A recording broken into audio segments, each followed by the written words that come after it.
I think this topic will need more vocabulary knowing. Yeah, it's a bit like that. But I think the Earth is flat. Is not a flat. It's like ball or like egg. Uh, Right, but then I mean, we used to believe that as well, but then we started going and testing the Earth, and it's definitely not.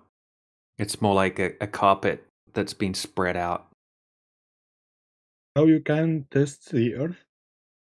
We can calculate how much curvature there should be over a certain distance. Let's say we have a body of water that's 20 miles across. We can Okay. test for the curvature or the byproducts of the curvature, which would be things being hidden behind the curvature. So if you have 20 miles, you know how far 20 miles is? Yeah. Yeah, so 20 miles, you should have 266 feet of curvature. Okay.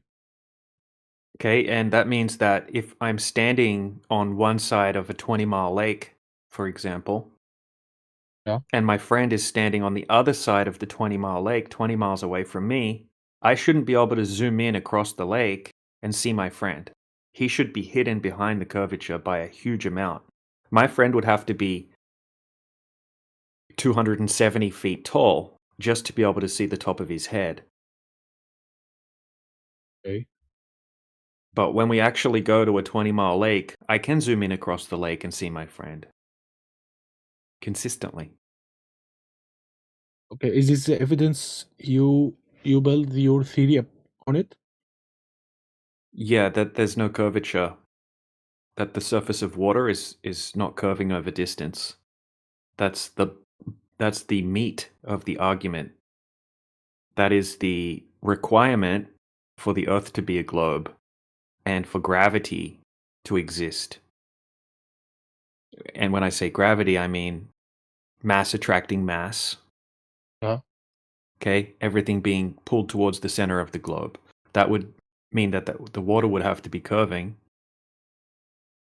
and they tell us the size of the Earth, so we can calculate exactly how much it should be curving over distance, and it would have to be curving.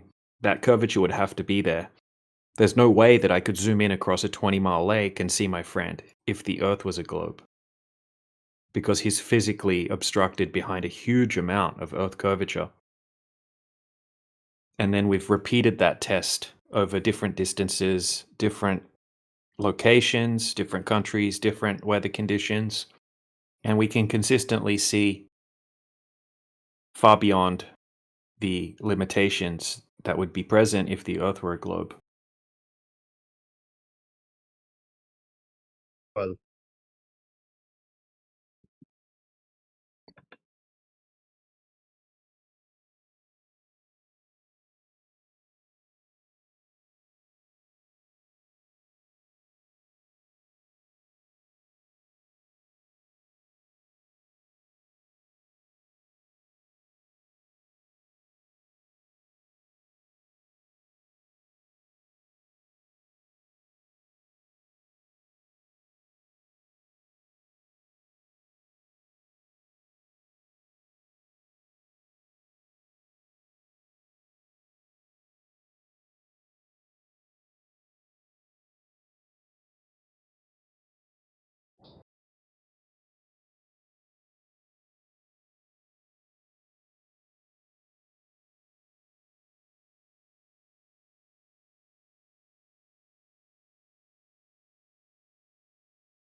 DJ, like if you if you like if you want to search something unknowing, how do you know in this modular days?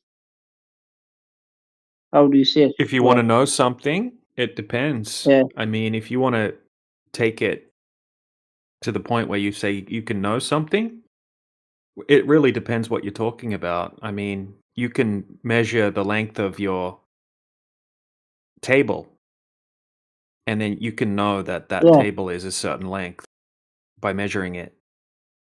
That's something that you could know. Okay.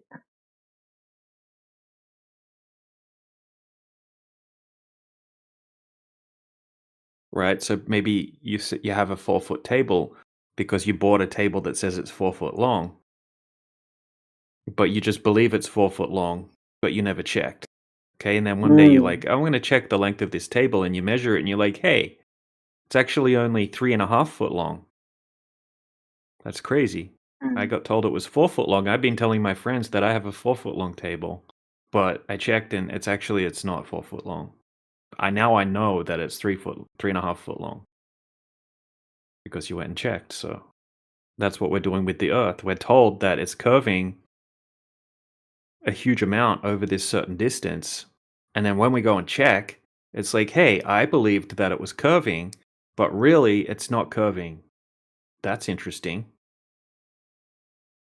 But sometimes you need equipment so that you don't get Yeah, equipment. so It's you like can use all sorts of different equipment. So you could use high-powered laser beams. You could use yeah. But high-powered zoom cameras.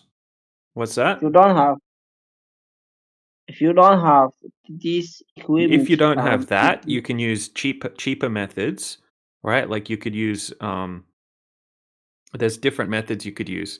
You could use a torch. Okay, and if your friend, let's say you have a 10-mile lake, you can find a big lake, it's 10 miles across, and you have a high-powered torch.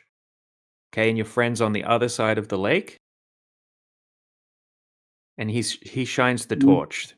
Okay, and then you get some binoculars or something like that, and you look across the lake, and you can see the torch. If you can see the light from the torch, yeah. that wouldn't be possible on a globe. So there's different ways you can do it, right? You could use a mirror, and you could shine the mirror across the lake as well. And if the mirror hits the target on the other side, then that's not possible on a globe because it would not be possible for that light to reach the other side of a 10-mile lake.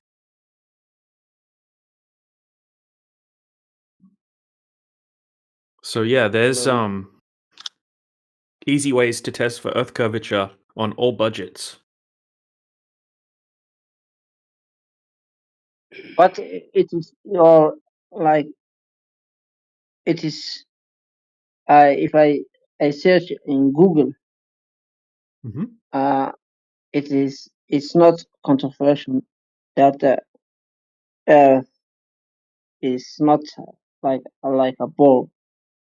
Exactly, because Google is just going to tell you whatever the mainstream narrative is, and it'll just say that the Earth's a globe because that's what it's just a search engine. But it's making sure How like does it make sure? the inference that people saw or It's not making sure, it's just giving you so it's just people parroting saw. information like a bird, right? Like you tell a parrot to say a word, and then the parrot says the word, but the parrot doesn't know what the word means, it's just saying the word. That's what Google's doing. It's just saying, Uh, oh, here's a link that how says it Ursa works. Ball. Yes, Ursa Mm, Ball.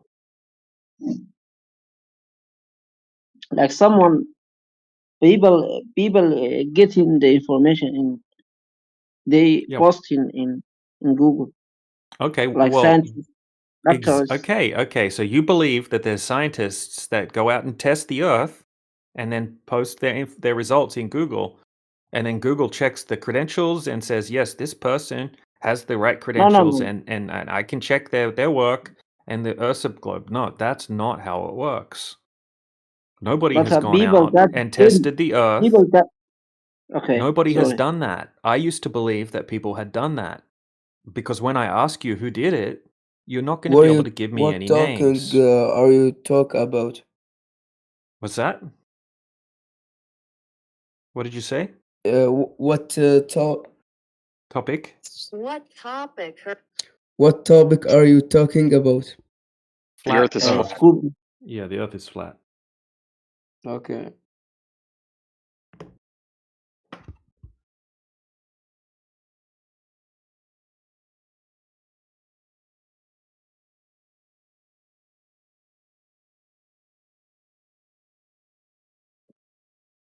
So we seem to have to educate people on not only the flat Earth topic, but also how the internet works.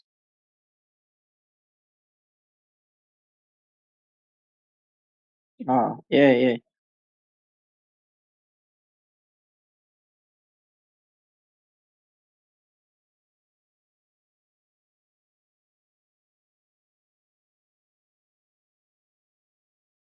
I am keep searching, bro. Because in my like I'm not uh reach university standard. So my teacher saying always, you can know the earth is like it's not always flat. Like he give me examples of people, do the people of not this this model people, but the early people Yeah, who? like sheep. Yeah, like he not who is like if you see that you can see like sheep. A ship? The, yeah, Yeah, but my teacher, okay, so my teacher so say, yeah, that's one of the arguments for the globe, right? Ship, you can't see the ship when it goes far away. yeah, my teacher, yeah, in my It's a bad what argument. It's a bad argument, and we've debunked that argument. why? Because you see it's in Because we physical. You can. say Well, let I me show you don't some believe. videos right now. I won't even explain it. I'll see if you can work out. Okay, so just give me a second. I'll post some videos in the side chat. Give me 20 Okay, seconds. okay. That's if you say that scientific don't believe, so I can do in I can see if I can see You just the use sheep. your own common sense. Use your own logic and look at the videos. Okay, we can't see the ship.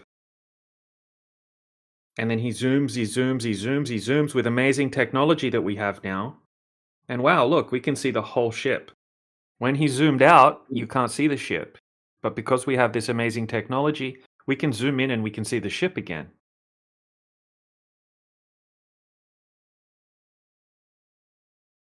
I'll show you some more examples.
So yeah, you can see some images there where it looks like the ship's gone. You can't even see the ship, but it's not really gone. It's just become too small to be able to see. Now we have amazing technology, like super zoom cameras, and we can zoom in and we can see the whole ship again. It's look like a circle, but it's not. Yeah, I'm showing you that the ship's not really gone. Okay, it's just too small to be able to see the ship. Like it is like a ant walking in the ball, you know. Yeah, so exactly. So It you is see a look, ship sailing out. You see a ship sailing out, and it gets smaller and it gets smaller as it goes away from you, and then you can't see it anymore. And people think that it's gone past the curvature of the Earth. Well, no, it hasn't, because we went out with these powerful cameras, and we worked out that you bro, can zoom in and see the ship, the whole ship. It wasn't actually hidden behind anything. bro. Like the earth is so massive, so like you are just like ants walking in the in the ball, you know. So you don't know that. Yeah, I Like, know, man. Exactly. So ships going over the horizon isn't a good argument then, is it? Telling us how flat it looks, and I you can't agree. feed when you walk in, in the earth. You can't know in that because it's so massive. The earth. You can't Yeah, but know you that said, the earth. okay, so if it's so massive, what was your argument with the ships? You were the ones that brought up Uh, ships. So what's your argument with the ships? Shape is making that the earth is not a flat always. How? Okay. The question is, does it look curved because of the ships, or does it look flat because of the ships? The water is not making the earth. It's not like water. Not to make. It's not deciding that the earth is flat. Right. So are the ships like an ant on a basketball, and that's why it looks so Yeah. flat? Yeah. It is.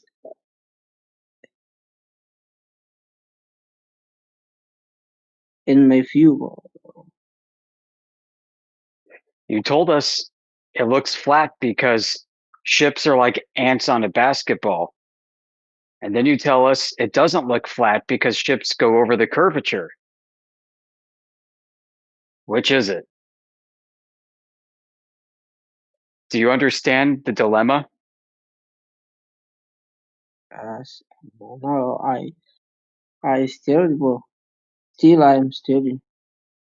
Yeah. You can't decide which one of these arguments you want to use. But the most people agree that your your views is not accurate. What isn't accurate? My Like, view? You mean my observations? not your, but what you told, what you taking. My laser The measurements? but no. The, you this is the easy way we can do because the you can making you can like making the the earth. You can go in the last in the earth doesn't have a end, but it's like circle. It's not ending if you How do you know? go like a map.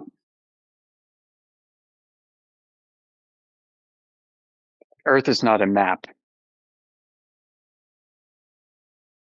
The it is the shape is you taking. It's not earth. I can see the image you take.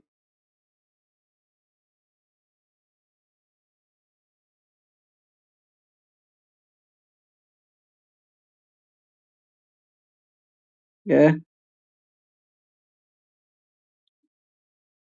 What are you talking about? What image? the image you showing that the earth is flat. I can see that the earth is What not image? the image. The image you sense. Which one?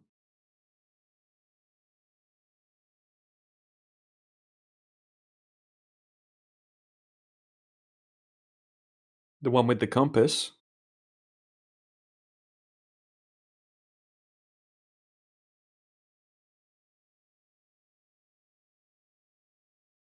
It's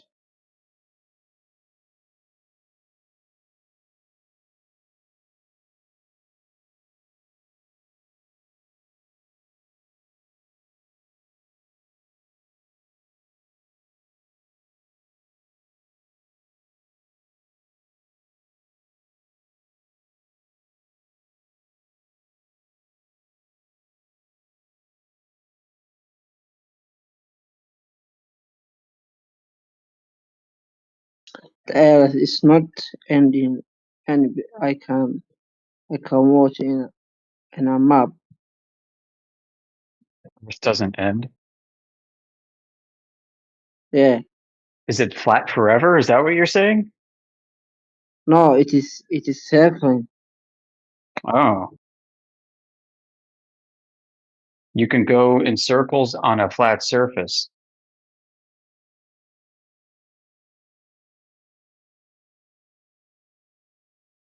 If the Earth, like bro, I just asking, like, if the Earth, you said you said the Earth is flat, fully flat. With mountains and valleys. Yeah, what you said. Yeah, it's not curving like it would on a globe, but we have hills and mountains and things like that. We're talking about Yeah, yeah. the surface of the water, not curving over distance. So why if like it's a mirror, like mirror, when the sun is, why if we can't become simultaneously in night, or like, do you understand what I'm saying? Because the light can't travel forever through the air. The Think about this. the sun is Think massive. about this. If you go down into the ocean, 200 meters. Okay, so say you dive down into the ocean 200 meters, and the sun's directly above you, middle of the day. You can't see any light from the sun just 200 meters down. It's black. The sun can't push through the water that far. Why do you think that happens? Do you understand Because what I mean? the water is deep, bro. It's like whole. Yeah, the water is stopping the light from penetrating forever. Right? But why the Earth is become simultaneously in night? Because the sun is massive. No, the sun, well, that's in the globe claim, right? We're not claiming that the sun is 93 million miles away and massive. It's massive. You don't believe that the sun is not massive? No, I don't believe the sun is the size that they tell us, or the distance that they tell us in the No, globe model. yeah. But it's massive than the Earth. No, I don't think so. We can't check that. We don't know what size the sun Oh, is. This is a yeah, story. insane. This is a story that you get told when you're at school. How would you know? Okay, you see the sun and the moon approximately the same size in the sky. You don't know how far away it is, so you can't tell how big it is. Well, people, bro, people, if you go in a plan, the Earth becomes small. If you No, if you go in a flying, plane, you just see a flat horizon. no, you saying just now, bro. You saying that the sun is not massive than the Earth. You don't know how big the sun is. I don't know how big the sun is. You just get told a story. But they estimating, not a How? story. How are they estimating? At first, like they not approaching, like, but they estimating that. Yeah. They estimate, huh? Do you know how they estimate it? Did you ever ask your teacher how they estimate it? No, I'm not asking, but Yeah. bro. Nobody It knows. is just that I heard that the sun is not massive than the Earth. We don't know what it Maybe is. We don't know how far it is. Do you think the sun moves or do you think the earth moves? I don't have any like knowledge. in that motion. But the people have maybe We see the sun see. move. No. We we see the sun is moving. Yeah, I see in my eyes. Yeah. So why would you think the sun doesn't move when you see it move? You mm, who say that the sun doesn't move? NASA, all the space agencies, your teacher. That Earth is moving and the sun is moving. They say the sun is standing. Yeah, they say the sun is still and the earth moves around the sun. We see the sun moving in the That's a deep sky. knowledge, bro. That's a deep knowledge.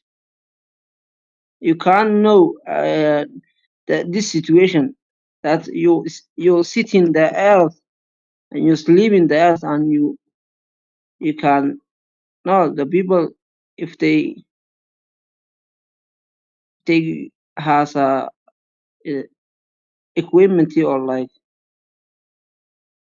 they can know the better than you because they get the experience. But you sit in the earth and you say no, they what they say is not 100% is not correct.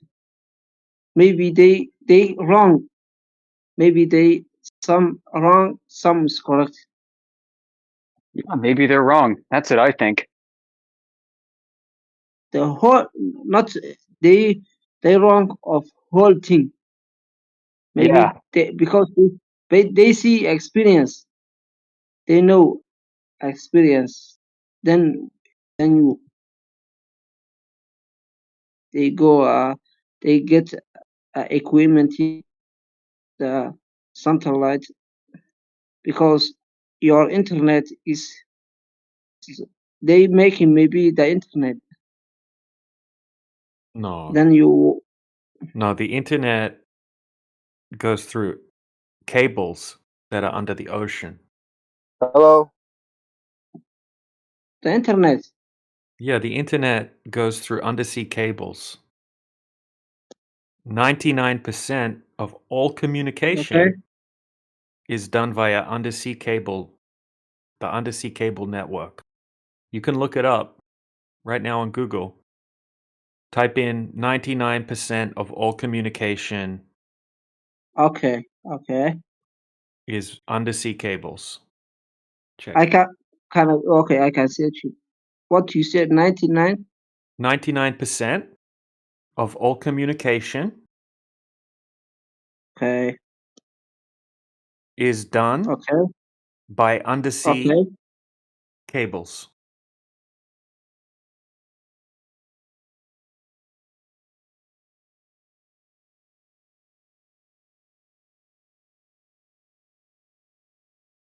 And cellular It's phones yeah use radio yeah. towers. It's yeah. It is basic. It's basically correct. Maybe I use a topic about wrong topic in internet, but they can prove you some things that you use still maybe NASA. How does this prove that Earth is a globe when we measure the Earth? We measure it flat, dude.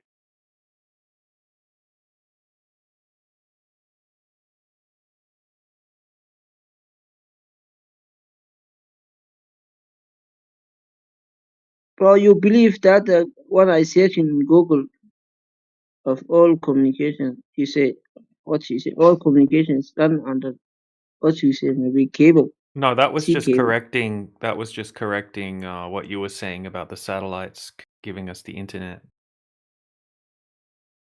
Even according to the Okay. mainstream, even according to the Uh, mainstream, not according to us, right? According to the mainstream, the internet is done via undersea cables for the most part. so I'm just searching. So when you said it's done by NASA. satellites, that's not what they claim. Nobody's claiming that. Okay. Okay. It's a I'm mistake. searching NASA about Earth. Okay. I'm searching NASA about Earth space like that.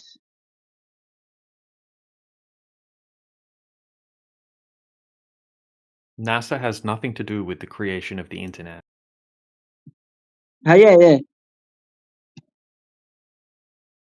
But space, like space.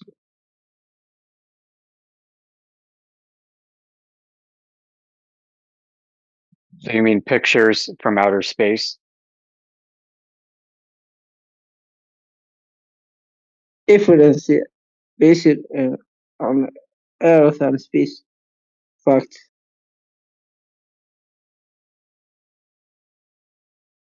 How can NASA show us a globe from space when we measure the Earth flat from Earth? Look, you believe that you believe that all communication in the sea cable. You're not going, but the people give you that inference. No, we're just telling you that that's what they say.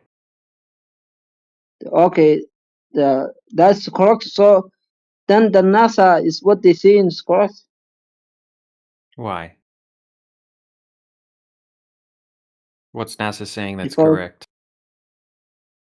because you see in this your reference in communication done under the sea cable in No, the that's what. you don't see. Yeah, so nobody claims that it's anything other than that.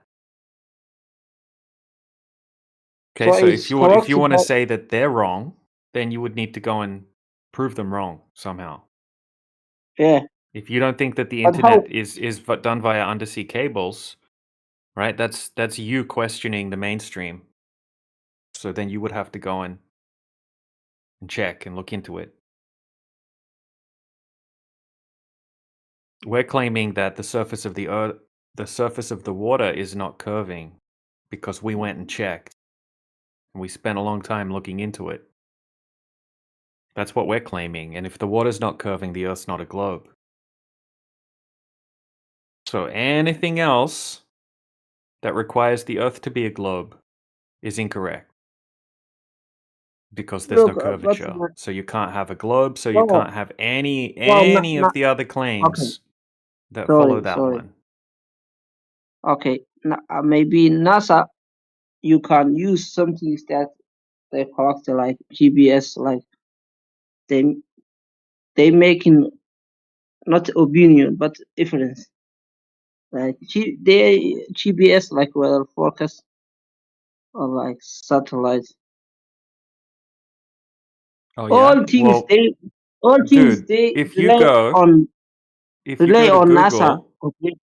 if you go to Google right now and you type in Okay. photograph of a satellite in space, go do that. Go to Google, type in photo No, of a I'm not. satellite in I'm talking. space, and then hit images. And tell me if you No, I'm think those talking. images are real or if they're cartoons. No, I'm talking about that. You don't just saying that NASA Yeah, is not NASA are correct. liars. Not a liar. NASA is an intelligence agency, like the CIA or the FBI, kind of like that, right? It's an intelligence Okay. agency. If NASA were like wrong, this system like TV or like something like TV, TBS like that, they are rely on the NASA calculation. No, they're not You know relying that. on the NASA calculation. I I heard that GPS like Yeah, we hear lots of Most people don't stories. know how GPS works, even by the mainstream explanation. then why you don't know, but the people know, bro. Don't just stick your knowledge. Listen, I looked at NASA's claims. I looked at their images. I looked at their pictures, their videos, their data. I went out and I tested it. I measured the Earth, and I can't find the globe that NASA says exists. That's a problem. You misunderstand maybe. Your knowledge is not deep. What makes you say that? No, I think, I- yeah. If NASA file like they're not working the system. The Has system is NASA not working. ever been wrong about anything? It's wrong, but sometimes it's correct. Like you know, TV where TV Yeah. it's related maybe. How do you know what is and isn't correct from what NASA tells you? How do you know the difference between what they tell you is correct or not?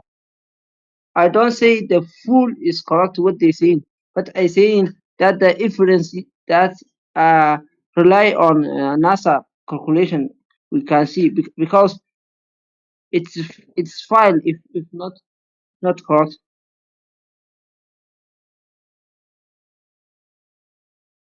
Yeah, well, my question is NASA says that Earth is a globe. They provide pictures. How do you verify that? How do you verify that these pictures are true? I don't know the people. I can tell you how I tried to verify it. I tried to measure the surface of the Earth. I tried to measure the curvature, and I can't do it.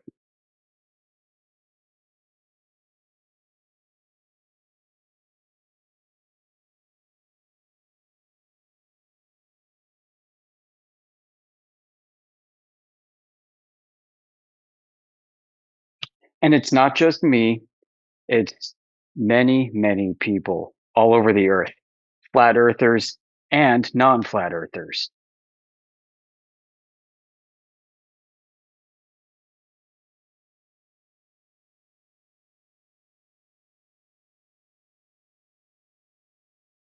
People who believe in the globe can't measure the globe. That's the biggest problem.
So when NASA presents a photograph of Earth from space, when you see the globe that NASA presents from space, how do you know that it's supposed to look like that?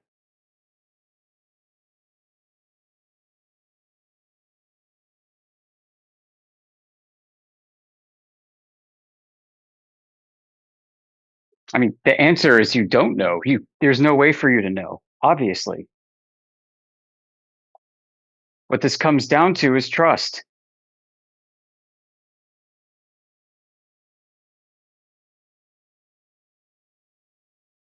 You know, are we allowed to trust and verify? Can we verify? Is it okay to verify that what the government says is true? There's a big word called civic duty. Civic duty. Do you have a civic duty to make sure your government is telling the truth?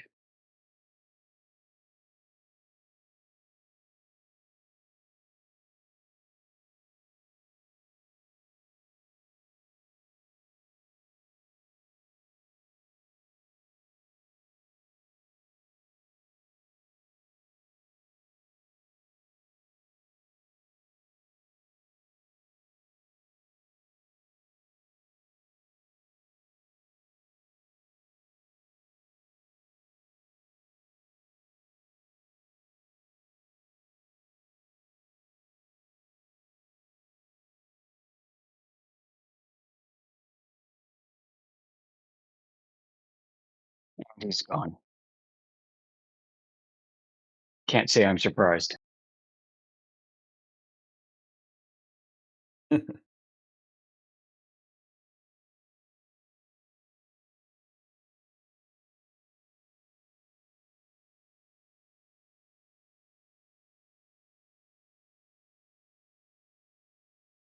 Oh, he'll be thinking about it for the whole rest of the day for sure.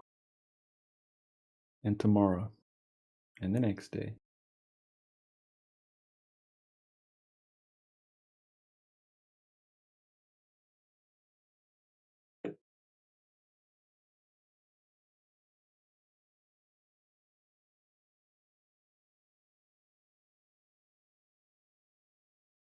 There been any more freakouts and meltdowns over the Yoder list?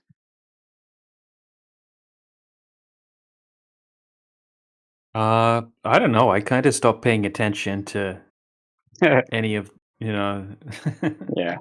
those guys that were having meltdowns over it. Haven't heard anything new. But it was great. Like I think it had a great outcome, even without the context that was going to be applied to it. I think it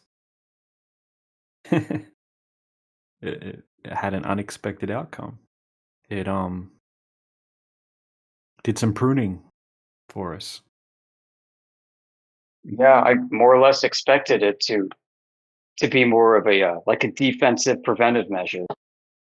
Like new people wandering into the server, into our community, take a look at it. If they were TikTok flat earthers who are into ice walls and conspiracy theories, they would take one look at that list and say, man, these guys are no fun. And then, leave us alone, or at least not attempt to make fools of themselves. That was kind of the idea.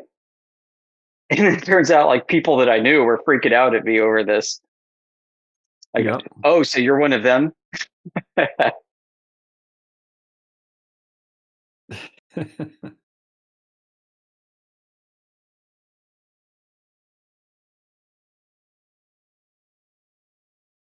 Yeah, I get it, guys. Like, flat Earth is a lot of fun when you can speculate about science fiction.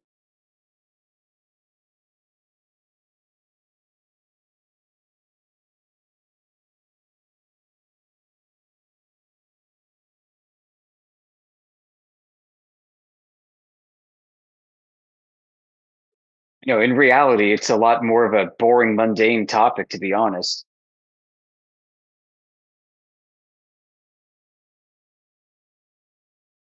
Like, we spend hours in here every day discussing measurements, some technical concepts, philosophy. The rest of the world would rather, watch movies and sports and gab about politics.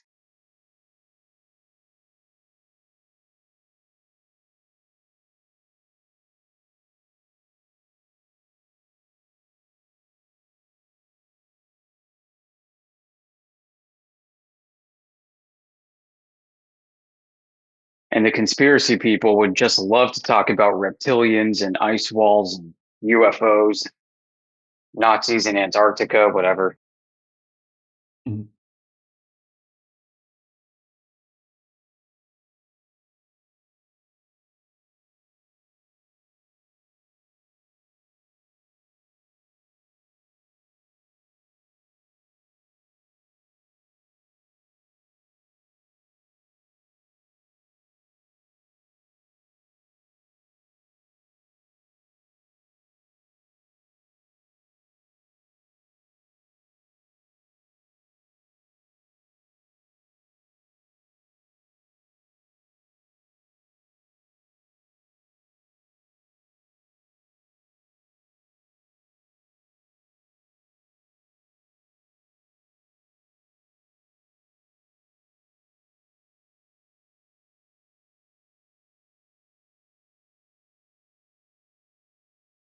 Yeah, this is more like analyzing and dismantling the source code. Yeah.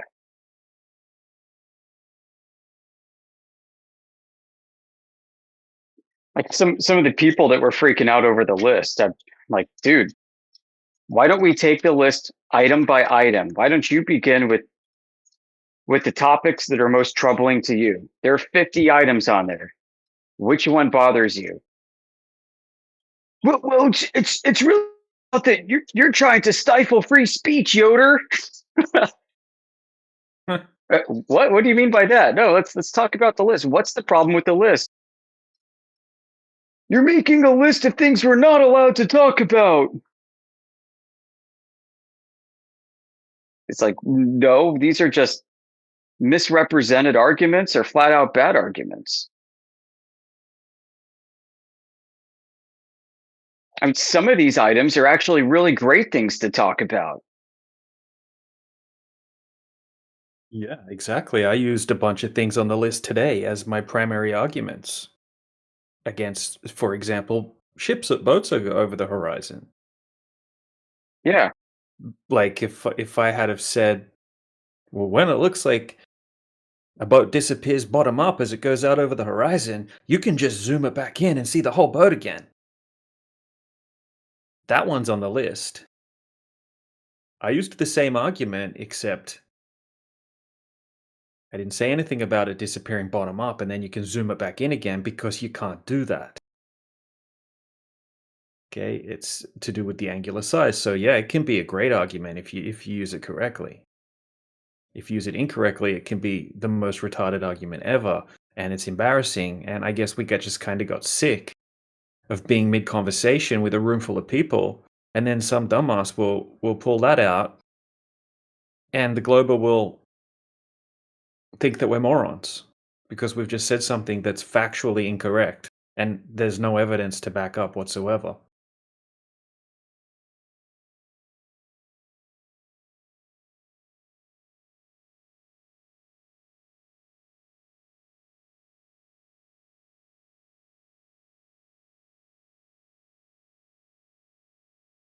To be honest, I think there are quite a few more topics that could be listed. Oh yeah, it could be a hundred list for sure.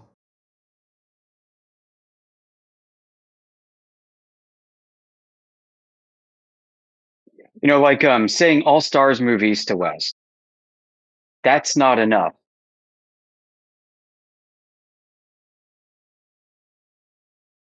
It's not enough. I mean, like, how do you determine which direction east and west is if you're standing, let's say hypothetically standing directly underneath Polaris?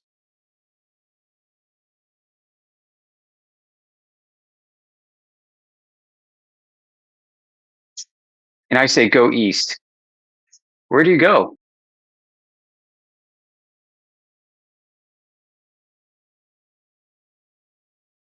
Right? Yeah. All right. So you can still use this. You could say maybe all stars move from east of the prime meridian in the sky to west of the prime meridian. You know, you can conjure up the celestial sphere model if you want. You got prime meridian, and stars are rotating east of it to west of it. And then you can also describe this if you're hypothetically standing under Polaris. You can point to where the prime meridian is and say that's east of the prime meridian, and that's west of the prime meridian. And you can get your direction that way.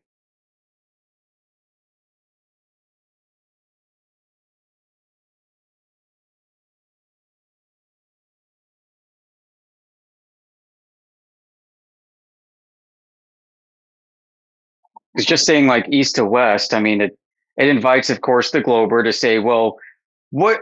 How come it's counterclockwise looking this way and clockwise that way, huh? Yeah, it's east to west, but it's going in different rotations.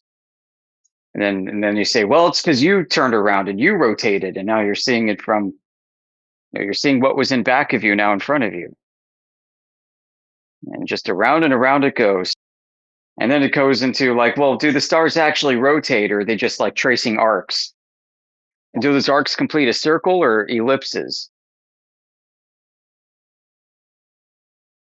Do the stars connect to each other? Like if you could do a 24-hour time lapse from from a location that sees the circumpolar stars, do the stars connect with their tails over 24 hours? The answer is no. Yeah. It's almost like we're reversing the burden of proof onto ourselves in a way. Yeah, that's a Like good way to put it. same with the eclipse when they bring up eclipses as well. Rather than just you know you can just kind of end it right there by bringing the conversation back down to earth and the prerequisites of their claim having to be present in reality for their claim to be true. And if there's no curvature measured on the surface, then whatever's happening up in the sky is happening above a flat earth. And there's no way for us to validate how the sky works, and it could be something way beyond our comprehension, which it clearly is.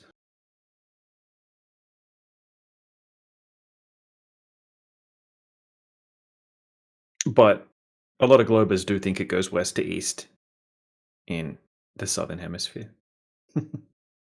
Yeah, we've heard that. Yep. Quite often.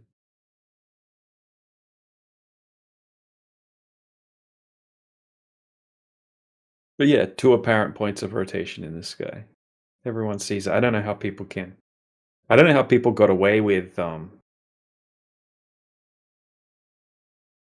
saying that all of the stars just rotate around Polaris.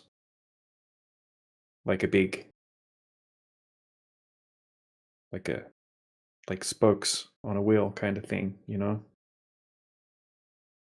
No, I know. And then when it comes to all the southern latitude questions, it's, well, we know this map is inaccurate in the south, so they'll just drop it there.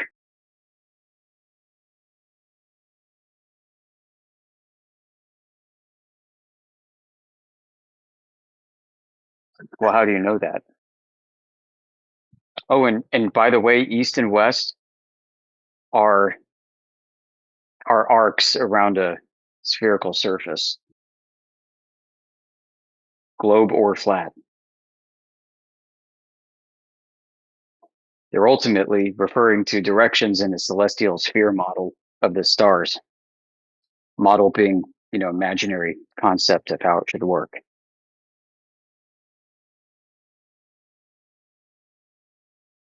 Yeah, east and west are arcs.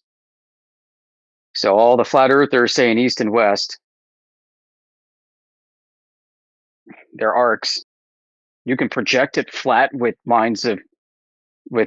circles of equal elevation and all that. Still curved.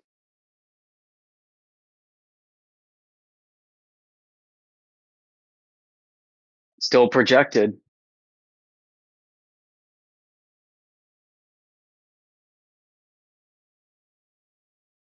Another thing is like the elevation angle to Polaris.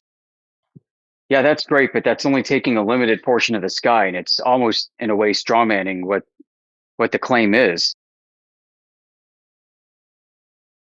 Utilizing Polaris alone to get latitude is not enough to determine the whole topology of the sky itself if you're trying to measure it in the way that it's being done, because the way that you're supposed to measure the whole thing is to conceive of it as a sphere in the sky.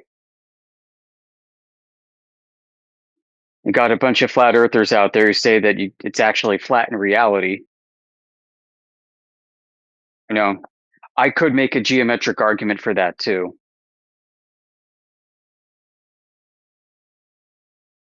But I don't think it's very strong.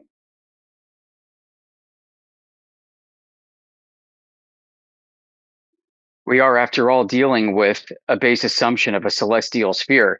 And really what this comes back to is flat earthers who like to think of the sky as a domed firmament over a disk. That's really why we're experiencing so much difficulty and friction in the community over the use of these arguments.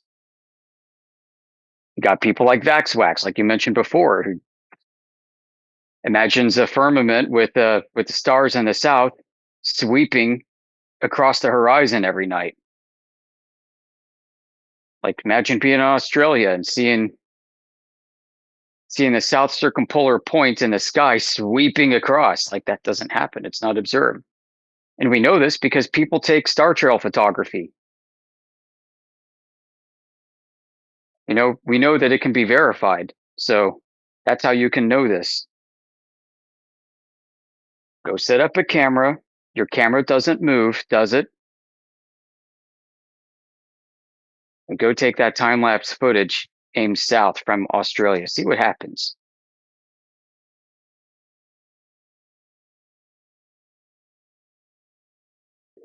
And it gets really messy, man. Like, it gets worse in a way. Like, if you're going to use the celestial sphere for a flat Earth, well, then what happens when you look south and you see the Southern Cross below the south solar point of rotation, celestial point of rotation? Just like in the north, if you're to see the Big Dipper underneath Polaris. In the north, you're like, yeah, no problem. I'll just take an airplane from Canada to Russia, and I'll watch Polaris rotate up overhead. Assuming I can do this like at light speed, basically, I can then be at the GP of one of the stars on the Big Dipper that was under it, effectively flying over the North Pole, right? Well, Southerners who are southern latitude biased look at the South the same way that Northerners look at the North. And so when they see the Southern Cross hanging out underneath Sigma Octans, do they imagine themselves taking a plane and being able to do the same thing as I described in the North?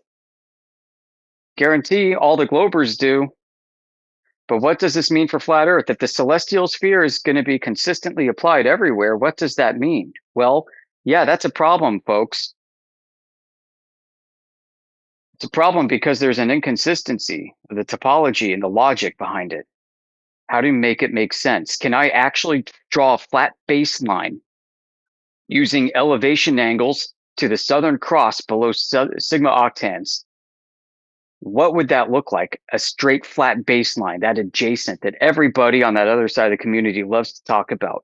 What does that mean, folks? I'm hanging out in Hobart, Tasmania, and I'm looking south, and I see G.A. Crooks hanging out underneath Sigma Octantis, and I check my astronomical almanac, and I say, oh, hey, look at that. That star is right above somebody in southern Chile. And I should draw a flat baseline, right? Because I'm using an elevation angle. I'm using an elevation angle to get that adjacent, right? So shouldn't the Earth be flat that connects Hobart to southern Chile? What does that go across?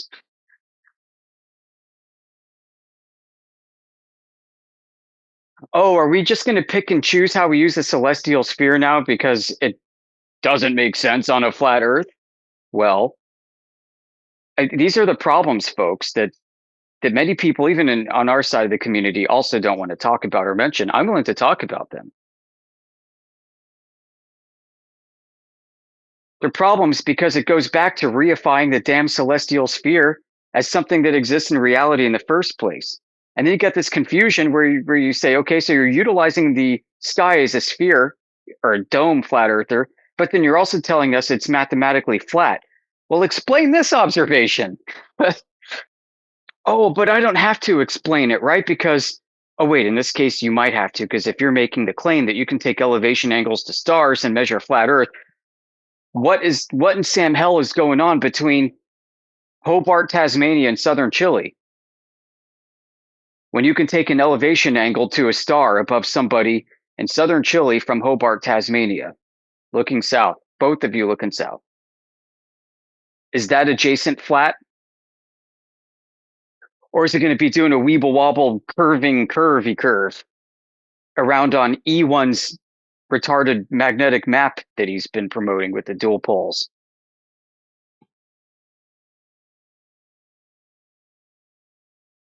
Hello. Hello. Yoder, can you convince me that Earth is flat? Or that we don't know I what would rather not. shape of Earth is? I'd rather not be the one to convince you. I would like to tell you why I'm convinced, but I can't make you convinced. Okay. Because okay. if you listen, if Earth is flat, would you want to know for sure, for real? Or Yes. nah, not really. I want to know, how do you know? How do you claim to that conclusion? That's great. Yep. Well, I decided to test the Earth, and I made a measurement and observation myself. And I can't measure a globe out of anything that I do with the Earth. And then I met other people in our community, 24/7 Flat Earth, who had the same problem. They went out and they tried to observe and measure a globe, and they couldn't get a globe out of it either. So we're Maybe stuck. Like, they're using the wrong measuring equipment. Don't you think yeah, that? that's a good thought, right? So what have we all done? We've done laser tests all over surfaces of water over the Earth. We've done long distance surveying. We've done Mhm. microwave links from tower to tower. Mhm. We've done high altitude infrared observations. Mhm. We've done above the surface of the Earth super zooms. We Mhm. can see too far. We can communicate too far. And we can replicate our observations all over the place in any condition. Yeah, so scientists call it horizon. So scientists say that however far you see, it is gonna feel like a straight line. Well, is So that horizon the curvature of a globe? the it's how No. far you can see, Right. right? So I agree with that. And flat earthers agree too. So where's the curve? There's a thing though. You can see that because humans are really small creatures, and Earth is very big, right? So So you sound like a flat earther right now. Keep going. do I? I had Yeah, keep so telling me how if flat it looks. Keep telling me how flat it looks. And also keep telling me how you wouldn't know it's a globe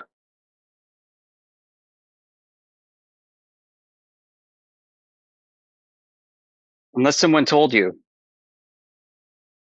do you know and you about never checked. We checked. lunar?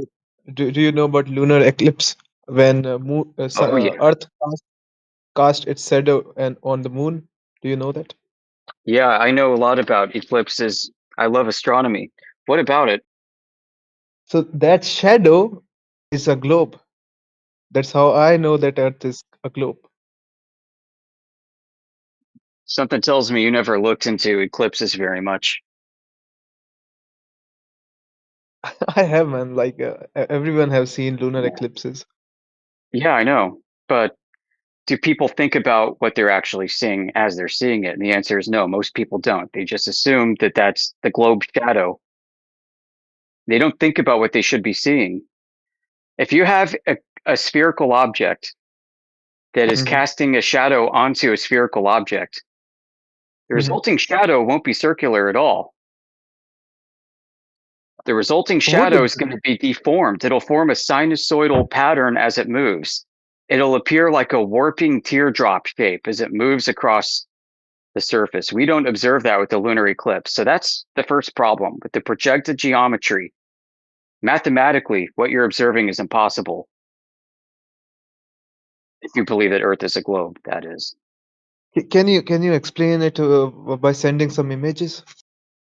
It's just really difficult for me to imagine such a scenario where shadow morph into a sinusoidal form. Right. What So exactly? think about where the I don't have anything to send you as far as images go, but think Hmm. about projected geometry. Okay. If I am projecting a ball Hmm. onto a surface of a bigger ball, Hmm. the shadow that begins, on this case, it's the opposite. Well, no, it's the opposite. If I'm projecting, either way, it doesn't matter. If I'm projecting a sphere onto a sphere and the shadow begins at a bottom corner or edge of that sphere, the shadow projection is not hitting a surface that is normal or perpendicular to your field of view. The surface at that point is angled away from you. It's kind of like how when the sun is setting and your shadows are really long. The truth is, the shadow should be longer on the edge of the moon and shorter towards the middle. And this would result in a sinusoidal distortion as the shadow moves. We do not see that. We don't see the shadows shortening and lengthening. I've sent a GIF in the side chat. Can you please look at it? Yeah, what I'm describing is impossible based off of what you observe. What I'm describing is reality. In reality, you should have long shadows moving to short shadows to long shadows as the Terminator line on the moon moves across. That's the first problem with lunar eclipses. The second problem is during sunrise or sunset lunar eclipses, Hmm. the shadow often comes from the wrong direction.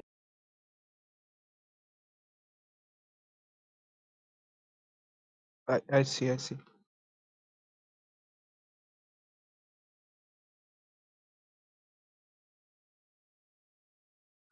Yeah, the phenomenon is called the Selenelian lunar eclipse. It's a mouthful.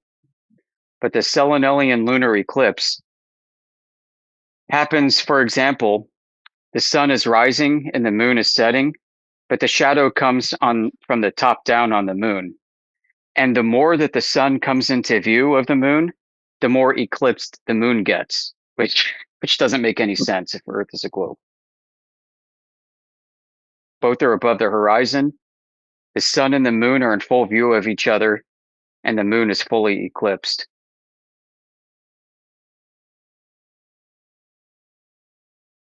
Do you believe in gravity?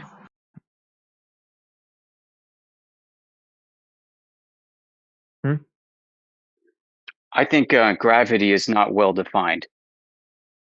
So I Gravity is don't believe in it. Like, I understand that when I pick up an object and drop it, it falls, and that solid objects fall at 9.8 meters per second squared in a vacuum. I get all that.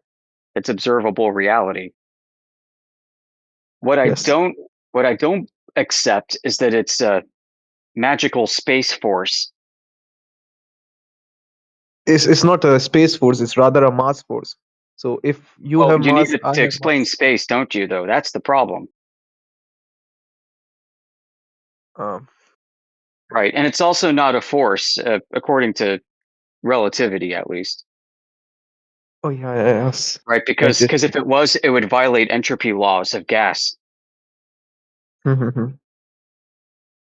which is another problem. How the hell are we breathing pressurized air inside of a gigantic expanding space vacuum? Relativity.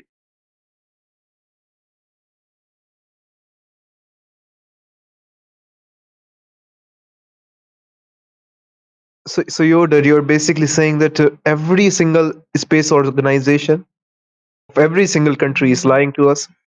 Every single media house is lying to us. Every single Somebody's not scientist. telling the truth somewhere. I mean, listen, my friend. NASA was began during the Cold War, and it Yes. began as a psychological operations program under the President of the United States. Psychological or space Yeah, organization? NASA began as a psychological operations program. The organization that created NASA was called the Operations Coordinating Board, OCB. It created NASA in order to project total world dominance, to project power, to project technological discoveries, to project capabilities, to ensure that nobody could surpass the United States in any of these areas. This doesn't mean that they're hiding a flat Earth. This just means that they're projecting capabilities that may not really exist. And amongst these capabilities included space discoveries using rocketed manned flight and satellites. 1958. The document is NSC 5814. National Security Council, document 5814. It's not classified, it's out in the open, describing NASA as a tool for propaganda. Now, does this mean everything they do is fake? No.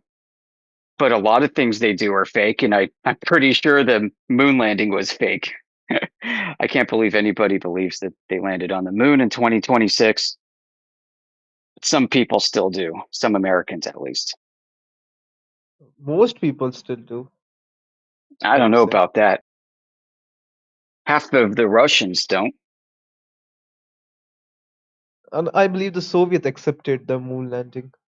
Mm. The former head of Roscosmos, which was their NASA, said that Apollo was faked. You can read about that in newspapers. I have to step away for a minute. I can talk to you in a little bit, but I need to go take care of Okay. something. So maybe Okay. DJ or somebody else who's around can pick this up. DJ, hello? DJ? Yeah, I'll be able to talk in about 2 minutes. Just Okay, busy. okay. Yeah, I'll be back in 2 minutes, man.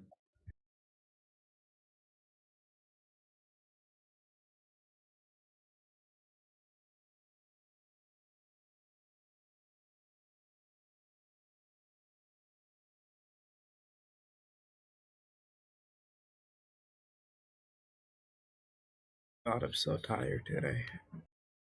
All right, I'm back for a bit. Hmm? Was just having a discussion with Paradox regarding the founding of NASA. He asked, well, are these space agencies lying? I mean, well, we trace the history of NASA, maybe the first Wasn't actual space NASA an airplane agency. company, right? It's For the Air Force? NASA began as a propaganda program. And the Air Force, too. Like, they helped the U.S. Air Force. Oh yeah, NASA provided cover Yeah. for special projects like the U-2. Mhm. Right, NASA's an intelligence agency. So you're saying all they say is propaganda, then? Well, I mean, their primary job right now is counterintelligence. Mhm. It's not just me saying this. Like, this is a presidential executive order that came out. Actually came out this year. Wait, Trump did? Yeah, he signed an executive order that reclassified NASA as an intelligence operation, which we knew it to be all along, but now they're out in the open with it. Their It was a primary space job is agency, right? Wasn't it? counterintelligence. Huh? It was a space agency, wasn't it? It was a propaganda agency that used space. Camaraderie or something. No. Oh.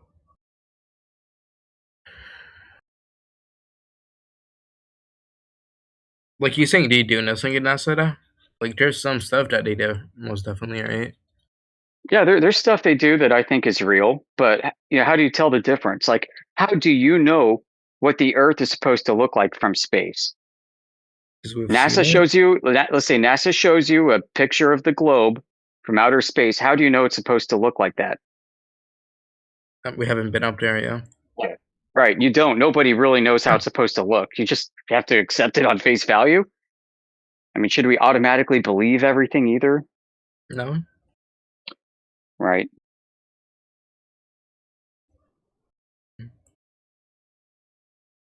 Excuse me, though, I'm pretty tired, so... I mean, sound, Oh.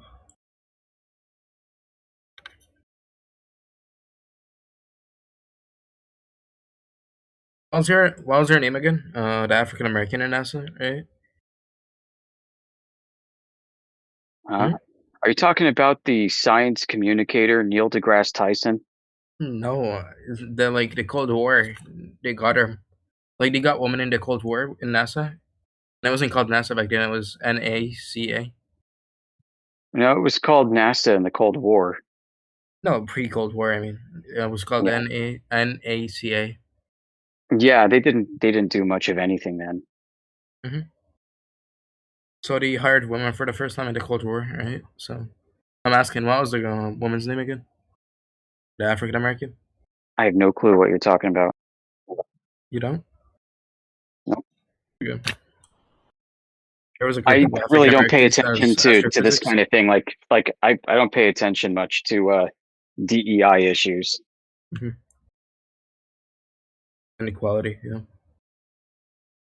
Yeah, like Listen, what is equality even, right? Like, I'm not the same person from day to day. Why should I expect other people to be the same person they are equally from day to day? I mean, so everybody Right? Right? Because deserves you're rights. like tired, right? You said you're tired right now. So that Yeah. means you are not equally the same person you were when you weren't tired. Yep. Mhm. Yeah. Yeah. So why should equality be the standard when reality is not that way at all? Yeah, but like women should deserve rights. What I'm saying is, yeah. Yeah, okay, so what? Hmm? I mean, they can contribute to society, I guess. Pay taxes, Okay. not be slaves, and like workers. So yeah, What? yeah, they can be people and contribute into society, right? Like any Yeah, other like person. yeah, is that some controversial take? Like I don't get what you mean. No, Like is because that a hot you take? said Like, hey equality guys, doesn't women really can matter. work. Like, okay. I mean, Equality doesn't really matter. imagine being in like the 1850s in America and saying there should be slavery. I mean, they would like it. Yeah. Weren't there slaves in what was it? 1970 till 1970? Native American slaves. Yeah.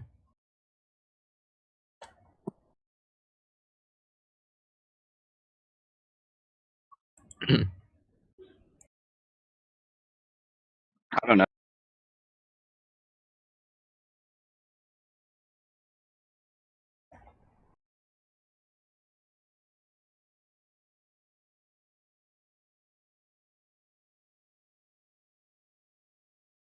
I was gonna argue about the horizon, but someone already did in chat. So yeah, Well, what were you going to argue about the horizon? yeah, like what happened yesterday, right? So yeah, Yeah, you horizons. remember? It's well, I don't know. I had a lot of conversations yesterday about the horizon. Oh, the one I started yesterday. Yeah, can you Like refresh my memory on the specifics? when I said is the horizon obstacle or not? So I got a definition, and Uh-huh. someone, I don't remember his name, but someone started talking about how the horizon is flat and the Earth is also flat. Mm-hmm. Hmm. So I started talking about how the horizon isn't really flat, and then you came and he said the horizon is flat just like Earth, but there's layers to it, right? Layers like a blanket. No, not layers. I don't remember the word, but it was like something like that. I haven't slept, so Yeah, a horizon's the apparent location where the sky and the ground meet. yeah. On a globe, it would be a byproduct of Earth curvature. It would be at a predictable distance based off the height of the observer, and anything that goes beyond it would start to become physically hidden behind it. Just like light, yeah. Anything that was beyond the horizon, like a boat or a building or a person or anything like that. Yeah, you told me It, about the lake problem yesterday, right? yeah, any problem, whether it be the ocean or a lake or anywhere. Mhm. Yeah, so on a globe, the horizon would have to be the physical geometric limitation due to the curvature of the Earth. Uh-huh. So And if the there's Earth no, is flat, we can see the horizon from any viewed distance, right? well, on a flat surface, the horizon is just a limitation of how far you can see due to the way your perspective works, and then it will be apparent because of the atmospheric conditions on So the telescope, particular you day. can't see it. A telescope's just magnifying what you can see in the distance. So if there's fog, you wouldn't be able to see it. It was a telescope. Exactly. You would still technically see a horizon, but it would be an obstructed horizon. Mm-hmm. Technically, that would be defined as a local horizon, which is not the actual horizon. It's kind of like Okay. when there's something blocking the actual horizon. Kind of like if you were like looking out into the distance on land, and there was some elevation changes over the land, and you can see a horizon where the sky and the ground appear to meet. But if that blockage wasn't there, then you could I could see see. the distance that I cannot see normally. Yeah. Yeah, exactly. It's exactly, man. Kind of like even if you just put your hand in front of your face, and that's the distance where you can see the, the sky and the ground meet, essentially. Like that's all called a local horizon. Or if you've got waves out in the ocean, like ocean swells, Hello? Hello? that would be No, classified so as it's a corrupted a local horizon in those Hey, generations. Yoder. Yeah, let's test your logic in real time. Go. Yeah, why did you mute me? Yeah, because you're posting AI drivel. You just happen to have logic notation on your keyboard. No. Me posting Yeah, that no, of obviously course. doesn't Yeah, you're entail me posting having the AI notation drivel. I on my told you to keyboard. stop. So what's the argument that it's AI? Because most people don't post pages and pages of what appears to be LLM generated BS with logical notation embedded within the script. Oh yeah, it says part 1, part Well, 2, part 3, I'm right? not sure how that entails me using AI. Me posting Yeah, full well, But he's an logic AI notation then detector. Hold on. where'd you copy and paste it from? from Umzu trees. All right. Yeah, I'm not sure why Yeah, you it's accuse me of it's using AI. I use So an AI how's Earth a detector. It globe? said it's 93. It said Sorry, it's what? 93% AI generated. So What? I used an AI detector and it said it's 93% AI generated. How many Yeah. percent? 93? Yeah. Right, I don't really care about that, right? Yeah, well, we do. So, Well, and it's that's what matters obviously here. not AI, right? Yeah, it's AI. Yeah, like I can go through the inference with you. But yeah, well, it's just an internal critique that on Flat Earth you wouldn't expect well, no, it's not the internal stars to critique. rotate in I don't different accept. Listen, I don't directions. accept the perception of a celestial sphere is true. So your entire drivel can actually go in the garbage bin just on that. Perception of a celestial sphere? The argument Yeah, I doesn't hinge on actually that. read your AI output, and it rested on the perception of a celestial sphere being acceptable to me, and it's not, Wait, how does it hinge on that assumption? because it's one of the conditions. Did you What? read what you pasted or no? Come on. Yeah, it doesn't hinge on it. It doesn't say anything about something spherical. Yeah, it does actually. Wait, where does it do that? Yeah, go paste it again. Yeah, I'm muted. Oh yeah, that's right. Derp, go read it.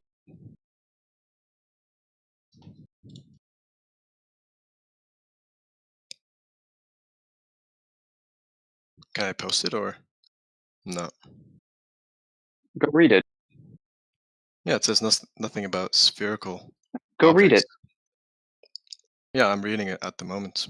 out loud. Right. Read it to the audience. Let's hear you. Yeah, if an object is perceived as rotating counterclockwise from vantage point A, then for all vantage points B, if vantage Pause. point A is on the same side of the rotational plane as vantage point B, then the Pause. object will be perceived. There's a sphere. You're describing a sphere. Where? You're talking about celestials rotating. Yeah, that doesn't denote there being a sphere. Then what object is it? That's unspecified. Right. So therefore, the Earth's topology would be unspecified. No. Yeah, doesn't because make any you're saying the statement about Earth's the shape. topology depends on how the sky's being perceived. Yeah, the argument So obviously doesn't you're make done a on 2 statement about points. So that. do you care to make another argument, please? Yeah, the argument doesn't hinge on the shape of the objects in the sky. It's an internal critique, right? I could just assume the Earth is flat. It still wouldn't make sense, right? Because we both agree that there's objects in the sky or something. Nobody's claiming that the Earth's topology depends on how the sky's perceived.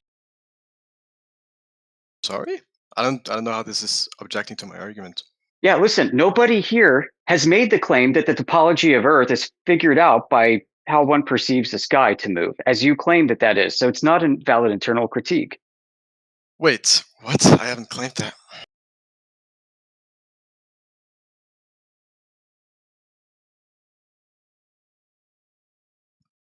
Again, the argument doesn't make any statements about the shape of these objects in the sky.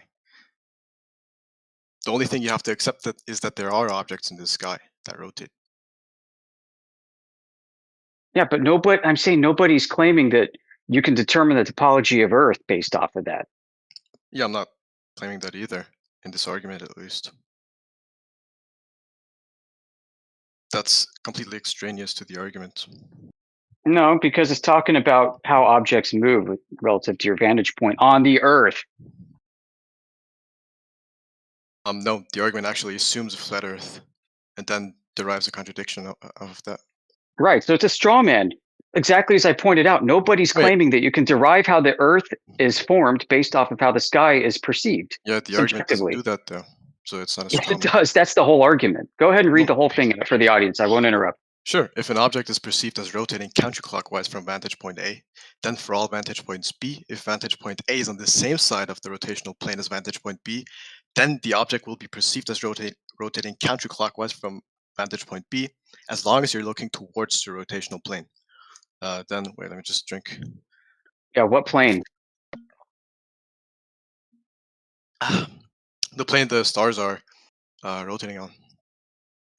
Yeah, so we don't claim a plane, so it's not an internal critique.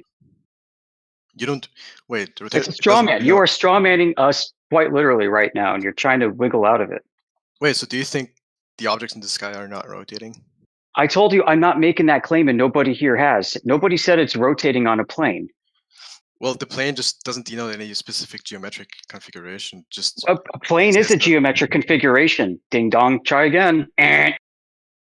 Right. Look, I don't need your rhetoric. So in that case, obviously, it doesn't denote anything three-dimensional, right? It's just stating that if something rotates, and this should be pretty logical. If something rotates, obviously it rotates along a specific plane.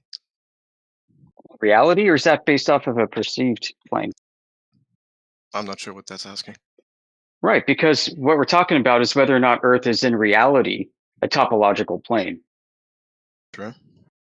All right, so is the sky in reality a topological plane, or is this just a mathematical perception? And it says perception a bunch of times in your text.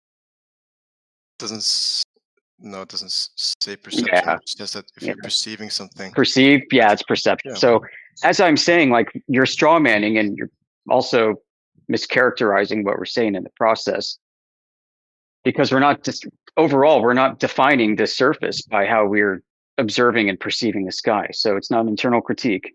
This may work like on some flat earth forums on TikTok or whatever, but it doesn't work here because we don't make those claims. Well, again, a rotation will always assume or entail some sort of rotational plane along which it rotates. It doesn't denote anything about what's actually there. It exists as a concept in order to sort of describe the rotation. All right.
Hey Yoder, what if I just make sort of an abductive case for the globe Earth?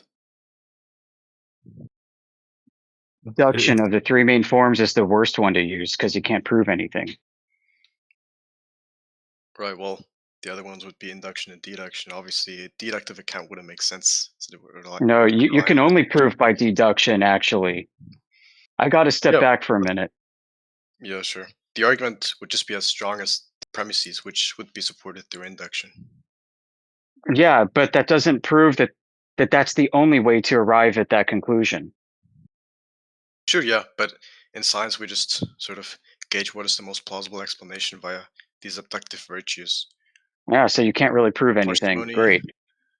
Well, it depends on what you mean by prove. Obviously, I can make a probabilistic. Yeah, like, well, you could start with the deductive syllogism and then test it, right? Like a hypothesis. Well, you can derive certain expectations from an hypothesis and then falsify them via modus tollens. But I'm not sure. Yeah, modus tollens would be deduction. Yeah, but the premises of the argument would be needed to justify their induction.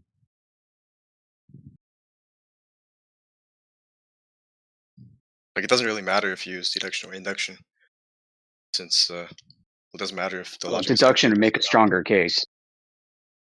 Not really. Yeah, absolutely.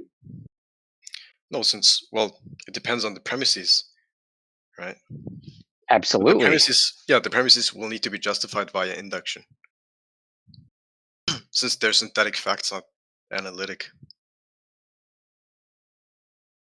Why don't you go ahead and make a deductive syllogism for the globe? Can you? Yeah, well, that would just involve abduction then. Right? Can you do it? Can it be done? Sure, yeah, it can be done. Because we can make them for flat Earth and then prove it with evidence all day. I'm just wondering if you can do it with the globe. Sure, of course that works. I can just do modus ponens, like. Great. So start off with that, and then provide the backing evidence for your premise. I'm not sure why you want to accept sort of abductive case based on parsimony, ontological economy, stuff like that, right? Because globe Earth seems to unify different phenomena in the most efficient way. It seems to be the most parsimonious of all the explanations. As far as you know today, or as far as you think today, maybe. Sure. Right, but it flies in the face of other evidence, especially evidence that's verifiable and, quite frankly, irrefutable to the contrary. Well, I'm not sure. I am sure. I am sure. And in fact, I don't know if DJ's around. He's got a great presentation of such evidence. DJ, you there, man? I got to step back for a minute and take care of some stuff. I mean, I could go over it if he wants to. I mean, I yeah, don't have he has long. to want to. Yeah, I got a stack of work to do, but yeah, I mean, it's already in the side chat. If you want to take a quick look at the math first, and then I can kind of walk you over what the observation is testing specifically. Sure. I'm just wondering. Yeah, I'm just curious. Also, what do you like? What if I just make an abductive count of the globe Earth, and sort of come to make an inference to the best explanation? Well, then what if we present evidence that blows your premises to pieces? Sure, then we could talk about that, but it's Well, yeah, we're going to skip over that part and do that right now. Why don't you take a look at the evidence? well, no, it would be the case that if I have evidence and you have evidence, some countervailing evidence, if for every phenomena you posit some different explanation, then your hypothesis would fail on. Oh yeah, I can challenge you today to go find a measurement of the globe, and you won't be able to do it. I'm not sure what you mean by measurement of the globe. Well, then maybe you need to go figure out what that means.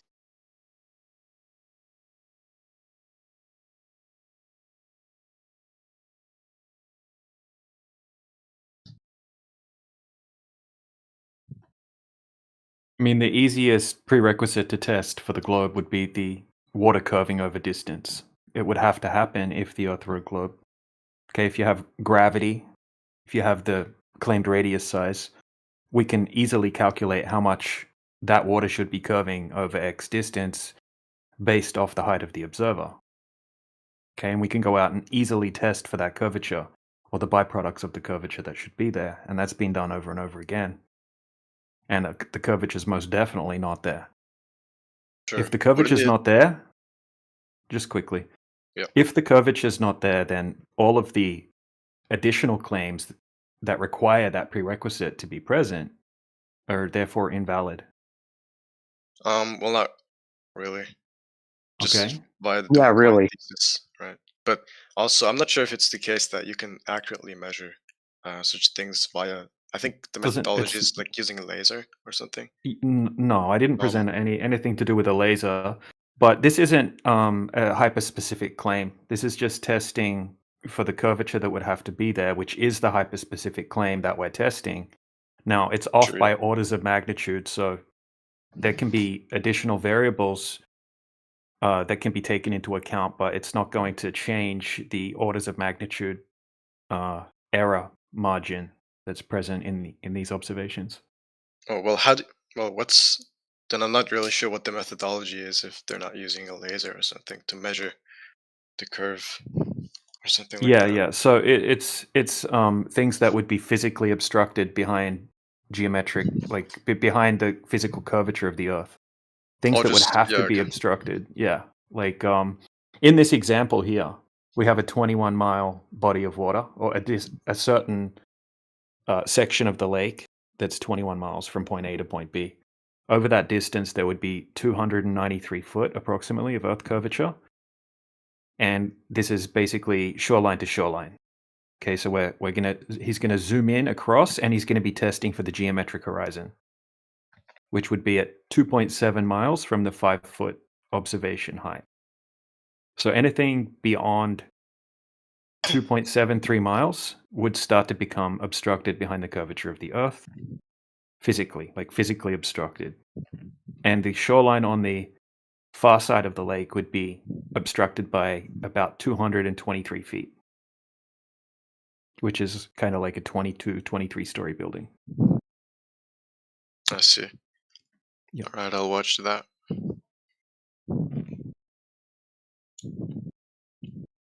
Yeah, they also do a laser test after they do a daytime observation and then a nighttime observation. But the laser test is just kind of like some icing on the cake, really. The observations themselves is the argument that I like to present. Sure, but then it just seems to me that we have two different domains of countervailing evidence. Like we have, we have like satellite images, and then we have this, so we just form a sort of contradiction. I'm not really sure why. So the two domains are actually verifiable versus unverifiable. Great sure job. Yeah, like how do you independently verify proprietary tech? I'm not sure what you mean. You don't think satellites are proprietary? Sure. Why would you Okay, need so to by verify? nature, they're unverifiable. So the two domains are what's verifiable versus what isn't. Well, I'm not sure how they're unverifiable. Because it's proprietary. Don't you think proprietary means you can't verify it? I'm not sure how that follows. Well, proprietary means you can't check. You're not supposed to. Well, no, I don't. I don't think that's what proprietary means. Maybe you have some idiosyncratic account of what proprietary means, but ever try to just walk up to a rocket launch facility and go verify what they're doing? no, I've not tried that. I would want to. I'm not sure why you'd want to. Well, to verify, right? Because the two domains are that which is verifiable versus that which isn't, by how you define satellites versus an observation that anybody can do, like what DJ's showing you. So on one hand, you've got your evidence for the globe, which is unverifiable in this domain, and then DJ's evidence, which is verifiable in that domain. Well, when you say unverifiable, are you just saying it's impossible to verify? Proprietary.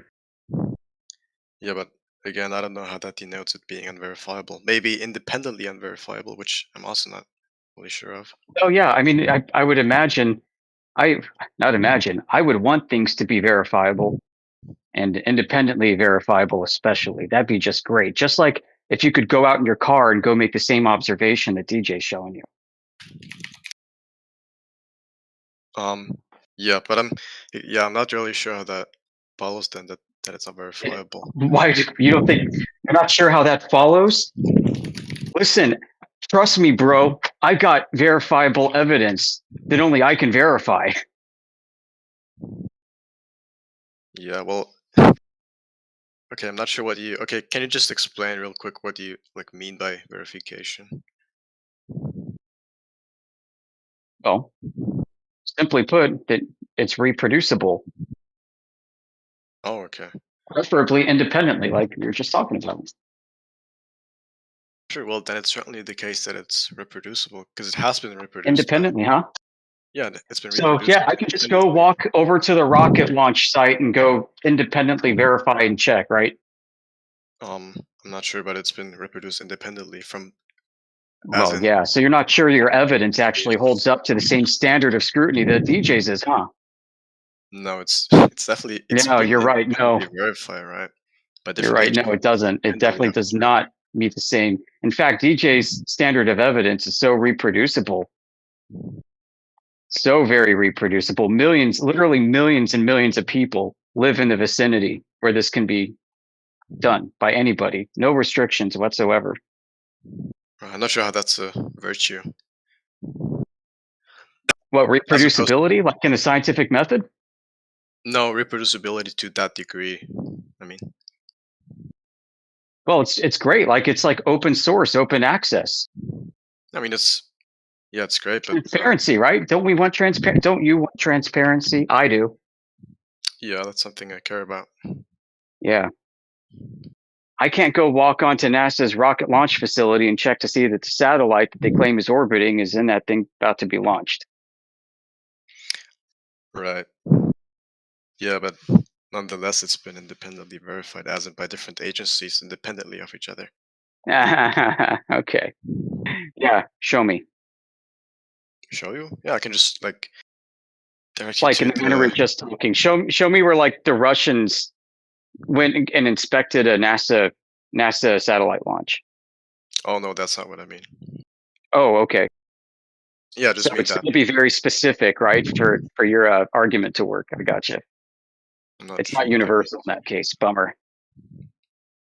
I'm not sure what that means. No, it's been. Well, I guess you're not making a universal claim then, so that's fine. Look, I'm not sure what that means or how that pertains to what I'm saying, but I'm just saying that cherry pick your instances that fit your argument. By verifying, you just mean reproducible, and it has been reproduced independently of the different agencies. Yeah, and you're just going to go define independently in a way that's very not independent at all. It's very not transparent. Wait, is the NASA? That seems a bit dishonest, doesn't that, folks? Is the NASA independent of the Japanese Space Agency? Because I would say so. I don't know. Is it? I know that I am independent of NASA. Sure. I don't see how that answers my question. Well, I don't know. I don't know if Sure. the Japanese space agency is independent of NASA, or what that even would entail. Like, how would that independence be demonstrated? How would that be demonstrated? Well, that there's no sort of Go prove a negative now? Great. that there's no sort of Yeah, no sort of. So proving a negative now, internal that's not going to go well. Try sort something of else. rigorous internal connection between two or something like that, right? Yeah, see, this I ain't don't see a working. reason to Try assume something that else. I don't see a reason to assume that they're sort of connected and not independent. That's your opinion then. Well, no, it's not just my opinion, right? Yeah, that absolutely is your opinion. Because I could say I see every reason to think that they are working together. Well, then what's the reason? Well, we can show you videos of Japanese and Americans together in a space station. So, I'm not referring to national Well, I mean, how television. independent are they of each other? They are working together. Wait, are you just referring to a Japanese man and an American man in a space station? Well, I mean, from their respective space agencies, where they're supposed to be independent of each other, I guess. Oh yeah, I I don't know. see that denotes I don't know how you dependence. demonstrate that independence, is my point. I can come up with plenty of cases where they look anything but independent of each other. And that's kind of what I'm trying to convey. And your case is that they're not independent of each other is that there's a Japanese man and an American space vehicle or something. Yeah, if that is true, then yeah, I mean, that's not a case of independence, right? I mean, that looks like they're completely working together. I mean, I would say that that's independent of dependence and independent. Sorry, extraneous to dependence and independence, right? Because we're not talking How'd you about justify it? nationality. Sorry, what? Yeah, how'd you justify it? How do I justify that they're independent?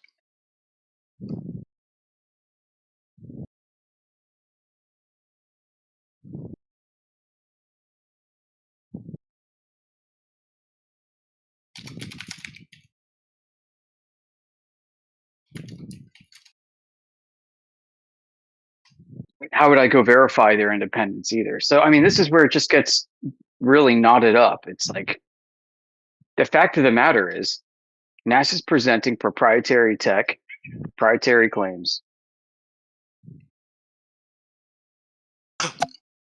Yeah, I'm not sure that you've made your case that that denotes that it's unverifiable. If by verifiable, you just mean reproducible, and it certainly is, at least under like Well, physical just modality. one aspect of verifiability, in my opinion, would be reproducibility. Okay. I mean, what we're sort of presenting here is reproducible by just about anyone. I mean, this is right here on the Earth, directly testing the thing in question. This would actually debunk the unverifiable images that you're talking about from the space agencies. This would be direct evidence against that, and you could go and do it yourself if you wanted to, like I did, just to check for yourself. But you're never going to be able to reproduce or go and check what they're giving you. You could just choose to trust. One condition's extraordinary.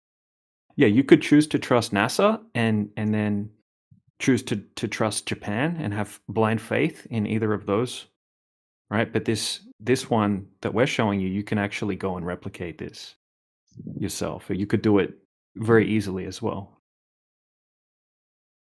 I just don't understand how something being or something having the property of being replicatable easily is in at least a non-trivial virtue. Well, it's analogous to open sourcing software.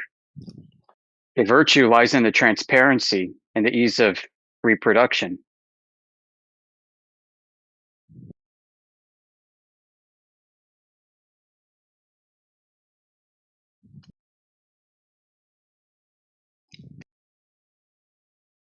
I mean, it's telling that the only rebuttal that you have of this observation is by seeing pictures from space.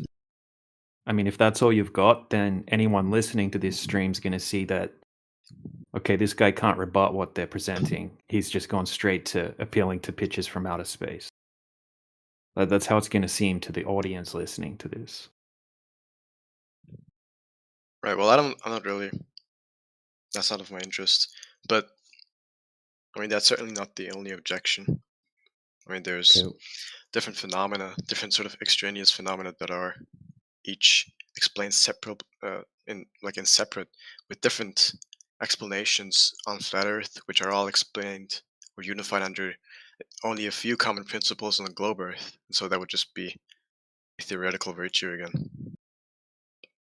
Is that begging the question? I mean, we're trying to determine if Earth is a globe in the first instance. Yeah, I'm not claiming that it is a globe. It's just the concept of a globe that would denote the sort of unification of different phenomena. Okay, so religious explanations can do the same thing with different no. phenomena. Oh Jesus, no, they can't. They can actually, yeah. They No, if you have often some, were.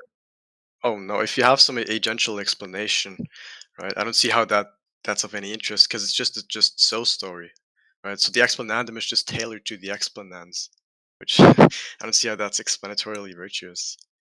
Also, I mean, a Oh, I'm not deity, claiming it is. right? Yeah. But a deity would just be compatible with every state of affairs in theory, and that's the problem with these intentional explanations or agential explanations. That they're compatible with, that they have no real constraints, right? So back in Mesopotamia during the Chaldeans, the astronomers back then were part of the priest class, and they understood the cycle of eclipses, and it was a big secret because they used the cycle of eclipses in order to make predictions about their occurrence and appear to be all knowledgeable, being able to predict something to the public that is in fact a post-diction all along. The cycle of eclipses, called the Saros cycle, Sar, coming from Babylonian meaning lord or king, also derives from star. Sar, the Saros cycle, is a cycle of kings. They would do coronation events and welcome new kings and the birth of kings and so on whenever there was an eclipse with the Saros cycle. Yeah. So the public's religious experience became a foundation for their belief in this reality that eclipses and kings coincided with each other by divine order, when it was just a human fabrication from the beginning. So they had a unified explanation for all of this stuff.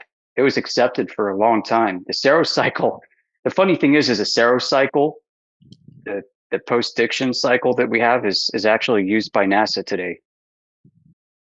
There's some Well, irony in there. what you just described just sounds to me like spurious unification, right? Which is to say that Yeah, isn't the globe like that though?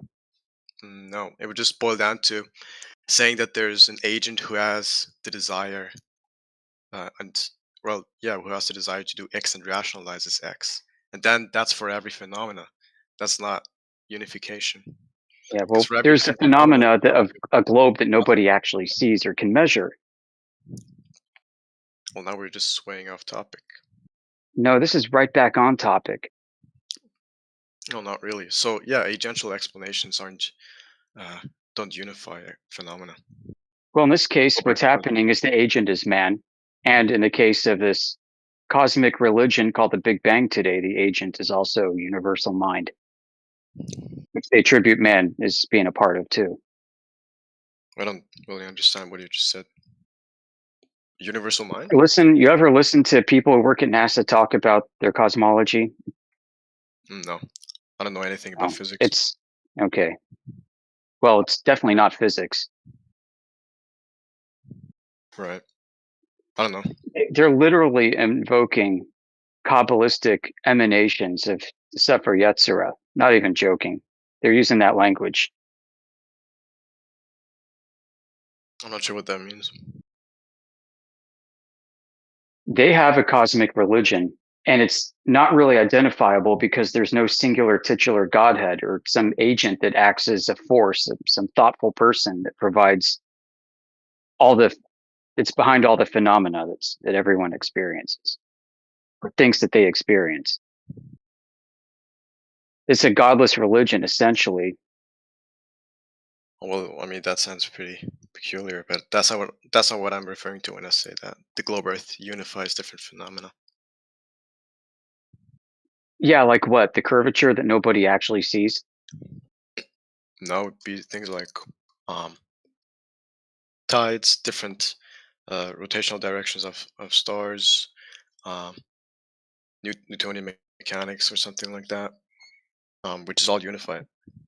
Well, okay, but it's really not, because things like eclipses are not able to be unified by the heliocentric explanation. How so? The Selenelian lunar eclipse presents the exact opposite geometry of what occurs in other instances of lunar eclipses. You have a sunrise and you have a sunrise and a moonset, or a moonrise and a sunset, where both the sun and the moon are above the horizon at the same time, and the moon is fully eclipsed.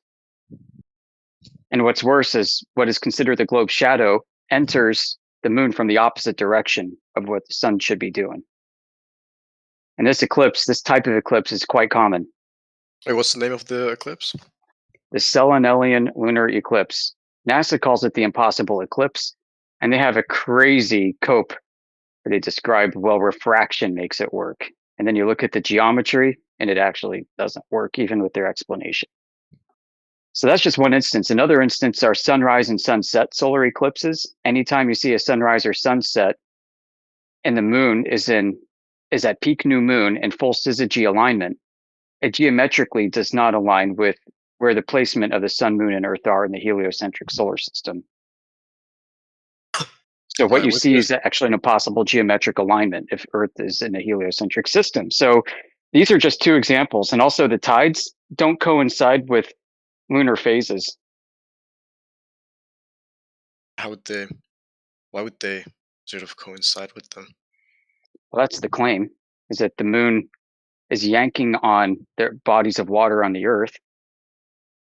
Oh yeah, but how would you derive the expectation that under certain lunar phases the water would behave differently? Oh, that's what I've heard claimed. I mean, that the tides are dependent on the moon's position. Oh yeah, but I mean, I don't know. I guess the anything about phases that. are not quite that. But yeah, that the moon's location does not coincide with tidal interactions completely in all places of the Earth. There are quite a few exceptions. There's some places where there are three cases of peak tide throughout a 24-hour period, and most places it's 2. Right, with the Selenelian lunar eclipse, why do you reject the explanation through atmospheric refraction? Because first off, the shadow, if the sun is coming up and the moon is setting, the shadow will enter the moon from the top, not the bottom. And then as the sun and the moon become closer and closer into full alignment with each other above the horizon, the moon gets more and more eclipsed. The irony being is the sun becomes in more direct contact with the moon, the more the moon gets eclipsed, which is kind of crazy. Well, but I mean, how's that exactly sort of evidence against this explanation of atmospheric refraction? Well, this explanation doesn't describe the direction. The direction of the shadow over time. You don't get to see what's happening over time here. And also, how is it that the moon turns red if it's in full eclipse? You ever see a red shadow? Yeah, like a blood moon. Yeah, like you ever see a red shadow on Earth produced anywhere for any other reason? Or is this just a special plea? It's the scattering of light, Yoda. Scattering of light. Okay, so The sun and the moon are both in the sky. The moon is fully eclipsed now, and it goes from turning dark to now bright red. And it's supposedly sitting in the full shadow of the Earth. The diagram does not predict what happens in reality. You can look at the diagram that I've sent, GIF. Yeah, it doesn't comport with what we actually see, is what I'm telling you. How does it not comport with what we see? Because of the directions of the shadows. Right. Do you have some The phenomena that are observed over time. Do you have some video or something? So Andy, I don't. I mean, we can direct you to our home server. We got tons of videos over there. Okay. I've sent the video of lunar eclipse. In this video, we can see that the initial color is red, and it gets black as the eclipse ends. Cool, red shadows, awesome. This ain't even a Stellanellian eclipse like what we're talking about, but still a problem. Due to scattering of light, red color travel the most due to its longer wavelength.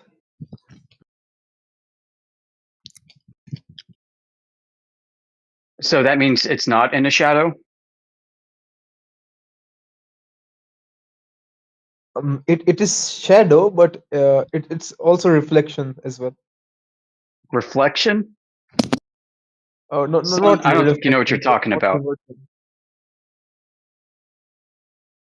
It is shadow. Earth is casting its shadow, but light from the sun is getting. So it's not a shadow. What's the word for it? Refracted, I believe. So it's not a shadow? It is shadow and refraction as well. So there are two phenomena. Shadow's an absence of light. How can it be both reflected light and a shadow at the same time? Oh, okay. If you examine the GIF that I've sent of how lunar eclipse work. You don't need to explain it to me. I understand the claim. Okay, let me explain. So Earth is casting its shadow. That's why moon becomes dark, right? We can see the moon, and at the same time, sun rays are incident on the topmost points of Earth, and then they are getting refracted as and as red rays on the moon. That's why we see the color. So no shadow. Shadow, but the colors at the same time. So red shadow? Shadow, but red color as well, due to reflection of the red light.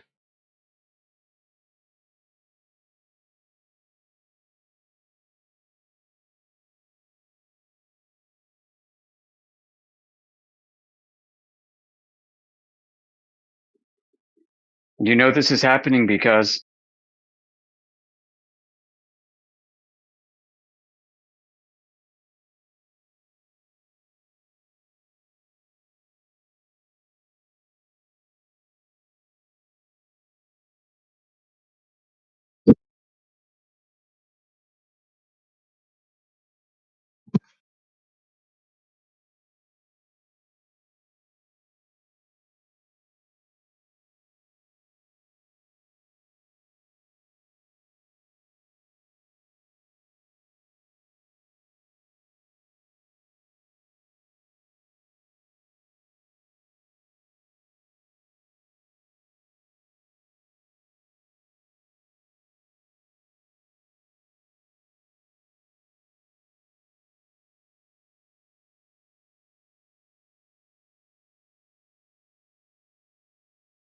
So Yoda, I've sent two images. Can you see them in the side chat? yeah, so what you're describing there is refraction. Yeah, refraction. Yeah. But So you don't know that it's refraction, number one. Number two, I think the principal effect here is actually diffraction. But in either case, yeah. Mm. In either case, then what's being presented is not a shadow.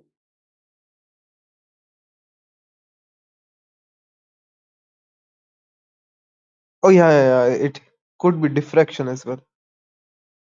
Yeah, so how do we know? Like, which is it? Which one of one versus... Nobody knows.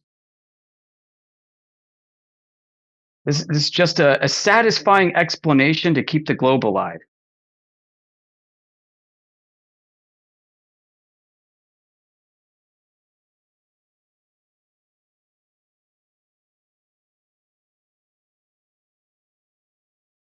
But the problem is during the Stellanellian eclipse, the shadow directions are the opposite of the motions of the celestial bodies.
By the way, Yoder, see the image that I've sent.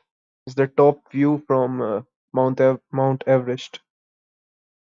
We can see the curvature. No, that's Please. BS geometrically. You know why? Why? Because I've done the math. I can show you the math. Yeah, that's obviously, beyond obviously, just a lens distortion effect that's taking place right there. Right. We need to get the camera's data, like what was the field of view, the lens type, focal length. Yeah. Notice how the horizon's above the center of the frame. Mm-hmm. Okay. It's gonna cause the line to distort in a convex way when it's above the center of the frame. If you could find more footage from that exact footage right there that you showed, if he just panned the camera up a little bit and that horizon dropped below the center of the frame, it's going to be curving the wrong direction. So I'll show you some footage from the top of Mount Everest right here, where we can see the horizon is at the center of the frame. And he also does a 360-degree pan around, and you don't see any curvature. And this isn't proof of flat or globe, because from this height you wouldn't see any curvature anyway. But from the top of Mount Everest, yeah, we just see a flat horizon. Even from 4 times that height, if we send up a non-fisheye lens camera, we don't see any curvature. Like a weather balloon height, for example.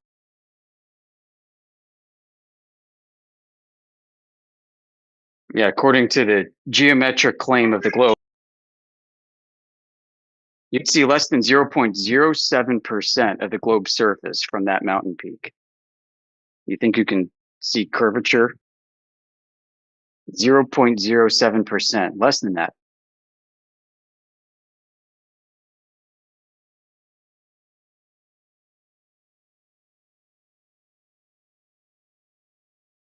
I see.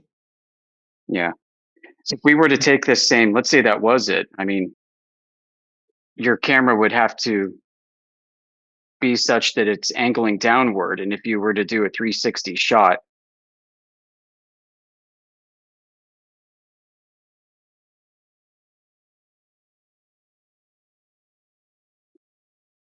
yeah. Right now, as it stands, if that thing, if you were to like look behind you and take a picture, would it also be curving left to right like that? And how do you connect the ends to each other? If you were to turn left, is it also curving left to right? And if you turn right, is it also curving left to right? Is it just going to make humps? So yeah, the geometry doesn't work out. We understand cameras and optics, so no.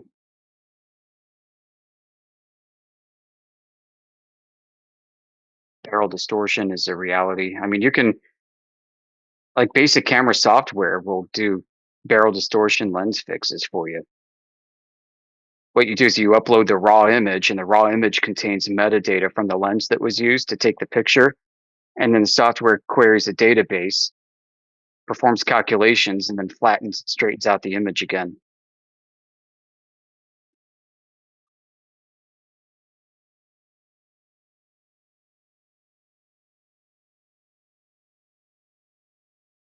Mm. Do you know about the North Star? Yeah. North Star. So the thing with North Star. just quickly before you change to the North Star, I was just looking for some screenshots. I just wanted to share these just really quickly. Okay, so this is when I was flying over Alaska. I was filming out the window because I was shocked in how perfectly flat the horizon looked. So I decided to film it so I could show people. And then when I got home, I was like, damn, that's crazy. It doesn't look like what it looked like when I was looking through with my eyes. Okay, so here's a couple of screenshots from my video. So this is at about 40,000 feet above Alaska. And it looks like you can see a little bit of curvature. Yes, yes. Yeah, and then what I noticed is that when I would pan the camera upward, and then the horizon would be lower than the center of the frame, this is what you could see. And when you would have the horizon right in the center of the frame, it would just be completely flat. So it's just a lens distortion. You need to take that into consideration, that's all. Oh yeah. That's Yeah. where. Cool, Yeah. cool, cool. Speaking of North Star, the thing is, if you go to North Pole, you can see the North Star if you go to Greenland, for example. But when you go to Antarctica, you don't see any North Star. So isn't that a proof of globe?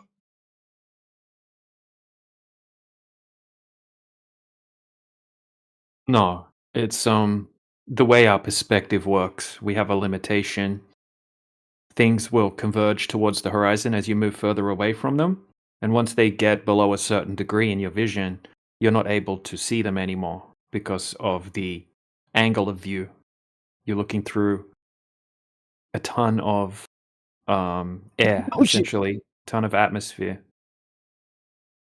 when you're looking over that distance. That's why we can't see stars when they're just slightly above the horizon because of the thickness or the opaque air that we're looking through. And things converge. It's just basic perspective. For example, if you were standing on it, just say you had just hypothetically, say you had a giant football field Mhm. and it was 100 kilometers across this giant football field, and you had a big light, like a big street lamp in the center of the field, and you were standing under it. As you move away, as you start backing away from the light, it's going to get lower and lower and lower in your field of view until eventually it's going to converge into the horizon. As you keep moving further and further away, you're not going to be able to see it anymore. It's just due to perspective and atmospheric extinction of light.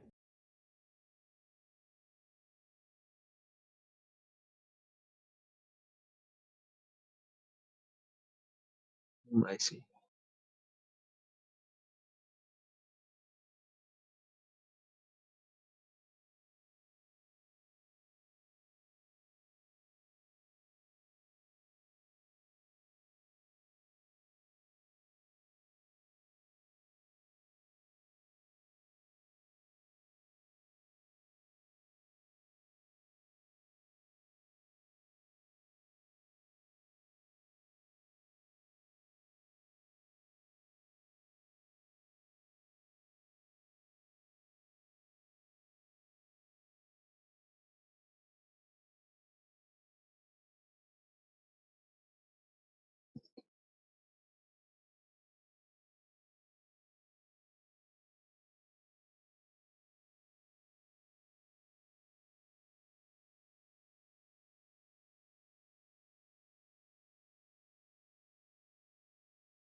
So DJ, can we say that Earth revolve around Sun or not?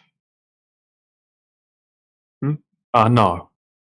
You can say it, but you don't have any, even Einstein himself said there's no optical experiment that could prove that we're orbiting around the sun. Or the So, sun's orbiting around us or whatever. Yoda, I but sent but you a picture. Could you post it for me, please? but Because I can't post. there are two possibilities, right? Right. Either we are orbiting around the Sun, or is Sun is orbiting Yeah. around us. So don't you think that? Because at the daytime we can see the Sun, but at night we don't. Right. Or if you go down just a couple of 100 meters into the ocean during the daytime, you can't see the sun either. It's pitch black. You can't see any light from the sun at all because it can't push forever through a medium. So if the sun was much more local than what we get told it is in the globe theory, then as the sun moves to a different section above the Earth, as the light pushes through the medium, through the atmosphere, right, it's going to lose intensity due to the inverse scalar of light, firstly, and it's also going to be scattered and it's going to be absorbed by the medium over distance. So light can't travel forever through a medium. Depending on the density of it will determine how far it will be able to push through. What's twilight then? I've sent a GIF in the side chat. What do you think about this model? That's a straw man flat Earth model essentially. So that's kind of showing like a disk in space with a globe projection map as the flat Earth. It's what people kind of use to straw man our arguments in here, and there are definitely some flat earthers that kind of think that the flat Earth is something like this, which is a poor argument. There's a lot of bad flat Earth arguments out there. I will agree, and that could be one of them. But generally, this is used as like to straw man flat Earth. Yeah, we don't think that's what it is, and we absolutely don't think the Earth is like a disk floating in space, like a flat planet. Most people try to replace. Most people try to replace the globe in the heliocentric model with a flat planet, and that's not what we're claiming. That would be silly. DJ, can I get you to post the picture, please, that I sent you? Because I can't.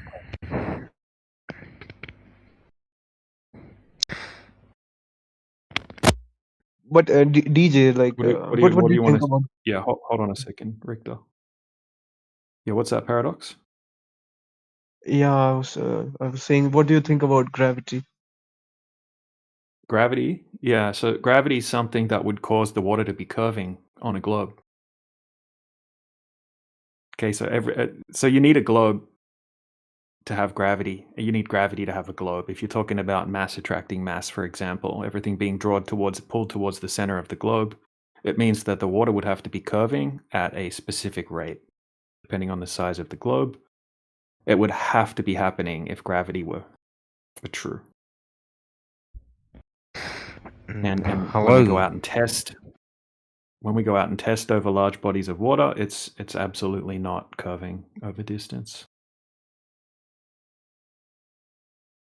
But still, we can see gravity working in moon, for example, right? Moon is spherical. Even the sun is spherical. Yeah, I don't know about the sun. I can't tell what the sun is. I will grant you that the moon looks like it's a sphere.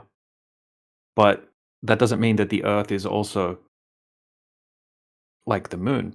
Okay, that's just, I mean, I understand why you're claiming that, because we grew up being taught that we're in a big giant space vacuum, like the universe, and then you've got all of these spherical planets and suns, and that we're also one of them. So I completely get where you're coming from.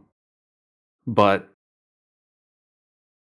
I don't think the Earth has any characteristics in common with the things that we see in the sky. I think there's something different to what the Earth is. kind of like, just to give you a silly analogy, it's like looking at a tree and thinking, well, why isn't this other thing also a tree? Well, because it's not a tree.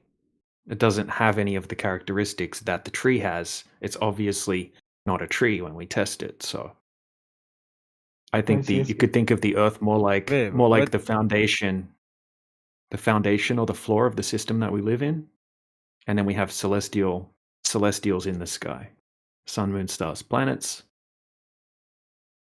I see, but how I'm thinking is there's a space, right? And we can see objects in space, how they function. I can see moon with my own eyes. I can see the sun, and I can Yeah, we observe all that see they are. the same thing. Yeah, we all see. So Well, you see a round light. Even NASA and whatnot, they refer to the sun as the disk of the sun, or the moon as the disk of the moon. That's kind of what we see from our perspective. We see a round light in the sky, essentially. And we've been fed a whole big story surrounding what we can see, and we've been told that outer space is a big giant vacuum, 10 to the negative 17 Torr deep space vacuum, and that these things are certain distances away, and that suns are burning balls of plasma gas right in the vacuum of space. And I deny that claim, because I would consider it textbook definition pseudoscience. There's a logical gap, right? The logical gap is I look at the moon and conclude that Earth is a globe as a consequence of that observation. yeah, that's what I'm doing. Yeah. Yeah, I get why you're doing it. It's not giving you a hard time for doing that because of the way that we were brought up. Thinking that we're on another round planet. That's like the moon or the other planets or something like that. You get taught about gravity, and gravity forms these things into balls and so on. But we're testing that. We're testing the core of those claims by testing for the curvature that would have to be there. It's the prerequisite or the requirement for the Earth to be a globe. You have to have X amount of curvature over X amount of distance.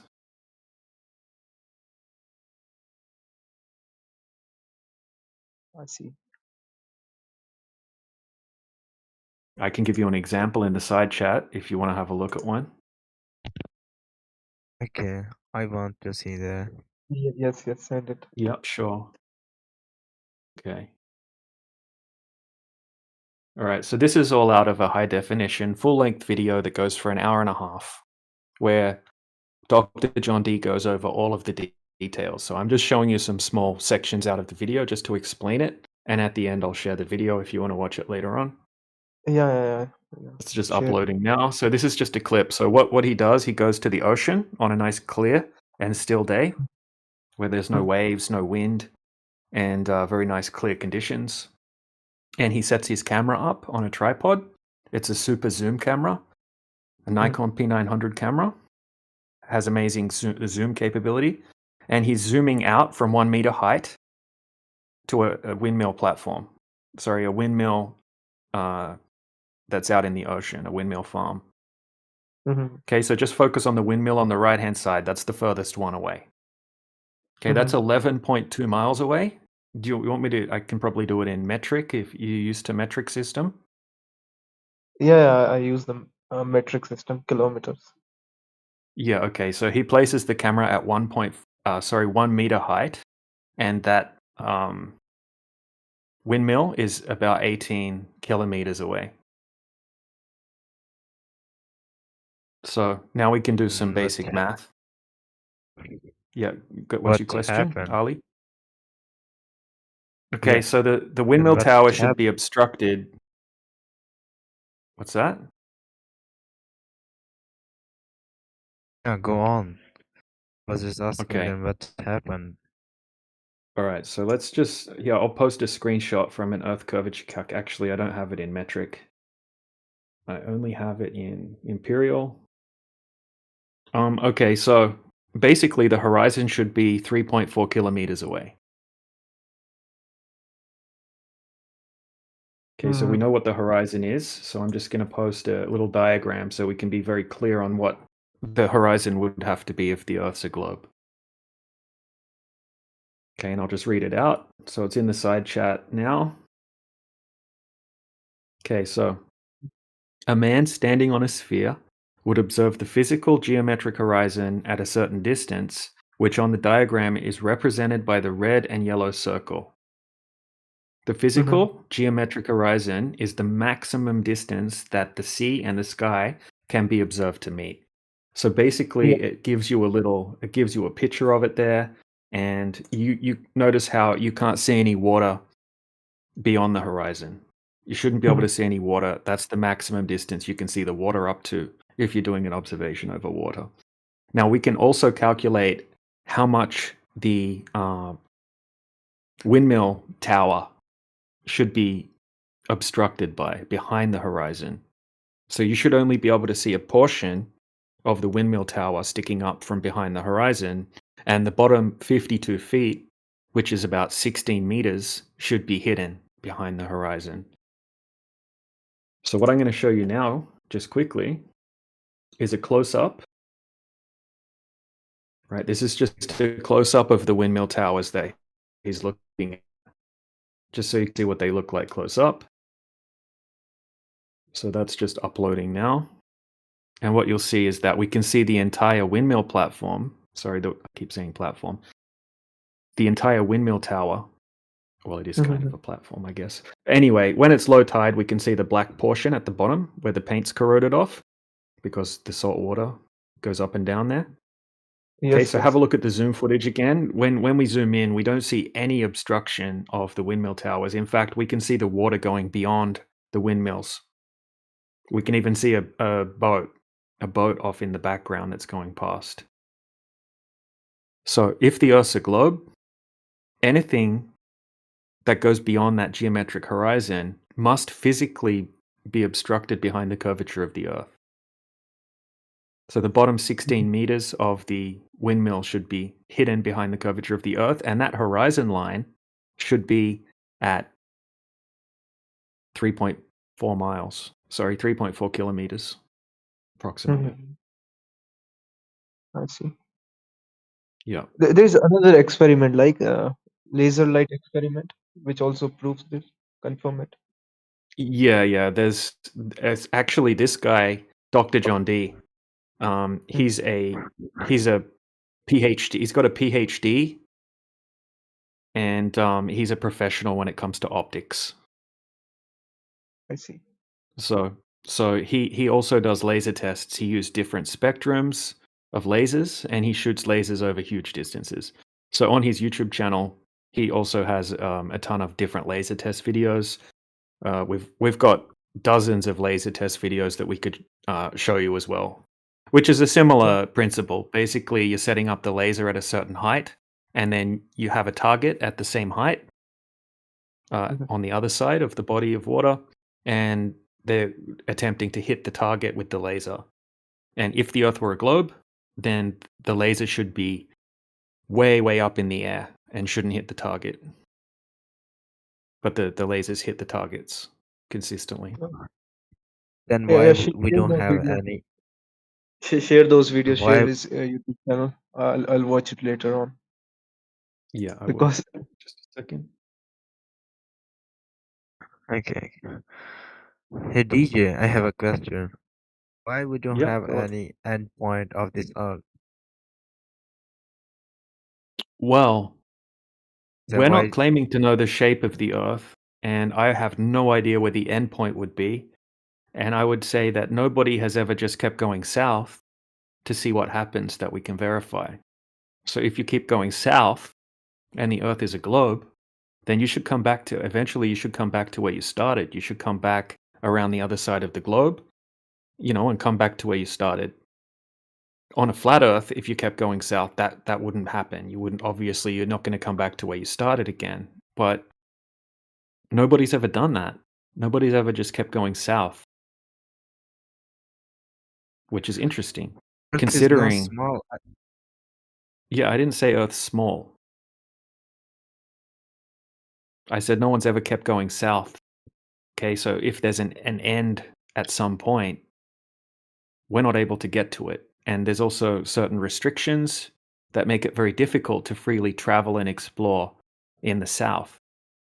Right? Once you get to 60 degrees south, there's actually a treaty called the Antarctic Treaty that prevents you traveling past there without a strict permit.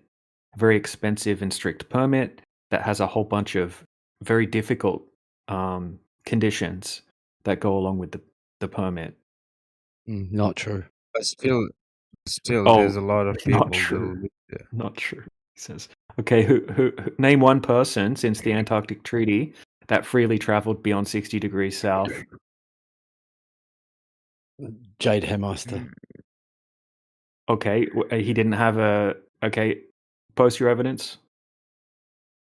You said name one person. Actually, there was a guy. There was a guy recently that did do it. He was a Chinese guy who was flying his plane around the world, basically, to raise money for cancer research. A Chinese pilot, a young guy, and he decided to fly to Antarctica and land there without a permit, and Why he got you? put in. He got thrown in jail.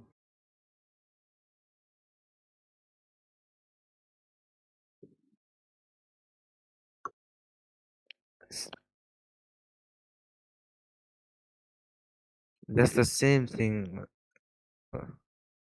Also in the Arctic Ocean, not in just Antarctic.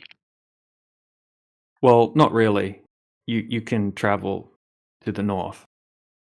Okay, they don't have the same type of restrictions, even though it is monitored, but they don't have the same type of restrictions as they do in the south.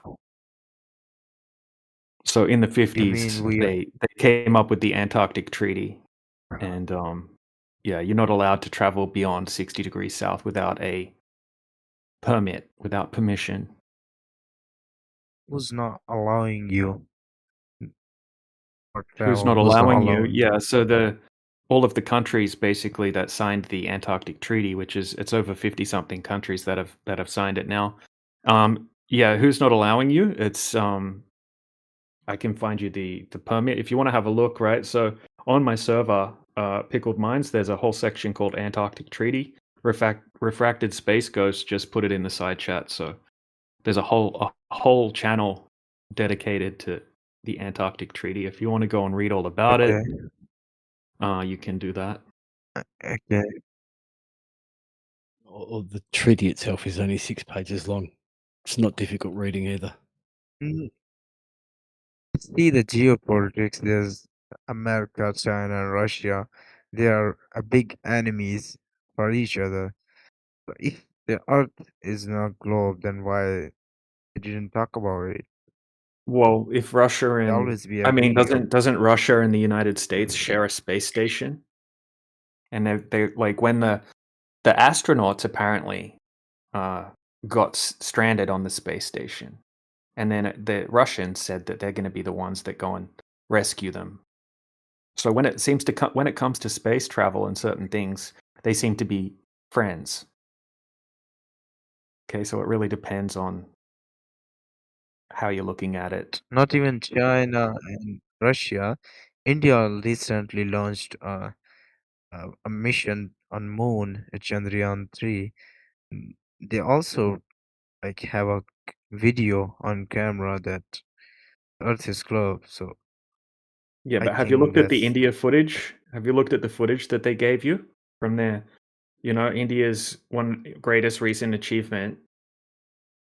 Have you looked at the footage? I mean, yeah. it's the footage. Look, I'm going to post the footage in the side chat. Like the footage Okay. looks even more ridiculous than NASA's footage of the moon landings. Okay, at the end of the day, you're just going to have to trust them anyway. You're not going to be able to go and check if they did what they said they did.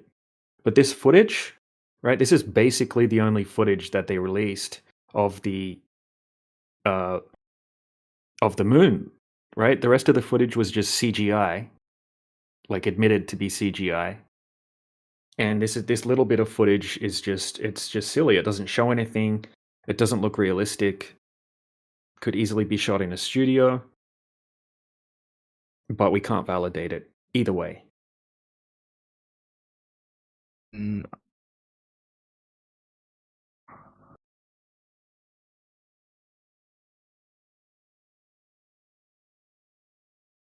don't think that is real. It's all faith-based stuff. When it comes to things that are too high for you to validate, you're just gonna have to believe or not believe. Okay, after spending years looking into the fakery of the NASA moon landings, even if I believed the Earth was a globe, I would still be calling fake on NASA going to the moon. And the Indian footage, I mean, most of the Indian people that come in here also agree that the footage looks very fake and that they probably faked it.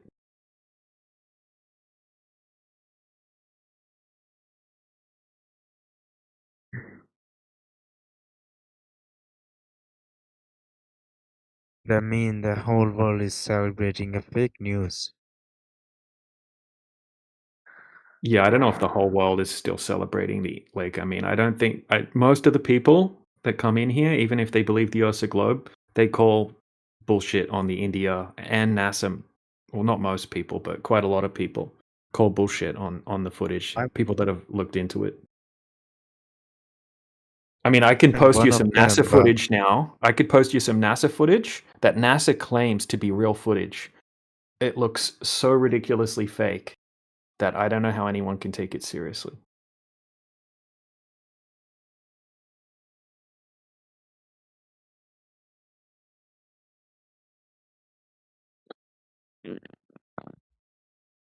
But at the end of the day, we can just go and test the surface of the Earth over and over again to try to confirm if there's curvature or not,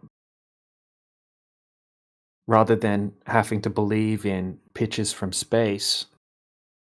We can just go and test if they actually match up with reality. But DJ, bro, why do you think that governments are lying to us? And every single government is lying to us. Yeah, I That's the mean, are they lying though? What are you lying about? What in particular? Going to space or lying about the globe? yeah, the Earth, the lying globe, Yeah, about like both. even I don't think But most people that work for the government or the education system or scientific industries, I don't think that they're lying. I think that they are just repeating the information that they learnt at school. They're just memorizing the textbooks and repeating it to people. They're not going out and actually checking. They're not going to college and they're not saying, "Oh, professor, how do we really know that the Earth is a globe?" That's not a question that they're asking. They were taught that it's a globe their whole life. They've never questioned it for the most part, right? They've but not gone and tested it. let's say wait, that India landed on the south pole of the moon, and NASA appreciated it. So why both the India Space Organization and NASA, why they both are lying? Well, why would they not? I mean, if they're both lying and it further confirms that people can go to the moon, it's going to add more legitimacy to whether NASA went to the moon. Someone else what did of it too. It's going to say, okay, well, that's more evidence that we went to the moon because look, somebody else has also done it.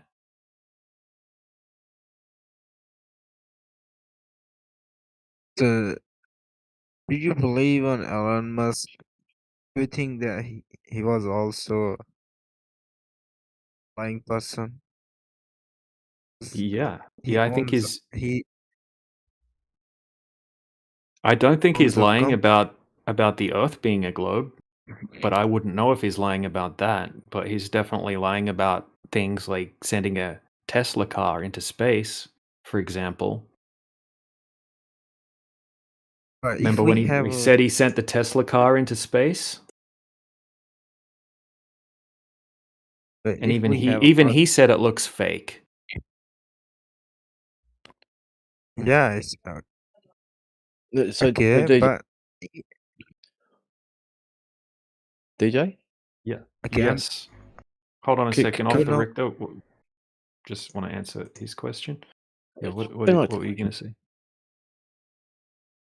yeah, I'm not gonna talk about countries or like that. But I wanna know that if the Earth is flat, then why we don't have any end point of this Earth? Like Well, maybe there is an why end point.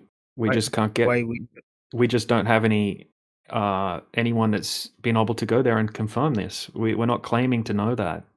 We're not claiming to know the shape of the Earth. The globe side are claiming to know the shape of the Earth. We're testing that claim. And when we test it, it doesn't match up with what we're being told. Remember, flat's not a shape, right? A globe is a shape, but a flat is just a descriptive term to describe, in this context, a surface area that's not curving over distance.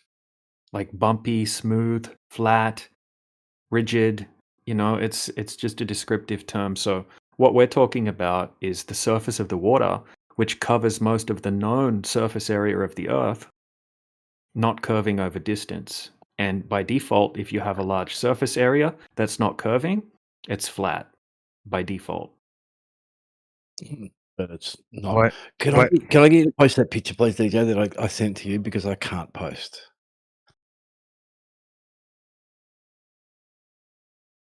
Sure. Thank you very much. And that Chinese guy that got arrested, he got arrested for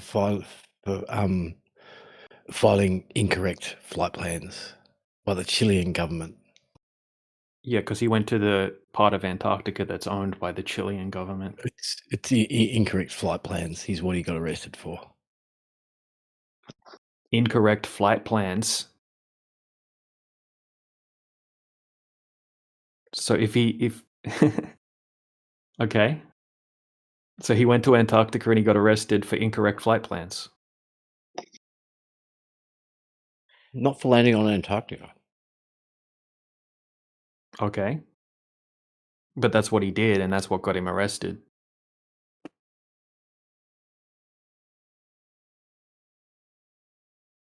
Getting into trouble and being forced to land on Antarctica was what drew it to attention that he had filed incorrect flight plans. If he didn't get in trouble and he didn't need to land in Antarctica, no one would have been any the wiser. Okay.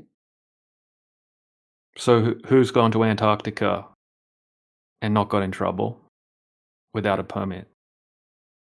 About 10,000. I think it's about, no, I think 2022, there was 106,000 people, I think, visited Antarctica as tourists. Yeah, they all had permission through the jurisdiction of the tour company or travel company that they were going there with, whether it be a flight company that does the drive-by tours from Australia, okay, to a particular section of Antarctica that's owned by Australia or designated to Australia, and then the other ones going from Chile or whatever, okay, they have permits, right? They have deals with the government where they need to have permission. We're talking about an independent person going there, not with a tour group, not with an organized tour group that's government run. You said you could. It's not government run; it's private enterprise. You said you couldn't go there unless you had it extremely difficult to get permits. So the story's changed. No, it isn't. So you can go with the tour you need to get you need to go through a designated. Don't need any permits. Yeah, that's not free exploration, though, is it? I said freely explore. Yeah, so that none of them are freely exploring Antarctica, are they? They're going to designated zones on tours. It's not free exploration. You can't just jump on a boat yourself and just go to Antarctica past 60 degrees south without permission.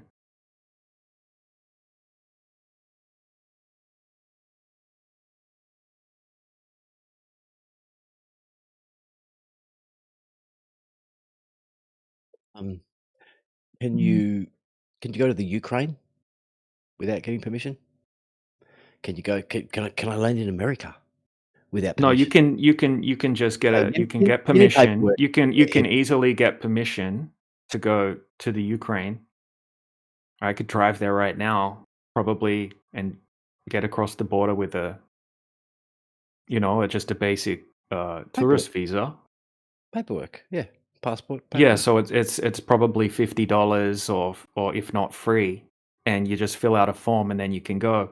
It's not the same deal when it comes to freely going to Antarctica.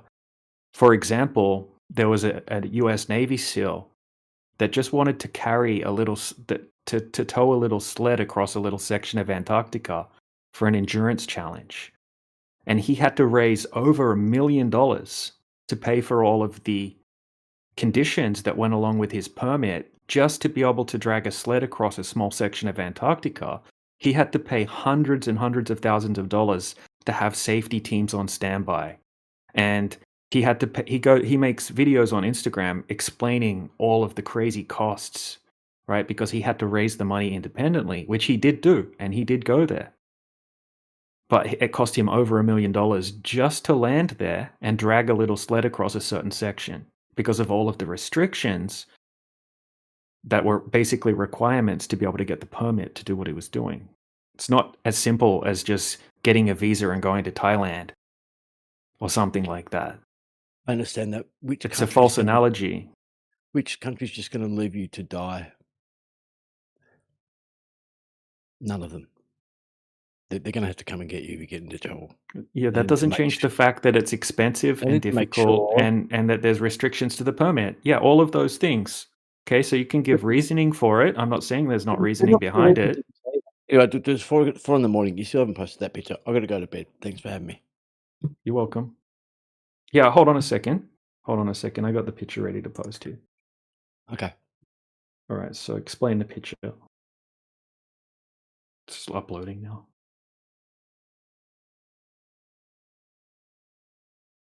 So that's Brisbane Airport. Just to show there's no window distortion, no lens distortion. Straight lines are straight Okay. lines. And All then, right. And then out the window of the plane. Taken by me, 36,000 foot. Okay. All right. You There's- take it with your mobile phone or what? Yeah. Yeah. What's the focal length on the lens of your mobile phone? 18 millimeters, probably something like that. What's the difference? There's no distortion on the ground one, and there's curvature in the right one.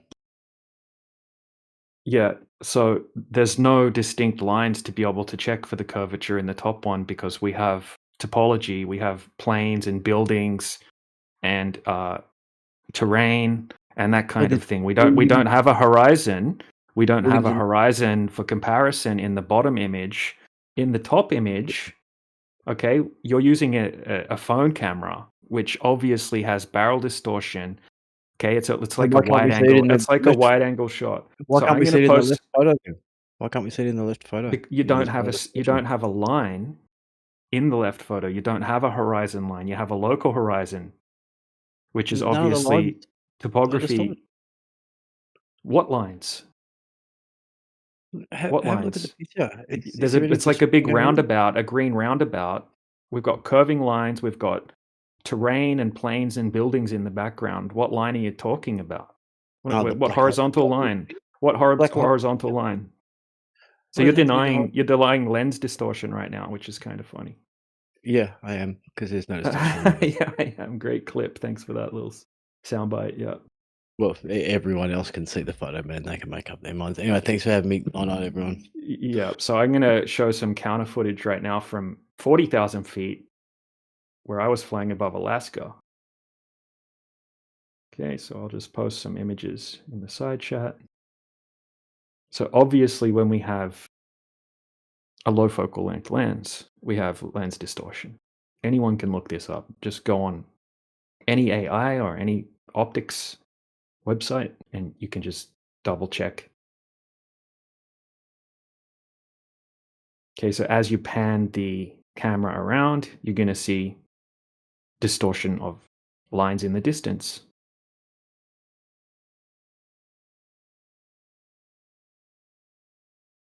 Happens every single time.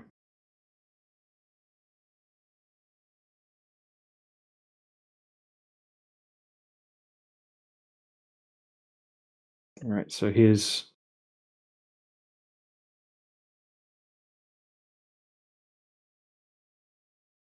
two pictures, horizons above the center of the frame and horizons below the center of the frame, 40,000 feet.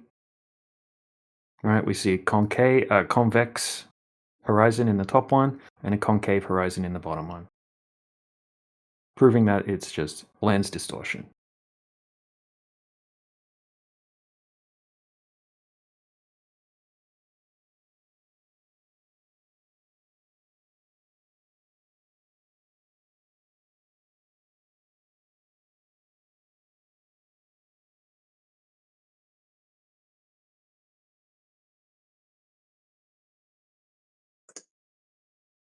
The Globers' arguments are getting weaker by the day.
Hello.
Via ruler, are you there? Yeah, I'm there. Wait, can you hear me? Yeah, so the way lens distortion works. Okay, so that footage, I took that footage myself. Okay, with my eyes, it looked completely flat as the horizon looks from that height, whether the Earth be a globe or flat. When I took the footage with my camera, I looked back at the footage when I got home and I'm like, oh, it Are looks you like it's actually being serious? curving. Yeah, do you not understand how lens distortion works? No, but do you like as a genuine question, do you actually believe the Earth is flat? Like, I'm It's not genuinely asking. something that requires any belief. Okay, the No, globe I'm requires asking you a belief. question. Like, I'm just asking you a question. Do you actually N- believe this? Yeah, it's not something that requires any belief. It's something It's that just a we yes can or go no out and question. actually. Yeah, but it's a Okay, so then, malformed.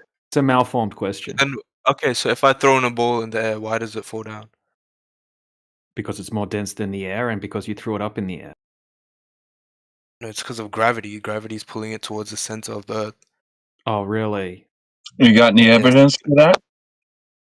Throw a ball then. What do you mean evidence? Just Yeah, throw a ball. the ball is more dense than the air, right?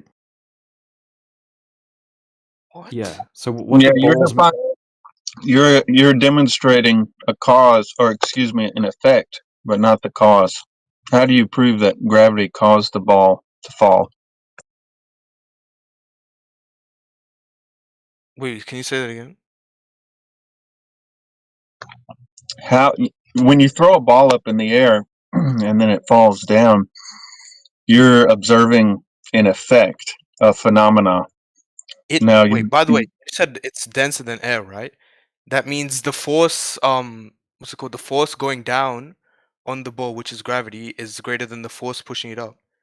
So obviously it's gonna fall down. Yeah, it's going to. That's how Okay, it works. the air cannot support the ball, so the ball's going to sink. If it was a helium Due balloon, to gravity, yes. Due to if gravity. it was a helium balloon, it would go up because it's Yep, less dense than the because the surrounding force medium. underneath is stronger than the gravity pushing down on it. Yeah. Oh, okay, cool. So if you have gravity, that means the water should be curving too, right? What do you mean? Okay, so if everything's being pulled towards the center of the globe, that means the water that covers over 70% of the globe should be curving over the surface of the globe. Curving over the surface of the globe. Yeah, if you have a globe and it's covered in water, Yeah. 70% approximately It of the does surface curve is over. water. What do you mean? No, You think the water is when we go out and test over the surface for the curvature, it's not curving over distance. Therefore, debunking your gravity claim. Yeah. So have you ever gone and tested the Earth? tested Or the do you, whole Earth? no, you don't have to test the whole Earth. You could just test a small You're saying water portion. doesn't curve over the Earth. Like, that literally makes no sense. Yeah, water doesn't curve, right? Water needs a container, and the surface doesn't curve over distance. Water is flat over the surface of the water.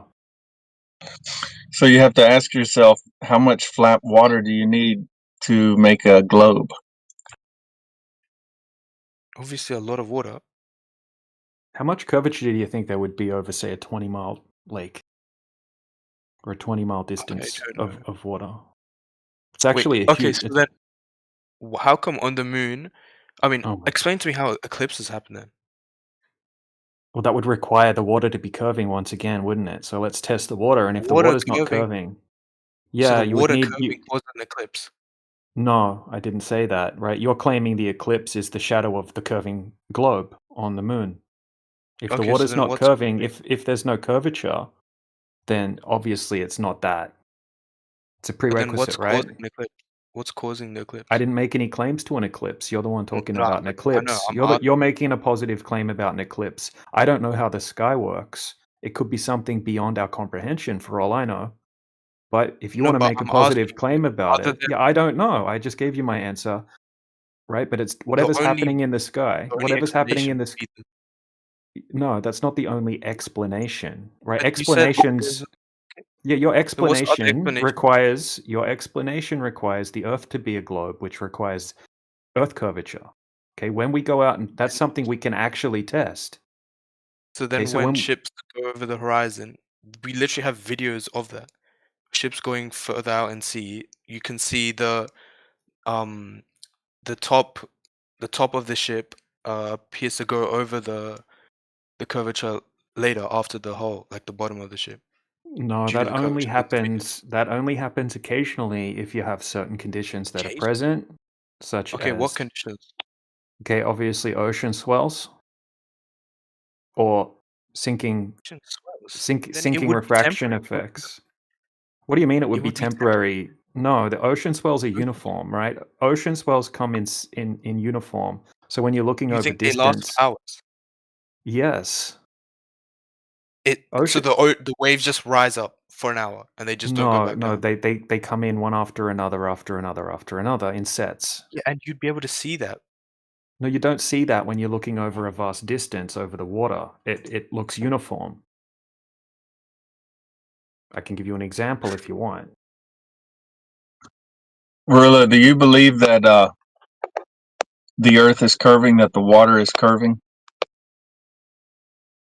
What do you mean? The water's curving. Yeah, like basically, if the globe is a sphere and the globe is 70% water, then let's say a 10-mile lake, or a 20-mile lake, that would be curving. The water does curve over long distances, yeah, due to the Earth's curvature. So how much drop over distance? Let's say you were at the top of the Earth, looking at a lake that went 20 miles. How much do How you would I know? drop? I don't know what the calculation is for that. Do you know there's an Earth curve calculator where we can take the claimed radius and know exactly how much? And they've literally proven that it's true. That there is a curvature with those calculations. All right. Do you want to And how walk about through? that time in that documentary when they try to prove through shining a light through those holes, if the Earth really was flat, then the person on the other side wouldn't have to crouch with the light, but he ended up having to crouch due to his distance to be able to see the light from the other side. And that was flat Oh yeah, earthers, by the way. oh yeah. It's What was proven. the distance? What was the distance? I don't know. Yeah, you I don't know wouldn't know. because it doesn't It sounds even tell you the It's fake. distance. It's a 50-second clip out of a mockumentary Why to try to flat tease earthers? flat Why would Earth. flat earthers? They were flat I, earthers. They were it long-time flat earthers sounds even like before the documentary. it sounds like you're truly not interested in investigating the details. Am I correct in that? I don't need to investigate this stuff because it's obvious. No, it's not Okay, obvious. so you believe And it then? okay, so It's how not can different stars in different places, in different Oh countries? my god. bro. This You're this you're No, shit is like shouting. galloping. no, like I'm asking. You're just saying, "Oh my god," you can't give an answer or something. You You got to stay focused. Yeah, And bro. You're stars, jumping from one topic to the next because topic. I'm It bringing up points. started with I'm allowed to. ships, and now you're going Am I up not to allowed the to bring up sky one? again. Well, we're not Am I getting to the supposed to just go bottom. one point? We're not getting to the bottom of any points, right? As soon as it starts to get difficult for you, I'm you not just switch to another asking to topic. get to the bottom of any points. I just want to know what you think about all of these points. There's stars in different places. There's Yeah, you time have a zones. limited field of view. You have a limited field of So, view, and you can only see a certain amount of okay. stars If the Earth depending was on where you're flat, standing. if the Earth Oh was no, you flat, what is scattergun it? away What is the from map? that one again. Yeah, No. but Yeah, the thing it is, What really is the map look? there's actually like studies Yeah, there's What does different the map look? places. actually okay. So are all Maps. planes Like flat Earthers? half Oh of my god, bro. Hold on a second, guys. We're going to go back to the original thing we were talking about, and we're going to come to a conclusion of each point. So I found the image that I was looking for with the waves. Okay, bro, so just have a look at this image. Okay, we can see that there's large swells here on this day. And as we look further out into the ocean, those swells are still there, except because of the angle of view, it just looks like it flattens out.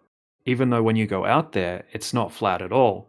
This used to catch me by surprise when I would take my boat out into the ocean, and I would get out there where it looked nice and flat from the lookout, and I'd get out there and you'd be going up and down these giant humps of water out in the ocean. Okay, called ocean swells. If there was a boat there, it's going to look like the boat starts to disappear bottom up as the boat decreases in angular size as it moves further away.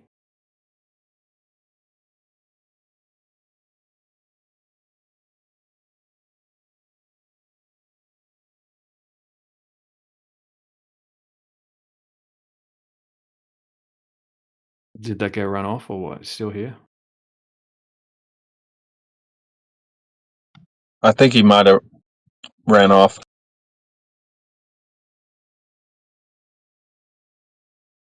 Crazy.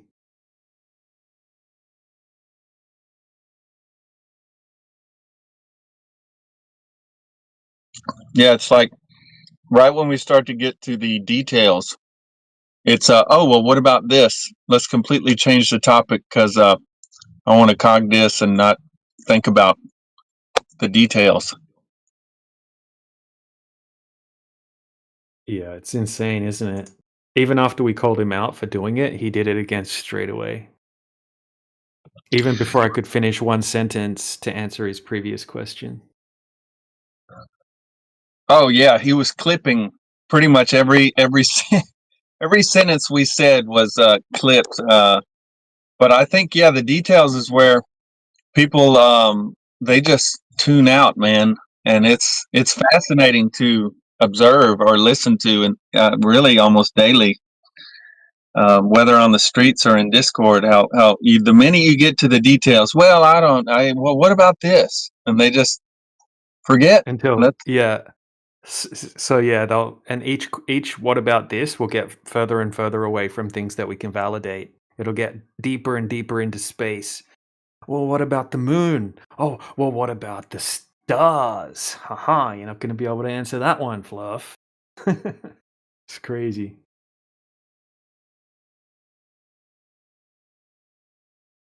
But yeah, I love it when they bring up boats over the horizon or horizons in general.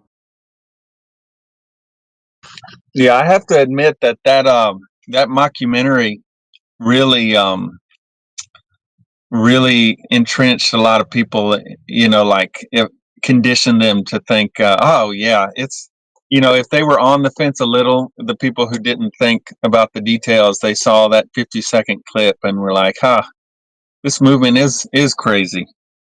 Yeah, it's an effective propaganda technique to use the socially unacceptable tactic to try to make it socially unacceptable, and that if you believe in this, you'll be mocked and ridiculed, and that flat earthers are just dumbasses.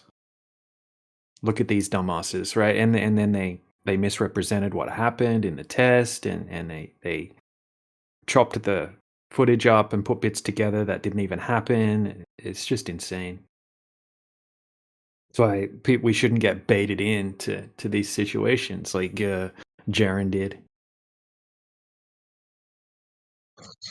Yeah, it really shows the power of that the fallacious appealing to majority, because I see it a lot in the health space, in health optimization, or like toxins or whatever. And 10 years ago, everyone thought someone was a conspiracy theorist for talking about fluoride, and now finally it just got banned, and there's probably still people out there like trying to justify it. Yep.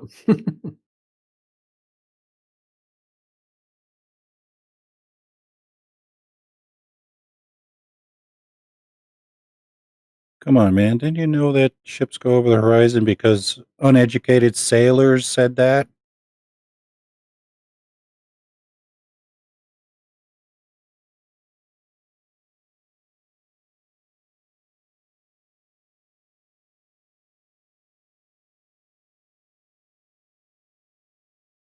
Did you know they proved the globe 2,000 years ago, even though we didn't develop high altitude flight until the 1930s?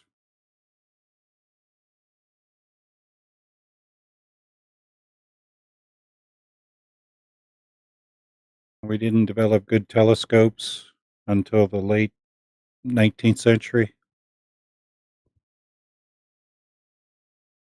And the first big, large telescope wasn't developed to the 20th century. But yeah, they knew it was a globe, despite having no knowledge of physics.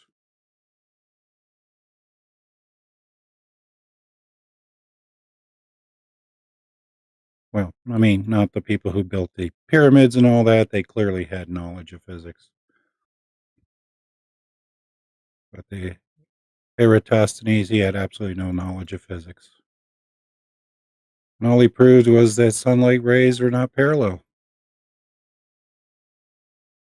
If he even existed. Well, of course he existed because this other guy, Cleomedes, wrote about him. But if you ask about Cleomedes, when he lived and died or whatever, they can't figure out when this guy lived or died. It's like a 500-year span of his lifespan somewhere, either 100 years BC or 400 years after. So, Yeah, and where did he get the information about the Eratosthenes test as well? That's another thing they say, oh, we have no idea. yeah.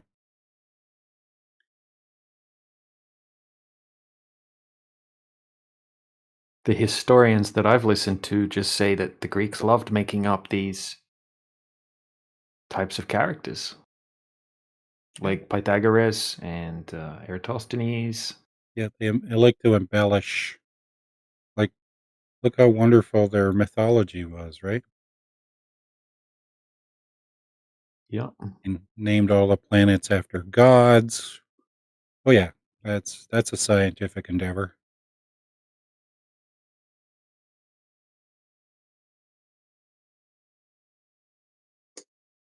There actually is zero evidence that Pythagoras ever suggested that the Earth were a globe anyway.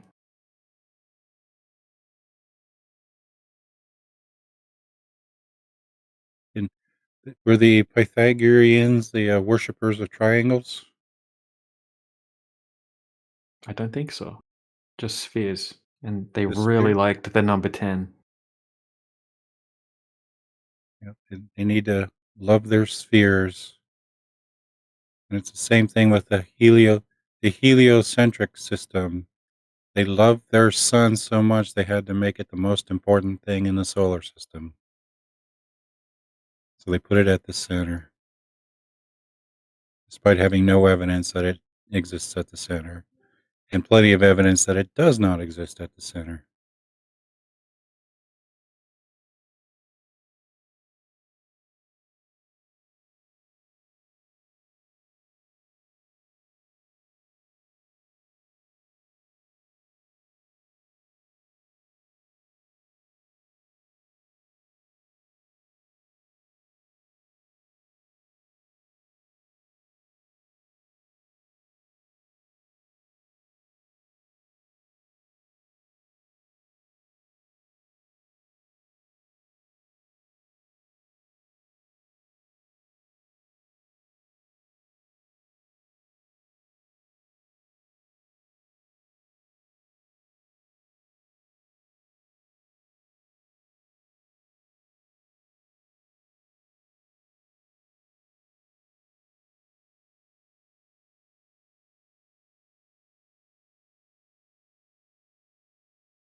Hey DJ,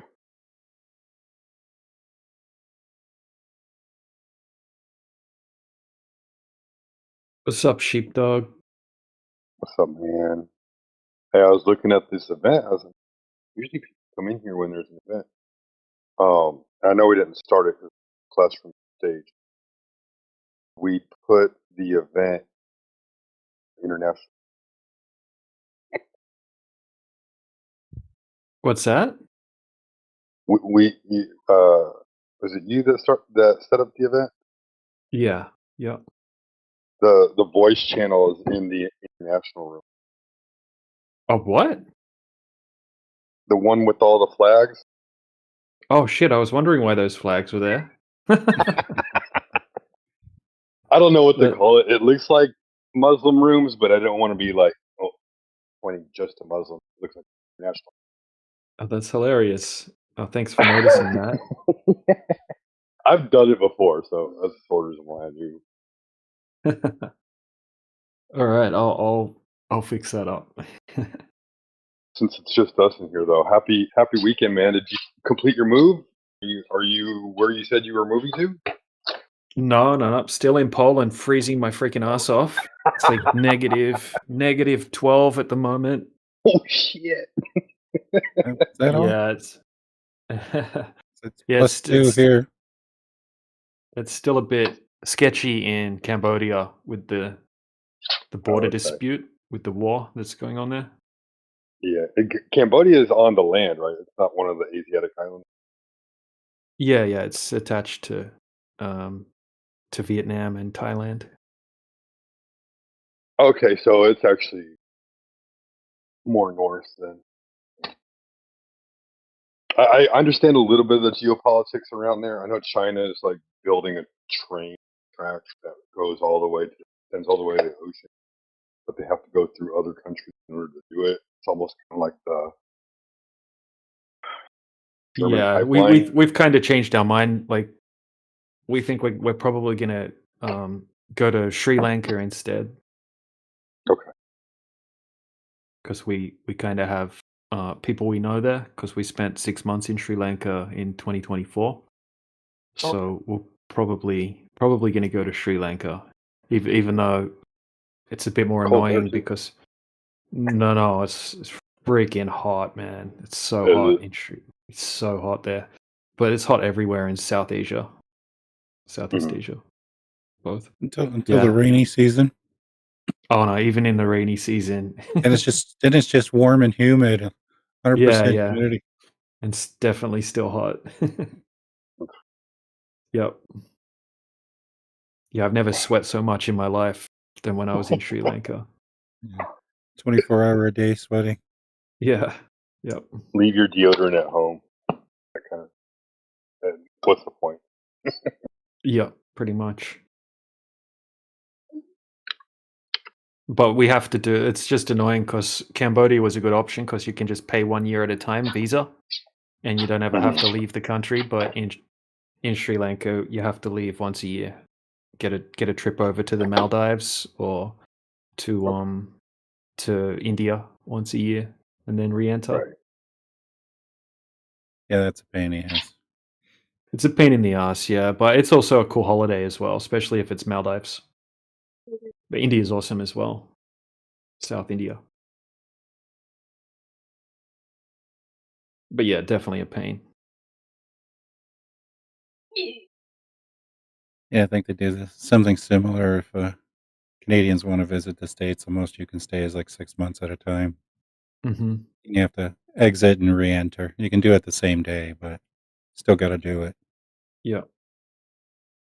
If you're in Florida, you have to fly all the way to Canada and then re-enter.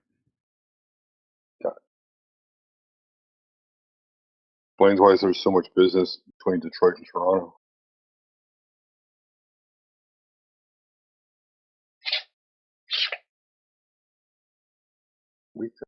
Did you delete the event, or if I could change the room?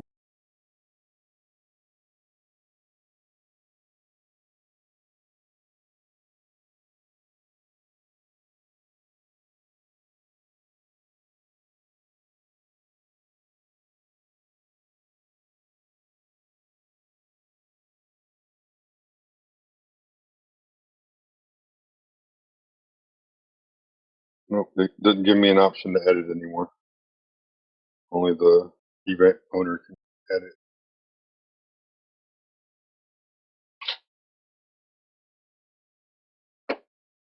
But yeah.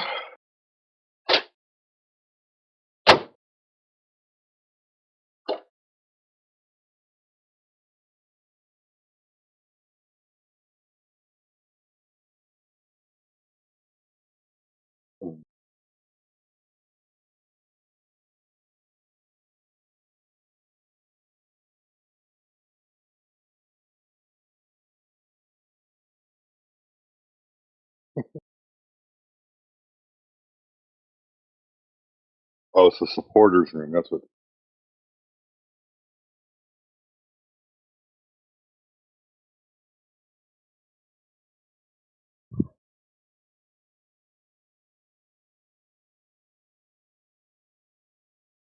I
What's up, Junga?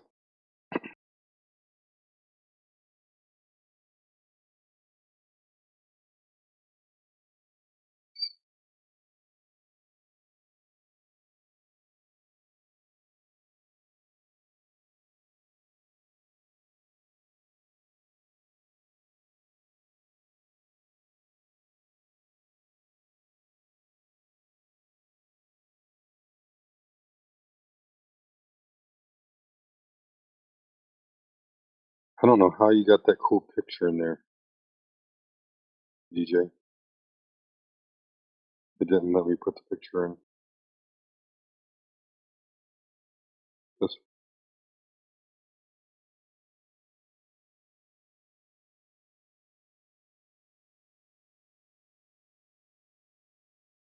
Picture in the event, you just hit upload image. it never gave me that up. I'm on my You, phone. oh yeah, I do it on the computer. Maybe you don't have that option on the phone. I'm not sure. Yeah, it's funny how different the phone and the computer are. Like some things I can do on the phone, you can't do on the computer, and Like most what? things you. Oh, like it just lays out differently. There was something. I mean, I'm sure there's a way to do it on the computer. Things are more readily available on certain options. From just talking to people, like, oh, I'm on my computer, they couldn't find what I was trying to.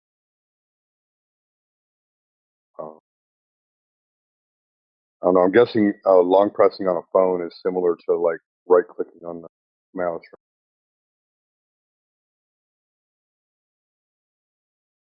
I've never done Discord on a computer before.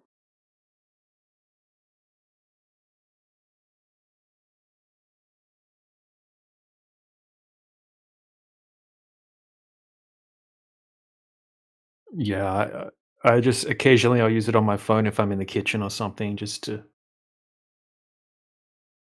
to do basic stuff. But trying to present information to a global when you got to pull up things and that kind of thing is, I find it kind of painful on a phone. I guess you would get used to it if you had a good place on your phone where you store everything and you can just copy, share things into there. But Right. computer is just easy because you can just Search. drag and drop. Yeah. Yeah. Yep, basically. Someday I'll have a computer.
Boostry, how are you doing?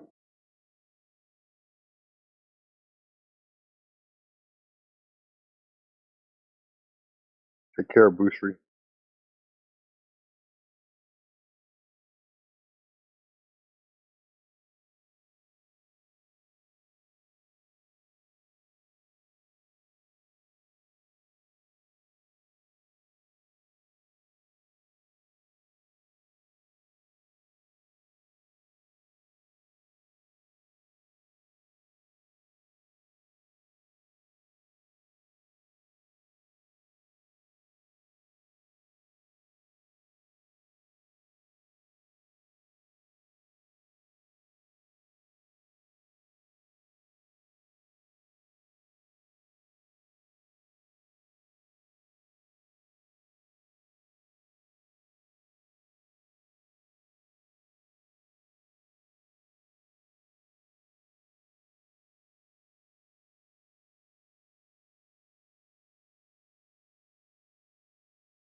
Good morning. Morning. Would you be? Can you still hear me? Yeah, we can hear you. Yeah. So I have a very quick question. What's up, man? So would you be able to volunteer to fly in an unpressurized cargo hold of a commercial jet? Would I volunteer to? Why would I volunteer to fly in an unpressurized commercial cargo hold? Well, if you were able to survive that, then the pressure gradient would be debunked. No one's disputing a pressure gradient. I have a very good video example. We're not disputing a pressure gradient. Oh no, I've heard that claim before that gravity's fake. There's no pressure gradient. No one in here is Nobody. claiming that there's no pressure gradient, bro. Nice I've try heard there. that here before. Cool. I've heard globe earthers say there's alien bases inside the moon, so all globe earthers must think that, right? Could be. I mean, NASA does censor a lot of moon photos. I've seen them on their website before. You can see Yeah, like so little blurs or like little pyramids that look censored. how do you not get the analogy? Right? If someone says something, that doesn't mean that all other people think that. Just So because yeah, they're that's why also a I'd flat rather earther. ask than assume. Yeah, so That's we don't kind of a claim that. troll. Yeah, we don't claim that there's no pressure gradient. And in 8 years of looking into this, I've never heard a flat earther claim that there's no pressure gradient. I don't If think you you're heard looking hard one, enough then. if you heard someone say that, yeah, show me one flat earther claiming that. Like, can you find a clip Yeah, or you could go anything like on that? Reddit. You could go on No, internet go. forums. You could go on Discord. You made Yeah, the claim. for all we know. I didn't For make all the we know, claim. that flat earther is actually a globe earther. Just making it flat earth. I mean, if the Yeah, Earth bro, was we really don't claim flat, that. y'all would be talking about the Earth is globe. No, Well, but let we me just ask you. go out and test the Earth. Let me ask you this. All right, I'll give you gravity. Right, gravity pulls water down to the earth. Right. I'm not sure. You would have to tell me that. Come on, man. But you know more. You think that you know everything You about the think Earth and stuff, you right? think the earth is a ball, right? I'll agree with you. The earth is a ball, right? It's a hollow I'll agree. ball. Hollow. A hollow ball, and gravity is pulling water down to the earth. That's why water is underneath the air, right? Well, I've seen like when I use a telescope to like. I mean, a lot of people bring up the boat I'm disappeared over giving the your horizon. gravity. I'm giving you your gravity. Okay. So like gravity, like how in the Dubai Tower, people on lower floors have different times than the Yeah, ones on pressure top. gradient, man.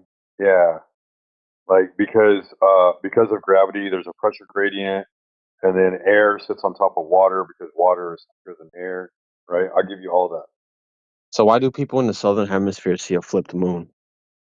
because they're looking at it from the other side. If it's flat, then it should all look the same. It shouldn't look upside down. If we're standing in a room and I draw a 6 on the ceiling and tell you it's a 6, and you're standing across from me and you're like, no, that's a 9. Are we looking at the same thing? You're missing the point of what I said. Why are people in the You southern missed the point hemisphere looking at an upside down moon? because they're looking at it from a different perspective than you are. Oh, so that means they're at the bottom of the globe. No, bro. Sure, No. I'll give you that. I'll give you that. I'll give you all that, dude. I'll give you all that. Now let's go measure it. So do you ever thought about maybe they could be hiding how big the Earth really is, not the shape of it? Well, then the story about where the moon is and that it orbits the Earth is wrong. Okay. I'm about to show you something. So do you believe we live in what do you call it, a space vacuum? No. Vacuum next to air pressure without a container? No. Okay. So I'm about to show you something real quick. So do you have any measurements for Earth curve? Well, I said that I believe that they're hiding how big the Earth really is, not that it's the shape of it. I mean, well, let me guess. story's Do you all think wrong that then. when you see other planets in a telescope, that's an illuminary? That it's an illuminary? Yeah. No, it's a luminary. It has its own light.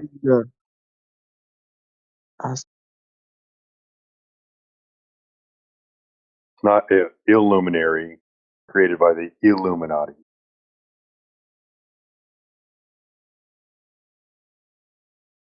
That shit's so fucked.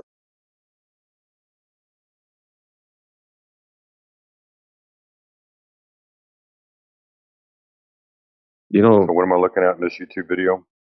it's a vacuum next to air pressure without a container. Oh, okay. Is this a computer model? I'm not sure. They're using pressure from water and vacuum blocking the Why is the upside down cup. I just want to hear your thoughts on this. Well, see, this disproves gravity. Well, if I shoot a bird out the sky and it falls, what is that? Because the bird isn't pushing Mass against the attracting, pressure to fly. It's dead. not mass attracting, mass pulling inward towards the center of mass. I can see that. Oh, interesting. So the bird's mass isn't going downwards. Yeah, it's going downwards towards Earth. It doesn't mean it's pulling inward towards the center of the Earth. Interesting. You have to prove that. No, you got to prove to me it doesn't exist because I've heard there's fake professors with I'm Freemason not books and it's called. disagreeing with you that heavier things fall through lighter. Yeah, doesn't that I'm prove not gravity? No, it doesn't. So when you drop a bowling ball and it You're falls faster than a feather, that's not gravity? You're pointing at an effect. Yeah. So what's the cause? Why is fire hot? Fire's hot? Let's look that up. Why is fire hot? Because it's a rapid chemical reaction, combustion. How do you know that? Because what ignites a fire? Gasoline. That's a cause. Fire could be from anything. Like direct energy weapon, like in California woods, lots of things. So now you know how no longer have a chemical reaction of sound waves. Is that not a chemical reaction? No. It's a DEW, a chemical reaction. Funny how you rely on Yes. Google DEW searches forming to answer. is a physical change. It's a sound wave. It's a pressure wave. A laser. Yeah, it's not a chemical reaction. Where do you think we got It's the just idea energy. to make anti-gravity technology and lasers from? What are you talking about, dude? Talking about technology. You have evidence for all of this stuff that you're making claims for? Yeah, you never heard of a direct energy weapon? That's crazy. I know We've what a been direct making lasers. I've known what a direct energy weapon is since 2000. Oh. Oh. I'm just a little confused. Well, if the Earth's bigger than what it is, then you have no Earth curve measurement. So therefore, the Earth is still flat.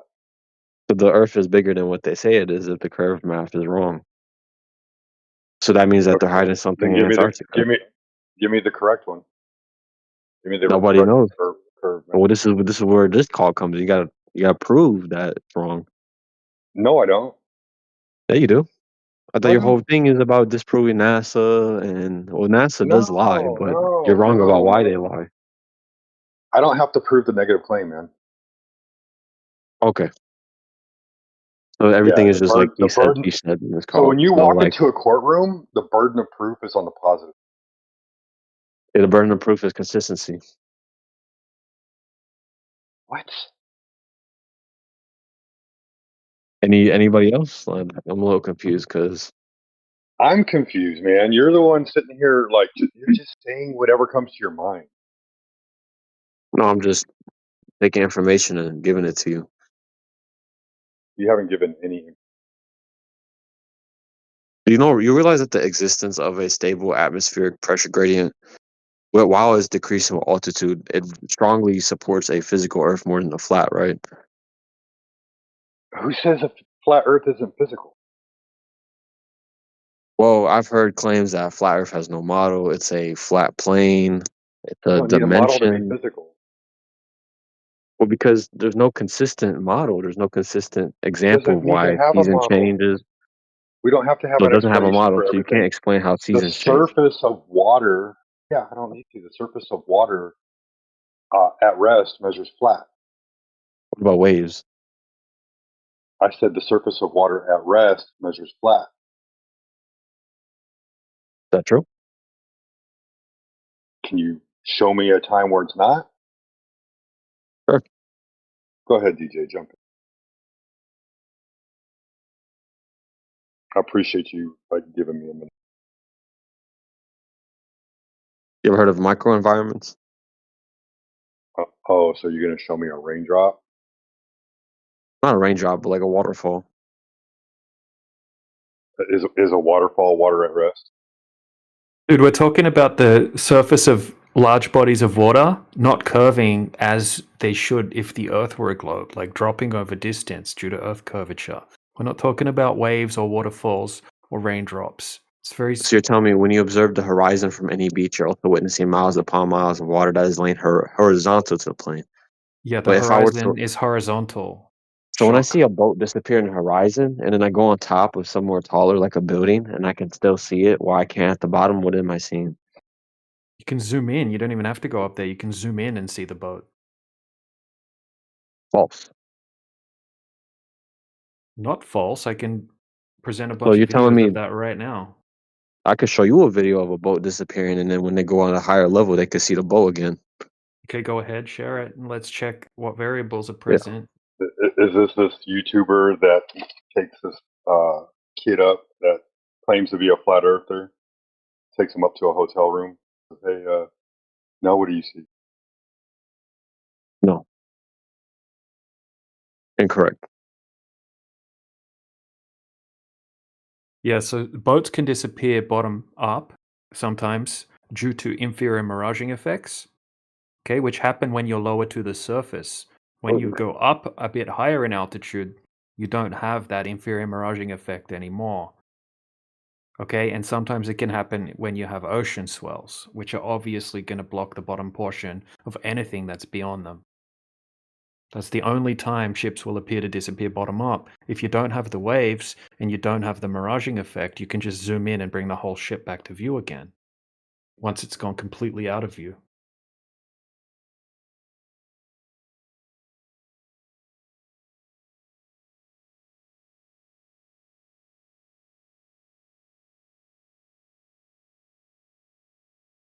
You know what molecular extractions are?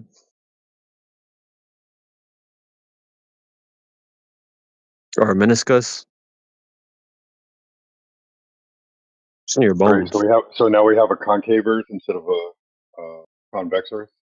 Well, you said to prove it. It's in your bones. Yeah, what has that got to do with water not curving over distance? Can you show me an example where water doesn't curve over distance without it being a meme? Because you do know that to be an air pilot, you have to know how the globe works. Okay, dude, pilots are trained to treat the Earth as flat and stationary, and planes are designed by engineers that treat the Earth as flat and stationary for all of the calculations in aerospace engineering. It's in all of the manuals. It's even in the NASA documents as well, that they treat the Earth as flat and stationary for all of the Like, can we see calculations. let's see these documents because I'm tired of seeing memes. Yeah, I'll post the documents just now. Yeah. Just show you CIA documents of globe Let me Earth. ask you this: what's wrong with a meme? Like you grew up on memes in your textbook. Well, because it doesn't prove anything. It's just there's no A meme is source, just a there's no picture with science. words It's added to just he the said, she said. It's like the context, Cold right? War when they're talking about, oh no, the communists, oh no, the capitalists, we're gonna blow each other up, they're gonna destroy the world. It was just he said, What's she said. that's not a meme. A meme is just an image with Yeah, context. that's the difference. It's similar, but it's not a meme. At least that was a real historical account with documentation about. I mean, you know that there's reptilians, right? No. This flat Earth is part of serpent symbolism. Okay. Did you say so? No, I like how Morvis talking crap on the keyboard but can't speak. At least I can respect these gentlemen for speaking. But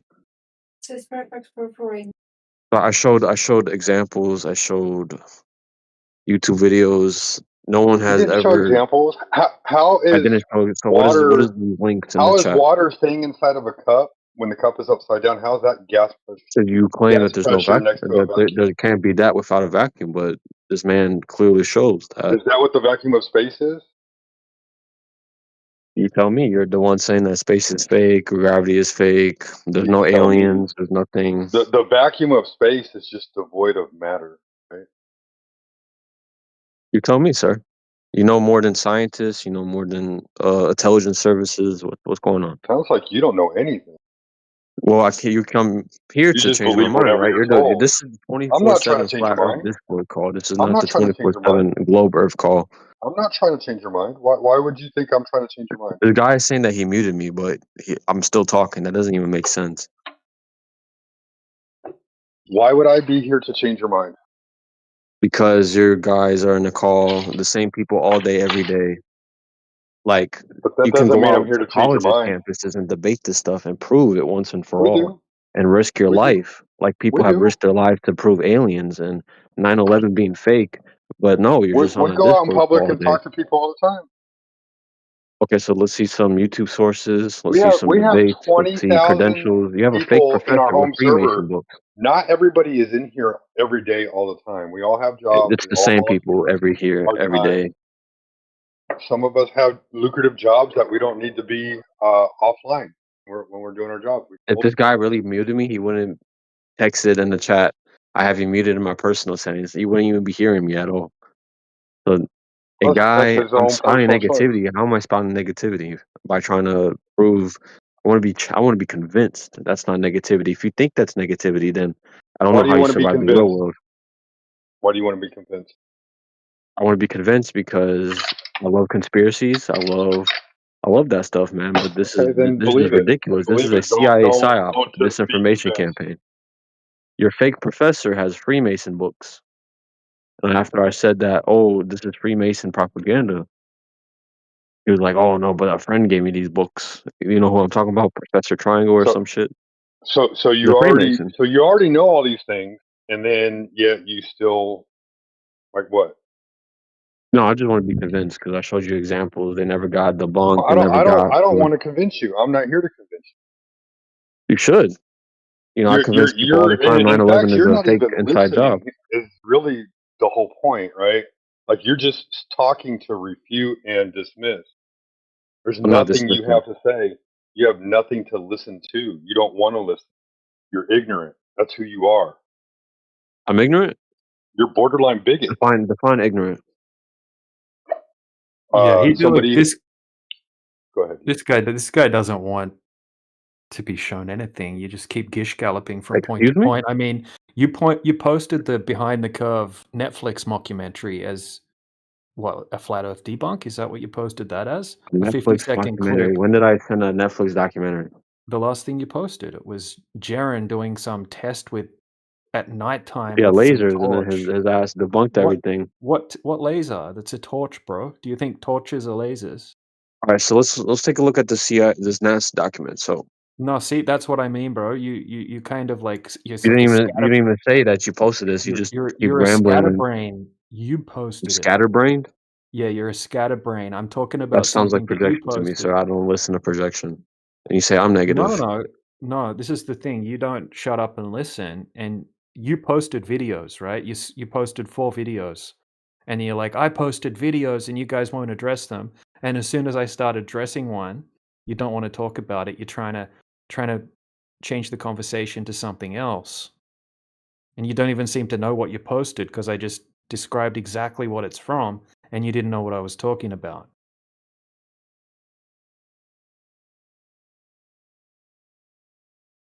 Are you done? Yeah, respond to what I said. No, but you were perma abusing. I was having some latency issues. Can you repeat No, what you said? I didn't mute you, bro. Oh, you didn't mute me. Okay, I guess that just happened for no reason. Someone else muted you. Yeah, it's not me.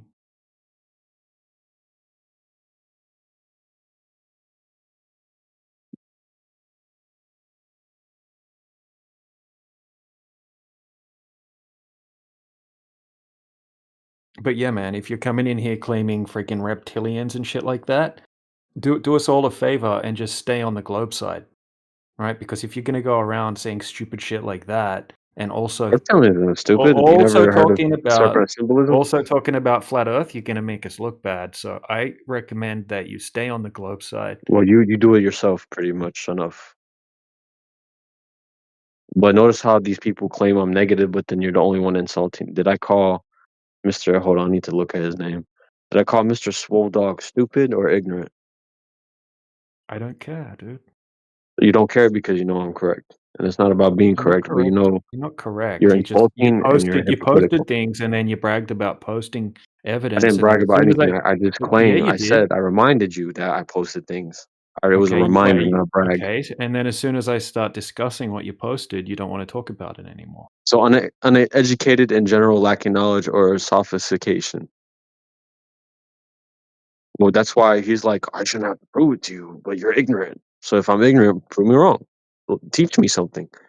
Yeah, I was Did you just see trying the to, contradiction but in that? you don't want to listen though. You'd have to stop and listen and process what's being said, and then have a normal conversation about it. So what did I just do? I just let you talk and listened.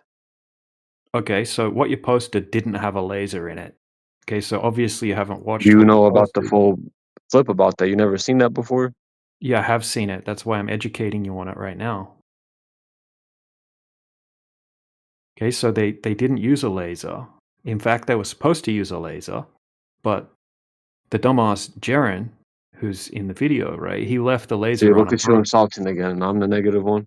I'm insulting the guy in the video because he's a dumbass, right? The flat earther I'm talking about. What are you? And what are you? A flat earther? No, you're a flurf. A what? Flurf.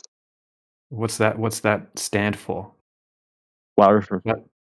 Yeah, and what did I say? Flat earther?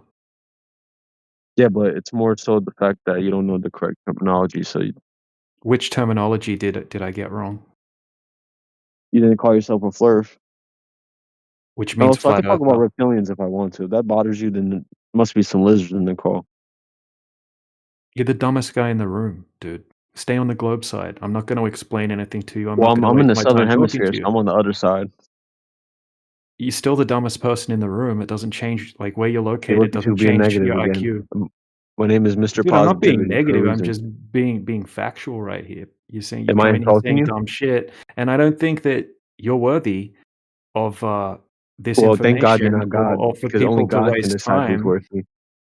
Yeah, I don't care. That's my opinion That's the problem. You don't care. about you. And why should Yeah. I care about this, right? This the same people all day, every day in the call. Does that hurt you? Does it? It hurts me so much. Yeah. So you come in here and whine about it. A bigot, a prejudice. I'm being prejudiced against flat. What? Come on, man. This is just Prejudice. What? prejudice. I don't think I You said should that. I go think you guys go down here. to one of the beginner English channels, Prejudice. bro. I said Come back. prejudice, not presh. You didn't. I think you Yeah, need you to did. open up the mirrors.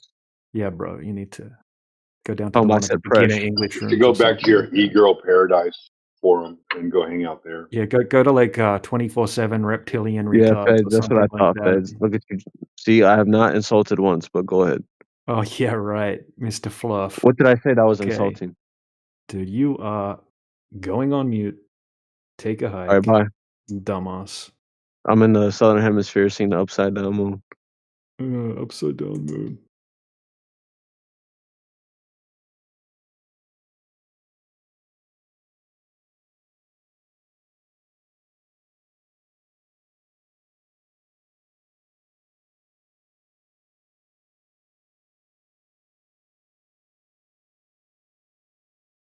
How many hours do you think we have of people acting like that on YouTube? Quite a few. It's genuinely not like that in this server though. But that's the kind of guy that I don't think is worthy of this information. I think that people like that should definitely stay on the globe side. Hello? What's up, Mr. Han? Yeah, definitely don't throw pearls to swine. What? I'm sorry, I couldn't hear you properly. It sounded really muffled for me. I was just telling DJ that you definitely don't throw pearls to wine. I like pearls a lot. Pearl necklace. Are you What's up, live Mr. on Hunt? YouTube? Hey, what's going Yeah. on? You guys want to play Call of Duty Zombies? No, not No. really. Oh, okay. Anybody play video games? No. Not really. What do you do all day? I like chess better than video games. Oh, you want to play some chess? We can play chess. Do you have chess.com? No, I have Lee chess. Leeches? That sounds like a Lee medical chess. concern. No, Yeah, it's leeches. Like that's not healthy. Li chess.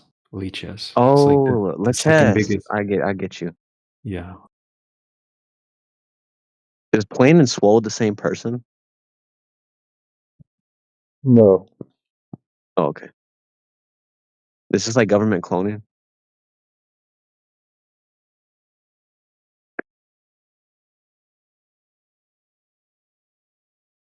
Well, if you want to play some chess sometime, I'm actually really down to play chess. When you came into our room, what do you think about the surface of the Earth? It's curving into a ball, or do you think it's flat? I mean, it's okay, I guess. I don't really have an opinion on it.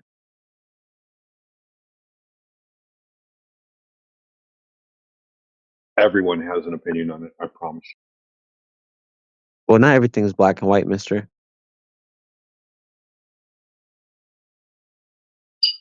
you. No, but there are things that are black and What's your chess rating on chess.com? For like bullet. Rating like the rank and stuff. Yeah, like your rating. Probably like 900. Nothing too crazy. It's okay. So DJ, You wanna play if you you wanna play play chess right someone, now? can the rest of us watch it? Can you watch your game on Lead Chess? The two other people are playing. Yeah, we Yeah, could yeah, play. you I can. don't mind. We could play some chess for the YouTube live. Yeah, only problem I'm currently in a game. Which I would have to resign. We could do like 1v1 quick scopes only if like I win, then the call is over. Can you play 1 minute bullet chess? What is bullet chess? It's like a 1 minute time frame. Sure. Oh, Yoder, Alright. why'd you destroy your toilet like that? What's going on? Alright, I'm gonna resign my game just to Why play did you do that just to make a photo like that? Grandma's gonna get pissed. My globe proof? I'm confused. I don't have a globe on me.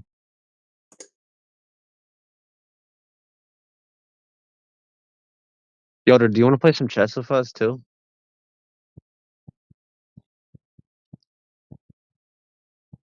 I don't play chess. I think you should. It's really good for exercising the brain, bro. the attention span. Bro, chess is a one-on-one thing, man. Why are you inviting the whole room to go play? Because we can put people in queue. Yeah, you can click the link there. It'll take you to the game. Is this the IP grabber? No, it's lichess.com.org. I don't care what your IP is. What good would that do me anyway? Yeah, whatever. Yeah, Click let's it or play some not. chess. You ready? Yeah.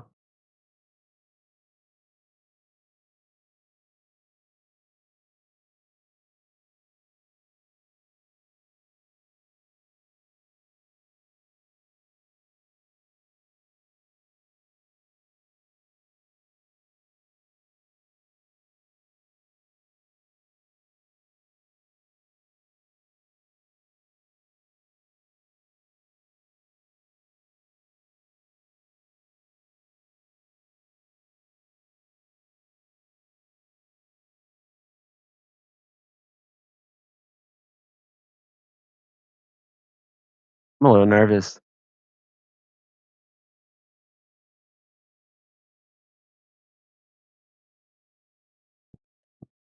This is freaking awesome. I'm watching it right now. Are you watching us play? Yeah. Are you watching us play? I can't even tell whose piece is who. Yes, I am watching you play, and you're losing. You said I'm what? You're losing. That's okay. It's just a game.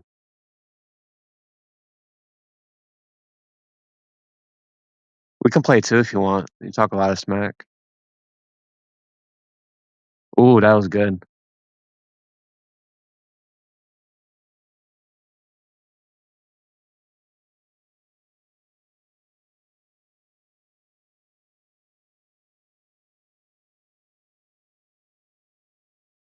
GG. GG. Who was the one I was talking smack? That was me. I Oh, wasn't that really was you? talking Would you like smack. to I play? was look. I do play. I don't have time right now, but maybe later. Okay. What I'm saying That's is, interesting. Why are you talking smack? I don't like that stuff. That's really negative. said you were losing. It was an analysis of the game. It's not smack to tell. This is the side that's losing. Okay. Don't worry Oh, about it. okay. No, it's okay. It's okay. You I thought you played were talking fairly smack. well. I don't like when people talk smack. It wasn't Especially when smack. the mic is really It was quiet. an analysis of it. Still, good game though. At least I got one piece. All right, Yoder. We can play some chess. Let's go. No glove proofs today? Nah, we're just playing some chess. Just flat chess, you know?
All right. Do we have any more flat Earth deniers online today?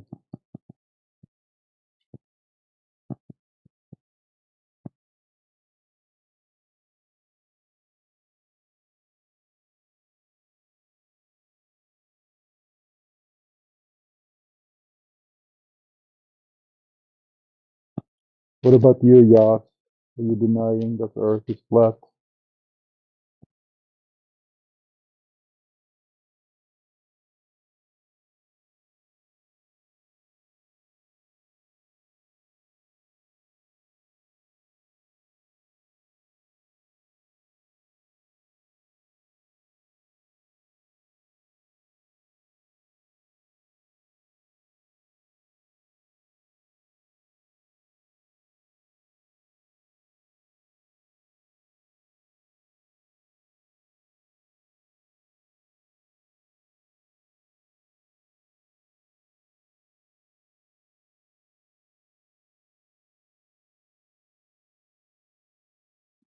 Man, I really hate these headphones. I can never tell if the Bluetooth is killing my audio or not.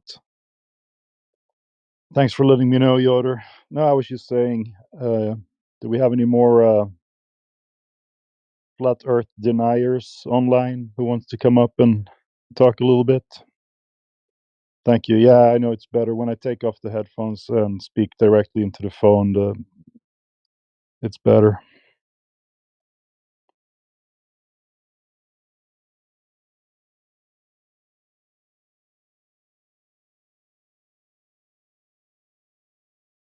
Hello, bro. Can you hear me? Yeah, we can hear you. Bro, I got this problem. Whenever I try to join any call on Discord, like it doesn't work for a few seconds, or like it's like for 60 seconds, or I don't know how much. It's like a few minutes until I can hear anything. Really? Well, we can Yeah, hear I don't you. know why. We can hear you just fine. Yeah, now you can hear me, but before I can't hear anyone Cool. until like it gets activated by itself. I try We to can. use the speaker, it doesn't work until I Yeah, wait for a few seconds, it for a few happens. minutes rather. Can I ask you a question? All right, go ahead. Are you a flat Earth denier? Flat Earth denier. Mm, bro, I'm a Muslim. I believe that Earth is round, you know, but I don't. I really not 100% with this decision, but I still can think that the Earth is flat. You know, it's like 50% round, 50% flat. If someone Interesting. convinces if someone convinces me that the Earth is flat, I'm gonna believe it. If not, Yeah, you said you're a Muslim, right? So, what does the Quran say that the earth is laid out like? what does the Quran say? Let me think. Let me think. Hmm.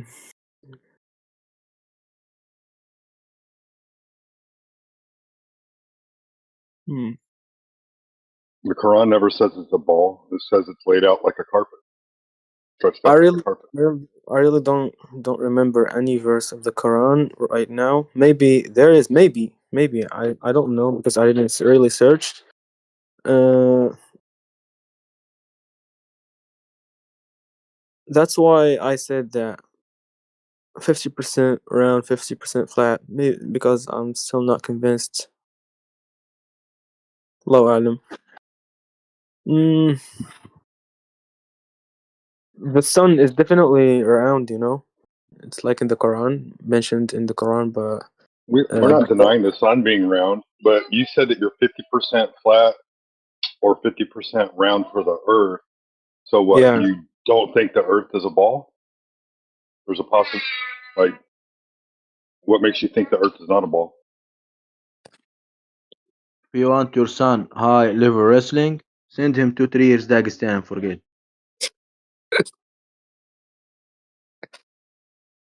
Go, bro. Go by yourself, bro. I'm coming. I'm coming to Pakistan, bro. I'm coming. Or let me think. Let me think. There is a verse. As I can remember. I must search it up. I can't just say things randomly. He said that he spread the earth out like a rug or like carpet. That's one verse. It's a whole bunch of verses that say that. I can give you the Really? verses if you want. Give me the verses, please. Yeah, I'll copy paste them. Hold on, because we got an Islam Flat Earth server. It's got all of the translations and the verses Really? and everything from the Quran. And yeah, 1 second.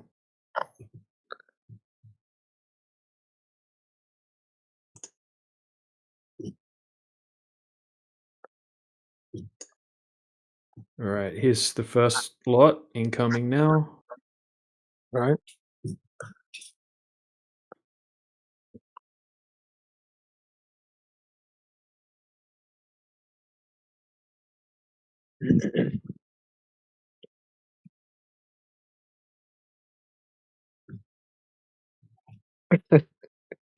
Bro, I just searched it up on Google and they say like أظلم استرجموا إلى الأرض كيف سطحت فإن مهدت وبسط أمام البشر فإن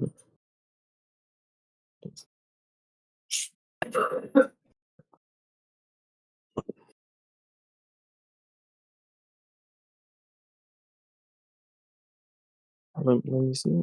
Oh my god. Mm, You want me to look at one? Oh, huh. mm.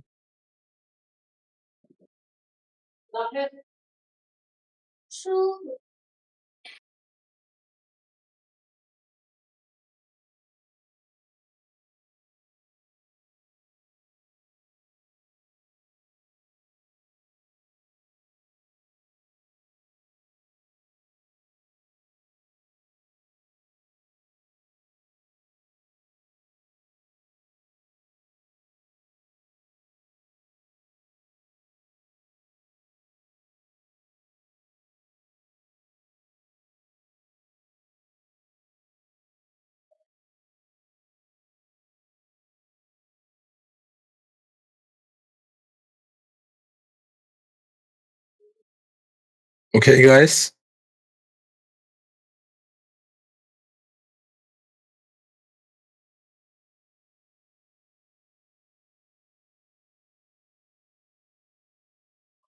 Yeah, we can hear you.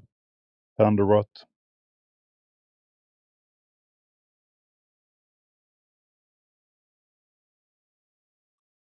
What happened to Yas? Was he gonna go read his Quran?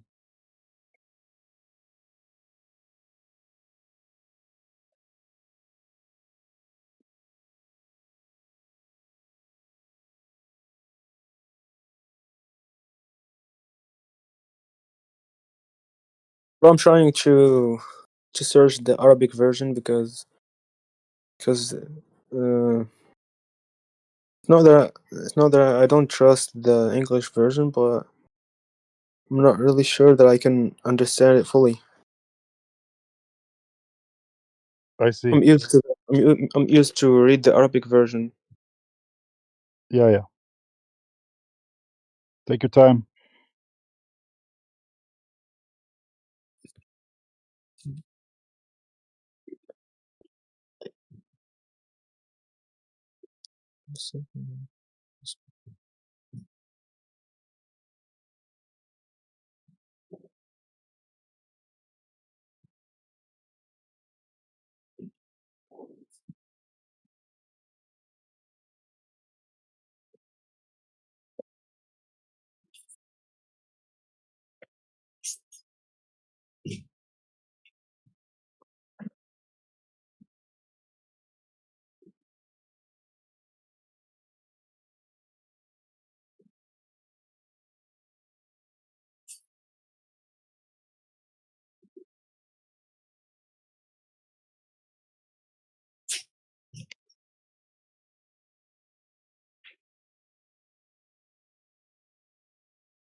So did you look up those verses, man?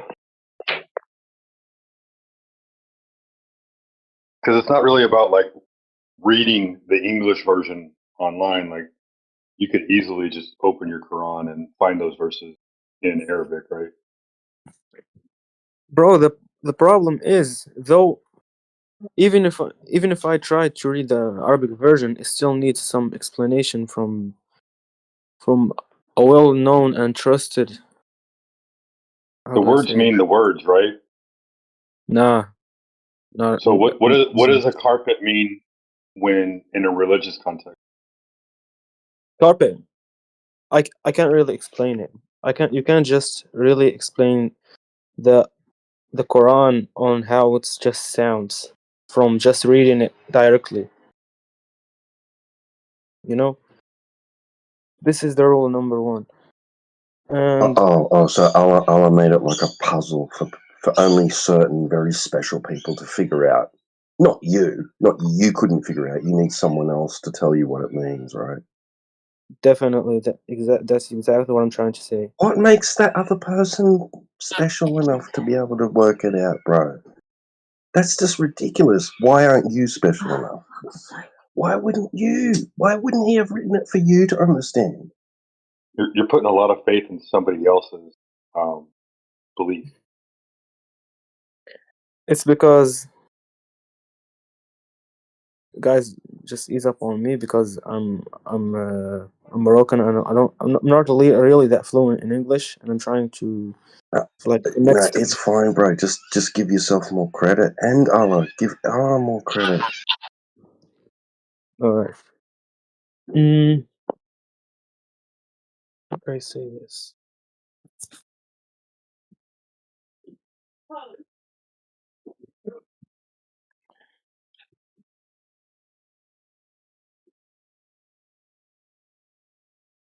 But at the end of the day, it really doesn't come down to religion. It comes down to what you can empirically measure, and verify, and validate. Right? Say again? So really, at the end of the day, it doesn't come down to a religion. It comes down to what you can empirically validate and verify.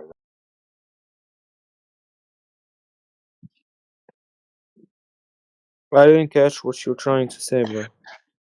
Well, if I gave you a meter stick and told you to go measure something, right? Like you would come back with some numbers and some measurements, right? But if I didn't give you any kind of a measuring device and I told you to go out and measure something, then it would all be subjective, don't you? Bro, I'm really sorry. I have some problem with this speaker. I can't really catch everything that you're saying. I heard some measurements and some stuff. Are you able to hear me clearer?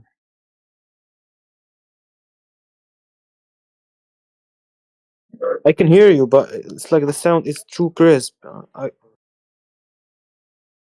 right. What Swoldog is saying is that even if you figure it out, I mean, you should use a measurement instead of just relying on religion, even if you manage to interpret your scriptures. So there is a method, because you said before that you wanted to be convinced. Did I hear you right? Yeah, yes, sir. Yeah. So what we do here, we don't convince people. You have to convince yourself. What we can do for you is show you how to convince yourself. There is a simple method to figure out if Earth is a ball or not. Would you like me to tell you? There's a test you can do yourself. Go to space yourself? No, you don't have to go to space to see if it's a ball or not. Are you able to look at the chat? All right. All right, I'm going to post a picture for you, and I want you to answer one question. All right. Give me a second here. You know, you've probably been told all your life that you live on a ball in space. Is that correct? Yeah, all my life I believe that I live in a ball.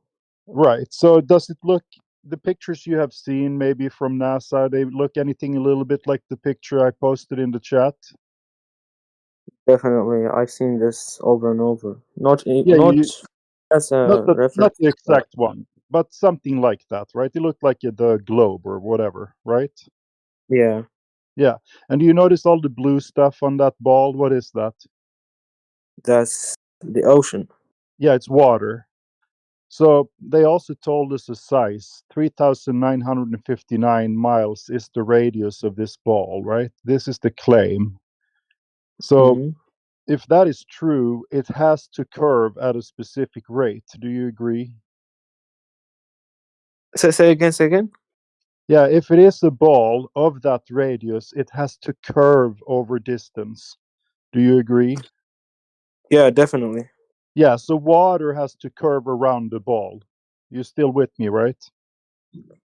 Yeah. Yeah. So the thing is, with mathematics, we have figured out that over 10 miles, there should be 66 foot of curvature. So every 10 miles. Yeah, no, that's just an example. I'm giving you a 10-mile example because you yourself can probably find a lake that's 10 miles wide. And then you can bring your friend there. You put him on the other beach and you get a good zoom camera. If you can zoom in and see him on 10 miles away, you know that there is no 66 foot of curve because you know your friend is not 66 foot tall. Do you understand? So my friend, so if I saw my friend, if I didn't saw my friend, that means the 10 miles is curved. Yeah, exactly. So we can do this with the laser, and this is what Swole Dog was talking about. You can use a measuring stick, right? You take your laser, you place it 1 foot over the water on your side. You shoot that laser to the other side, 10 miles away. Guess what? If it's a ball, it should end up 66 foot in the air because the ball curves away from you. I think you understand that. But the problem Yeah. is that it ends up 1 foot over the water on the other side as well. So that means we have a problem, right? Because we cannot confirm that the pictures that NASA has sent us of this supposed ball are real. Because when we try to measure it down here, we can't confirm it. So we have to disregard their fake pictures as fake. And this is why everyone in this room who are a flat earther, they know this, and this is the reason they are flat earthers. They know that water does not curve over distance. We've done thousands of these tests, and I can paste one for you. It's a lake in Salt Lake, 21 miles, and they shot a laser over that lake, and it ended up on the other side of on the other beach, right? So if you have some spare time, you can watch this video and then maybe you have some more questions for us. Definitely, please link it out to me. Yeah, it's linked. So you seem like a reasonable guy, and you said you were 50-50, but if you understand how these tests are done, you're going to be 100% flat earth and maybe sit on the panel here one day. So take some time and go look at that. All right. Thank you. This is pretty interesting, bro. Thanks for the explanation. Appreciate it. Anytime. Well, check it out, man. I've got a little bit of extra information about that test here, like some clips I took out of the video.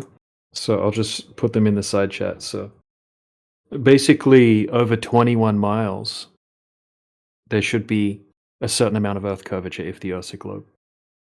So that amount is 293 foot, which is about 100 meters. Do you use metric or imperial system? What do you mean by that? Meters or feet? I actually use meters. Yeah, meters. Meters, yeah. Okay, so the distance is 33 kilometers. Mm-hmm. And then the distance in the GIF, right? Yeah, the distance in the GIF. So I'll show you. So here's a picture from Google Earth, just showing you where he's doing the observation. And it just shows how long the distance is. So it's 21 miles, which is about 34 kilometers. Mm-hmm. So you can see the yellow line there. So he's standing up at the top of the yellow line, and he's going to be zooming in across 21 miles away to the other side of the lake. So this is the camera that he's using. It's a extremely powerful zoom camera. Yeah. All right. So it must. right. If it's Yeah. curved around, how much did you say it must be curved? If it's around 100 meters. 100 meters. Yep. 100 meters is about the height of a 30-story building. So Here's the problem with 100 curvature. meters be in order. If we say the Earth is round, it must be curved like 100 meters. Over 20, no. Over this distance. Here's the problem, guys. So, like, from where you're standing, the farther something gets away from you, the more it curves down away from you. So, at 10 miles, right? We'll just go in miles and feet for the time being. 10 miles is 66 feet. At 100 miles, it's 1.2 miles. Like, it gets farther and farther behind the ball, it drops further and further away from your sight. So, if, like, let's just say you could see something at 100 miles away. If you're seeing it and it's not 1.2 miles tall, there's a problem with it. How much 1.2 miles in kilometers? 1.2 miles is like, I don't know, DJ. What would you say? Like 1.8 kilometers? 1.8. Doesn't have to be that. Let's say 1 kilometer because miles are basically maybe more than kilometers. Well, I mean, 1 okay, mile. like, so 1 mile is 1.6 kilometers. there you go. So 1.8 kilometers is 1.2 miles. 1.8 kilometers. Interesting. Look. This is pretty interesting, bro. I've never searched this up before, but now I have to go to the mosque to pray. When I come back, I'm gonna continue my research and maybe join the call again. All right. No, thank you for joining. And yeah, we'll try to be as clear as we can. I know things will be confusing in the process, so Yeah. just bear with us. Okay. Thank you so much, guys. I really enjoyed this. Yeah, have a good day. Good convo, Sorry, everyone. DJ. Yeah, sorry for interjecting, DJ. It sounded like he was confused. Like, for every 10 miles, it would be 66 plus 66. I want him to be. Yeah, I appreciate DJ stepping in. It's his presentation. I'm just a copycat. I use it all the time myself if someone wants to talk about, because I think it's the best one. I'm not as good as DJ at explaining it. So whenever you're online, if you want to step in while I'm doing my little shtick, it's just that's better actually. So thanks, actually. Thank you. Oh, no worries. I was just adding on to what you said. That's all, because I have the a lot of the screenshots and stuff saved and memorized. Yeah. I'm trying to get to that level, but I'm not quite there yet. So they get the short version from me and the more in depth from you.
Anyone in here?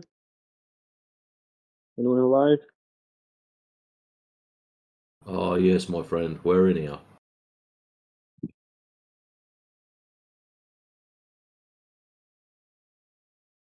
Please, someone, flat Earth. What's Yes, how the? can I help you? Yo, how's it going? Pretty good. What's up? Yo, you remember me? What the fuck? You remember me, bro? Yes, I do remember you. Yo, what's your name? What can I call you? Well, I've got my name written right there, Matrix.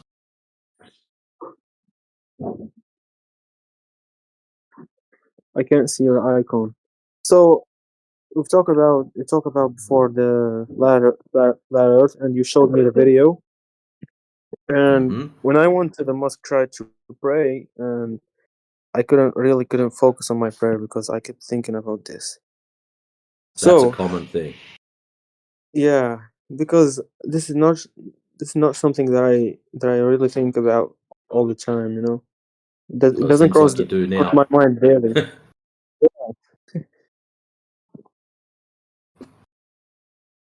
Interesting how when you start to think about it, you realize all the lies that we've been told. I'm sorry, bro. Just my sister came to my room. I didn't catch what you said. All I said was interesting how when we start to think about it, and we realize all the lies that we've been told. Yeah, something crossed my mind about the flat Earth when I was like praying. I really should be focusing on my prayer until I finish, then I can think about. But it just keeps coming up on my mind.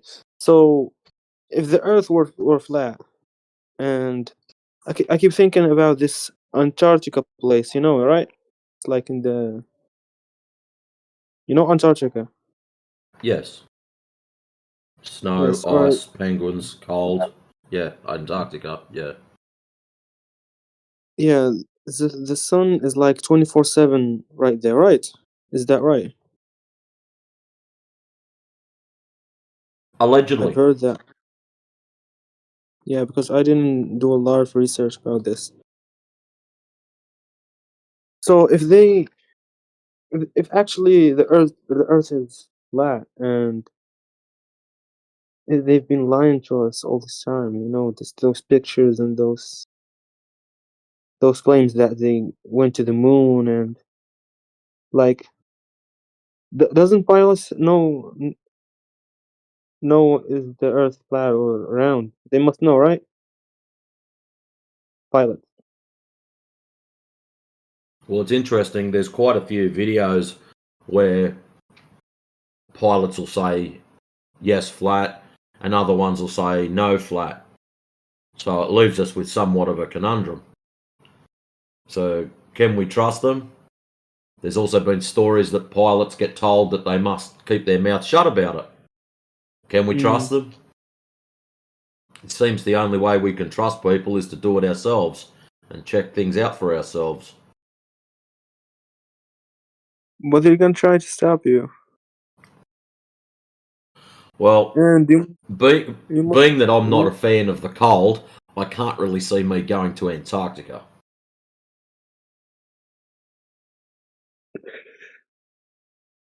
awesome. But there's nothing stopping you from going down there. As long as you fill in the applicable paperwork for the area that you're going, or you might be working in a particular spot, I don't know. Yeah. They do tours down there. There's a peninsula you can go to for us in Australia. I think it costs about $25,000, and you can go down to this peninsula, and they've got a little place you can stay overnight, and you can look at penguins and cheer and take photographs and go home. Yeah, I'd definitely do it once in the future. So Yeah, if that's what you're into, so then yeah, I'm not going to stop you. So you've done the measurements, and not you specifically, but the guy in the video did the measurements that it must be like around I don't know, it must be curves every 10 miles, you know, and it wasn't in the video because he measured the lake and used those cameras to prove that 10 miles is straight, you know. It's like Yep. So not it's over like 10 straight shot. miles. It's not every 10 miles. The claim is it's not a giant mirror ball. So it's not every 10 miles there's a curve. It's over 10 miles. It should be a 66-foot drop. So if you were to move that 10 miles up 1 mile over that particular piece, it should be a 66-foot drop. So it's not go 10 miles, 66-foot drop, hard line, then go to the next one. We'd look like we'd live on some kind of a mirror ball if that was the case. It'd look spectacular, especially if you're flying over oceans and whatnot. Yeah, speaking of the ocean, why didn't they just try to do this experiment on the ocean instead of doing it on the lake, you know? The ocean is like more you got more space, you can just like go more than like 20 miles. Agreed. But the problem is there's swells and there's waves. It makes it somewhat difficult when you're trying to shoot a laser across long range. I agree with you. That's where it should be done. That would be the ultimate. If we could predict the weather perfectly and get an absolute perfect day to do it, I suggest doing that. We set a boat out some ridiculous distance that we know should be directly hidden behind the curve. So you'd pick something like 30 or 40 miles where it's guaranteed to have crazy numbers behind the curve and then hit it with a laser. I agree with you. But predicting the weather and tide conditions, swells, waves, good luck. Yeah, that's totally fair. And I was trying to say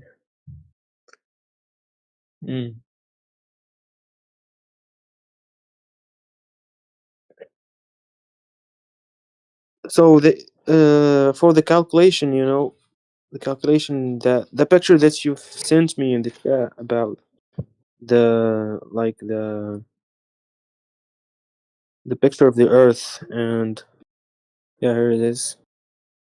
It's like 3,959 miles radius.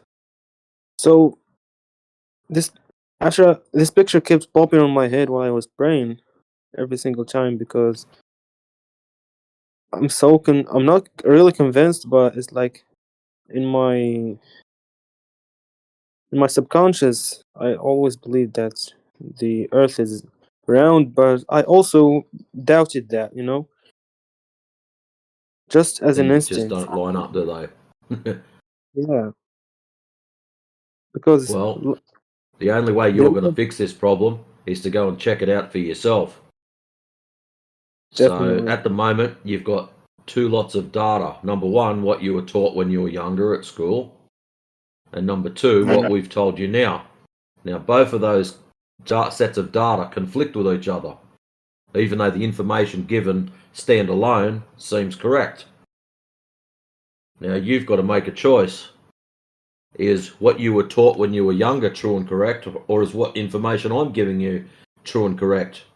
And the only way you're going to separate those two is to go and check it out for yourself, my young friend. Definitely.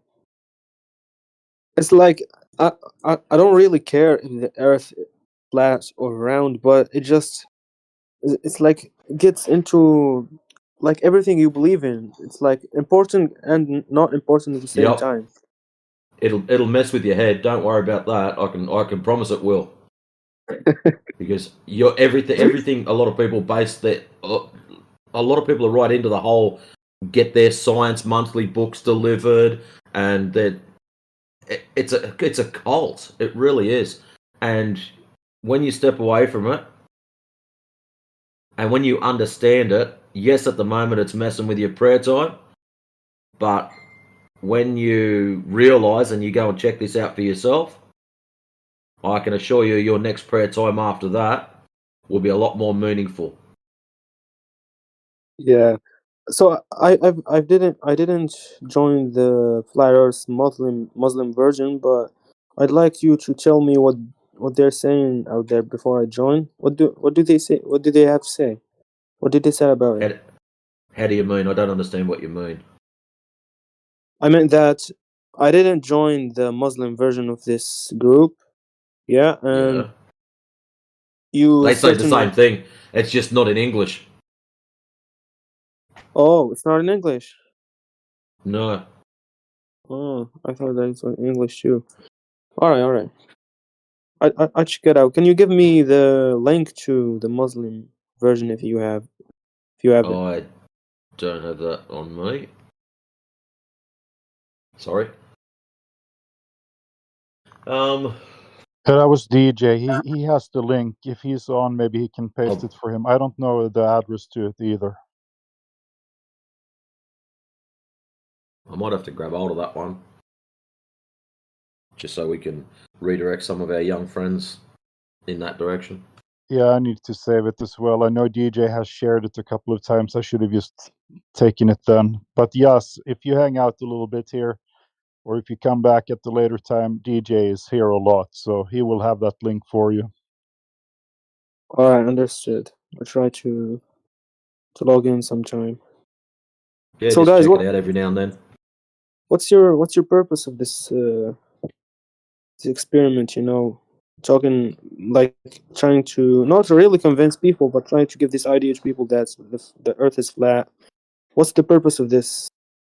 For me, What's your yeah? I just want people to check things out for themselves, to think for themselves. That's all. What conclusions you come to afterwards, that's up to you.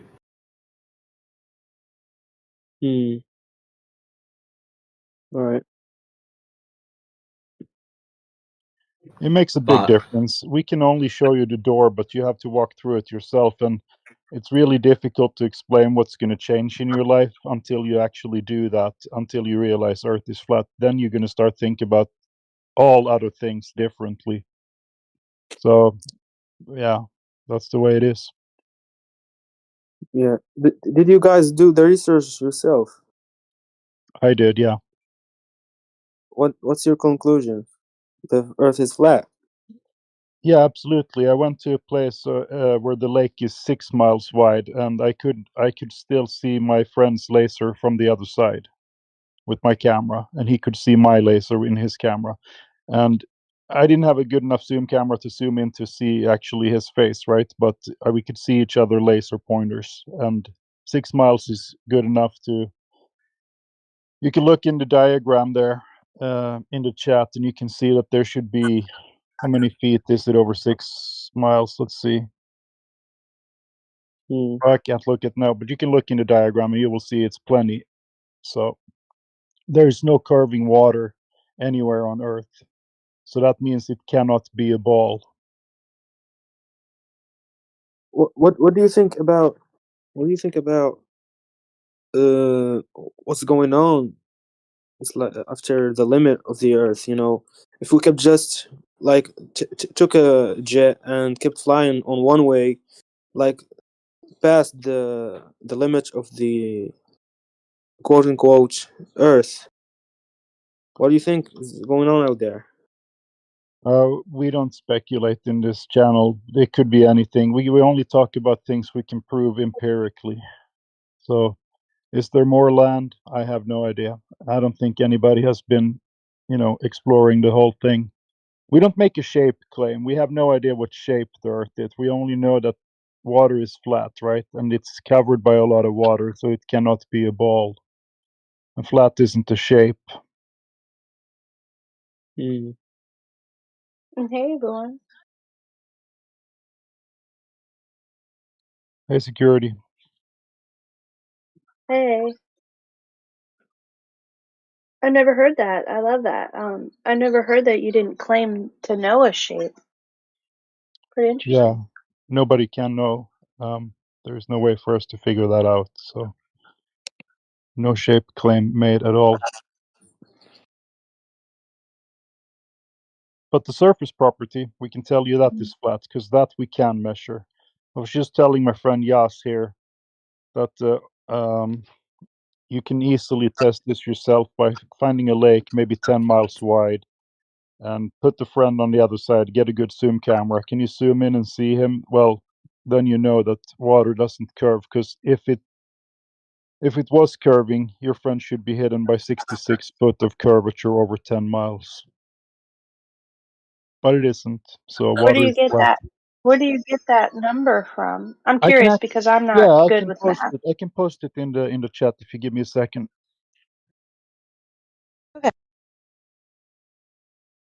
Because if they were actually lying and you used the picture There it that they is. and the Secret numbers they provide. security. Are you able to see the picture matrix posted? Security. Left. Did we lose her? Oh. Well, I hope she comes back. Yeah, she's gonna come back. So when we look at that, there should be 24 foot of drop, right? And my brother is only 6 foot tall, so unless he would have had to been at least 24 foot, or I should not be able to see him on the other beach. But I did see him, so.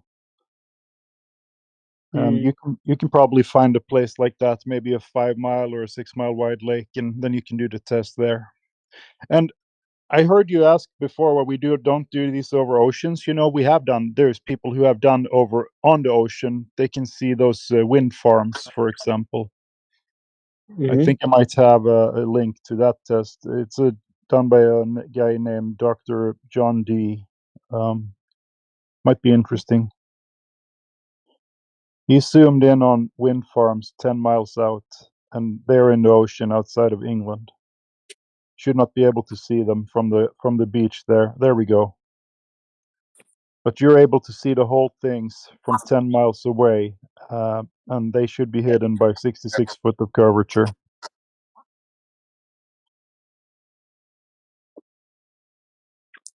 The turbines can be seen even to see. There is no hidden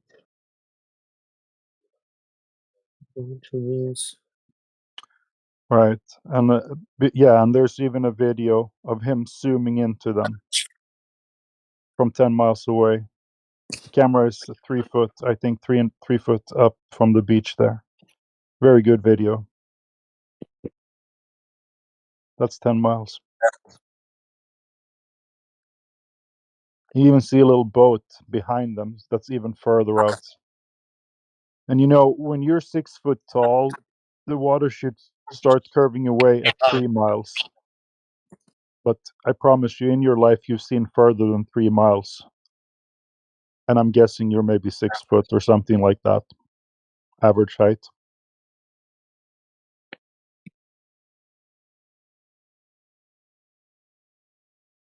This is awesome.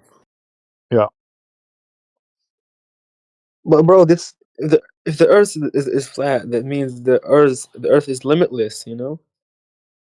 Yeah, we don't know. We don't know how far it goes. We So don't what? know, right? Yeah, we don't know, but Yeah. if the Earth is limitless and they're creating limits to us, so we Yeah. can't explore the other side, maybe. Right. We're basically in jail here.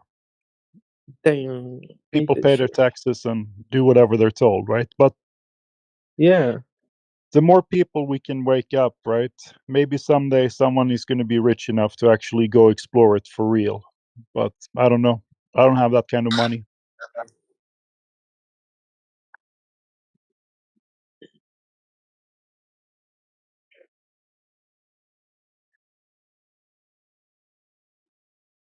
It's really not.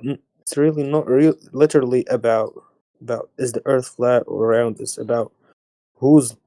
It's about the lies and It's about the control. Yeah. yeah. See, you're It's already waking up. Now you see that there is a big difference knowing it's flat and not knowing it. because all of a sudden you realize how manipulated you are by society, right? And look, they probably don't even do it on purpose. Maybe there is a secret group somewhere, but I think the vast majority of everybody who tells you live on a ball, they're just regular people. They were told this, their father was told this, his father's father, and so forth. It's basically a tradition at this point. That's all it is. It's a mythos, and it's being carried down by tradition through the generations. Your teacher in school when you were 9, she didn't know if what she lived on. She just told you what she had been told. You live on a ball in space, okay, and that's how it carries on. I think even most people at NASA are just carrying it. They probably actually believe they live on a ball, but they have no evidence for it.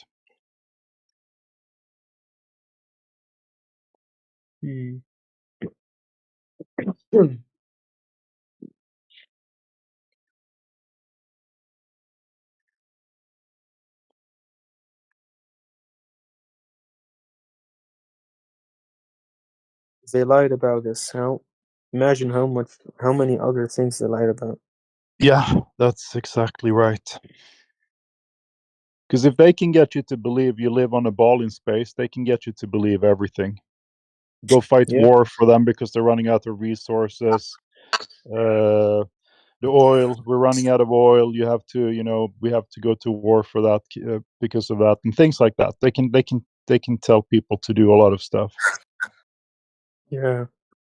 The climate is changing. It's going to be an ice age. Next year, it's going to be like super hot or whatever. Everything is a hoax. Everything is upside down. Everything you ever been taught. Just think of the opposite, and you're probably more correct.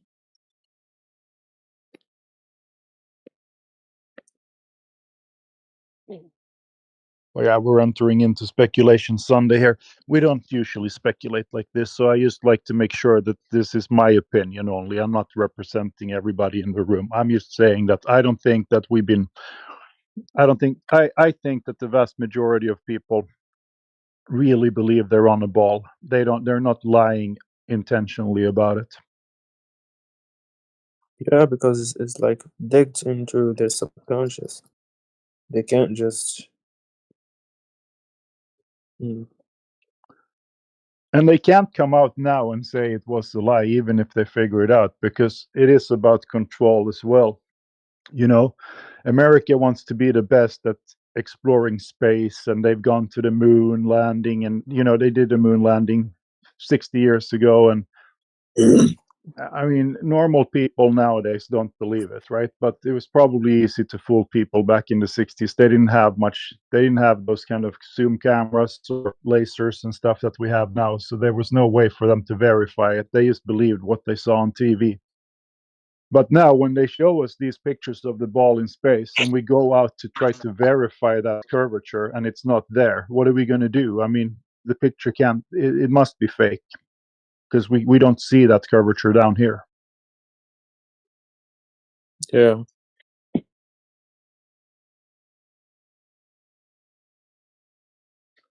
And I think even 99% of all the pictures that they send out, they don't even claim they are photographs. They're calling them composites and images and computer generated and so forth.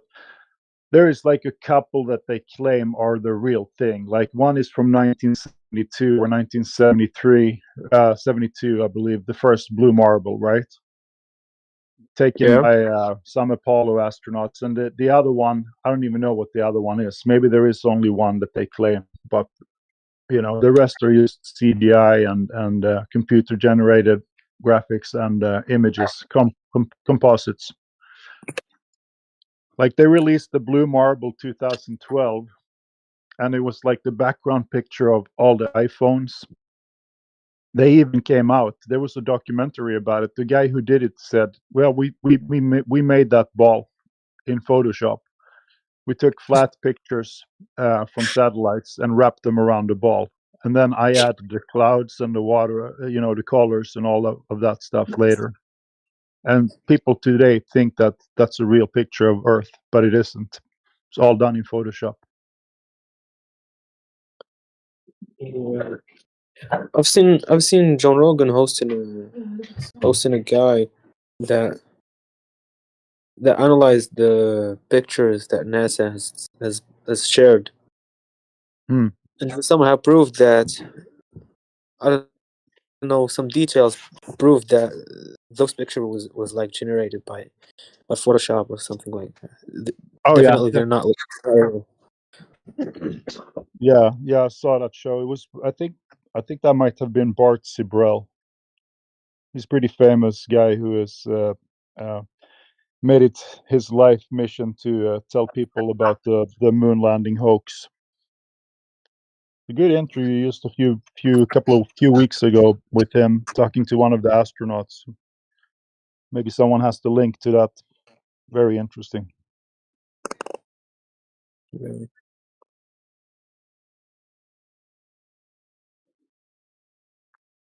Do you believe that there's someone controlling all of this?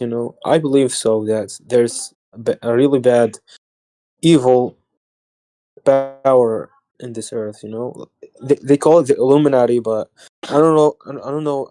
They claim that they're secret, but everyone knows it, and they appear in money. They appear in movies. They appear everywhere. Yeah, I know But about that. I don't know. Is that really exists or true? They're really out there. I believe that they are out there, but I'm not really 100% convinced. I believe, but not really convinced. Yeah. I don't know. I've heard about it. I've read about it. It's all speculation as far as I'm concerned. Interesting to think about, though. Yeah.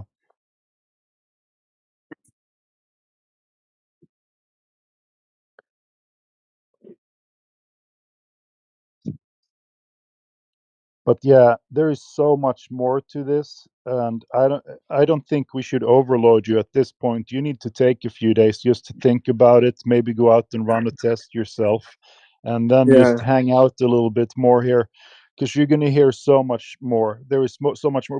We've only showed you the door right now, but when you walk through that door, there's going to be other things opening up to you. You're going to understand a lot of other things about physics and so on as well.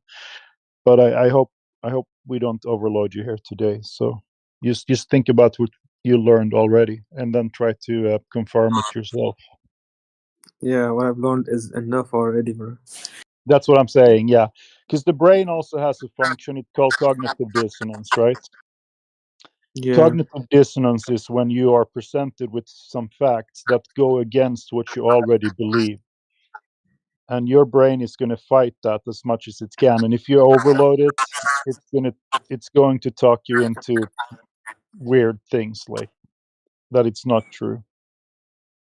yeah. So It's just gonna take it drive one it. step at a time. Yeah.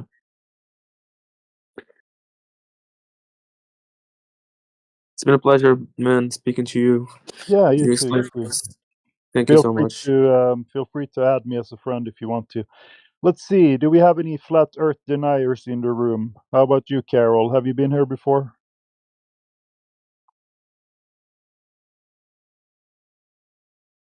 Or maybe not. It's just us. Okay.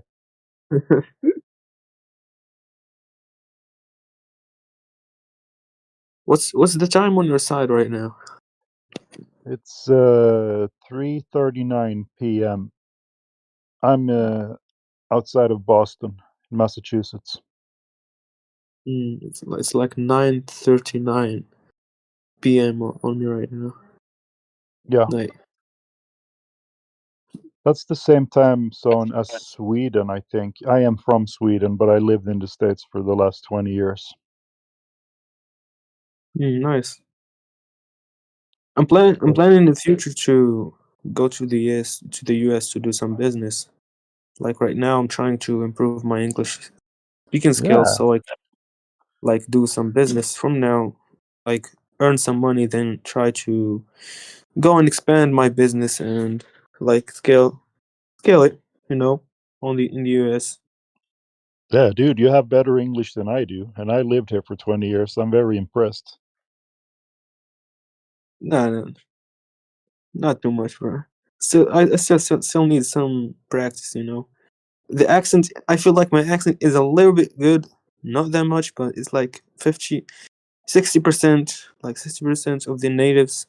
But my I still struggle with like finding words, and because I don't speak much, obviously I'm in Morocco now. I try to hop on these calls on Discord, on other apps, to try to like speak more and get more to know Practice. and to this. Yeah. Yeah. Yeah, this is definitely the place to be if you want to practice. But the topic in here is Earth only, so Yeah, it's been interesting, Olga. a lot of big words in here also. So if you're obviously past intermediate, you're on your way to speaking perfectly. And you're pretty young still, right? So the younger you are, the easier it is to pick up another language. Yeah, I'm still young. It's like when someone sees me, like sees my face, they say you're like 24, 25. Yeah. 25 max, but I'm actually 19. All right. Well, yeah. So it should be pretty easy for you to pick up a language then. Yeah, definitely. I still have space to learn something. Yeah. I'm an old guy. I'm 53. Really, it doesn't look like that in your picture, profile picture. Good genes. I'm from Sweden. Viking genes. Nice, bro. You look 30 actually. Thank you. I exercise. Stay in shape.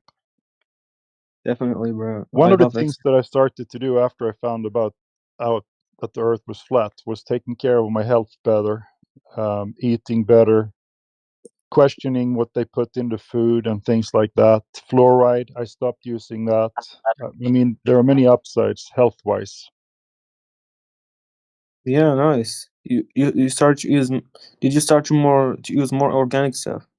Yeah, exactly. I look into the food I eat. I buy from local farms and things like that. And my family is more healthy. I haven't been sick for like 5 years since I found out, basically. So Awesome, good for you. I'm trying yeah, to. don't brush your teeth with fluoride. It makes you can become 10% more smart. That thing it lowers your IQ. Fluoride. Really? Yeah, there are studies on it. You can Google it if you want to, or ask AI. Fluoride is not good for you at all. It calcifies your brain. Hmm. But I just said I wouldn't overload you with new info, and here I am overloading you with more info. Don't listen anymore to me. Bro, don't worry. Don't worry, bro. I'm already like into this self improvement and like health stuff. I really watched a lot of videos on these because right now at the moment I don't have the choice to like. I try my best to not to do what's best to my health, but in my situation right now, because I'm still living with my parents, I'm not financially independent yet, and I'm planning that when I'm finally financially free and independent, at that time I will like try to fix everything that is wrong with my like food and stuff. Like my ideal day will be like this. Wake up in the morning, wake up early, like to pray the Fajr prayer, then go read some Quran. Afterwards, work like 2 hours before the sun rises. When the sun starts rises up, I try to head out workout in the sun. Get some vitamin D, like 9 to 10 or 9 to 11 a.m. Then I go back, eat some meat, eat some eggs. Totally organic food. Nowadays you can nowadays, like, if you try to live like a normal human being, just live an organic life, a healthy life. It's like so much more expensive. It's so much more hard to just live like with normal food, normal healthy food. Yeah. The sun is very good for you. That's another thing I discovered after I became a flat earther.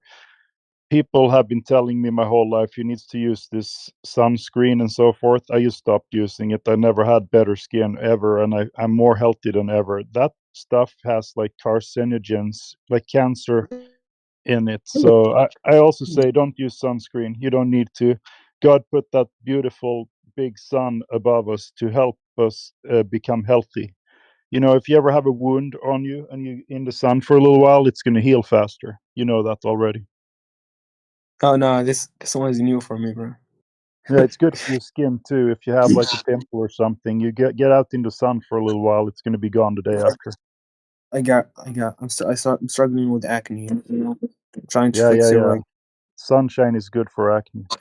Yeah, and I'm Anyway, really we're don't. getting away from the topic of the room. We have to talk about Earth here because we have listeners on YouTube. So I'm pleased that you are open-minded and that you came here. So if you have questions about the Earth, we can talk about that. But we probably should stop the chit chat for now. Definitely, no problem. All right, who came in? We have Kingsley. We have Says who just joined. Welcome back. We have some regulars in the room. Do we have any new people? No. This is it. I have my Swedish colleague Cedar Filla is here. He's up Is this late, like open the whole day or it's like specific time? 24/7. 24/7, bro. Nice. Yeah, you can come here anytime. There are people from all over the earth. T-Dub is Nice. here. Jaga Bruno is here. Relay Criterion. Matrix, of course. Nice, bro. All right, see you again, bro. Yeah, Good yeah. night. Sure, good night. Really fun talking to you. Catch you guys.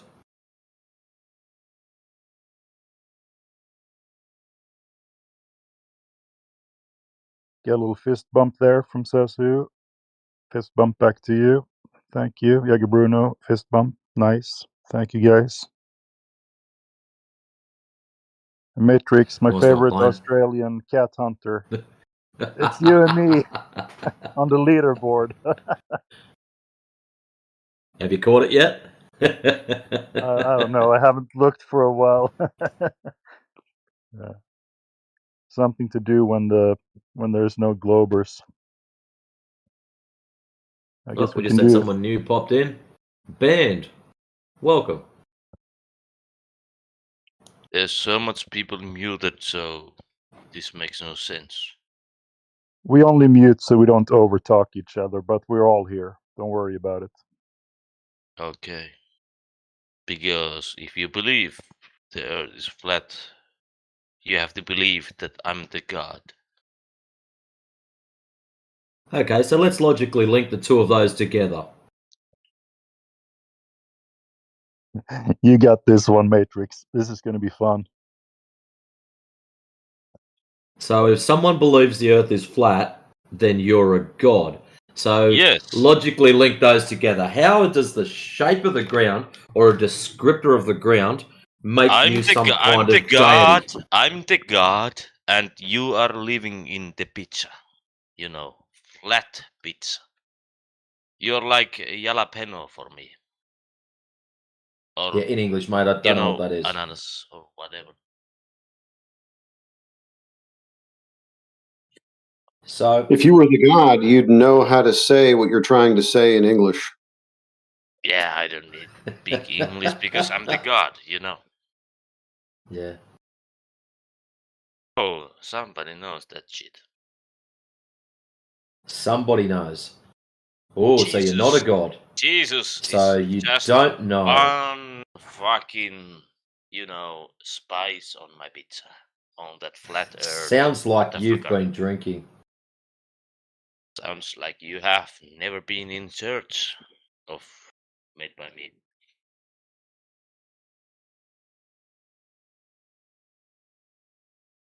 So you believe you live on a ball. Why is that, Band? I believe I can fly. Yeah, I've been in aeroplanes too. I've flown. That's not a big deal. Buy your ticket, go to the airport, line up, jump on the little plane, zip over to whatever I other don't. country you like. It's great. I don't need planes to fly. I just jump down from the highest roof, and I believe I can fly. And then I Splat. Yeah. end up, every time. Yeah, I in don't recommend hospital. you do that. Yeah, I end up hospital every time. That is an excellent demonstration of buoyancy and density. Yeah, I end up being. Yeah, you'll end up turning into flat. strawberry jam. If the Earth would be round, I would just go round and round and round. You know. Yeah, no, I don't know where you get that silly idea from. So, is this actual conversation if Earth is flat or not, or is that fucking joke? That is the conversation, yes. So without you joking, you don't. why? You think is the moon flat? Okay, so we're not talking about the Earth then.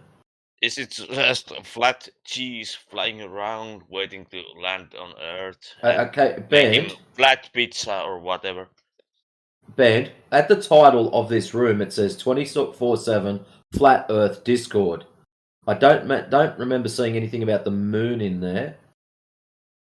So why is it when you want to talk about the Earth, the first thing you say is the moon? You don't believe that there's a moon? I don't believe there's a moon. I go outside at night time and I can see it. Ben, hold on, mate. You just told me I don't believe in the moon. This is a false statement. The moon does exist. It is a thing. We can witness it at most nights. Unless it happens to be doing its daytime part of its You believe path. that moon is also flat? I don't know where you got that from. Okay.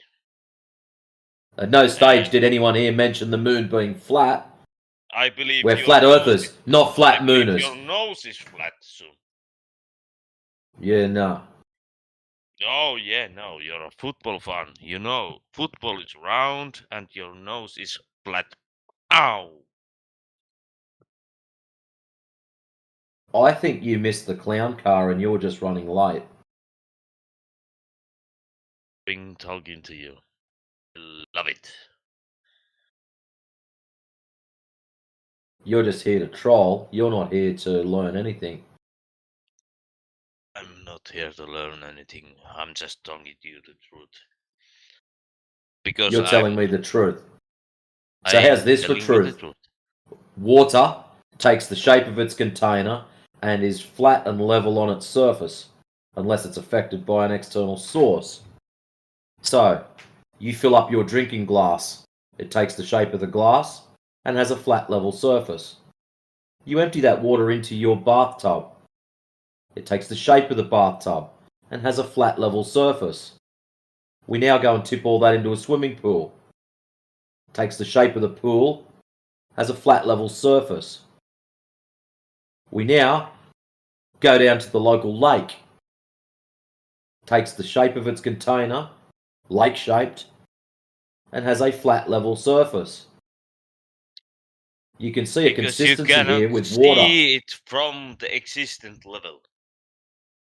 I can't see what from the existent level. You see the fucking truth. Because I can't see what. Okay, let's go back to that. I can't see lake. what. Yeah, Let's hold talk on. about lake. Hold on. Yep. Okay. Yep. Hold on. Band, I know you're excited. I just want to get this step by step so I don't lose you. Or actually, I don't get lost in your broken English. I don't see what from my existent level. Have you ever been in the high seas? Unfortunately. You know, I don't see what, Band. We're going back to the lake. Back to the lake, Band. Back to the lake. I know you can do this. I know you're confused, and I know you're hurting. Let's go back to the lake. You said I can't see it at my existent level. What can't I see? I believe you cannot see anything because you're fucking blind. That's my last statement, and says What the a same fucking thing. idiot! You're an idiot. Well, Band, if this room is a little too complex for you, maybe you should go back to beginner English. I'm here to practice. That's my thing. In the beginner room, yep. At the appropriate level.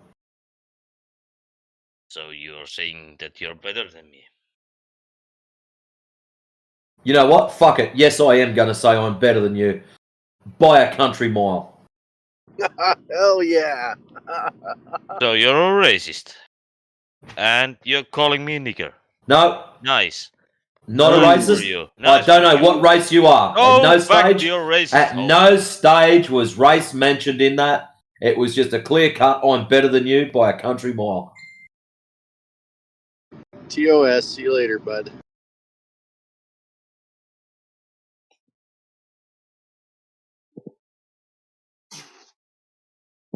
Wow. Where's Plane? I should have left that one for you. He did have the username for it, didn't he? Band. Yes. That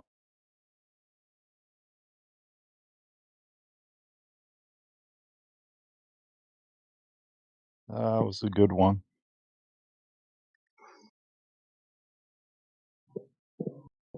Pretty sure he was drunk. At the start he sounded it. I want that thing on the soundboard. I know you're excited. But they do get excited. They get wound up and then they start running with it. Yeah. And it's like, dude, just come back here. You've made a statement and now you've jumped to something that's not even connected to the original statement. I just want to break this down one at a time.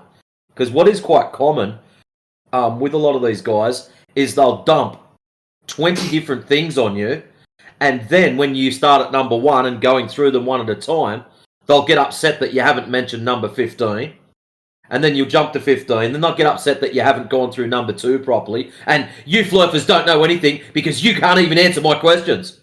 Well, if you hadn't asked 20 questions at once, maybe we would be answering them. That's why I like to grab them by the back of the shirt, drag them back. Let's go through them one at a time. You can ask unlimited questions. I'm not saying you can only ask one question then be on your merry way. You can ask unlimited questions. Just do them one at a time so they can be answered thoroughly. And there's more than enough people on the panel that can quite comfortably answer these questions. Crikey's, half of them could do it blindfolded. What do we got? Travis here, T-Dub, Sezu, Rayleigh, Plane. Who else we got? Kingsley's hiding up there. Flat's up there. Alaskans are hiding up the top. There's a whole heap of people that can answer these questions easily. Pop in, ask away, and enjoy yourselves. Anyways, guys, that's me having a rant. Thank you. Band has been banned. I don't know why, but I found that's really funny. He probably seen that a bunch of times, the troll he is.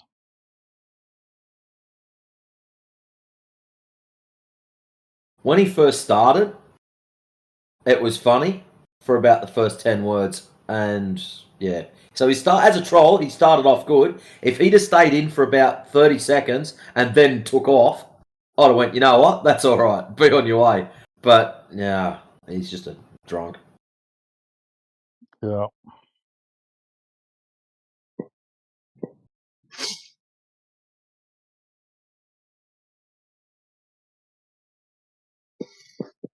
And we have Biwa here. Welcome. How are you?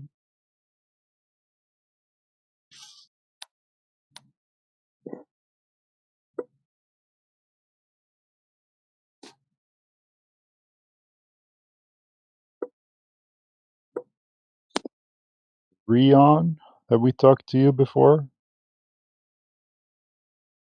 Sorry if we have. I cannot remember your name. Rion, are you a flat earth denier?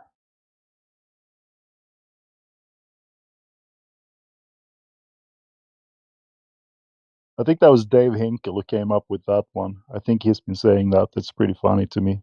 a flat Earth denier. Because it is the default position, right? So I like to call them that.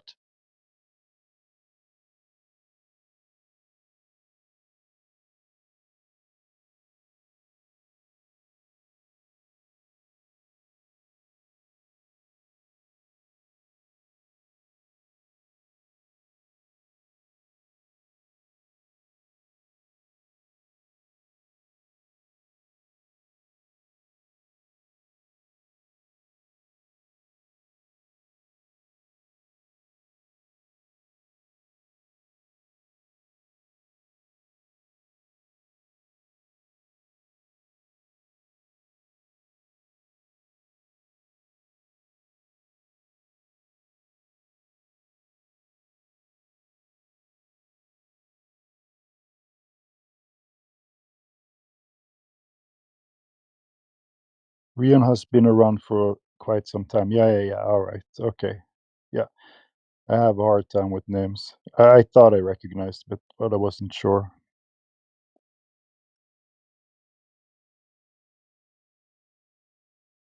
And we have Crit is back. Welcome back.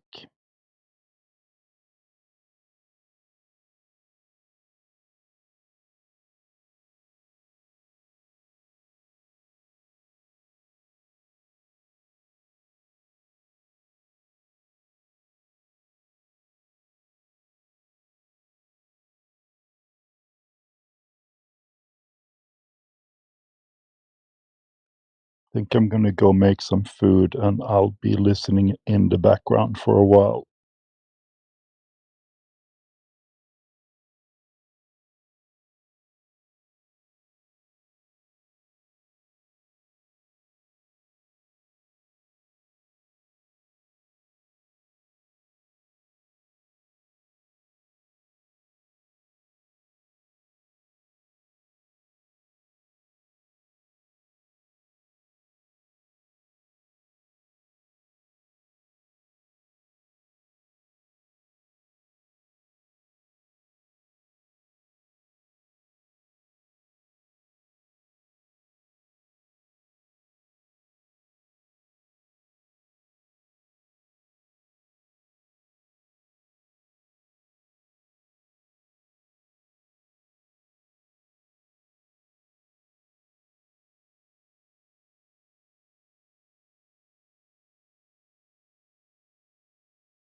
Slow step, chalk dust in the air.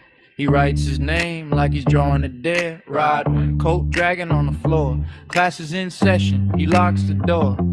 He says, Glober, stand up. Bring that textbook brain, bring that memorized stuff. Pointer, drops on the board so light. Circle on the paper, but the ground feels tight. He smiles, 3 lines, 1 bet. Walk east, walk north, then we'll see what you get. Triangles don't lie, they only confess. Professor Triangle puts pride to the test. Professor Triangle's test, step by step. He checks your sense. You quote pages, he measures steps. You got book words, he's got proof on the deck. Professor Triangle's test, every angle he makes you sweat. You say I know, he says not yet. Professor Triangle's test. All day in the parking lot grid, cones as his markers like a kid with the rig. He whispers, walk straight, don't guess. Your feet draw a shape, your mouth feels pressed. PhD, yeah, put that on the name tag. Radrian, letters on a black bag. Hello, Take your guys. globe talk, I'll take my chalk. You brought long words, he brought long walks. Professor Triangle's test, step by step. He checks your sense. You quote pages, he measures steps. You got book words, he's got proof on the deck. Professor Triangle's test, every angle he makes you sweat. You say I know, he says not yet. Professor Triangle's test. Left turn, right turn, you spin in your tracks. He watches your path like he's reading the cracks. Trust your toes, not that chart in your head. Feel the floor, feel the line instead. He laughs when your route doesn't match your claims. You got facts on fire, but they miss the frame. Yep. When the song finishes, mate. Test, step by step, he checks your sense. You quote pages, he measures steps. You got book words, he's got proof on the deck. Professor Triangle's test, every angle he makes you sweat. You say I know, he says not yet. Professor Triangle's test.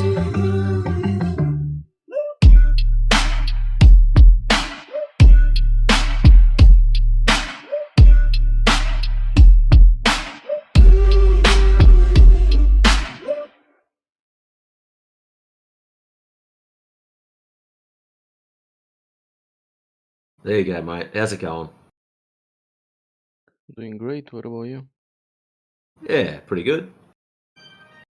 Nice. What questions have you got for us today? I'm just looking to talk.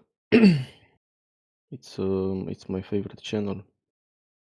It's your favorite channel. Why is it your favorite channel?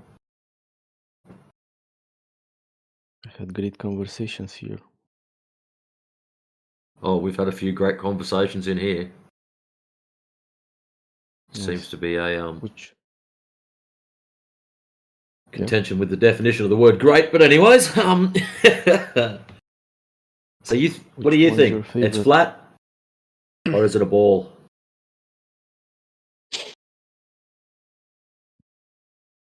It could be. It could be flat. Yeah. It could be flat. Mm-hmm.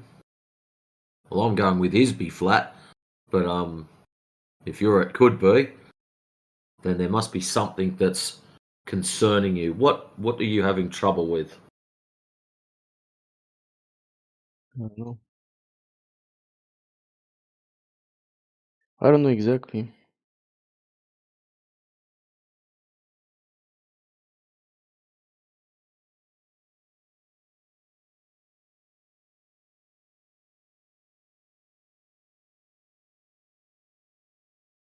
What it is.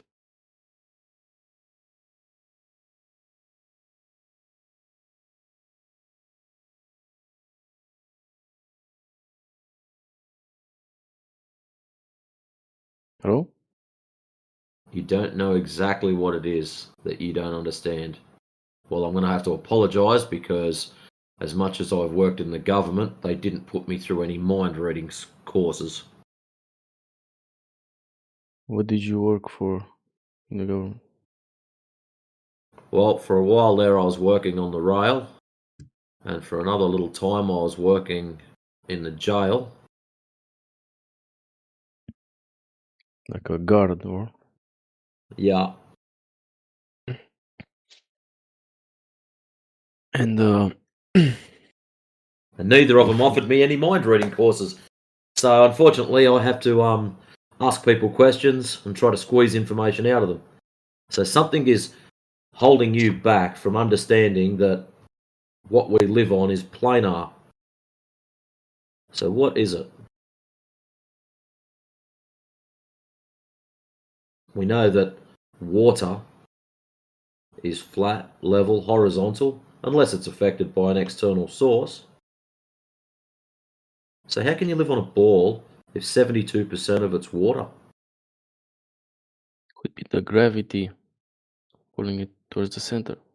Ah, there it is. Gravity is what's, I was going to say, holding you back or holding you down? Good one. What is gravity? It's just this force pulling things down. It's a force pulling things down. Yeah. Right. So that would be Newtonian gravity. You know, there's about 50 different theories on gravity. Okay. Pretty crazy stuff. Yeah, man.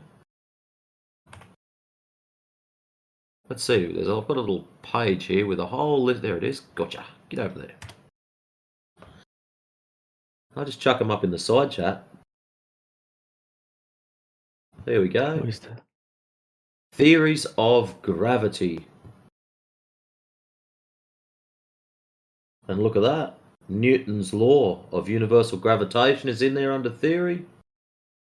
And if we go to Einstein, yeah, he's in there too.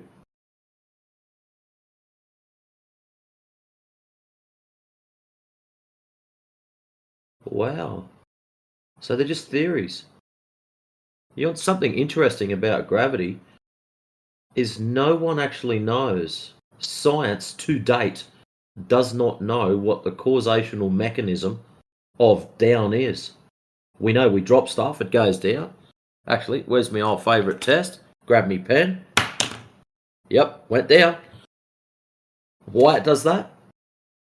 Scientists don't actually know. People have made theories on it. I've just listed 50 of them, of why things go down. Why not to the left and down? You know, why not to the right? Why down? They don't know. So now that you're up with the latest and greatest technology, what else is confusing you? What's this picture you showed me? Don't understand. That is a list of all the theories of gravity. Yeah, but I never heard of these things. I only heard of gravity. You've only heard of it called gravity, yeah. No.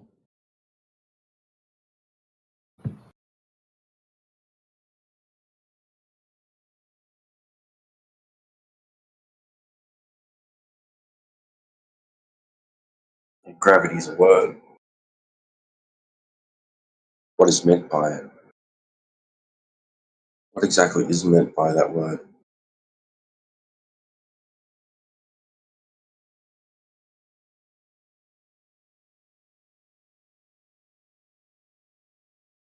What does gravity mean?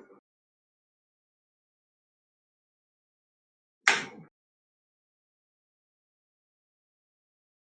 don't know, mate.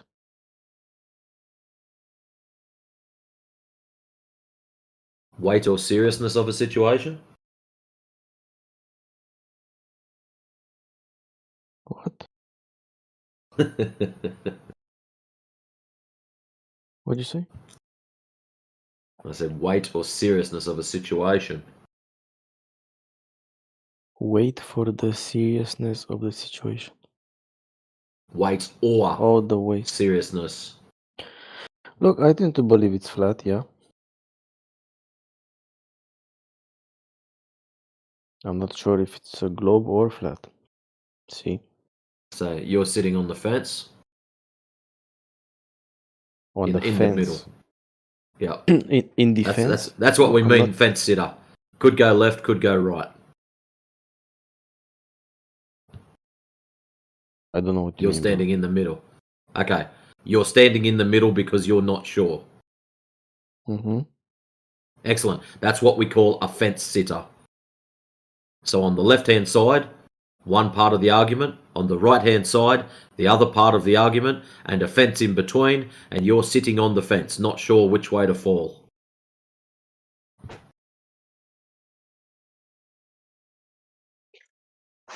I have a question. I don't know, bro.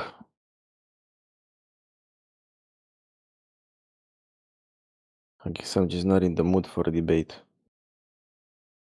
Who's I have that? a question. Just here for discussion and listening to others debate, bro.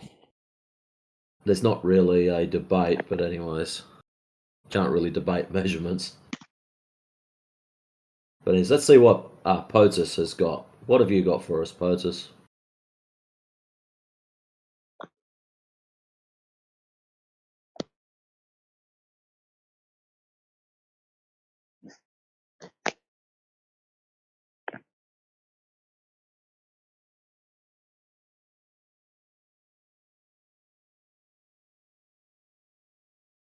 Sorry, it's the mic.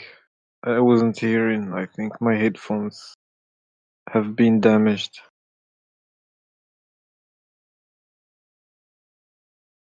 Test. Can you hear me? Yes, we can hear you. Can you hear me? Yes, we can hear you. Oh, okay. I don't know why this. Sorry, guys. I think I'm gonna leave. I'm gonna change this mic. Okay. We can hear you quite clearly, but anyways.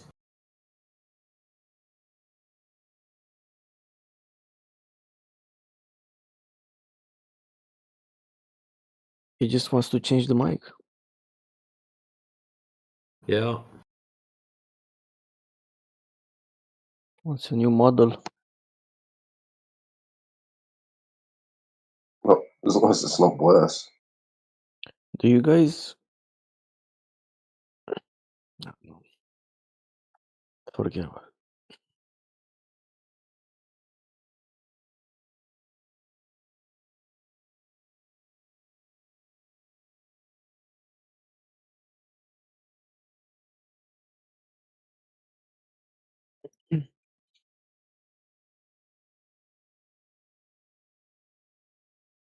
Can you tell me like an interesting discussion you had here, or like something funny or something like memorable? Maybe you had like a funny discussion with a professor or something, you know? Something worth telling others about.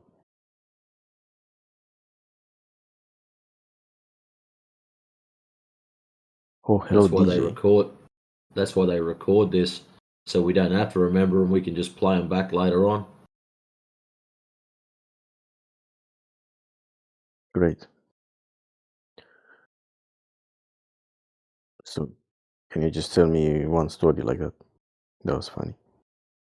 One story. Well, if you're in here probably half an hour ago, maybe a bit longer, you would have got to hear a clown come through. It just depends on what you define as funny. Some people think me tearing into trolls is funny. I think they're annoying. No, I mean, you've been here a long time, right? On and off.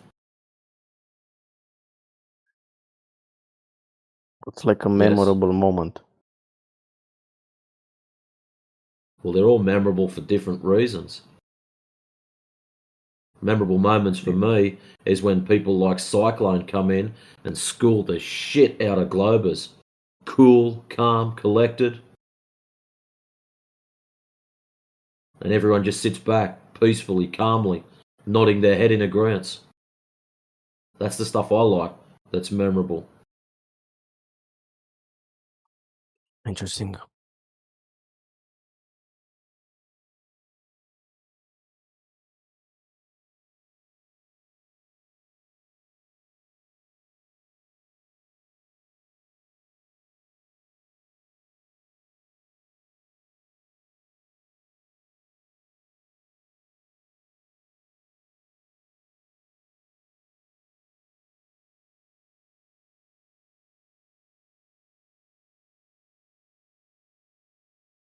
What do you DJ? Hey, what up, Elio? Great. I see you joined my Discord server. Yeah, I joined just now. All right, man. I'll give you some better roles in there so you can post media and stuff like that.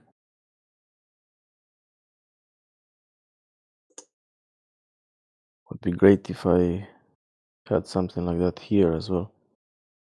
Yeah, you get the permission automatically in this server. So after you're here for like a couple of weeks or something like that, it will automatically get applied. There's only one person that can give media permission, and that's Cyclone. He's not here at the moment, but you will get it automatically. It's works a bit differently in this. Just in this voice chat or on the entire server? On this entire server. Oh, great.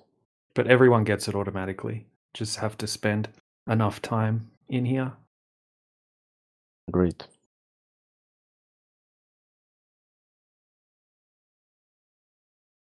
What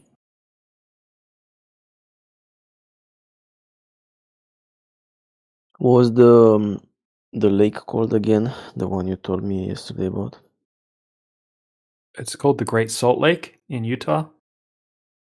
Great Salt Lake in Utah, okay. How long was the distance? 40 kilometers? 33 kilometers. 33. Yeah, Nice. whatever 21 miles is. I think it's 33 or 34 kilometers.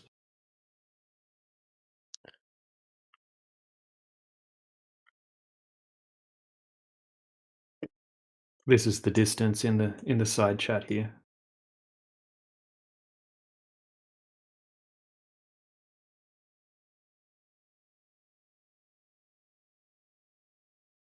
Yeah, I mean this image is powerful. Oh yeah, very much.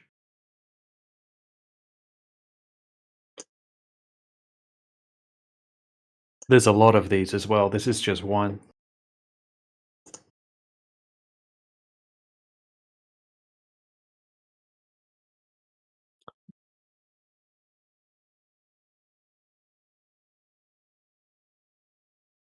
Now I'm wondering how far away can binoculars see? Let's see. It depends on the binoculars, how expensive and what their maximum magnification is.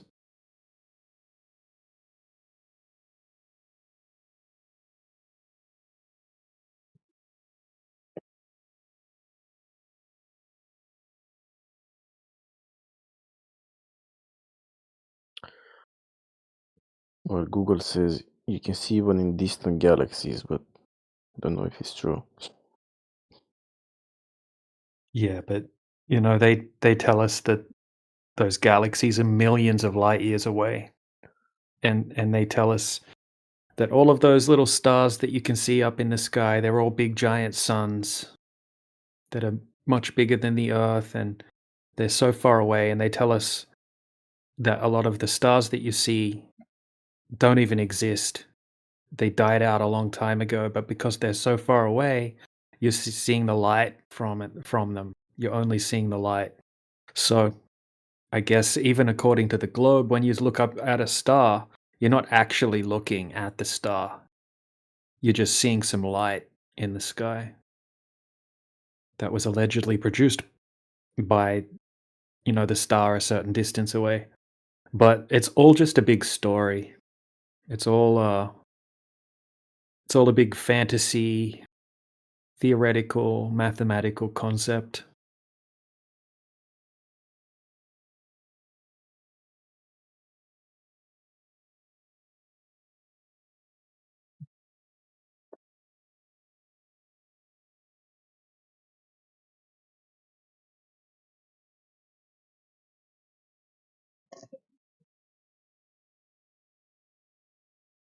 Because I'm wondering.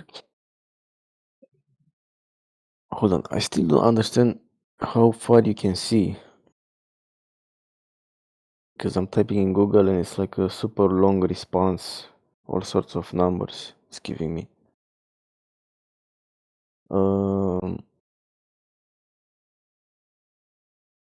How far you could see would depend on how clear. Just about a mile, I guess. 10 No. times 50 binoculars, wildfire can reveal details on an object up to just about a mile away. Mm-hmm. Binoculars. And then 8 times 42 binoculars, bird watching, can see birds clearly 50 to 100 yards. And then large astronomy binoculars, this is 25 times 100, can resolve craters on the moon and see distant nebula. Because I'm wondering, like someone from an island in the ocean, like someone from Hawaii, right, can just look with the binoculars and see California or something, No, it's much different when you're looking through the air, because the air's very thick. The lower you get to the Earth, the thicker the air is. So you can look up. The air is much thicker, like the atmosphere is much thicker. So when you're looking through the thickness of the atmosphere, the maximum distance that you can see is 300 miles. And that's just a technicality. Usually it's much closer distance than that. Usually it's about 20 miles or something like that. Like if you go on Google right now and you check what is the average visibility rating in the area that you live in, it'll give you an answer. It'll say, oh, it's 15 to 25 miles or something like that. That's the maximum distance that you can usually see, depending on how clean the air is on a particular day. Okay, so I'll type in right now, I'll go to Google, and I'm going to type in, what is the average visibility in the city of Lublin, Poland, which is where I'm at, or close to where I'm at. Okay, so based on climate data for Lublin, the average visibility is approximately 12 miles, which is about 19 kilometers. So that's the average distance that you can see in my location. Just due to the weather, basically, due to the air.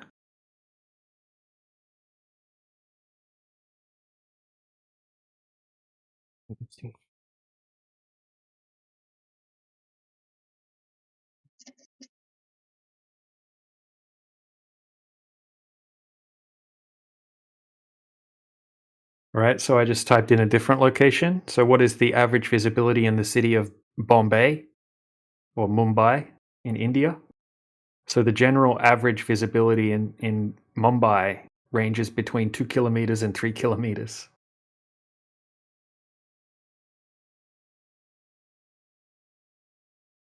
Which is kind of crazy when you think about it.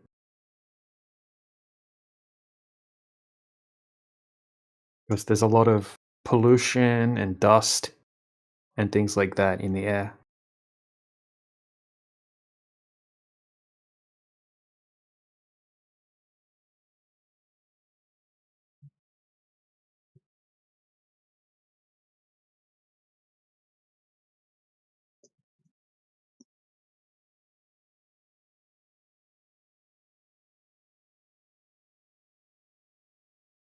Yeah, so when you're looking horizontally through the air, you can only see a pretty short distance. Sometimes up to 50 miles, 60 miles, maybe even a bit further in really, really clear conditions, but usually it's less than that. If you had hypothetical perfect conditions, then 300 kilometers is the absolute maximum. Sorry, 400 kilometers, I think.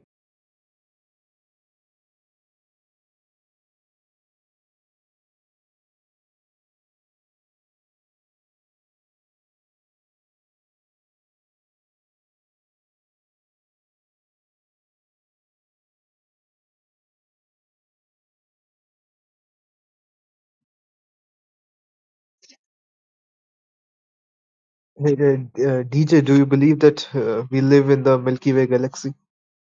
No. No. Why? Because it defies, because nobody can validate that, for starters.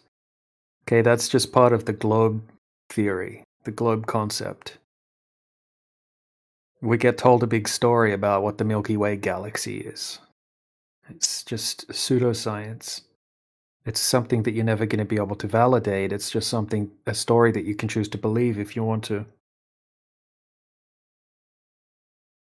There's no such thing that anyone can prove of outer space, like the vacuum of outer space existing the way that gets taught to us.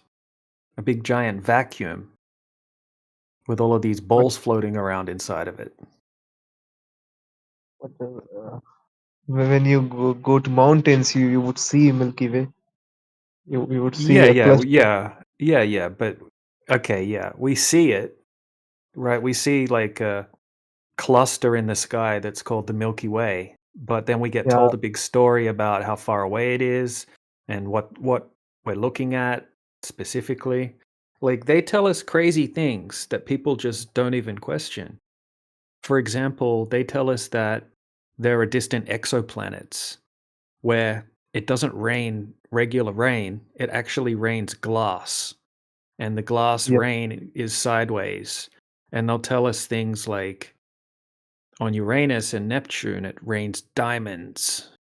And Yeah, that all sorts of crazy, like, sort of fantasy style stuff that no one's ever going to be able to validate. And people just believe it without questioning it. But we question the fundamentals. Okay, so they say that we are on a ball, a globe, that's covered in water, and then there's air surrounding the globe, gas, and then that's inside a big giant vacuum of space, moving at all of these different speeds, which we are so fast that we can't even comprehend. Over 1.5 million miles per hour in all of these different directions is what they tell us that we're doing right now, inside a vacuum. So we would challenge them and we would say, okay, can you validate that you can have a ball covered in water and gas inside a vacuum? And they're not going to be able to do that. They're just going to be able to give explanations. And then when we ask them to demonstrate the explanations and prove the explanations are possible, they don't give us any empirical evidence. They just give us more explanations. And it requires faith.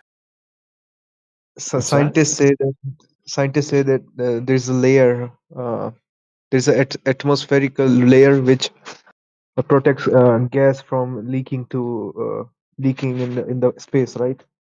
No, they say that gravity is stopping the gas from leaking into space, but they say that there's a lot of gas that does leak into space. Oh, I see. Yeah, they say it's gravity. That gravity is kind of like the magical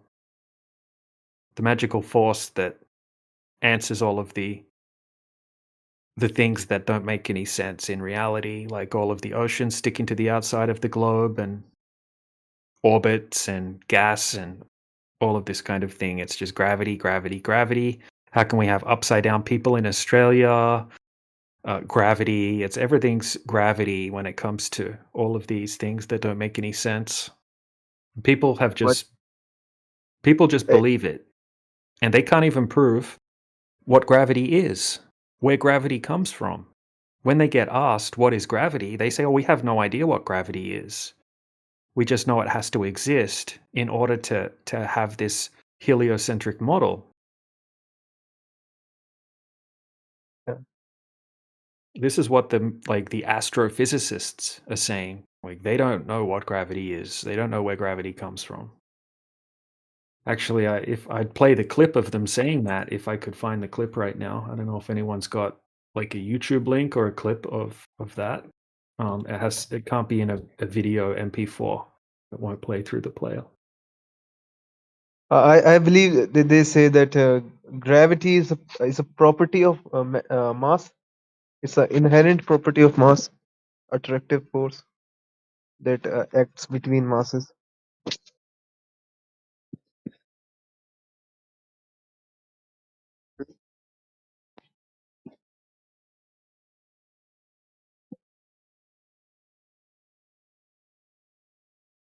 Yeah, that's the claim.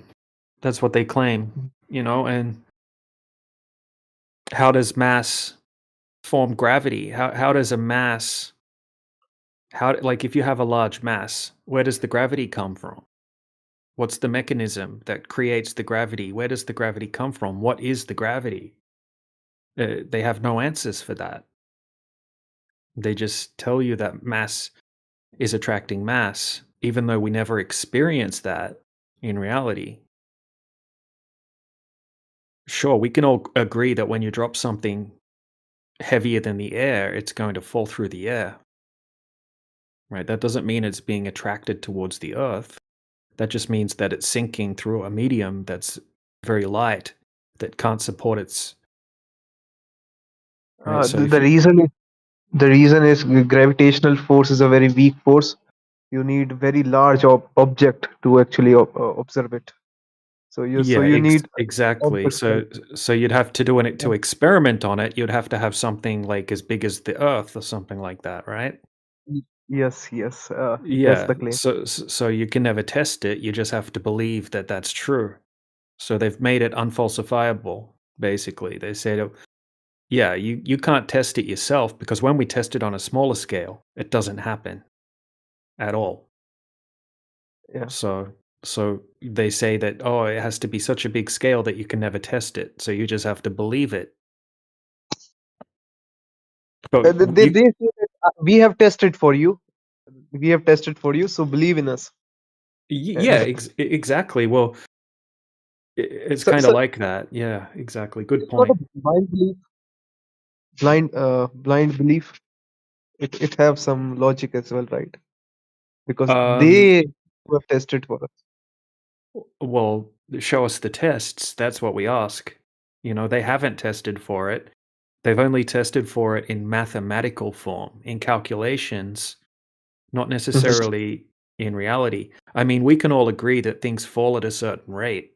Now, if you want to call that gravity, that's different.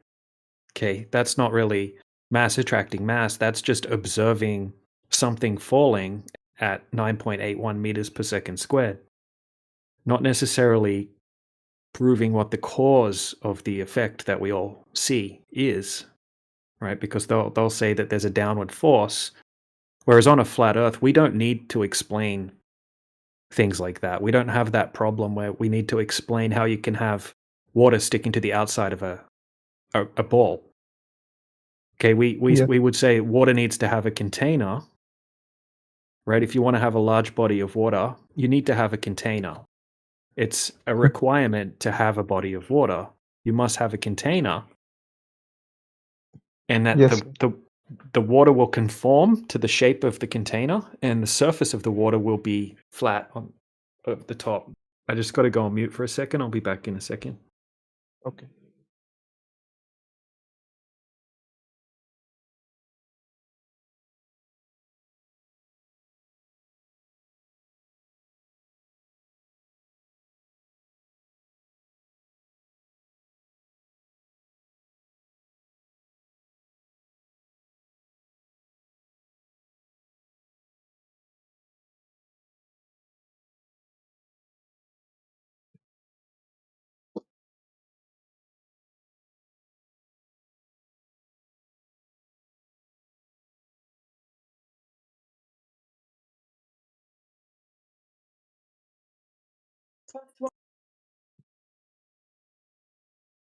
Hello.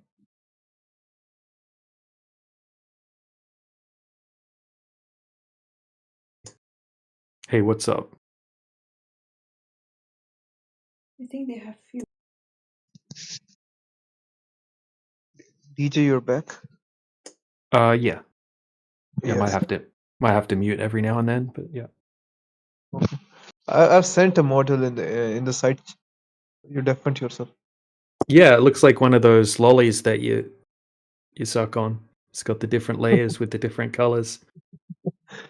Jawbreaker. But yeah, I mean, like that's what they tell us, but in reality, the deepest hole that anyone's ever dug down into the earth is just 7.6 miles deep, which is only just a little bit deeper than the deepest part of the ocean. Yeah, it was the Soviet who did that. And speaking of that, bro, like you know that why the Soviet have to stop, because they couldn't dig much further. Their instruments were melting because of the heat, because of the severe heat. Yeah, exactly. I think they tried for many years to dig further down, and they kept breaking their drill. And then eventually they ended up giving up. But you know what's interesting about that? They made a bunch of predictions before they did that, and they guessed what would happen as they would dig down through the layers of the earth using the latest technology, ground penetrating radar and that kind of thing, and models, computer models. And they, well, maybe not computer models, I'm not sure exactly how they did it, but they got everything wrong while they were digging down. They thought they were going to encounter water or rock or something like that, but it turned out they kept getting it wrong, and it took them a really, really long time. Hmm. So doesn't it prove that there is something hot inside Earth?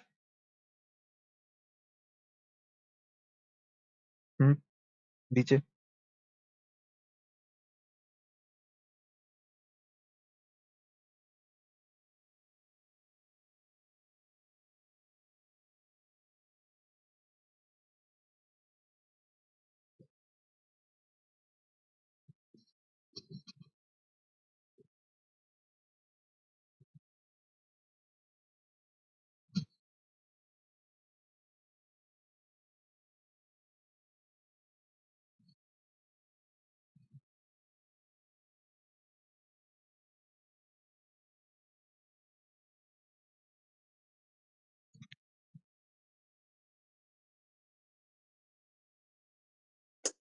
Do you have any other questions, Paradox?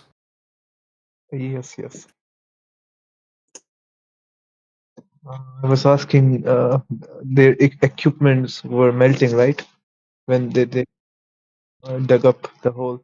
So doesn't that prove that there's something very hot inside the core of the Earth?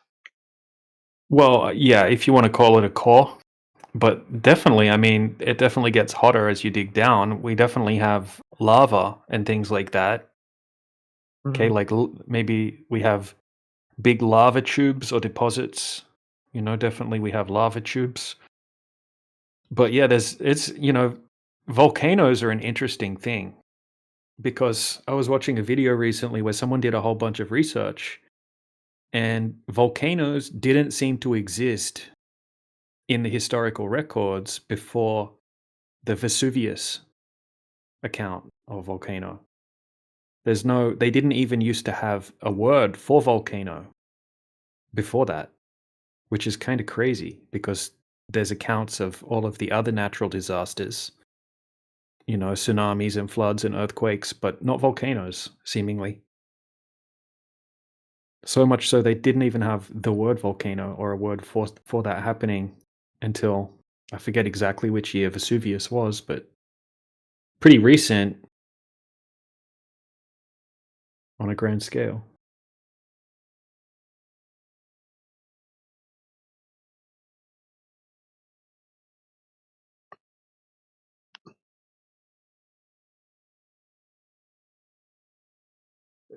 Do you believe in satellites that every country is sending millions of satellites in this space? And these satellites are Billions. yeah, they're Trillions. Oh, brilliant. Trillions. Yeah. let's Yeah, I'm not say sure, hundreds man. of What thousands. I find interesting is that when we don't have a single photograph of a satellite in space, other than say the ISS. When we go to Google and we type in photograph of satellite in space, we just get pages and pages of obvious cartoons. And if I were to ask you to pick a satellite right now, pick any satellite you want, and validate its distance and that kind of thing. I mean, you're not going to be able to do that.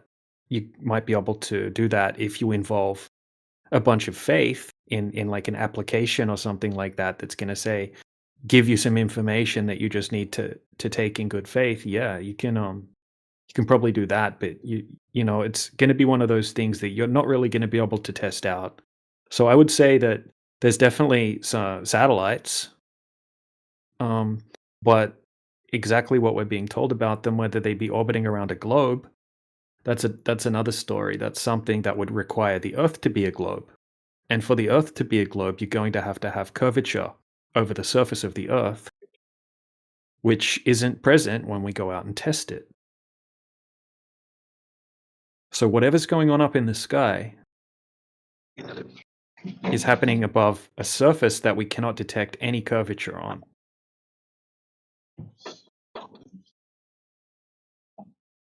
Hey DJ, I've sent an image in the site chat. Okay, can you see it? So Yep. this Yeah, that's GIF that's is a zero G. zero gravity. Yep.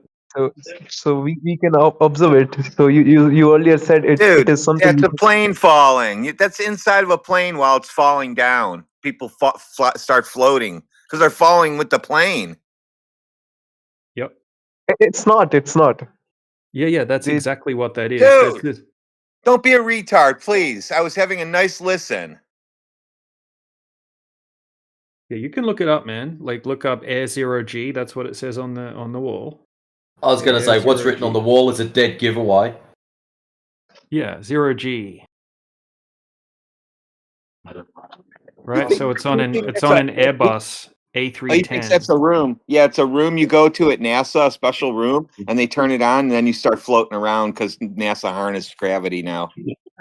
Can we change NASA to the Wonka factory? Okay, I sent another GIF. Can you? Well, see just it? hold on a second. Hold on a second. I'm just going to show you the plane that those people go in when they're doing that. Right, so they're inside this plane. So the plane goes up and it does a parabolic arc, and it gives you about 30 to 40 seconds of floating around like that. Okay, so what you're showing in that second GIF there, right? That can easily be done, and like they do that in TV shows, they do that in movies, right? They're not in space when they do it on TV shows and movies. They even did it like 10 or 15 years ago on The Big Bang Theory when Howard went to space. Okay, and he was doing all of the same things that they do on the International Space Station. But obviously it wasn't real because it was just a television show. I see, but in the second GIF, water seems to be floating in midair. Yeah, so they did He that just on the big. explained that to you. Yeah, they did This that is on the Big Bang Theory. So you can do that in a zero G flight as well. You can do the same thing in a zero G flight. That's kind of like what the like the Blue Origin and that kind of thing. That's what that does as well, except it gives you more weightlessness time because it goes up higher and it free falls for longer.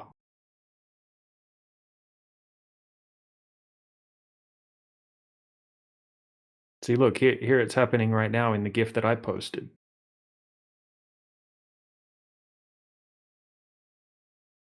Just a television show. You can do a lot of these effects yourself if you just learn a little bit about CGI as well. Very easy to do. It's very easy to fake, especially when you've got companies like NASA that get something like $70 million a day in taxpayer funding.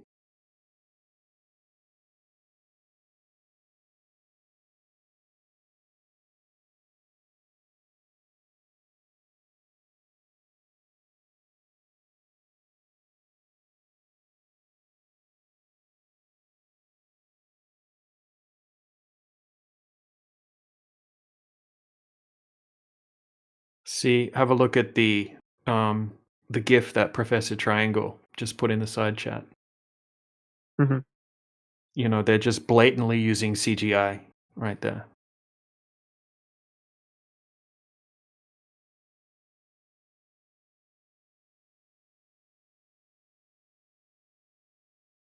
So that little toy, it's not really there. It's completely CGI. It's called augmented reality. Have you heard of augmented reality technology? Yeah, yes, I have. Yeah. So NASA admits that they use augmented reality.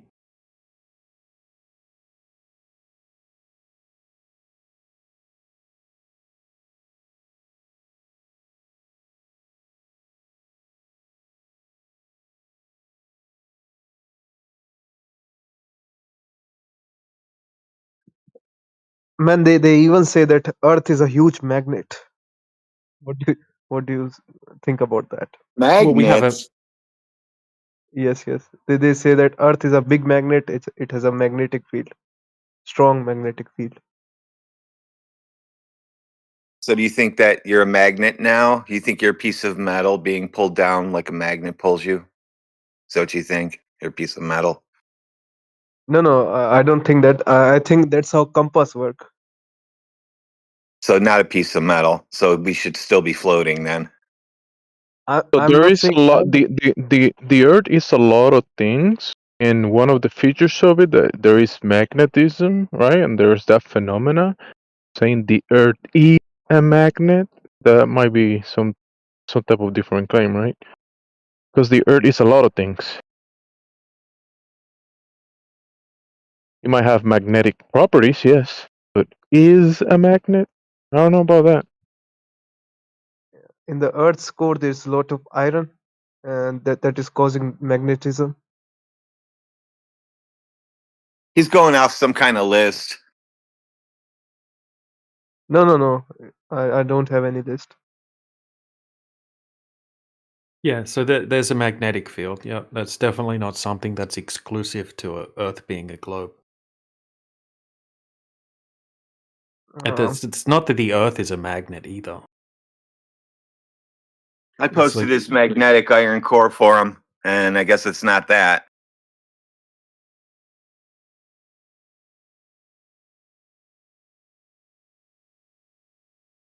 so once you heat a metal up to a certain temperature, it loses all of its magnetic properties. Did you know that? Yeah, yes, I'm aware of it. Yeah, it's called the Curie point. So what they say is a magnetic, what is it, an iron core. Yeah, And iron core. they tell it's at such a high temperature that is far beyond the Curie point that would be stopping all of the magnetic properties from being present. I'm sure they have an excuse for it, though.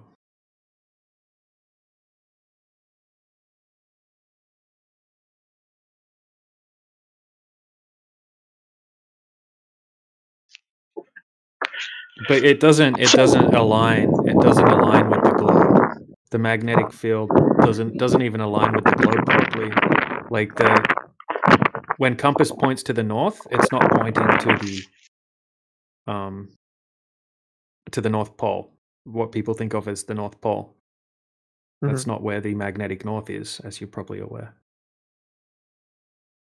And then Yes, yes. there's two magnetic south poles as well, which is kind of strange. A lot of anomalies with the magnetic field. Even the people that study the magnetic field on the globe side, that work for NOAA and companies like that, they say that they can't even predict what the magnetic field is going to be doing in 12 months' time. They have no idea because it's constantly shifting and moving and doing strange things. They have absolutely no idea what it's going to be doing in a year or two. They cannot predict it.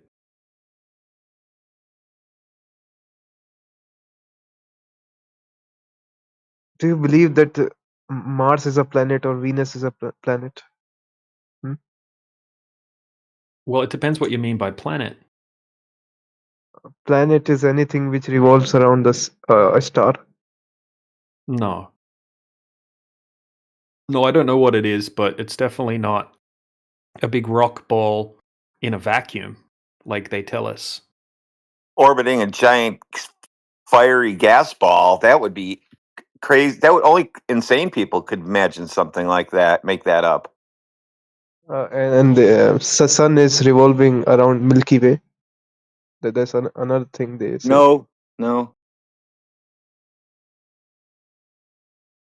Nope, all that's over when when your globe turns into flat Earth. All that goes away. You don't have to worry about that anymore.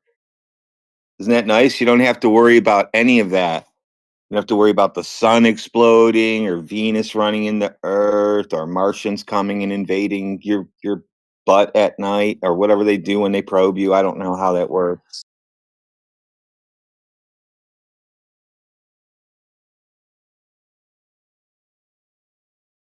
You just made it sound like you know how it works.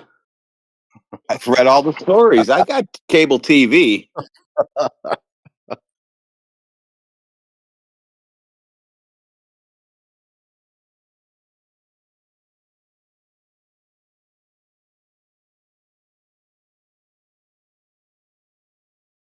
Yeah, we'll just tell you right up that did he leave? No, there he is. Hey, Paradox, space is fake, so you don't ever have to worry about that anymore. That's all imaginary. Like that's just on television. Even the idea of it is just from somebody that you could float around in a vacuum. That's just made up. How you can't float in a vacuum anyway. So that's made up. Where's the bottom of the universe? How come you're not running into it? Where's the top? How come we don't hit the walls? Is the universe moving?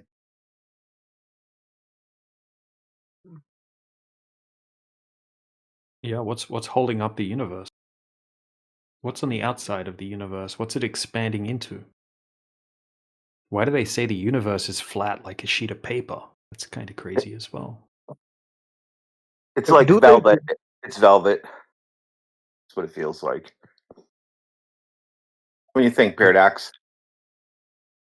I'm really confused, man, because these things are really new to me.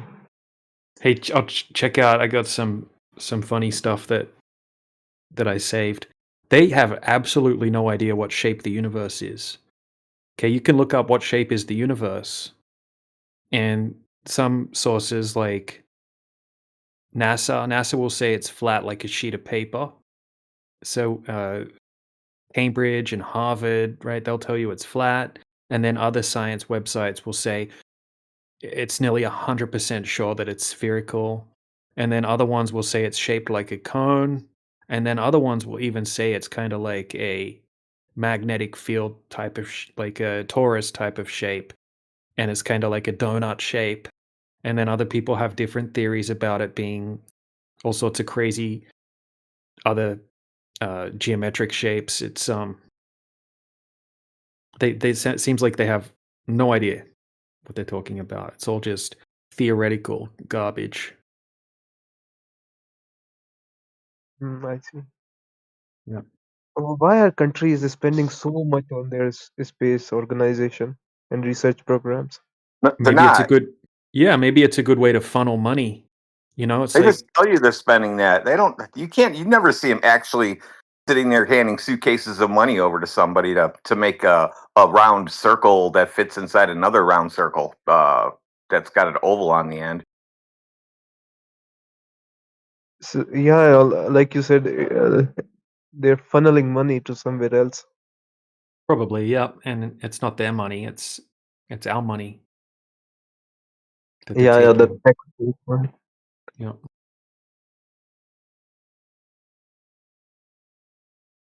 What's the name of European space program? Space organization, rather. I forget the exact name of it. The European Space Agency. Yes, yes.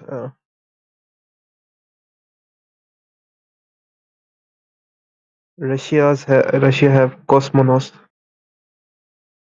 Yeah, they have cosmonauts, and you know, some of the people that have gone up with the Soviets, they say that the Earth looks flat when they go up, as high as they're going up, allegedly. And one of them recently said in an interview that if any person tells you that they've been to space, they're lying to you.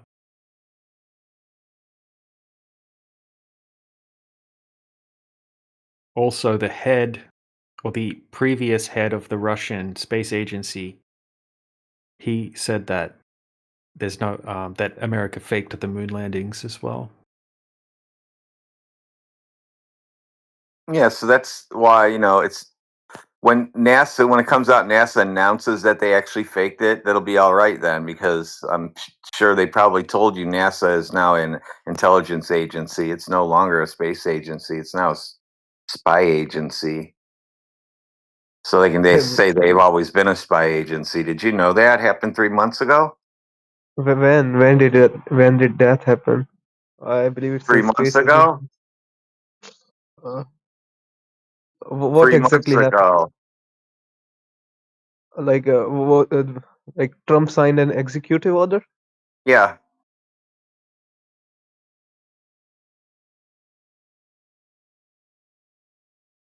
So that's that. Now we got to say, why is our spy agency shooting rockets off? Now we want to know why they're spending money. How's that? I see. Wouldn't you want to know? Yeah, of course. So yeah, they're going to be ending soon. They'll hand it over to somebody else. They'll be SpaceX and some other country, or maybe not even. Who knows? Yeah, SpaceX and Elon Musk. Elon Musk is saying that we will terraform Mars. Mars would be livable Yeah, for I humans. just think tell them to terraform Earth and repair Earth first, and then we'll go and fix Mars. Silly.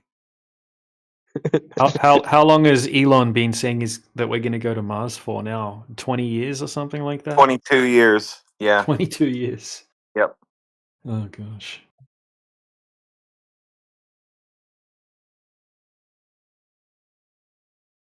Like That's four of his facelifts. That's that damn dirty clock. It just never slows down. Yep. Keep kicking that can down the road. That's the one thing they can't mess with is time. Keeps on ticking away and destroying their statements.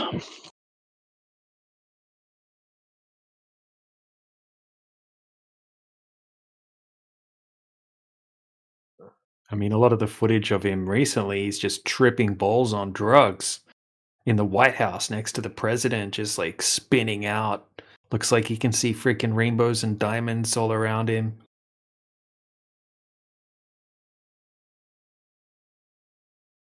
Do you people believe in any secret society? Illuminati, for example. There's a secret society which is You can. You don't Yeah, have I to don't. believe. You don't have to believe in it. You just go join them. And if they want you, then you'll learn the secret part. If not, you'll just paying money every month like everybody else to keep them going, because there's two parts to it. Yeah, it's definitely no secret that there's secret societies, but exactly who and what power do they have and that kind of thing. That's Shit, my we don't. company is a secret society. We're not allowed to talk about what we do, obviously, or I would be talking about it. So, I mean, as far as details, everybody plugs wires in. Businesses are like a cult. Like they'll bring you in and then treat you like family and everything. Like, and then you sign NDAs and all sorts of shit. Big companies and that, they act like a cult. Seriously, like look at Amway. Well, yeah, that ours is not like a cult. It's a bunch of, well, I guess if you want to say engineers are in a cult, because some of them act like it, especially the ones that have a SpaceX desktop and weird shit. I go over and turn their shit around when I walk by. Yeah, but we do have to sign NDAs, and we're not allowed to really talk about what we do because we are on cutting edge of a lot of shit. It's fun, but hopefully this one that I got it's coming trade out, I can secrets. actually. Well, yeah. Hopefully this one that is coming out, I can get patented, and then I'll just show everybody. I don't care.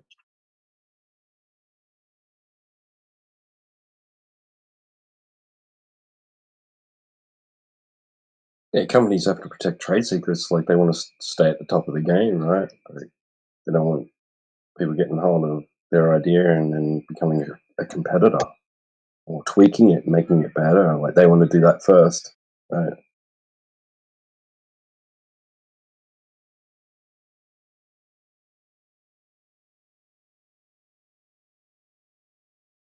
Plus, your services might be being hired by, clandestine agency or something as well. You never know. I'm not saying yours, just in general. Like a company's services may get, they may get employed by, like a contract from the government or military or something. You never know.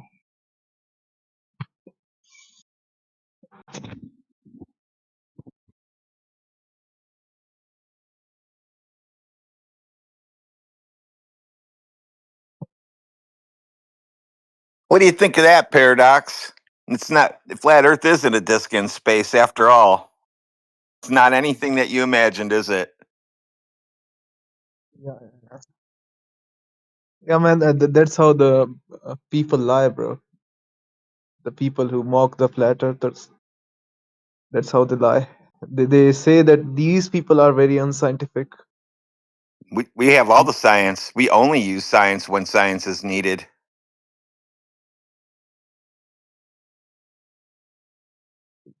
Bro, Professor. My real name actually translates to horizon. Oh, there you go. That's awesome. Paradox means horizon. Oh, what? You're No, no, Oh, you flat. no. mean your real name? You mean the name you were born with? Yeah, the name my parents gave me. It translates to horizon. So there you go. They were telling you the Earth is flat when you were born, and nobody picked up on it until now.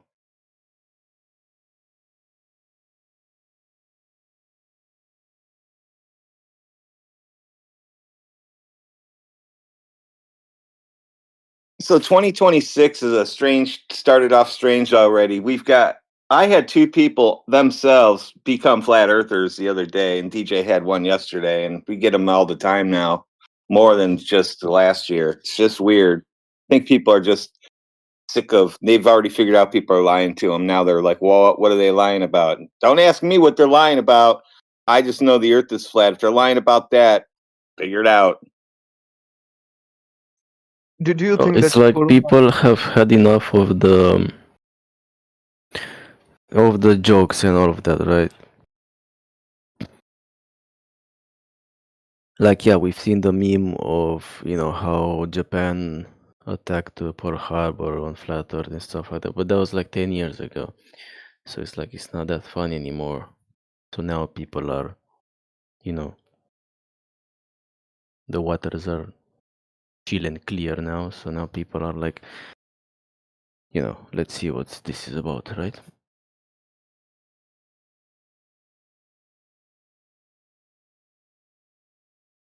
So no red flags for anybody that NASA got reclassified as an intelligence agency from a space agency. No red flags for anybody.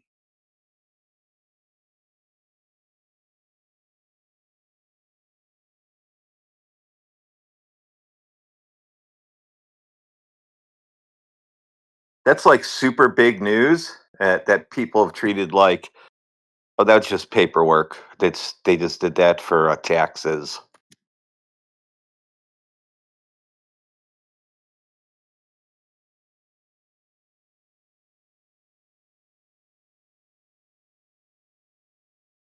And you can thank this channel right here for all that, for them being defunded and then being reclassified, not a space agency anymore.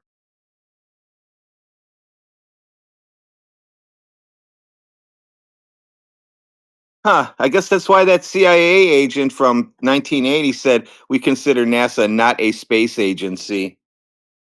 Now it makes sense. He was telling the truth.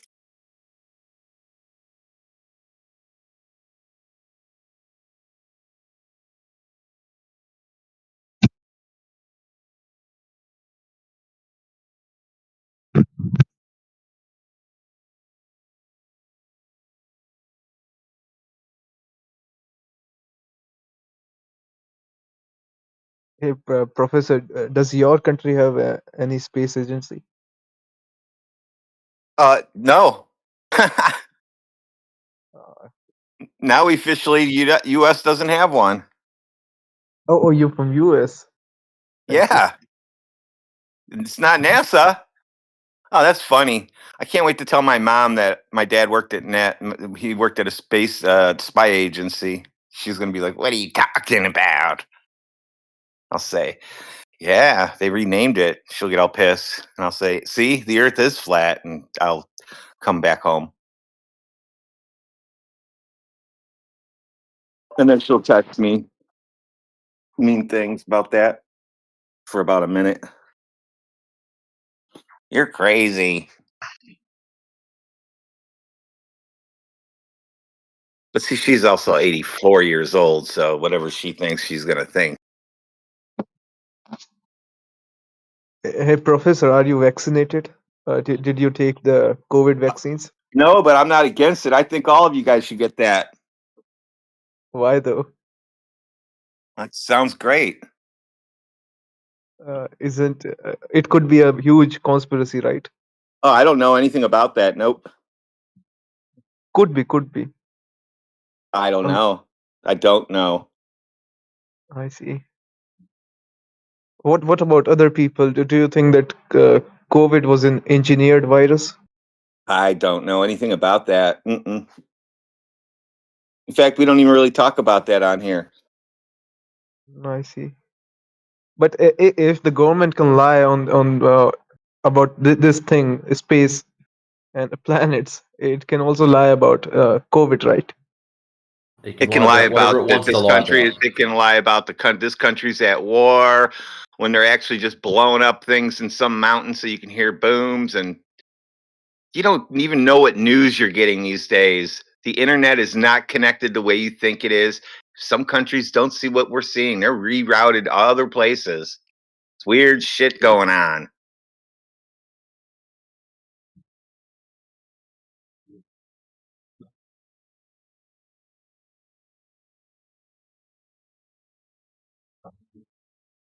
That's why our line from China, uh, to me where I'm at here, because we have one building out there, we have a line to China.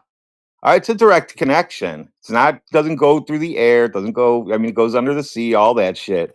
But it's specifically our connection. So if we can have one, anybody can have one.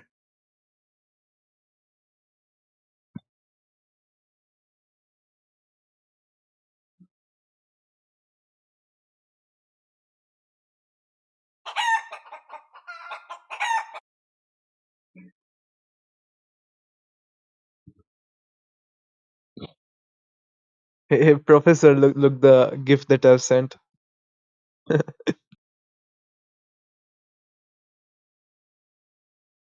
Continental drift.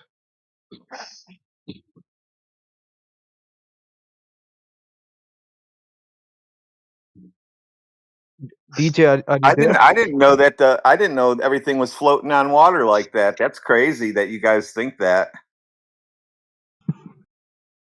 Man, Africa is splitting into two. You don't think that's weird? You guys think that the water ball floating in the vacuum of space, which is impossible, with air around it, which is doubly impossible, has land on it that's floating, rocks that are floating on water and moving around real slow. I'm going to start adding that in just to piss you guys off.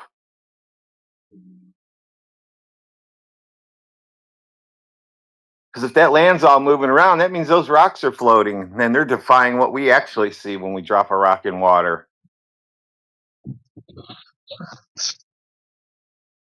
Do you know about the story of formation of Himalayas? They say that India used to be a part of Africa. Then it floated all the way to Asia and hit Asia. From that collision, Himalayas were born. So that's why Himalayas are so huge. Himalayan mountain range.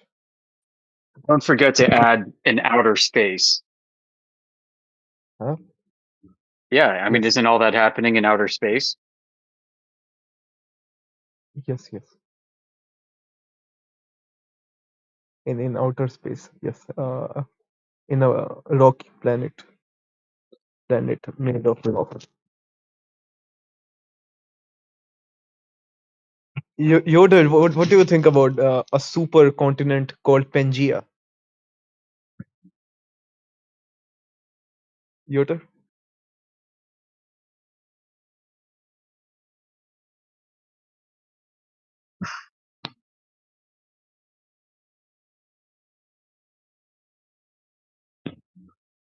So how do you verify, validate, or prove such a thing even existed in the first place? Yeah, Pangea. Unless I mean, you've got maybe some it sort did, of but time traveling abilities that we don't know about. And apologies if you do, but yeah, you're never gonna. It's just more theories. right. So we should If it have a did happen, then it didn't happen in outer space. Let's say there is Earth and there's no outer space. But would you still believe that in Pangea, theory of Pangea, continental drifts? Maybe. Yeah, I don't discount it. I've been doing a bit of research into it recently. I think the mainstream story about how it happened and over what time period it happened is total bullshit, but it's definitely something that is interesting to look into, and there's some there's definitely some evidence behind it when it comes to similar geographical features being present in places that are said to have once been attached to each other. But it's Sunday almost, isn't it? So yeah, on Sundays we have Here we go. speculation Sunday. But yeah, there's some great videos about it that really get you thinking. And look, they also say in the future that it's all going to turn into one continent again. They have maps Yes. of it. It's called Proxima or something like that. There's a bunch of different variations of it, but and there's a bunch of ancient maps that kind of lean towards it as well. I think There's a that famous case. I think you're looking at maps when there wasn't as much water. That's why things look different. Yeah, there's a lot of crazy shit with old maps. Like in some places on the old maps, there was much less water, whereas at the same time that there was less water in some places, there seemed to have been more water in other places. It's a freaking trip. Like, Yeah, like the Yeah. Great Lakes was like a gigantic thing, and then all of a sudden it turned into like 7 lakes. yeah. There's a train line or an old train line. It's a highway now. I think it connected to Florida Keys. You know about that? Yeah. Yeah. And on old maps, That's actually all land. Like where that water is in that Oh, section. I didn't know that part of it. I have to look at that. Yeah. It's like shows that that's all land on old maps. Crazy. Yeah, I guess we were close enough to Australian Sunday, aren't we? Yeah. Oh, it's well In into. the Northwest yeah. United States, there's a famous case where a canyon and a mountain range formed in like a matter of months recently. Now, I don't mean like dramatic mountains that you can go skiing on, but Where's this at? somewhere, I think, near the Cascade Mountain range itself.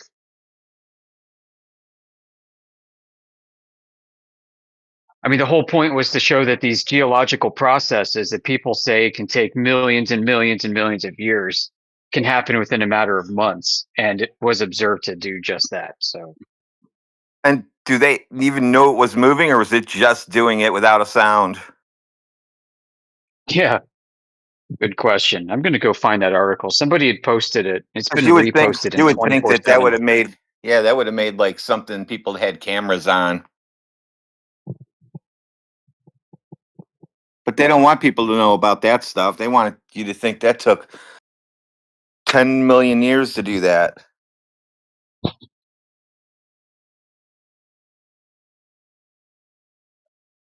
Just like it only takes a couple months to petrify anything.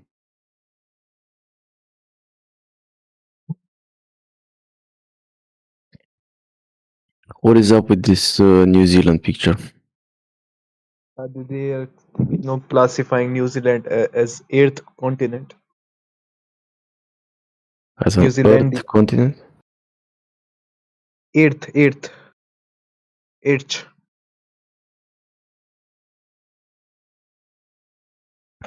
Understand?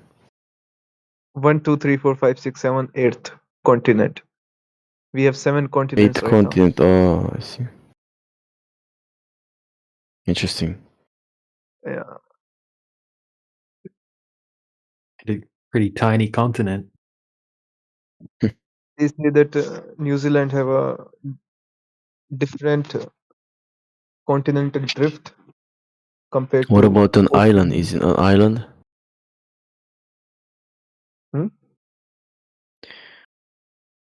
I think it's just some land that's not covered in water. Yeah, they call it the lost land of New Zealand. It's just land. Lost land. It used to be a land, but after ice age, it got submerged under the water. I think you're right. I have seen something about that from the Graham Hancock's documentary about ancient civilization stuff.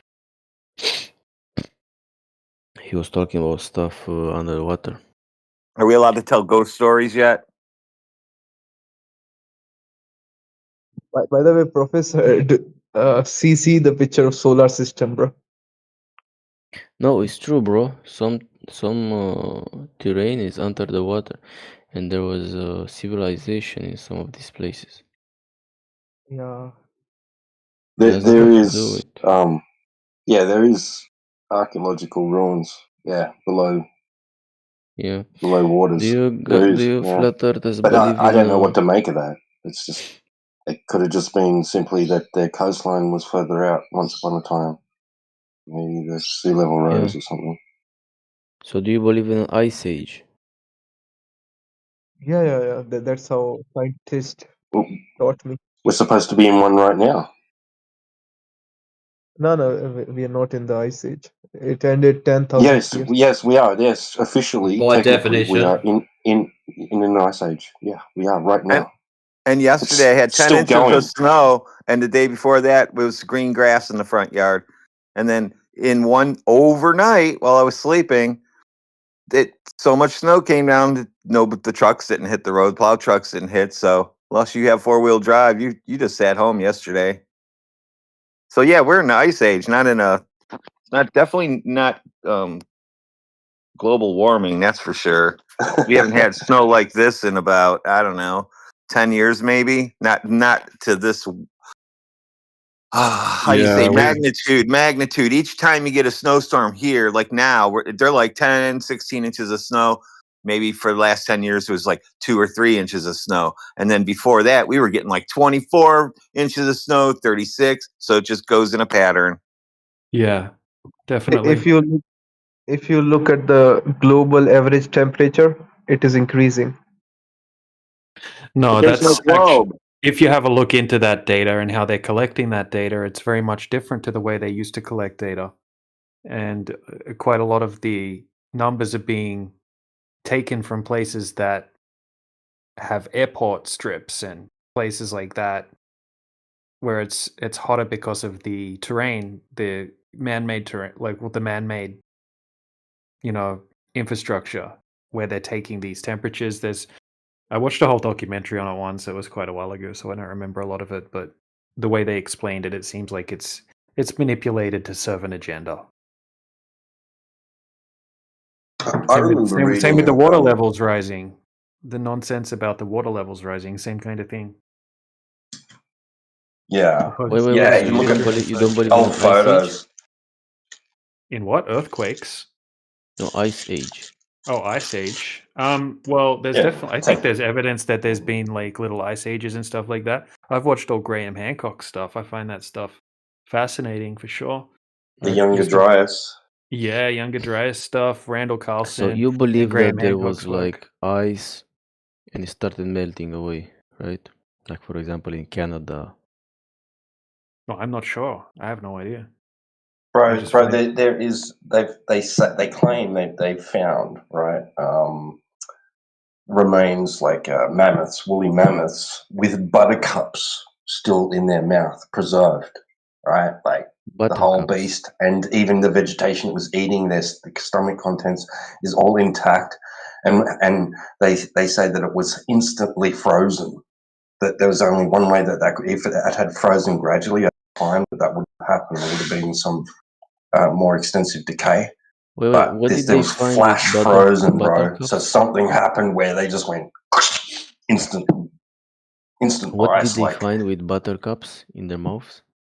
No, yeah, like if you are instantly they're still covered with chewing them mud, up. that's about 85 No, degrees, and your air temperature what is was strange? 85 degrees, and you guys are What instantly covered with that mixture, and it stays like that for about 4 months. Every single thing in you, on you, around you will turn into a rock, petrified. So it's not as instantly, or within a couple of minutes, you can be covered in that stuff and not have enough time to even get shit out of your mouth because you're standing there going, what the fuck? And then all of a sudden you're covered in it. That can happen. So what was the animal with buttercup in their mouth? Mammoth. Mammoth. Woolly mammoth. Where did they find this? North America somewhere. I think they still find frozen mammoth.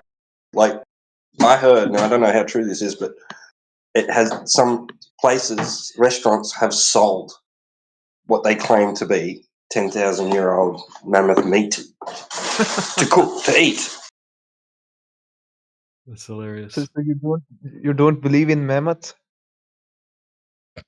Yeah, I was reading an interesting article the other day, and it said that these mammoths that they had stored, like these mammoth bones they had stored away for a long time in a museum, finally they got tested and they turned out to be whale bones the whole time, and they weren't even mammoths at Oh all. shit! Yeah, Oh, yeah, damn. and these whale bones that were meant to be mammoths were found like 500 miles inland or something like that, and they have no idea how they could have got there. But what are these idiots doing that they are mistaking whale bones for mammoth bones? Like, it sounds like they have no idea what they're doing. Same with the dinosaur bones. Half of them But are dinosaurs probably are, whale bones as bro, well. dinosaurs are so ridiculous. Like Yeah. you cannot, it's impossible to tell what the fur and the skin, right, looks like just from the bones. It's not Of course. possible. Exactly. So they obviously they tend to make them look like these scary dragons because it's better, right? Yeah, For like the Jurassic museum. Park. Yeah. Yeah. So, like, if you take the skeleton of a cat, right?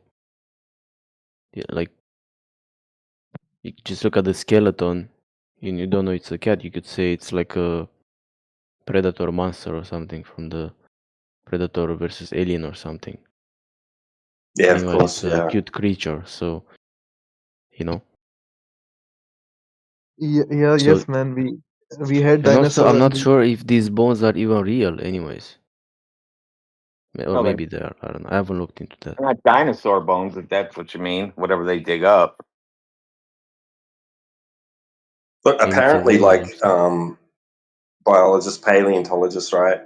Certain people in that field of study, they have to submit an application to like the Smithsonian or what other institute claims to like have the bones in storage, and if they want a sample or whatever, like they have to like go through this rigorous application process to like get hold of a sample of it, and then they don't ever get to see like the entire bone or anything like that. It's all locked away, stored away. They say it's too precious to just have any old paleontologist or scientist go fondling it, right? They say that it's dangerous, that it's emitting radiation. Really? From the comet? Not even joking. Yeah, Is it from the dinosaur asteroid bones emit radiation. that hit the flat disk in space and then they flew off? Well, yeah, I would be Yeah, scared of must it have too been. then. And like when people have samples that they want to have dated by a laboratory, there's you can find this, like there's a form that you can fill out and send in with your sample, and they need from you your estimate of how old these things are, and then they'll be able to provide their estimate. I mean, there are cases where people would do this stuff with like dog bones and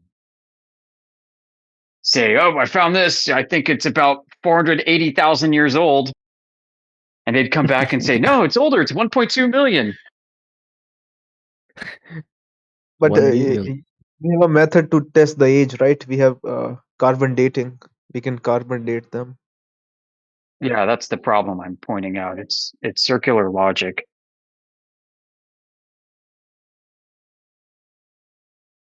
They only come up with millions and millions and millions of years estimates if they're provided input that suggests it was millions and millions and millions of years in the first place. So the way they do that is they have to date something else that they think was millions of years old and say that they found a dog bone or whatever in the same vicinity as this other thing. Yeah, it's circular. Just a second. But when you look up a real dinosaur inside hole, right? On Google, you don't see, because if you're an archaeologist and you discover like this huge dragon looking gigantic dinosaur, whatever it is, if you find like something so huge, I would expect you take pictures of it, right? When you're digging the hole, you take pictures, right? But I don't see any of these Sure. pictures where That's they true. find this stuff. No, That's true. there are. What they tend to find is like a pit full of bones, and then they just play games assembling them into creatures. No, man. There are videos of archaeologists who were Hello, to. guys. Hello, guys. Hello. Yeah, Hello. go on. Hello. Hey, Yoda, do you think you can post the picture of that really weird looking one that you've got? Can, It looks like a can you unicorn. listen? Bro. Oh yeah, Please, that's right. Hold on, let me post that. It's famous. 1 minute, please. 1 minute, please. Bro, I want to learn English, and I hope improve my language for speaking and listening. Uh, what I can do for this, bro? Please help to me. Give me some advice or any recommendation for you. Just whatever you like, but search it in English. Maybe music or a movie or a conversation. No, like, look, a subject that interests you, a subject that you like, but watch a conversation about it or a debate about it on YouTube. I think it's helpful. Okay. The first step and second step. What? And I turn on will the do. and turn on the closed captions. What? Yeah. What did you say? Here's what paleontology produced.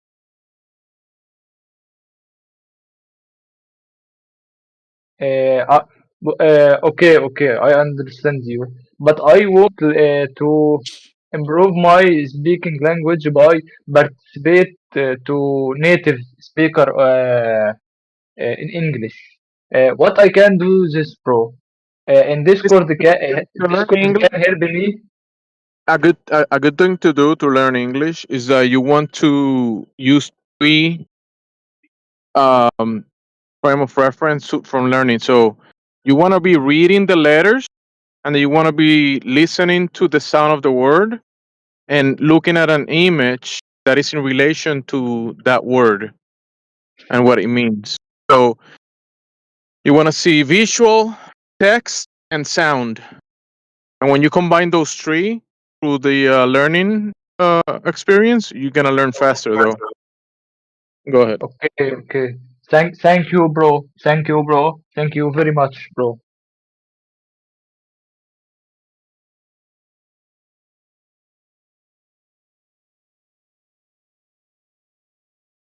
Yeah. In So this case, I in was this conversation, just do the listening part, and maybe go to the text and look at the text and read the text. Because the guys here were touching into some topics. So go ahead, guys, take over again. Very nice, bro. Uh, I really, actually, I am engineering. I'm mechatronics engineer, uh, and I now prepare my master degree for HVAC and sustainable building to improve power consumption for any building to achieve zero energy building and improve sustainable for all building on all the world. This is my scope mainly. zero energy building. You said. Yeah, yes, bro. ZEB, zero energy building. That is mean building low consumption in electricity, in water, in chilled water for air conditioning, like that, or How? How? How? gas. How? How How? can it Okay, have no I will What energy? room explain. he's in. I will explain. I will explain. Okay, no problem. Uh, He will and explain, guys. actually, The He will title of the explain room. it. Just hold on. Just hold on. He will explain it, guys. Come on. okay, bro. Can you explain by share screen, bro?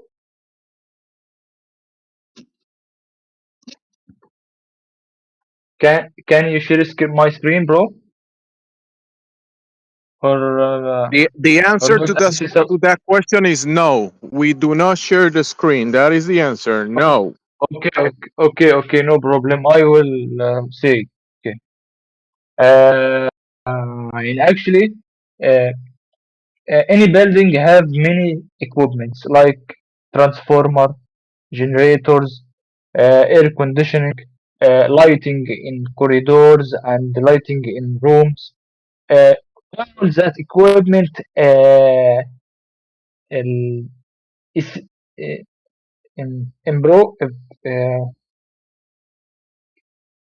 emissions energy like lighting, like generator, like transformer, like chillers or electric heaters. All that equipment uh, That's great, man. Do you see the room topic, the name of the room?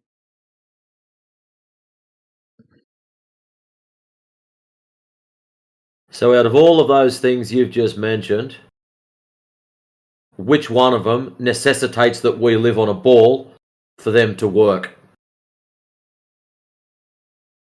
Good question. Can you explain or stop?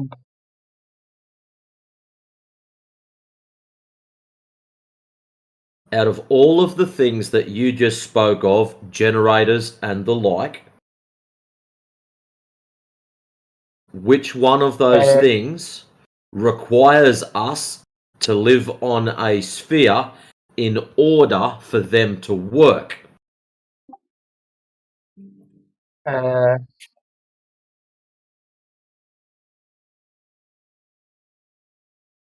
Mainly, anyone know for BMS, building management system?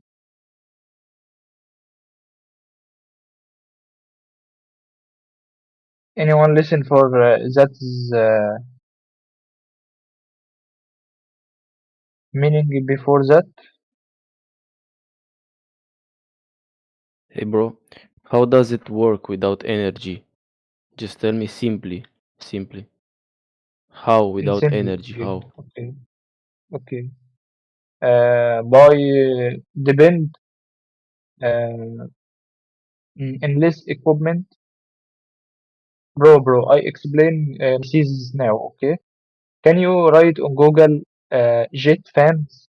Jet fans like fans to uh, extract air from parking and closed area to outdoor in case of fire. My thesis, I used this jet van to dual function. Okay, in normal case, can you distribute air conditioning and maintain temperature in all site? Okay. Uh, second, second used in fire case, this fan work as extract the air from site to another site to another site to another site to end outdoor. Oh, can you type? Do you see the side chat? Can you type in the side chat of this voice chat of this room? What is it called? Okay. Jet? Okay. Jet engine or what? Uh, jet jet fans. Can you write Jet it fan. on Just Google? type it in the chat, please. What in the fuck is going on here? Okay. Yeah, Yeah, does this don't know. Yeah, technology I know. work on a spinning ball in outer space? That's what I want to know. Uh, I know it's yes. not. Okay. I know not supposed to like continue this, but it's. I'm dying to know about this. Great. You guys can DM each other. We can move on with the room topic. Jet fans. Okay, Jet fans I'll look it up. That's and all I need to know. CFD and CFD That's computational flow dynamics. Uh, I I explain the air distribution and air streamlines by simulation it by uh, ANSYS. Anyone have ANSYS in BC on BC?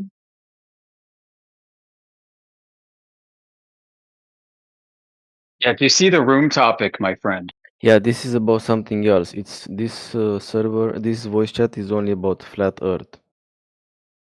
This is not Flat the Earth. right. Yeah. This is your topic for talking about it. Okay. Yeah, Yes. we only talk about flat Earth in this Okay. voice chat. Okay. No problem. No problem, guys.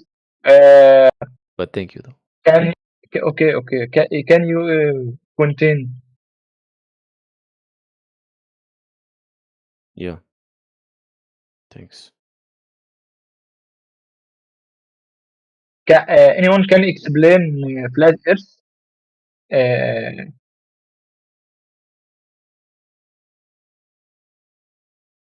Airline pilots? Yeah, the water doesn't curve. The water is flat. The top of the water.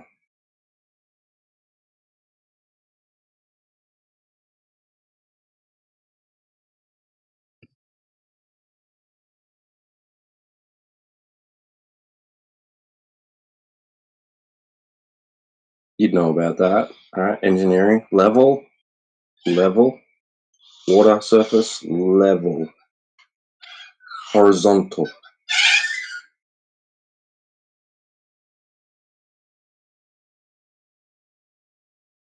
Just show him the pictures taken from very long distance.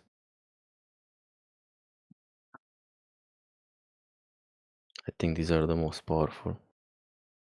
So, Elio, Yeah. did you write jet fan and CFD on Google? My name Jeff.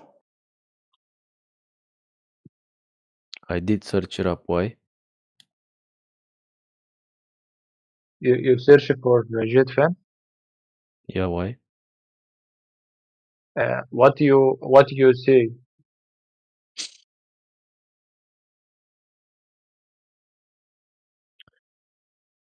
Hold on a second.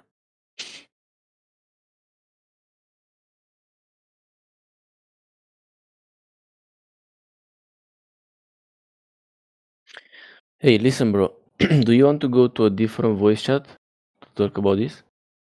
Okay. Okay, just click on feminism. It's right under this one. You see? Click on what? Feminism. You see it?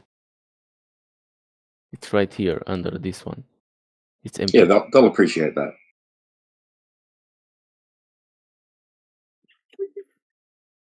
They'll appreciate, the discussion of jet engines in the feminist channel. Yeah, seems about right. Oh, okay. So we can talk Hello? about Ice Age now, right? Hello there. Who's all excited? Who's all Hello there. excited? Hello, I speak not very much English. Okay. Well, Do you know welcome. me speak English? No, not really. I mean, this isn't really a English training channel where we teach people English. What? What's a scam? What is a scam, bro? This is more about an intermediate level channel where you get to discuss a certain type of topic, right? Specific topic, that being flat Earth. After you've learned some English, you can get to practice it, right?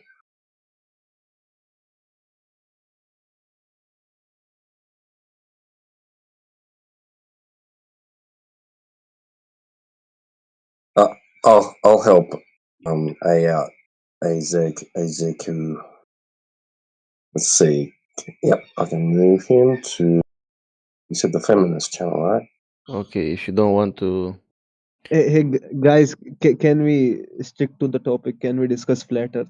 There we Yes. go. Great idea. Ask your Yeah. questions, Paradox. Let's go. Yeah, we were on the Ice Age.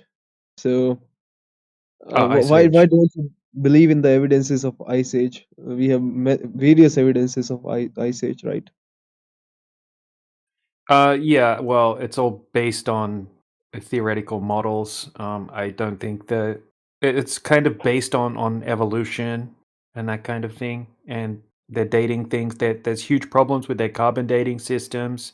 There's huge gaps that they can't account for when it comes to different layers.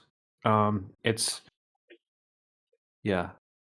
But when you say ice, which is frozen water, ice, just by having that debunks the globe right there. You cannot have ice or water doesn't work on the outside of spinning globes, though, in vacuums. It doesn't work. So in reality, you have real water across the surface of the Earth. Earth is not Since Earth curving. is Therefore, the Earth is on a sphere. We got water and ice age. There you go. Easy. okay, Water, ice. Pretty simple. no. Let me explain. We have water on in the Ice Age because the equator is much hotter than the poles. Because Earth is a globe.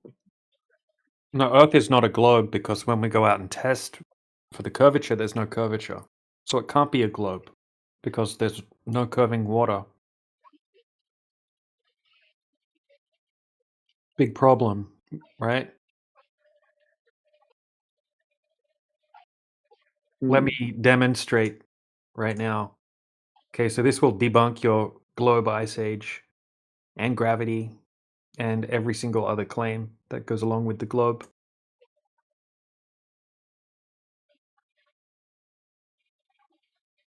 Okay, so in the side chat, we have a clip from a full-length video. This is just a small clip that I pulled from the video.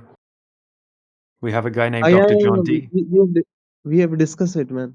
DJ, we discussed it. This one? Yeah, this one. Okay, well, what's your explanation for it? Um, maybe the distance is too little to. No, over the distance, No. we can calculate exactly how much curvature there should be. You can go on the internet right now and check, ask how much curvature is there over 11.2 miles on a globe. And I can tell you the answer Larry's is that it will what give you. that was what that alarm was for. So let me go. What if every brain Can someone mute the hot micer?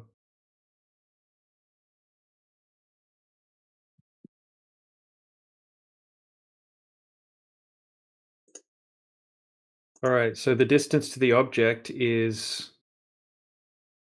11.2 miles, which is about 18 kilometers. The eye height level is 3.5 foot, which is 1.07 meters. Okay, that means the horizon would have to be at 3.69 miles. Okay, we don't see the horizon at 3.6 miles. I mean kilometers. It's not there. In fact, we can see the water going far beyond the 11.2 mile mark. We can even see a boat at 14 miles away. So that physical geometric horizon that would have to be there if the Earth were a globe isn't there. And it's never there in any observations. It doesn't exist. The globe is a mathematical concept. And when we go out and test for it in reality, it doesn't exist. It only exists in people's imaginations or in formulas.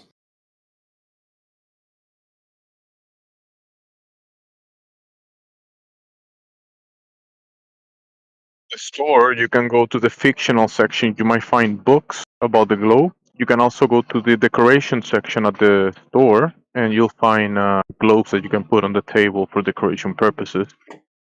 Those you can find kind of like in reality, right? Coloring book with a globe and a globe for decoration. Put it on the classroom or whatever. In your house, I see. next to your books, spinning globe. So if Earth is not a globe, so why do we have low temperature at the poles and high temperature at the equator? What do you mean by poles? The North Pole and the South Pole. Yeah, but that you're just assuming the Earth's a globe when you're saying poles, aren't you? Do balls have poles on them? Yes. We can consider two imaginary points as poles. Okay. Also, So it's just imaginary. Points, yeah, imaginary. Okay. Yeah. Okay, and how come there's no curvature? Okay, that's one evidence that I am not able to refute right now because How come you can't even imagine curvature? You can only imagine what you've ever seen in your life, which is flat. You can't imagine things being curved. How come? Man, I'm a little human. I can't see much further. So you're just a little teapot, short and stout. Got it. and even airplanes don't fly too further up Right. in the sky.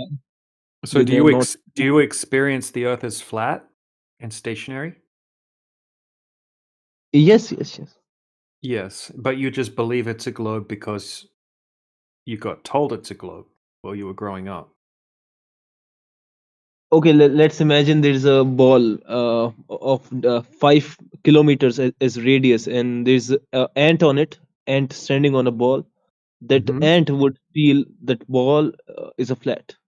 Right, but if another ant walked away from that Mhm. ant, it would disappear behind a physical geometric horizon at a very easy to calculate distance. If we know the size of Yes, the of course. ball, yeah, so that doesn't happen in reality. That will happen on a basketball with an ant, but it's not going to happen on the flat Earth because it's not a ball. Okay. Yeah. This is the killer argument that destroys the globe. No curvature. Right, you guys have to start trying to talk about things in the sky or something like that. You're like, what about stars? Or something like that. You're not going to be able to produce measurements of Earth curvature by a single person throughout all of history, which is kind of crazy, don't you think? Hmm. Just, 10 miles should have 66 foot of curvature, which is 16 kilometers and 22 meters of curvature in metric system. So why some areas in on Earth experience snowfall, others don't? Pressure systems, path of the sun. So when you were in school and learned about that, what did they tell you? Did they say, well, because the Earth is a ball, or did they say where you live, longitude and latitude? They said both. They said both. Okay, so if they said Earth is a ball and that's why, how does it work? So you got told how it works. How? They said that Earth is a ball and equator is a little bit closer to the sun as compared to the poles, North Pole or South Pole. But in And wintertime, where I live, the sun is closer, and in summertime, it's farther away. So that's opposite of what you just said. yeah, that's why the ice melt. No. In the no. Yeah, you didn't understand what he said. He said that the sun, like when it's winter for him, he has snow right now. Okay? And the sun is like 3 million miles closer than when it's summer, according to the globe model. Isn't that crazy? Say it again. Say it again. I didn't understand. So right now, Professor Triangle has winter time, Okay. and it's freezing cold, and he has snow. But the sun in the globe model is over 3 million miles closer to the Earth than during summertime. Yeah. Since the orbit is elliptical. Yes. Since the orbit is elliptical. Yeah. So Yeah. when you go closer to the fire and you turn on a little bit of an angle. He said the He said- elliptic, right? he So said- you're saying that it's farther away at the same time. It's actually closer. See how they do that? Everything has to be both in a globe. You have to have both for it to exist. It's close and far away at the same time. you will have to demonstrate that you can supersede being closer to a fire and the fire getting colder, or the thing getting closer to the fire getting closer, and getting closer getting colder, right? And by it doing an elliptical orbit, it was gonna get colder. The elliptical orbit causes the object to get colder. That's what he said. That is the reason it's getting colder is because elliptical orbit. That's the cause of the effect, right? Yeah. Yes. That's what I Yeah. mean. There you go, guys. So elliptical orbits causes things to get colder. Learn something. Yes. Yeah. I tell you why. Let's say you know what an ellipse is, right? Ellipsis. Yes. So let's say there is a sun on the center of an ellipse. So now you're really wanting us to feel motion, since you want everything to be flying through ellipses. Then you would always feel weird and funny, like you're going to fall over, even if it's not from the spin of the Earth, but just from the motion of the Earth making that arc. You're going to feel that on an ellipse. So you just threw in even more crazy motion for us to play with. It's not me, man. It's the scientist. Those aren't I'm not. scientists. Those are just storytellers. There's no science is required. You don't do science for orbits. There's no orbit science. No such thing. Yeah, you could call them pseudoscientists, I guess. That would be accurate. It would match the definition of pseudoscience, I guess. Anyways, let me explain the elliptical model. So if the sun is on at the center of an ellipse, of course, all the points of the ellipse, of the locus of that ellipse, is not at the same distance from the center. So if a sun is radiating heat, of course, all those points aren't will not receive the same amount of heat. Wouldn't you agree? Right. So where would you receive more heat? In the shorter points or the longer Yes, points? at the shorter points. Okay, so during the longer points, it's winter time in the Yes. USA. Yeah. Yes. Yeah, in the longer points, it's summertime, and in the shorter points, it's wintertime. Is it? Is it? Yeah, I'm not yeah, aware of yeah, it. yeah. Look it up. Yeah. I read. Yep. So during the summer, the sun's like 3 million miles further away, and when it's winter, it's 3 million miles closer, approximately, according to the globe law.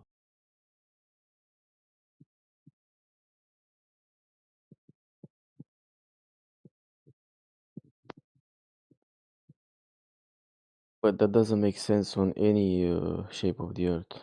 Yeah, well, that doesn't happen on what we're claiming. So What doesn't happen? right now, I'm in Poland, and it's freaking cold. It's like negative 15 degrees or something like that here at the moment.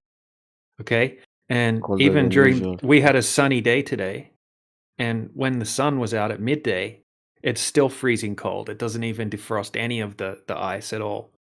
Okay? But in Australia, where my family is, the sun is taking a path directly over the top, and it's extremely hot. When it's midday, the sun's basically right above them, like right above your head at midday. That's because the path of the sun is much closer to where it's hotter, which is logical. Obviously, if the sun's taking a closer path to that part of the earth, it's going to be hotter. And I'm further away from the path of the sun at the moment here in Europe, so I'm not getting the heat from it. It's freezing cold here, even though I can see the sun during the day. It's freezing cold because the light isn't able to heat up this area very much because it's so far away. It's actually taking a path closer to the, where Australia is or where similar latitude continents are. So what's Okay, different during the Google. summer or in Poland? The sun is okay. So if I go out during the day, at say it's midday, and I go out, the sun's going to be almost directly above my head at midday, and it's going to be 30 degrees, 40 degrees Celsius. And that's Because then the what sun's happens during the closer. winter? The sun slowly, as it starts to get past summer, each day the sun will be a little bit lower in the sky and a little bit closer to taking a path over the Australia, for example. Let's use it just Australia as the example in the south. Okay, so each day the sun's going to get further and further away from me as it passes over the top of where we're at, and it's going to get colder and colder each time the sun gets lower and lower in the sky, and it's going to get hotter and hotter in Australia as the sun takes a path that's much closer to Australia. So in that's what you would expect. If you have a heat source and you're closer to it, you're going to be hotter. That's common sense. But in the globe model, it would be the opposite. Okay, so when it's summer in the globe model, the sun's Oh, further I see away. what you mean. So Yeah, you're and when saying it's during the winter it's closer, closer. 3 million miles closer, apparently. Something So like when that. it's summer, it's upper in the sky, and that's why it touches Poland. Yeah, But when anywhere it's that closer, it's when summer. it's closer, it doesn't touch Poland. Yeah, most places when it's summer, the sun's going to be almost right above you in the sky. Not right But I above you, feel but like that's still much not true closer because to it. that would mean it's even hotter in Africa during winter than it's in the summer. I don't think this is true. You mean in the globe model? No, in the flat Earth. Look at No, this. no, no. Flat Earth. Flat Earth don't have a space model. Remember? Yeah, it's hotter during wherever the sun is taking a path closer to you. It's going to be hotter during the day. This is what you're talking about. This image right here. So it makes sense. Let me check. What you said about Poland and Australia, but then it doesn't really make sense. Well, forget this map. This map is like, I don't know what's wrong with this map, but you get the Yeah, point. it's just to make a point. Yeah, that's not a flat Earth map. But this is the best example I could find. Yeah, for but the what sun you're doesn't talking. just continuously stay in that circle that you can see there. In fact, there's a lot of mystery to what the sun's actually doing and what the sun is. But what we can observe is that when it's summer, it's going to take a path much closer to you. It's going to be much higher directly up in the sky. During winter, it's going to be very low in the sky. It's going to be taking a path above a different part of the Earth where it's going to be summer. It doesn't change that much at the equator. I don't understand. What are you confused about? Can you just explain again? Okay, so I'm in Poland. We're going to use two examples, Poland and Australia. Okay, so when it's summer in Poland, the sun's going to be right up in the sky above my head when it's midday. And it's hot. Okay, so the path that the sun's taking, the sun's moving east to west, and it's taking a path directly over the top of my house, basically, from my perspective. That's what it looks like. Okay? And then slowly over the next 6 months, the sun's going to take a path that is much closer to the south. So each day, from my perspective, the sun's going to look like it's further away from me in the sky, right? Which is going to make it look like it's lower in the sky. It's going to have a lower angle because when things move away from you, they converge because of perspective. You know what I mean about convergence? The sun is smaller, yeah, I get the point. Smaller. Smaller like than in the globe model, but there's a lot of mystery Okay. to it. We don't know what the sun But is. But my- look, that takes a path over Australia when it's summer in Australia, and at that same time it's winter in Europe. And then 6 So months is it later, it's going to hotter be now? Is it hotter now in Australia than in the summer? no, it's the opposite. So Okay, when but it's if the sun is closer, so if during the winter the sun is closer to the earth if you're living in Australia, okay, right? Then it should be hotter in the winter in Australia. No? it's not closer to the Earth, it's taking a path that goes over the top of that part of the Earth. I need to try to Oh, so find you're you. saying it's not getting closer, it's just changing the path. It's like rotating. Yeah. I'll No, try I to see find you what an you mean. example. Okay, Yeah, so I see. this isn't going to be a model. Yeah, I think you No, I get it see now. now. I see what you mean. I see what you mean. Yeah. So it's like no longer rotating over Poland, let's say. Now it's rotating over Australia and South Africa and so on. Exactly. I see. Yeah, exactly, man. No, that makes sense. Yeah. You got it. So that would mean that. Oh, so that's why it's like, yeah. Makes sense. But that would mean that these glaciers from the ice wall, if there is something like that, they're melting away in the winter.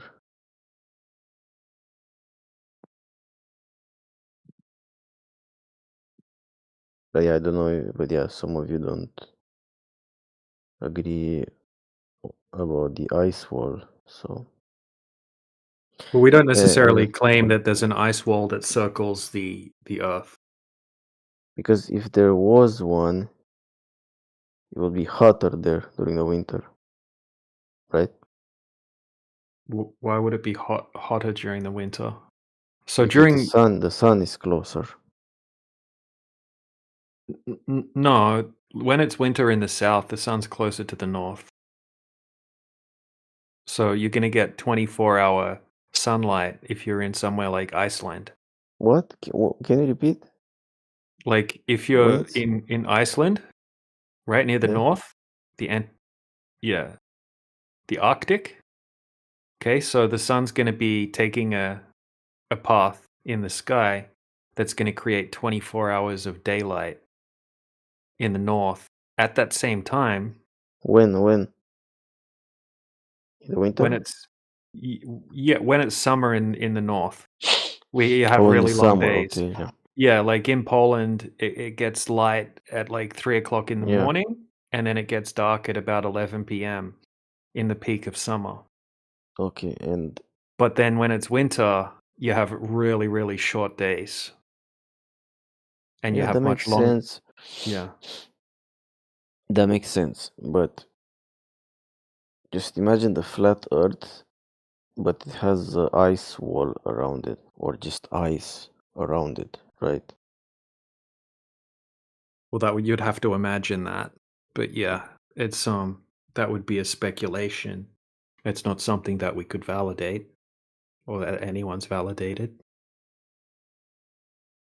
You don't believe in that?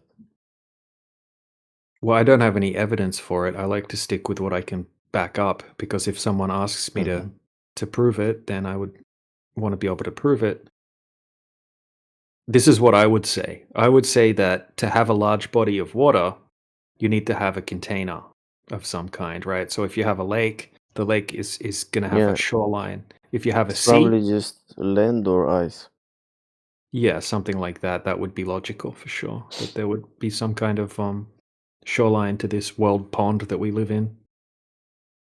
But it will be interesting because if it was ice, and it could be since we have ice in the middle, could just be ice over there also. Yeah, it could And if it absolutely be was, ice. I mean, the sun.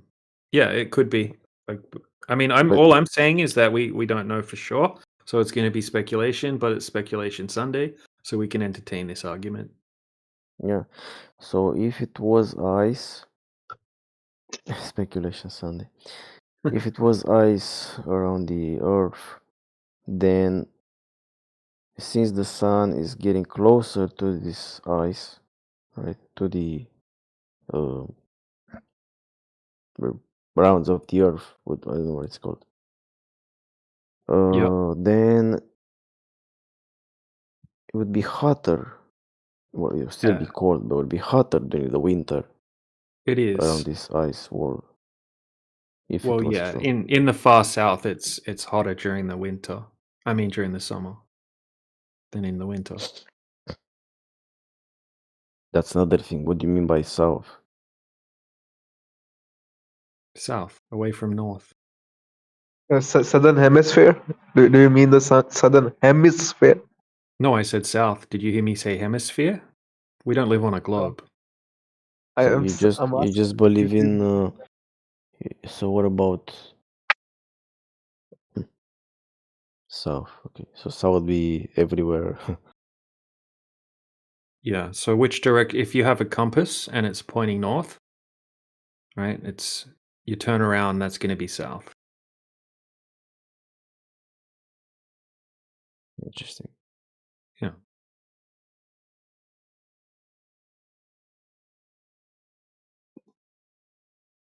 And there's a lot of mystery when it comes to the far south. Yeah. Makes sense. Yeah. What's interesting is that nobody's ever kept going south and see what happens, because if you're on a globe and you keep going But south, yeah, like you could follow any line of longitude and keep going south. You should come back up around the other side of the globe after you go over Antarctica and come back to where you started. You'd think that someone would have done that by now, considering how many people have done it east to west. Nobody's ever done a north to south circumnavigation, which would be impossible if the Earth was flat.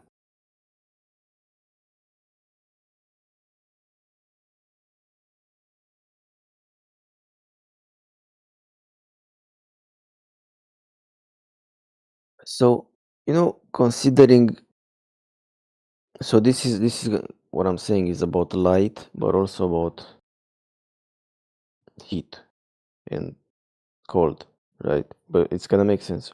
So considering how cold it's getting in the winter, right? When the sun is not over the closer to the North Pole or whatever. Considering how cold it gets when we don't have the sun, right? Then for me that tells something about how powerful the sun is. So therefore, when we look at the moon at night and the moon is so bright, right? Because of the sun. Then Allegedly, yeah. then it's like it would have to be that the sun is super close to the moon in order to make it so bright. Because if we were on a globe model where the sun is like, let me see, the sun is 150 million kilometers away from the moon. That's what it says. Then you see my point? What I was trying to say with how cold it gets when the sun is not here. So the sun just moves a little bit away. It's already freezing cold instantly, right? Mm-hmm. So it's like, well, on the globe model, how the can sun's it? closer. The sun is closer when it's freezing cold. That doesn't make any sense. Like what I'm trying to say is that the sun would have to be very close to the moon in order to make it so bright. If it was 100 million kilometers away, it wouldn't light up the moon so much, wouldn't make it so bright. Like the moon is extremely bright at night when we look at it. Yeah, It's almost not in, like a light not in bulb. the moon landing footage. I was going to say, can you imagine how bright it is at night? I mean, and when it's a full moon, like you have actual shade in your backyard. Like you can go in your backyard and see shade like it's daylight. And if you were standing on the moon and it's 246,000 miles away, the moon would have to be like you were standing on the sun when you're there standing on the moon for it to be that bright.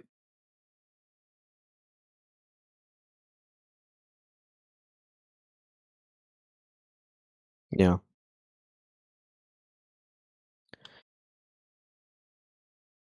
So yeah, I think it makes more sense on a flat Earth. So why did you say allegedly that the sun is making the moon bright? Like you don't believe in it either? Doesn't make any sense. DJ. What the sun is an observable phenomena of unknown mechanisms.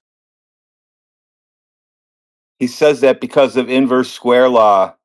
Can you imagine how bright the moon would have to be to have that the bright moon down here? How bright it would be if you landed on it.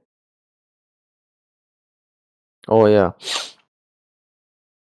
No, he said allegedly when I said that the sun is lighting up the moon. Yeah, that's allegedly because Eclipses debunk that. Also, the angle of where the sun is in the sky doesn't match up with what's being apparently lit on the moon. Can you repeat? The angle. Yeah, I'll put some photographs where the portion of the moon that looks like it's lit up doesn't align with the position of where the sun is in the sky. So I'll post some images, then you'll know what I'm talking about.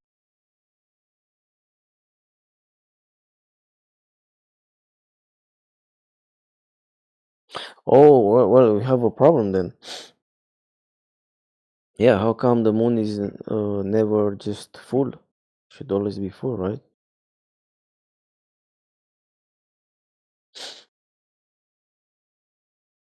That's a big problem. Hey, Professor. I think the Earth is a globe. No,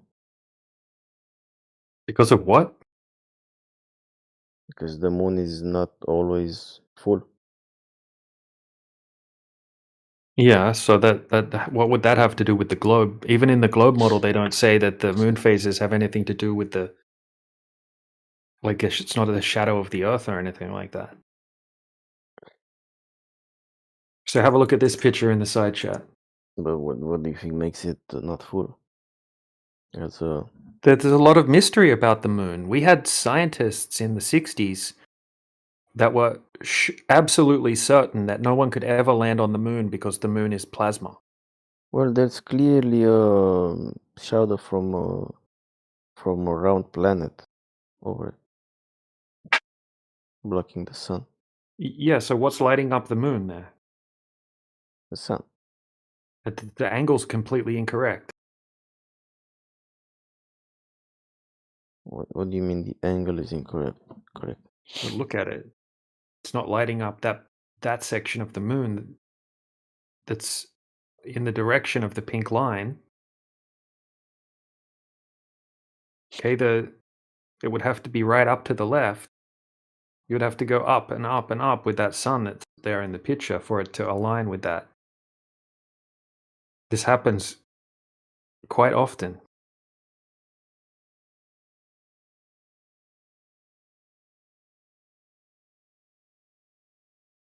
Logical Observations just put a video in the side chat of a scientist explaining how nobody would ever be able to set foot on the moon because the moon is plasma.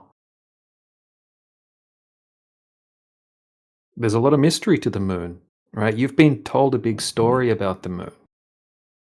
Okay, You're but not what you're does not this... able to go to the moon to validate anything that you've been told when it comes to the size of the moon, what the moon's made out of.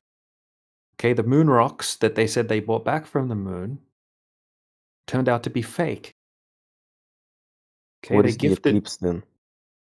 No idea how the sky works. We can't validate that.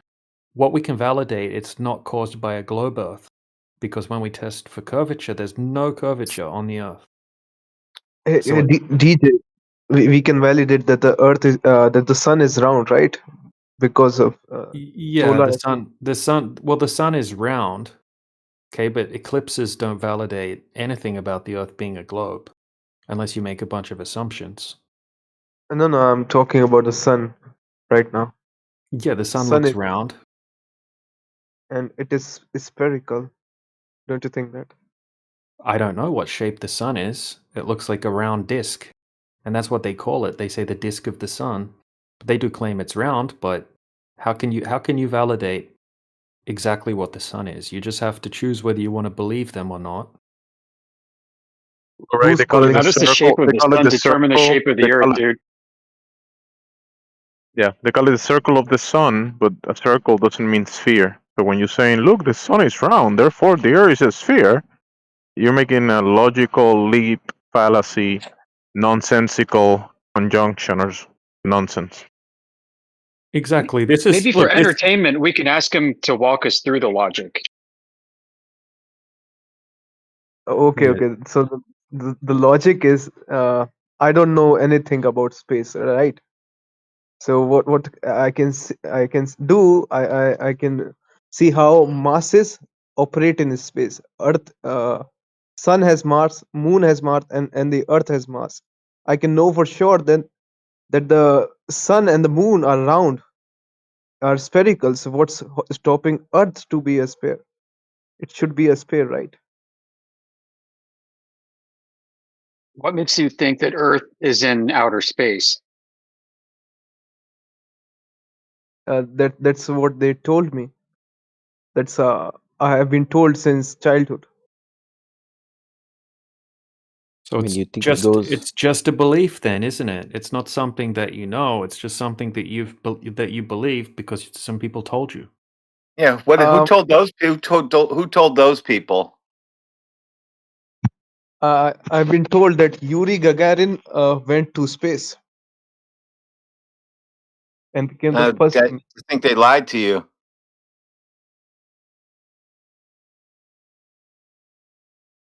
But how come the moon is sometimes full if the sun is if the sun is If the sun is a pineapple, how come the moon is not a beach ball?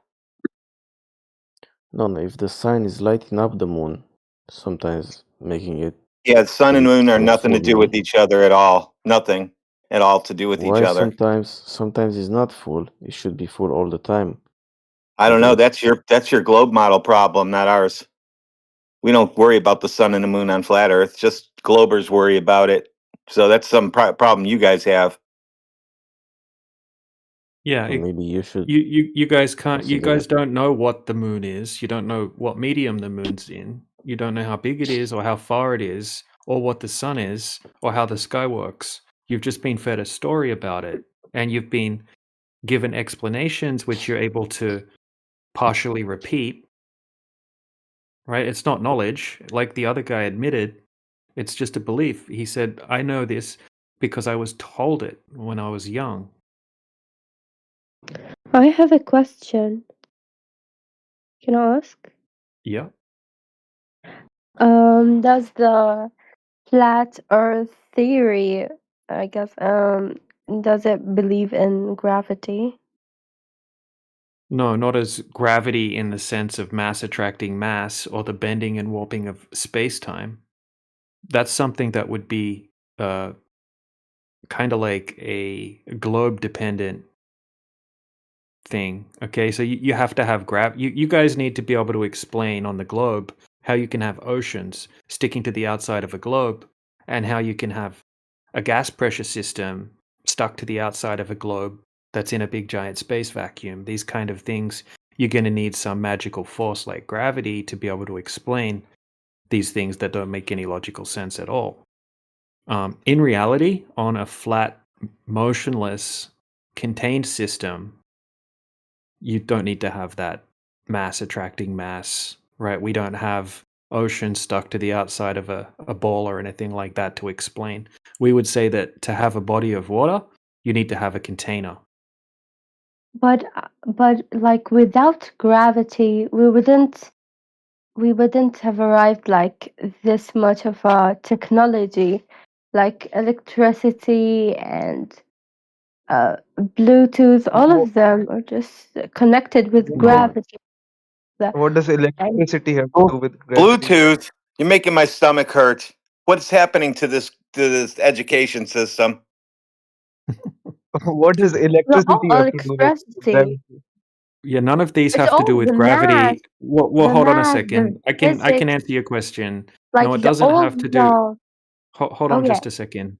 Okay, so some if you're talking about gravity as just that things have an average rate that they approximately fall at in a vacuum, 9.81 meters per second, that's what we can observe. Okay, but then on the globe, you're claiming that there's a cause of that effect. Okay, and you're saying that it's gravity caused by mass attracting mass or the bending and warping of space-time, right? That's a different claim to just observing something falling at a certain speed. So if they're calculating 9.81 meters per second squared or little g into their math, right? That's just an observation. It's different to claiming the cause of the effect being the Earth's a big ball and things are getting pulled towards the center of it. So it depends what you mean by gravity. I mean, there's like 80 theories of gravity or something like that. We would say, I mean, I would say specific gravity exists, which is relative density, or Archimedes' principle, where things will rise or sink due to their density in relationship to the density of the medium that's surrounding the object. That's something that we can test and explain why things are rising or sinking. Hey, DJ, I've sent the formula for gravity in the side chat. So this Oh, is what we sweet. Hey, dude, check it out. I'm glad you sent that because I wanted to see where circle the part where it says Bluetooth for me.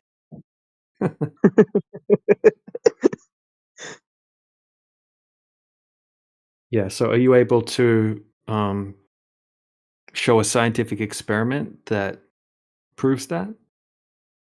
Proves the cause of uh, the effect? so the What? capital G. So the capital G you see here, right? It is not constant for every material. It depends on which thing are we talking about, right? It changes as the material changes. In a vacuum, Yes. so things don't fall at approximately the same rate in a vacuum? Yes. Yes. Really? Like what? Approximately the same rate I'm seeing, by the way. Mhm. So if I drop a feather and a bowling ball, they don't fall at approximately the same rate in a vacuum? They do, but Okay, so what are you feather. talking about?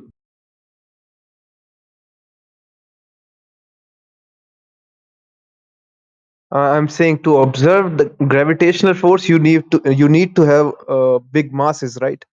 Masses as big as the Earth and the Moon. Oh, okay, so you can't test it then. We can test it, but How? supercomputers can.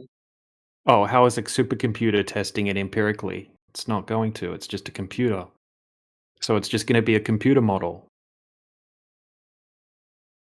That's Yes. not an actual experiment. That's not empirical evidence. That's just a computer model. I can make Grand Theft Auto, in a computer model.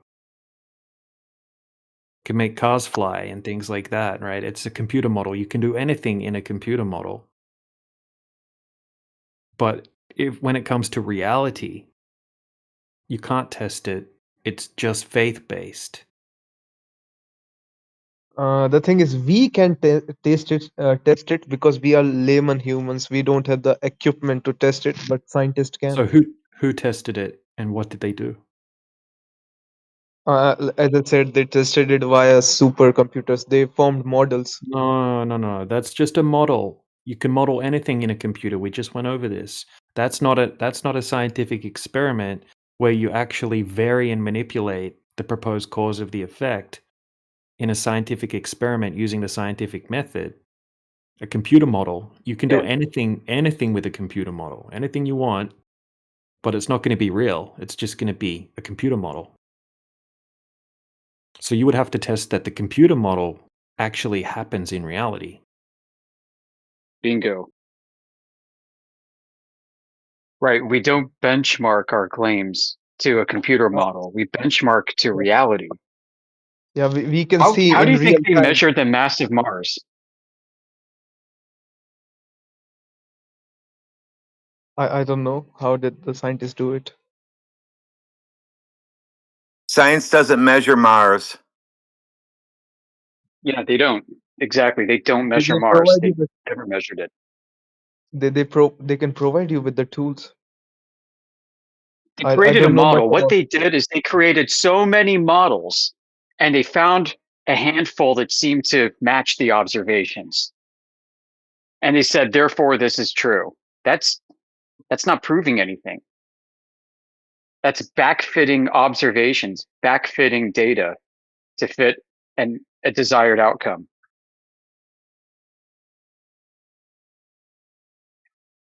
There are multiple models of the solar system. Some are quite advanced and they don't put the sun in the middle of it.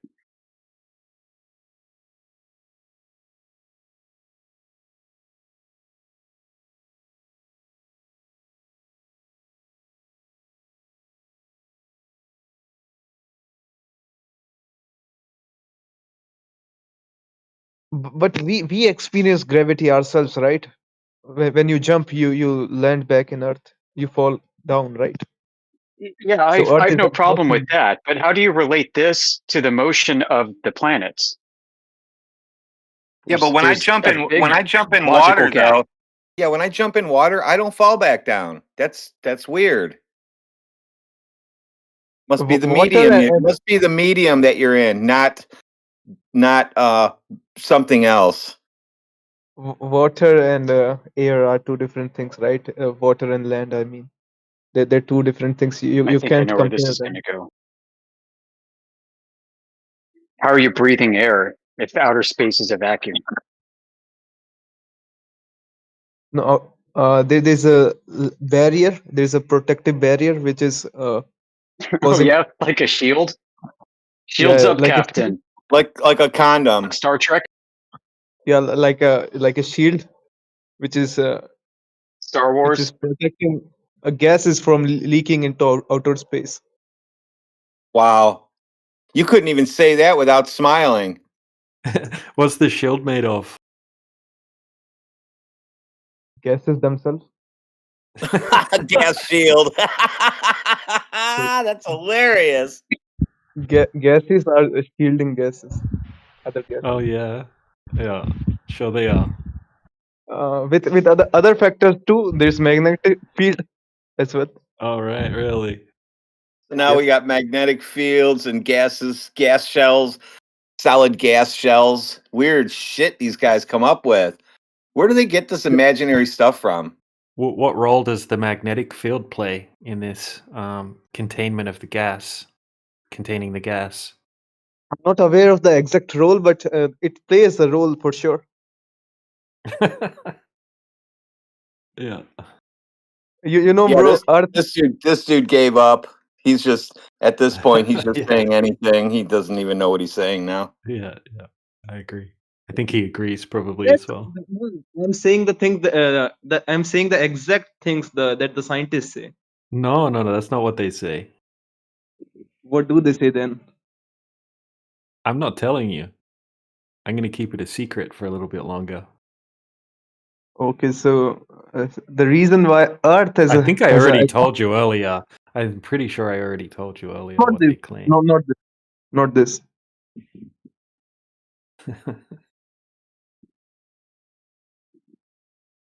But why do you think Earth has an atmosphere and Mars don't? It's because of the magnetic field, right? You can't have an atmosphere at all, right? Because atmo means gas and sphere, right, Is a means sphere. sphere. You can't have spherical gas. Gases don't have any particular shape, right? Gases fill space.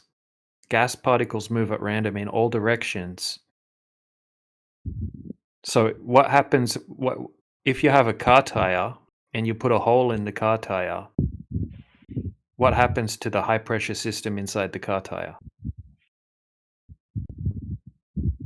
Why does the air inside the tire rush out violently out of the hole?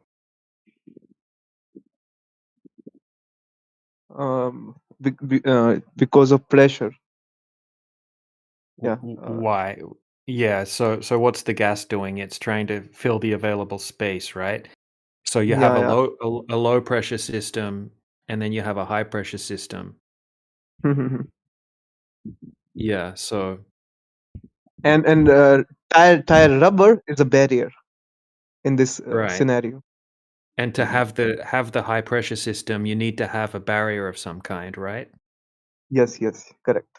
You can't pump up the tire without the tire. You can't pump up the balloon without the balloon. So to make a gas pressure system that's higher than the atmospheric pressure, you have to have a container. And it's actually in the definition of gas pressure.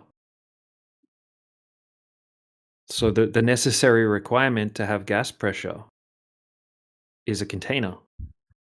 So that's why we could safely assume that we live inside a contained system because we have gas pressure that we're breathing.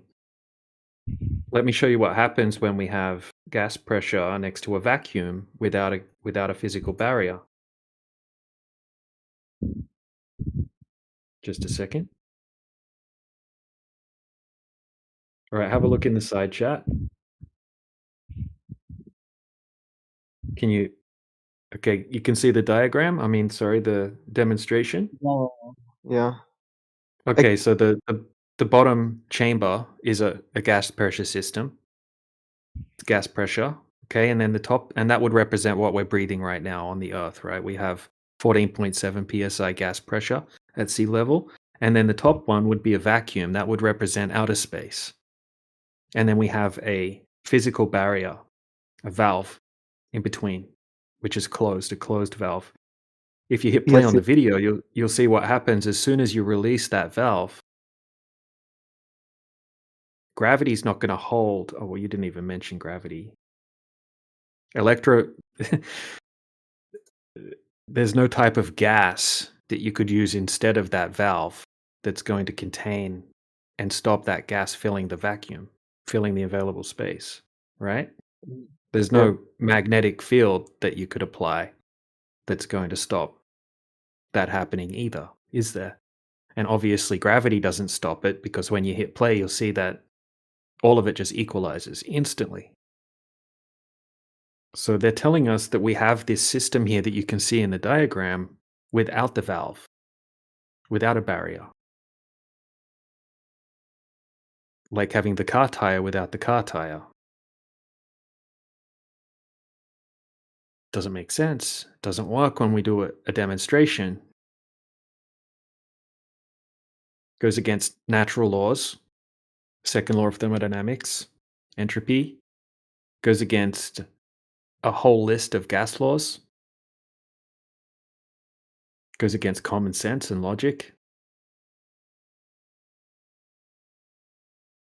And the more you look into the globe, the less sense it makes once you start actually looking for empirical evidence to back up the explanations. The explanations are great, you know, they got explanations for everything, but they don't have empirical evidence to validate the explanations.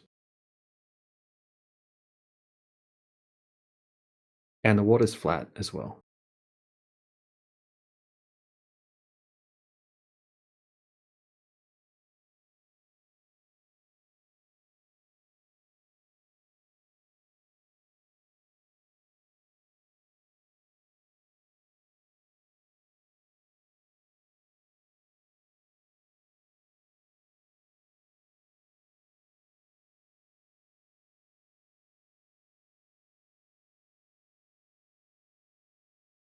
Do you know what a terrarium is?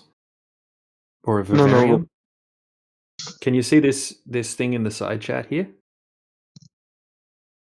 Yeah. Vivarium. Yeah. I know vivarium. Yeah. There's some really cool videos on YouTube. People have giant ones, and they have animals and little crocodiles and all sorts of things, and it rains, and it's like a little ecosystem that's completely enclosed and self-contained. Like this guy's one in the side chat. Thriving since 1960, my garden in a bottle, seeding sealed in its own ecosystem and watered just one time in 53 years. Okay, he hasn't opened it in 53 years, and it's self-contained ecosystem. What do you think would happen if he took away the container and put it in a vacuum chamber? The It wouldn't last entire long. Yeah, it would be it would pretty. Wouldn't work collapse. well. Yeah, it would be pretty bad situation for the little plants. So I would say the Earth is something like that. It's something like a giant, complex version of a terrarium type thing. You know, obviously there's a lot of unknowns when it comes to how the sky works. But logically, as far as we could experiment here on the Earth, it would have to be something like that, because we have gas pressure.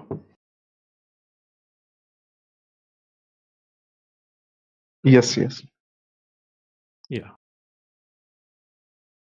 It's still Well, like this ecosystem has a wall, has a barrier. The Earth has barrier too. well, it would be safe to assume there would have to be some kind of barrier, and it's certainly not going to be a layer of gas as the barrier. Keep a barrier to keep us from what? What's the barrier for that you said it has to be to keep us from what? From leaking into outer space. Oh, in so the you're vacuum. claiming space is a vacuum. See, I don't claim that. You do. Then you need a magical barrier. You're correct. You need magic, maybe a toadstool or an eye of newt, maybe a bat wing, and you mix that into a bowl, you dry it out, and you make powder out of it, and you mix that into a glass of milk. That's how your magic works. No, it's not magic. You can even observe it yourself. No, you And can't observe gas holding gas around a ball. I have a vacuum chamber, so I can just Okay. debunk you like in 5 minutes. No, you can't. When you go to higher altitudes, the pressure drops, and you don't have much gas as compared to lower altitudes. Yeah, the That's pressure because you drops. got it. Yeah, because you said pressure because you're in your pressure requires a container. So why you keep invoking some container? Earth If the itself is a container had, if the container was Earth, infinite, that space is claimed to be, then the gas would expand forever. can you repeat?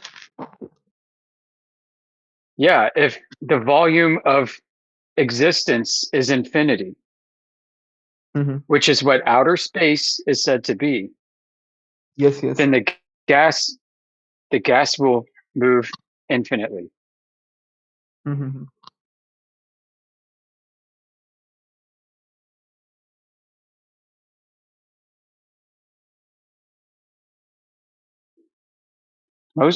Almost all the gas that you breathe is produced and exchanged down here at the surface. So I would expect to find more pressure, more gas available at the surface. It's also warmer at the surface. It's colder on top of mountains. Also, being close to the surface where gas is generated, you're walking on one of the walls of the container. That's right, the ground is one of the walls of the container. The reason why you find more gas here is because this is where it's being generated. This is where it's being consumed, and it's also warm. Yeah. That is. Yeah. That's fine. Yeah, the warmth increases the velocity of gas, and that increase of velocity means it's producing more temperature than the same number of molecules that would be moving more slowly. Mm. And earlier you said that you don't believe in rising sea levels, right? I don't know. It doesn't matter to me, really.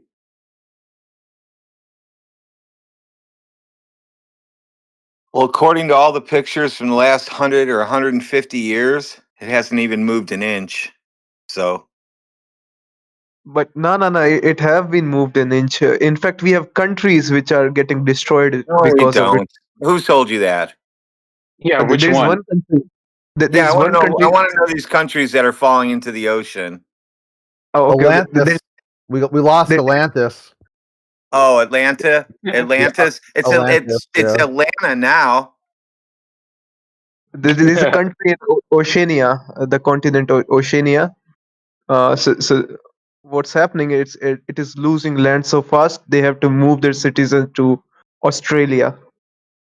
Wow, sounds Which one amazing. is that happening? Can you show that? It's You're going to say it's amazing. the Maldives. You're going to say it's the Maldives. I know it. But there's no It's actual not evidence that that's happening. They're taking precautionary measures. But yet, billionaires are buying up sections of Miami Beach like it's going out of style. Yeah, if it was a major issue, I'm pretty sure insurance companies would be not insuring people in those areas.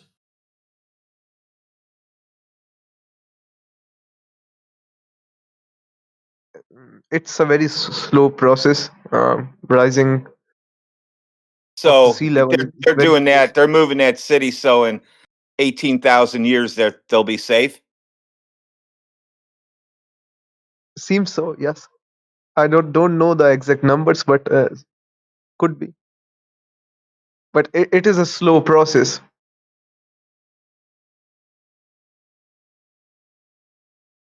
Okay, So so yeah, slow. that doesn't make any sense. So since we can't see it moving, but yet it's rising, but we really don't know that it is because this is for 25,000 years into the future. Those people will see when it rises. Don't you think that's a little bit ridiculous? No, it is not ridiculous because we can I see think the. it's crazy. Because if my backyard was flooding right now and I'm going to die in 50 years, you know what? Then my backyard's going to flood and I'm going to die and then my neighbors are going to get a flood because I don't care. You know why is it a matter of concern? Because the average global temperature is increasing so fast. We know that because the average global temperature is rising. Right. No, So I just that's posted a a load of video horseshit. of a billionaire's $8 billion property in the Maldives. He doesn't seem to be caring if that's happening.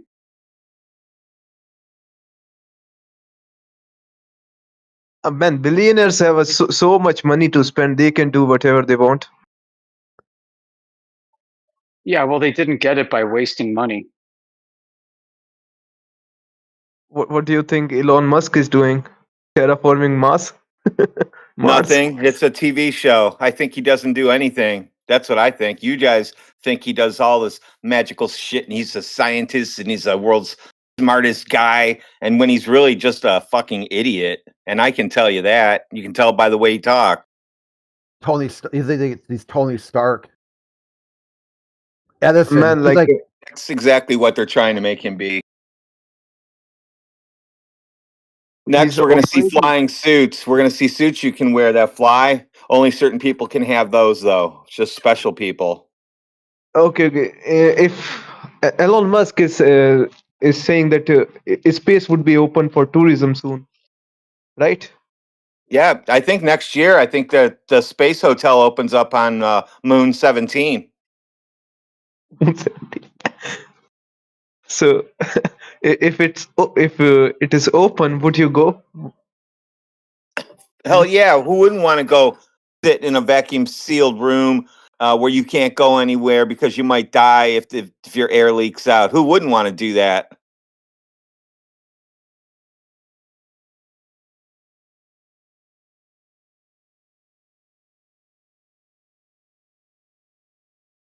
So everybody in here would want to do that. Yeah. You would And want to man, go sit. You would want to go sit in a room where you can't go outside because you're going to die if you do, right? Or yeah. or put a special suit on so you can go work and dig holes in a special suit. Is that what you want to do? And then come back being all like you were out in the oil fields working on an oil rig and come back and play cards with your buddies. And then a monster comes and gets in your stomach and then it shoots out your brain and all kinds of weird shit happens on the moon.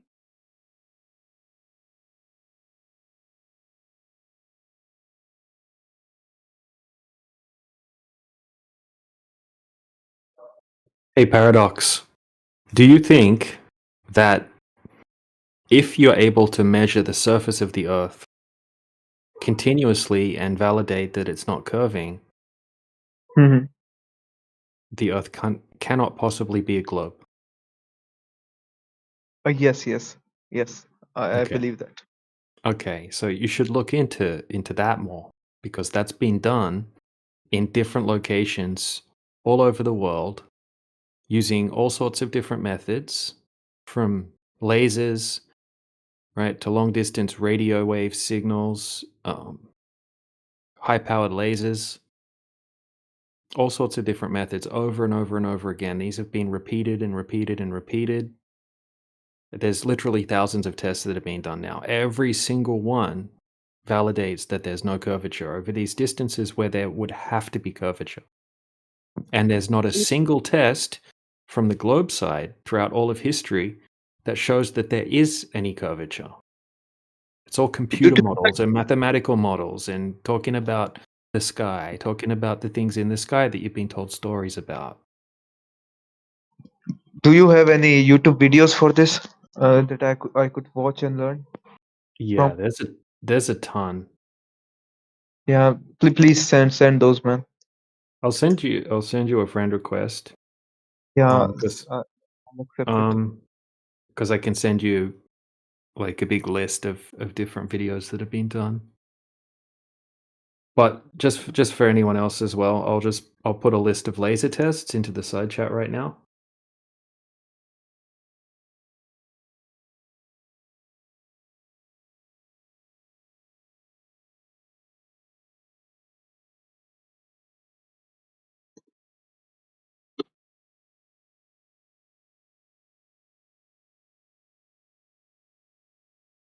So what do you think about Elon Musk? Do you think he's a fraud?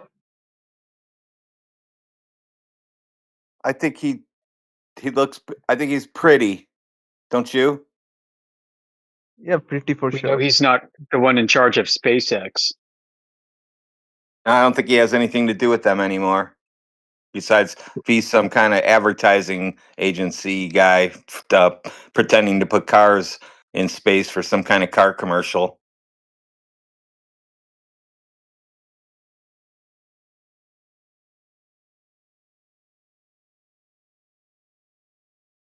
What does religion say about flat Earth model?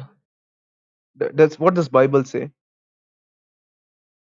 It says that the Earth is flat. Like all of the it's a similar depiction than all of the other ancient cultures' depiction of the Earth. So I'll show you a picture in the side chat. Just a second.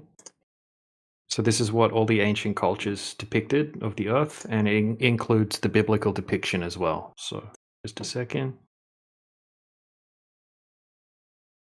Right, here it comes.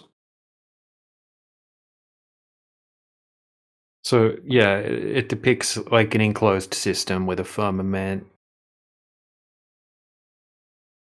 Mm, So you can see the one that says Hebrew. That's the biblical depiction. okay, okay.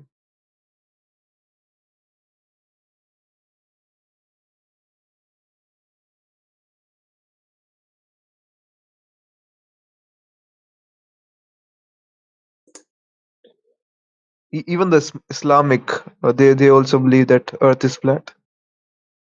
Yeah. Yep. I mean, like in modern times, same with the Hindus, right? In modern times, the globe has been pushed into their cosmology. So, but the ancients, right? The ancient Egyptians, the ancient Hindus, the ancient Muslim depictions, these kind of things, they all depict the same kind of thing, a flat Earth within an enclosed system, with more of a localized sun, moon, planets, and stars. You can see the Islamic. I think it's in the Yeah, it's the it's the bottom same one photo. there. So if you go to Islam Wiki, it'll show the same type of thing, same type of depiction. There's a lot of verses as well in the Bible, for example, that says that the earth cannot be moved. It's like clay under seal. There's like 200 verses or something like that lean towards a flat earth cosmology. Same with the Quran as well. Mm.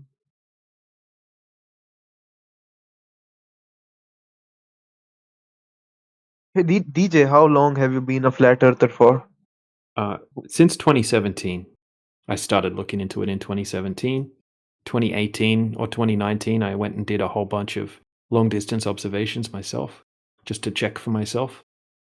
And I've done a lot of research since then as well. Quite a lot more in the last sort of 3 or 4 years. I see. What about you, Professor? How long is it been for you, Professor?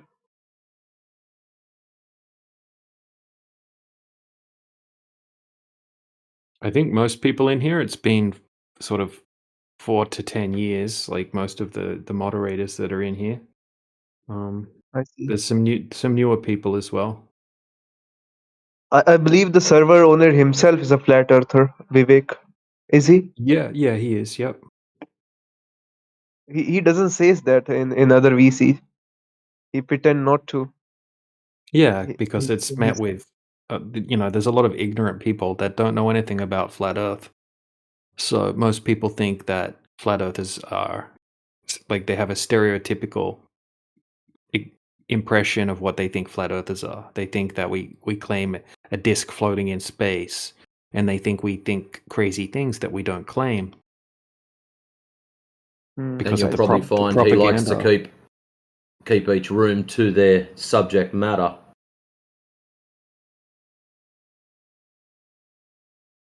But yeah, That's when why I he doesn't first discuss it in other rooms. Sorry, man. exactly, and when I first met Vivek years ago, he wasn't a flat earther.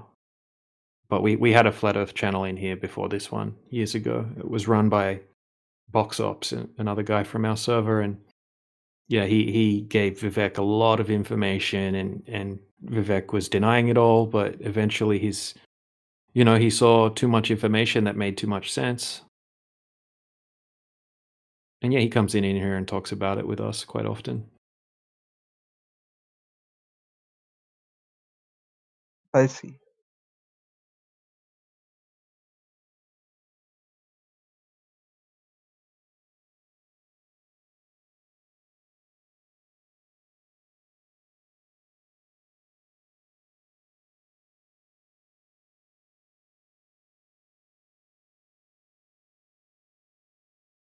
Usually, usually whenever I come here, come to this VC, you'll be cursing at people. People would be cursing at each other. But today we had a nice conversation, man.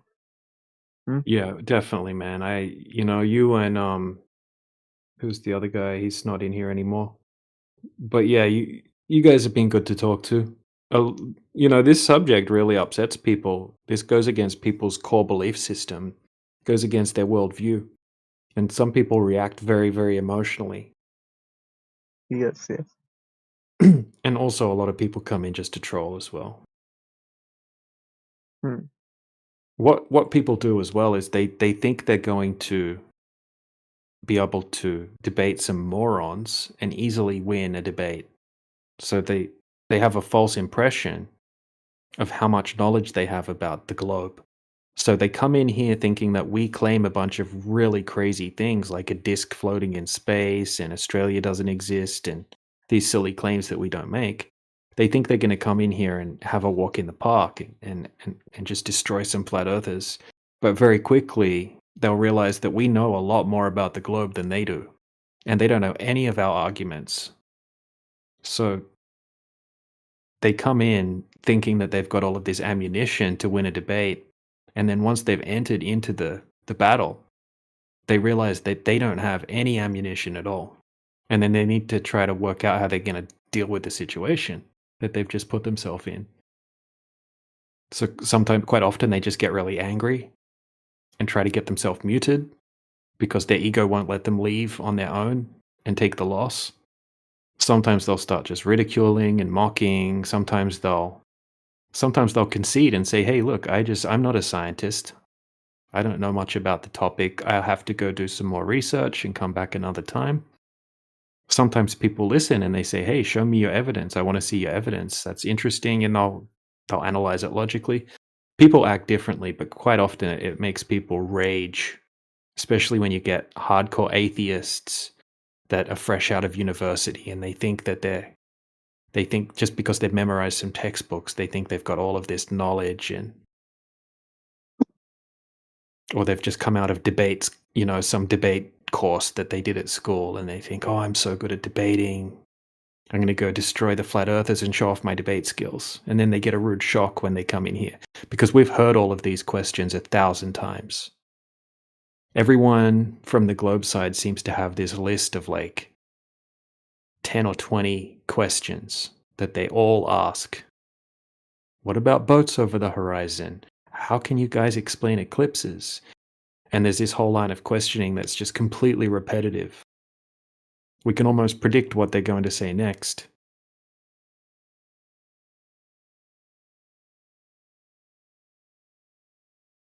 But But basically, that's my question too. How would you explain eclipses? No, you have to explain eclipses. How did they work? It's so funny that he asked that question right after DJ has says we can almost predict what you will say next, and this is one of the things that people say next. Anyone go eclipses? Lol. Anyway, no, hold on. He needs to tell me how an eclipse works on a globe so I can tell him how it works on flat Earth. How does it already work? did, That's man. fair. I No, already did. no. Since you asked the You question answered again it. for YouTube, you're going to tell us how it works again. And then what was the Okay. answer we gave you before? No, you didn't give me any answer of your model, but you Oh, yeah, it would we don't have a model, but that's okay. So go ahead and give me your answer again, and I'm going to go ahead and post some pictures for you while you do that, and you can explain how that doesn't work. Go ahead. wait.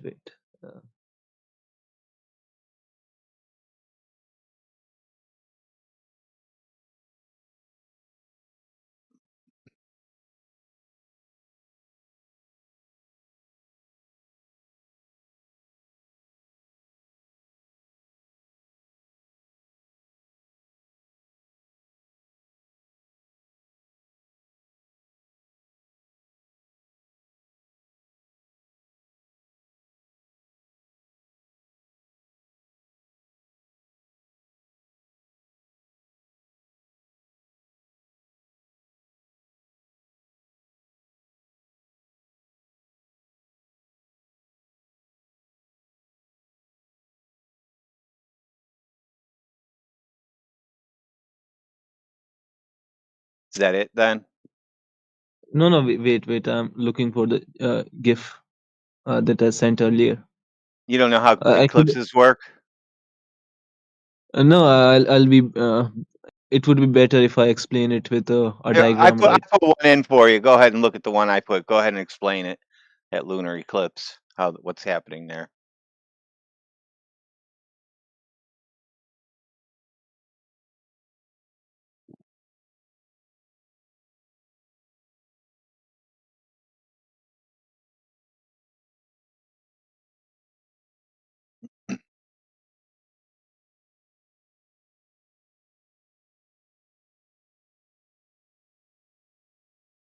Couldn't find that GIF right now. Well, yeah, you don't have anything that shows how eclipses work. No, I sent it earlier. Yeah, but it's just a cartoon. I have those. I have cartoons. So go ahead and look at what I posted then. Here's your eclipse. Okay. Here's how your light rays work with the sun during eclipses. The last one Okay, I so posted. You see how they bend during an eclipse? All the light rays bend towards the moon when you have a solar eclipse. You see how that they all just bend that way that day, and then you have a little spot on the Earth. But normally it would just be a big, gigantic, whatever, 1,200-mile wide, whatever the moon is supposed to be, shadow. But no, it's only 70 miles wide because the sun rays, they bend around, they go down diagonally towards the Earth because during eclipses there's some kind of communication between the sun and the moon. Bend your rays. Does that make any sense to you? Or because here's another drawing. These are all from like NASA and how to explain things. Oh yeah. I was about to send you this. Yeah, the second Yeah, drawing that you sent. it's perfect. Does that explain it? Yeah. How on those Yeah. days, some days the sun rays go really tight on an angle, and some days they're a little bit wider, and some days they're parallel. Okay. So the phenomena is wavefront. So light doesn't travel in a straight line; it travels in a wavefront. So now light doesn't travel in straight lines anymore. Okay. It does. But there's a wavefront. Do you know about wavefront? No. Do you know the diffraction of light? Diffraction. No. Wait. Let me I give don't you a want diagram. anything. So what we're going to do is we're just going to finish debunking you really quick. So that one here that I posted right now. So what's happening here is the sun is in the sky at the same time as the moon, and yet somehow you think the Earth is in between, causing that shadow on the moon also to be upside down, and it's in the wrong direction. It should be like this. If you were an actual eclipse and the sun was down where you couldn't see it, it should be like in the picture that I'm sending.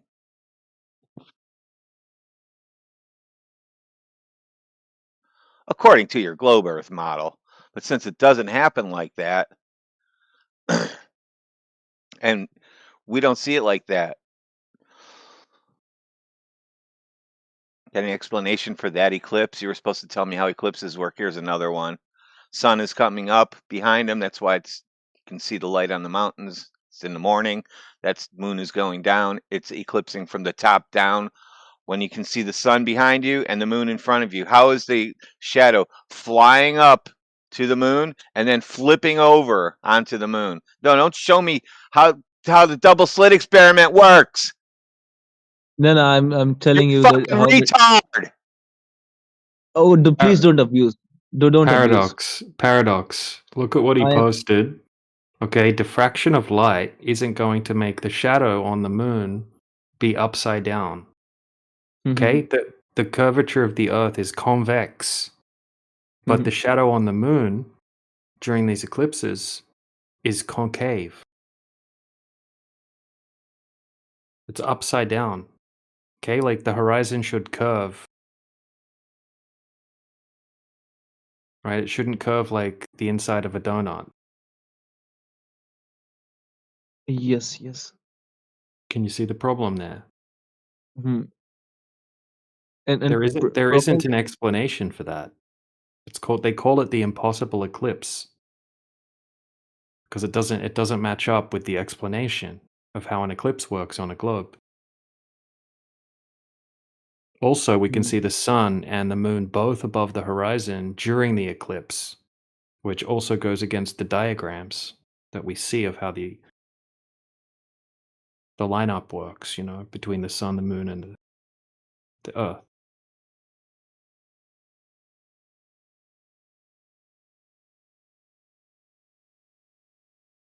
So yeah, in that next picture, you have to explain how that works. And that's how it's lined up according to you guys on a globe. That's what's actually happening, but yet that shadow is somehow upside down. And there must be a double slit somewhere in the magical sky that does that. A double slit shadow. It's not double slit, it's the wavefront, as I was. No, you're not making telling up you. shit. You can't make up shit when I'm on the microphone. It's going to get really fucking ugly. I'm not making this up, man. It's wavefront. So, light travel in waves, right? so we're actually not seeing it. It's something else. So when we shoot rockets at the moon isn't really there. Is that what you're saying now? It's some kind of double slit moon. That's not what. Plasma slit moon now. You guys just make up anything at this point. What else you got for the moon? Is it hollow? Is it hollow? Does it ring like a bell?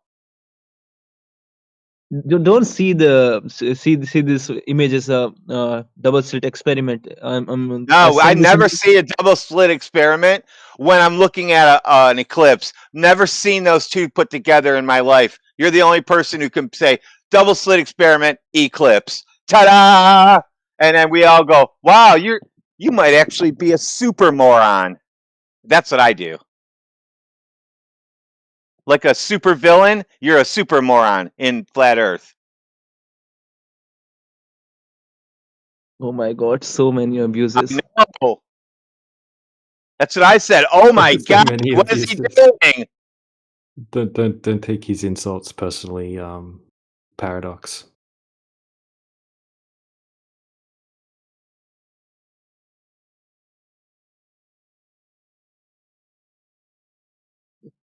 Are you going to be able to explain eclipses without a double slit experiment? You didn't bring up double slit experiment when I asked you to explain eclipses. The image of double slit experiment. Never had a double slit. I said, how do eclipses work on a globe? Oh, Well, let me get a double slit experiment. No, the first thing I pulled up, you said that's what I was looking for, not a double slit experiment. Then when I showed the impossible eclipse, you said, oh, we've got double slit experiments in the sky like that. And I said, whoa, you got to prove all that shit before you can do double slit experiments in the sky. But I skipped all that wording and I just called you names.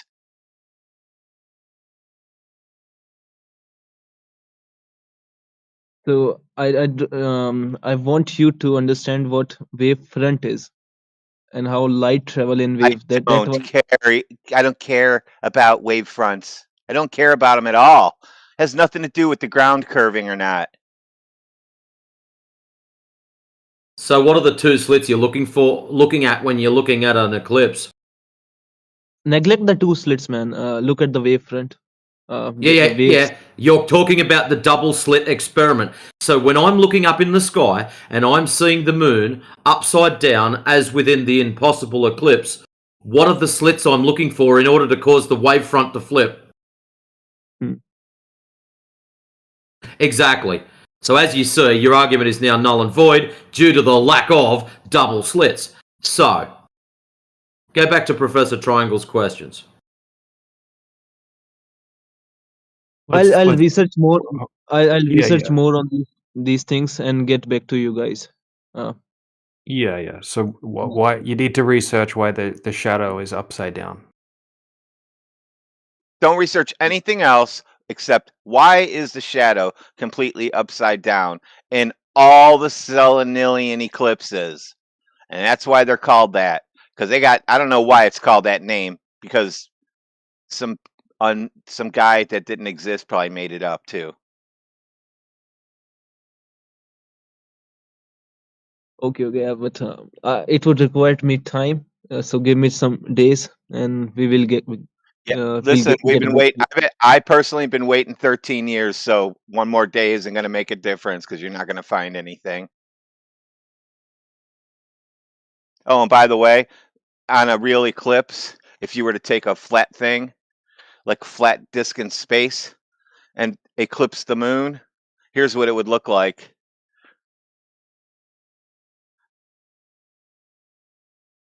Flat disk in space, eclipsing the moon. Look it. It looks like an eclipse. Isn't that weird? So even if you want to pretend that shit's floating in space, we still win. We still win. It's still flat, no matter how you look at it. How do you like that? Now you got to figure that one out too. Yeah, it's maybe because the angle of the light, the incident light bulb Oh is yeah, at a so certain angle.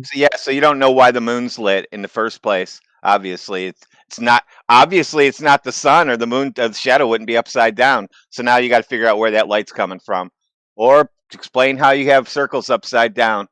Because I know this. I know it doesn't twist in the air. Like it's just like going towards it, and then it flips over, and then appears somewhere else on the moon. Like the shadow moves around, or the light's moving around. You got to tell us which one, because nobody's given us the explanation yet. They all say, "I'll be back in 5 minutes. I'll be back tomorrow." We've never hear from them again, or they come in and they're flat earthers. So one or the other. You don't get a choice. Yeah, I'm gonna say the exact same thing to you. I'm gonna be back tomorrow. I understand. I know what the feeling. I've heard the feelings in here many times. I never went through this, so that's a good thing. So I just accepted it right away because why not? Didn't make sense when I was little. Doesn't make sense now. Flat Earth makes all the sense.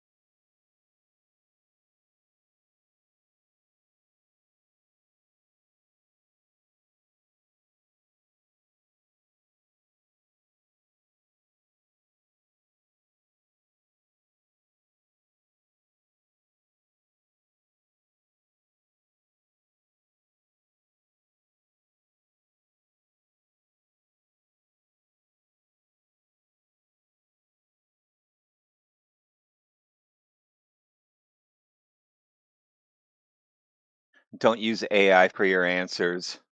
It doesn't know, and it's just going to make up shit and hallucinate for you.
So guys, it was nice to talk to you. I'm gonna go now.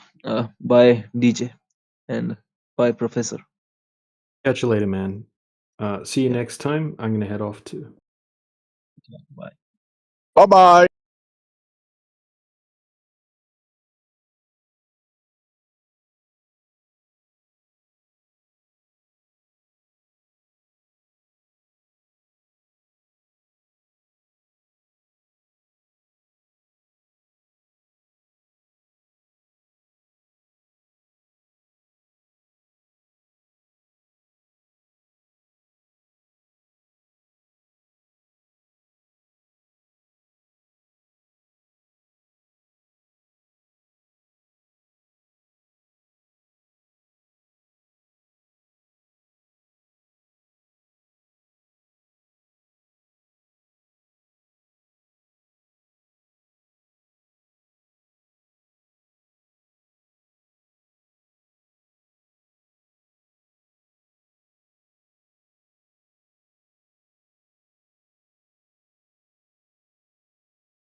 Hello? Hello.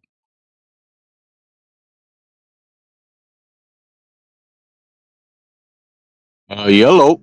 Yellow. Yeah, we can hear you. So silent in Pretty here. good. How are you doing? Are you a flat Earth denier? What? Do you think you live on a ball in space? I thought I got into the relationships one, but this is flat Earth. Yes, it is. He left. Okay. Yeah. Relationships. We could have had a relationship with him, but he didn't want any. So I guess he left.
Hello, people.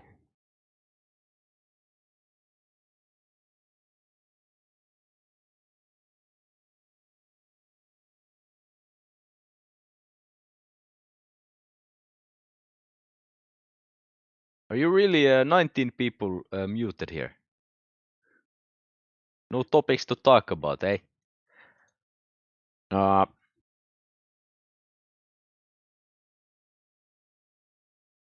Maybe I'll come up with something.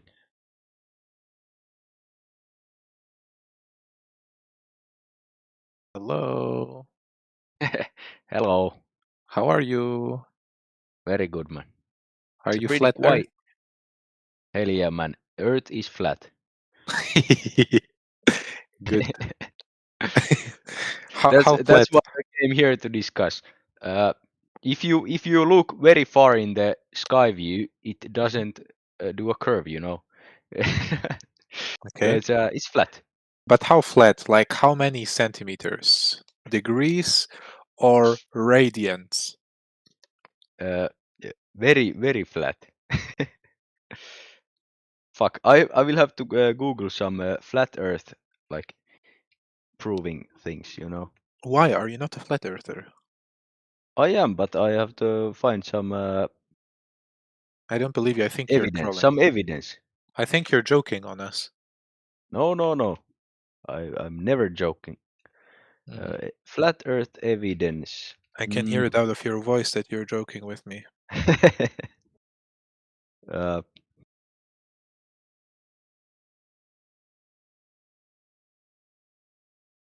Okay, all I can find is NASA. They faked the moon landing. They never went to moon. I know. Man, if you actually watch the videos they took from the moon, it's kind of sketchy, man. Mm-hmm. I know. You think I don't know? You know how many years I'm into this? You're in this shit, man. Yeah. Yeah, you know how many years? 10 years. No, 0.756 years.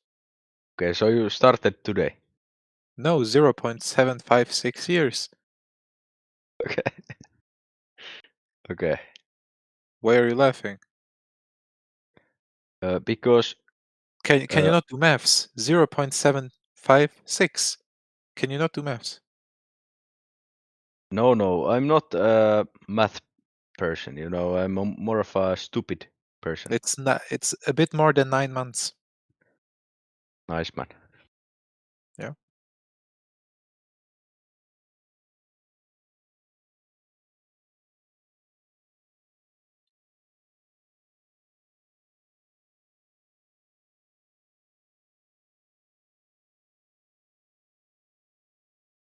You German.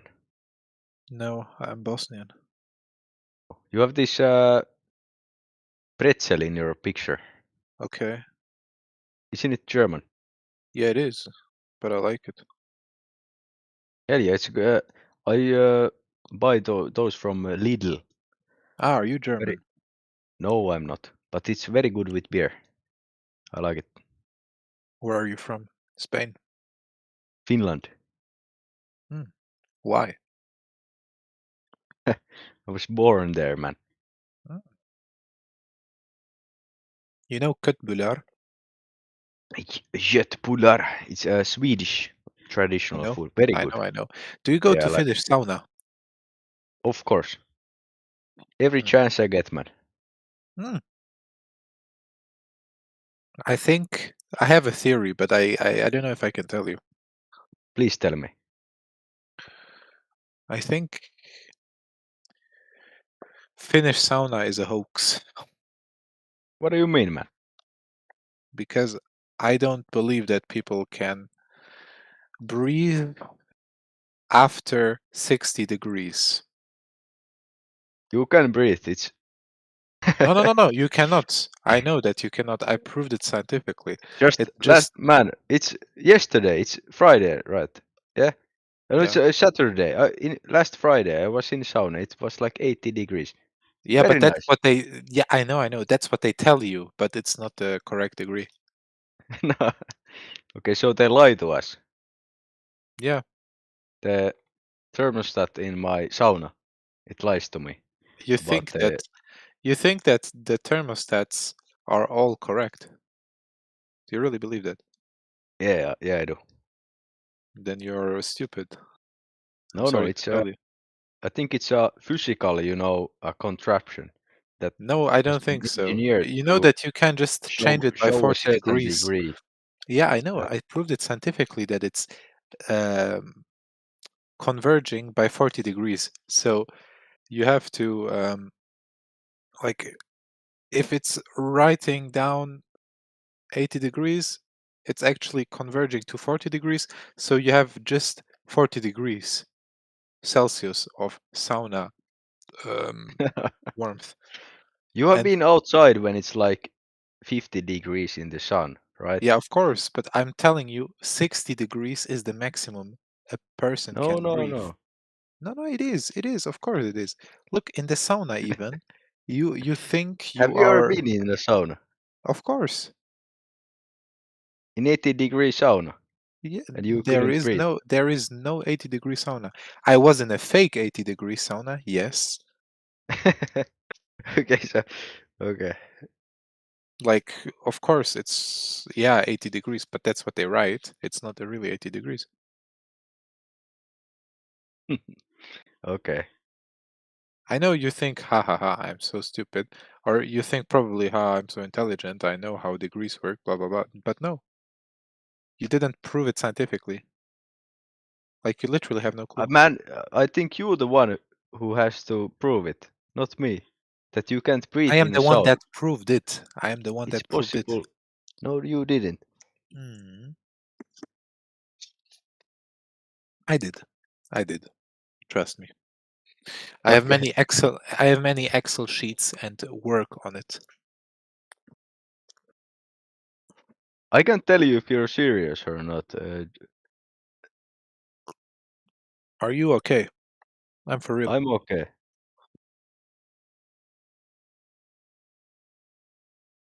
You know that You know, I spent much time on this.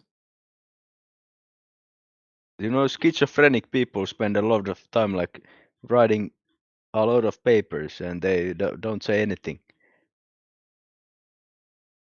Okay. What do you want from me now?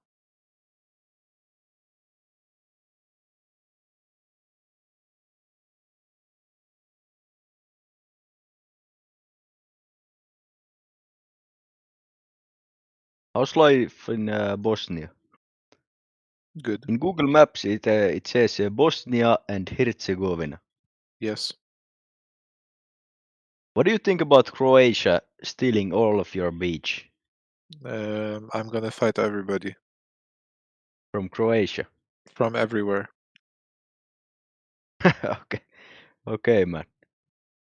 You have this little bit of Neum.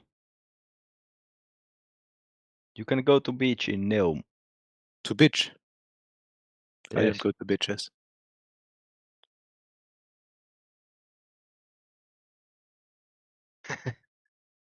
Why are you laughing?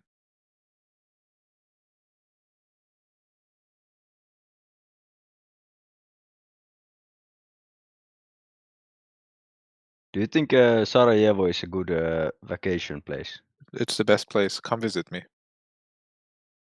I'm not Then gonna I can visit show you. you my You seem thermostat. like a scary guy, man. You seem like you would fucking flip out in the middle of a drinking No, I session would and not. No, no, stab no, no, me. no. Why would I do Man, that? you sound like it. I'm not a nigger. But Sarajevo, it's a good place, yes? Yeah, of course. Come visit. Oh my. What is that?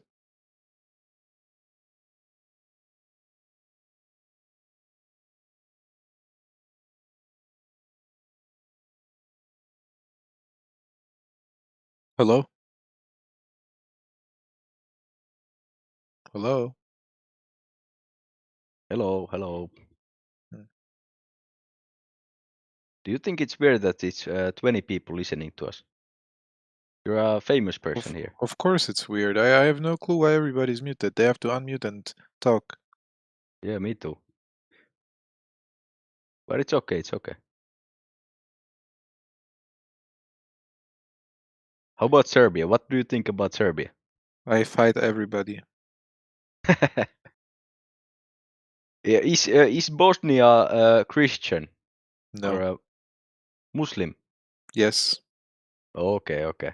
That's why you are this way. Yes. No, no, no. I'm just a crazy guy. Me too, man. It's all crazy people here. Really? Yes. Why?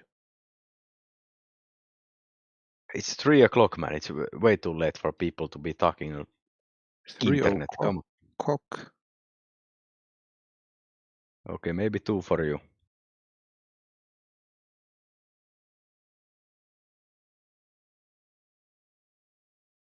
What you been drinking tonight? Vodka?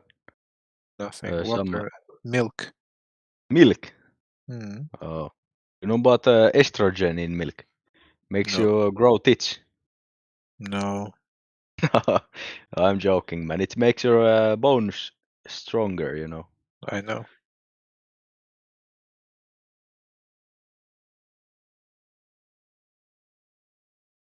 Makes everything stronger.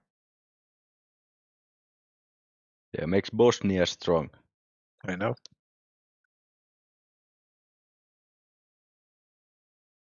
Come to Bosnia.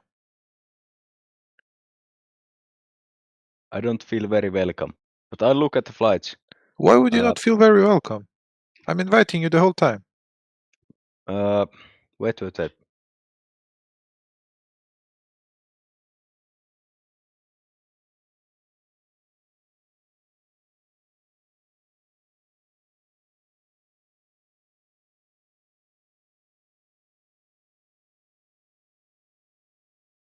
Oh, it's expensive to go.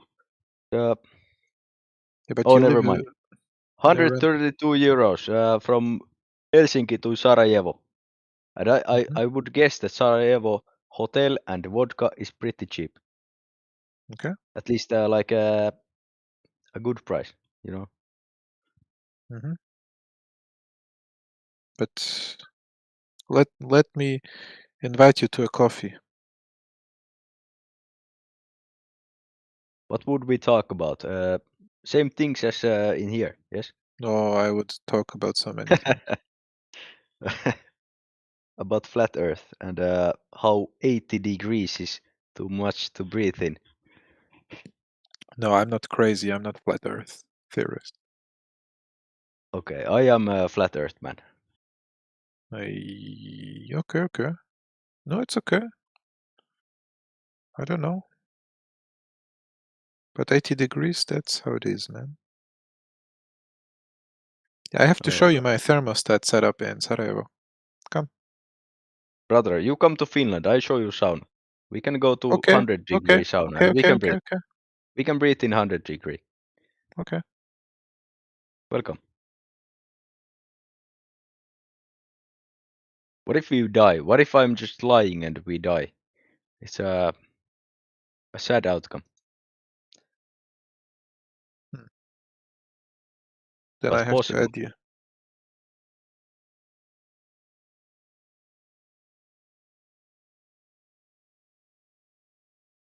I have to add you, okay?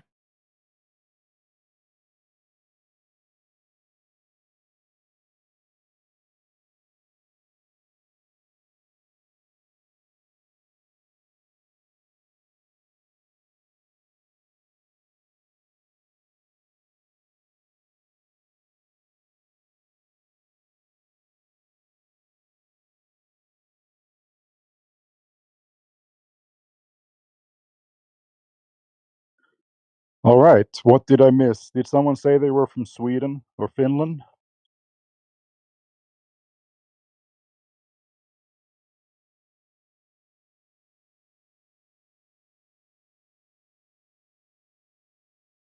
No takers, huh?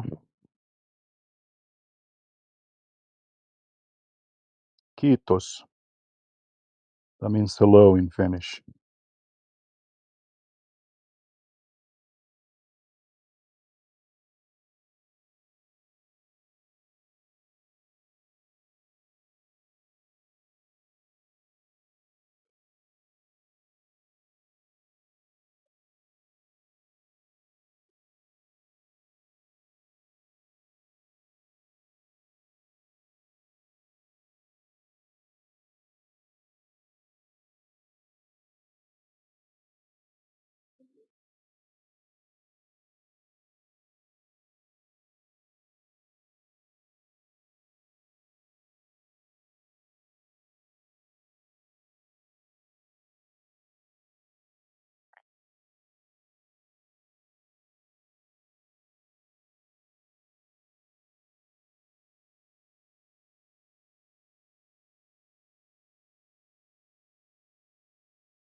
Hello ना बंदा ना बंदे दी जात यारा की करने पे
Hello.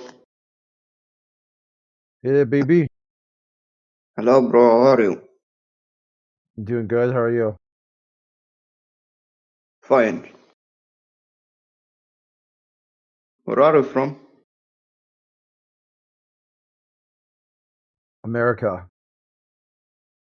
Oh, I'm from in Egypt.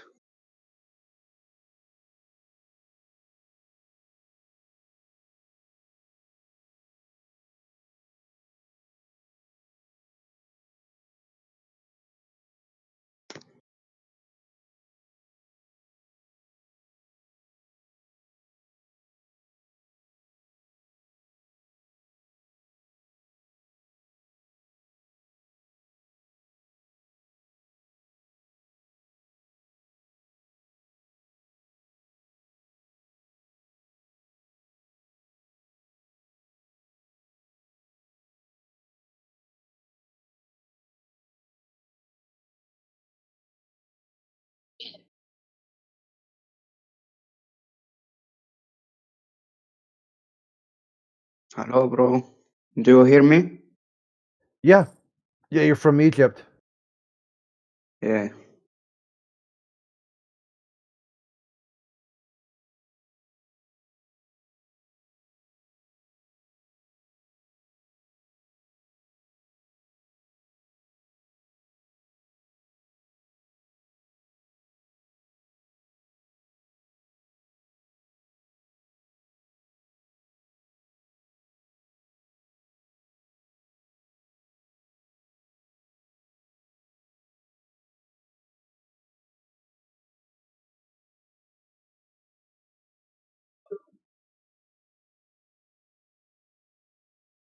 Why doesn't anyone want to speak?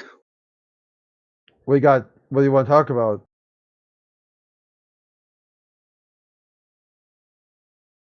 No one wants to speak. Okay, well, if no one wants to speak, then fine. Okay.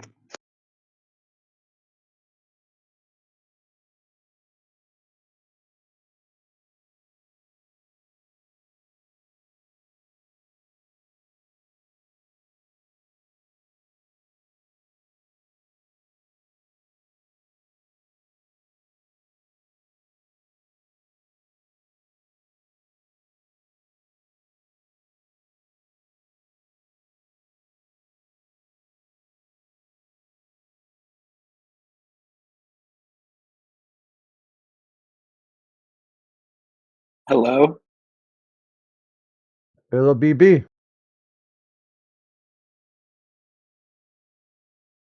What's up? The sky. This is true. And the ground is down.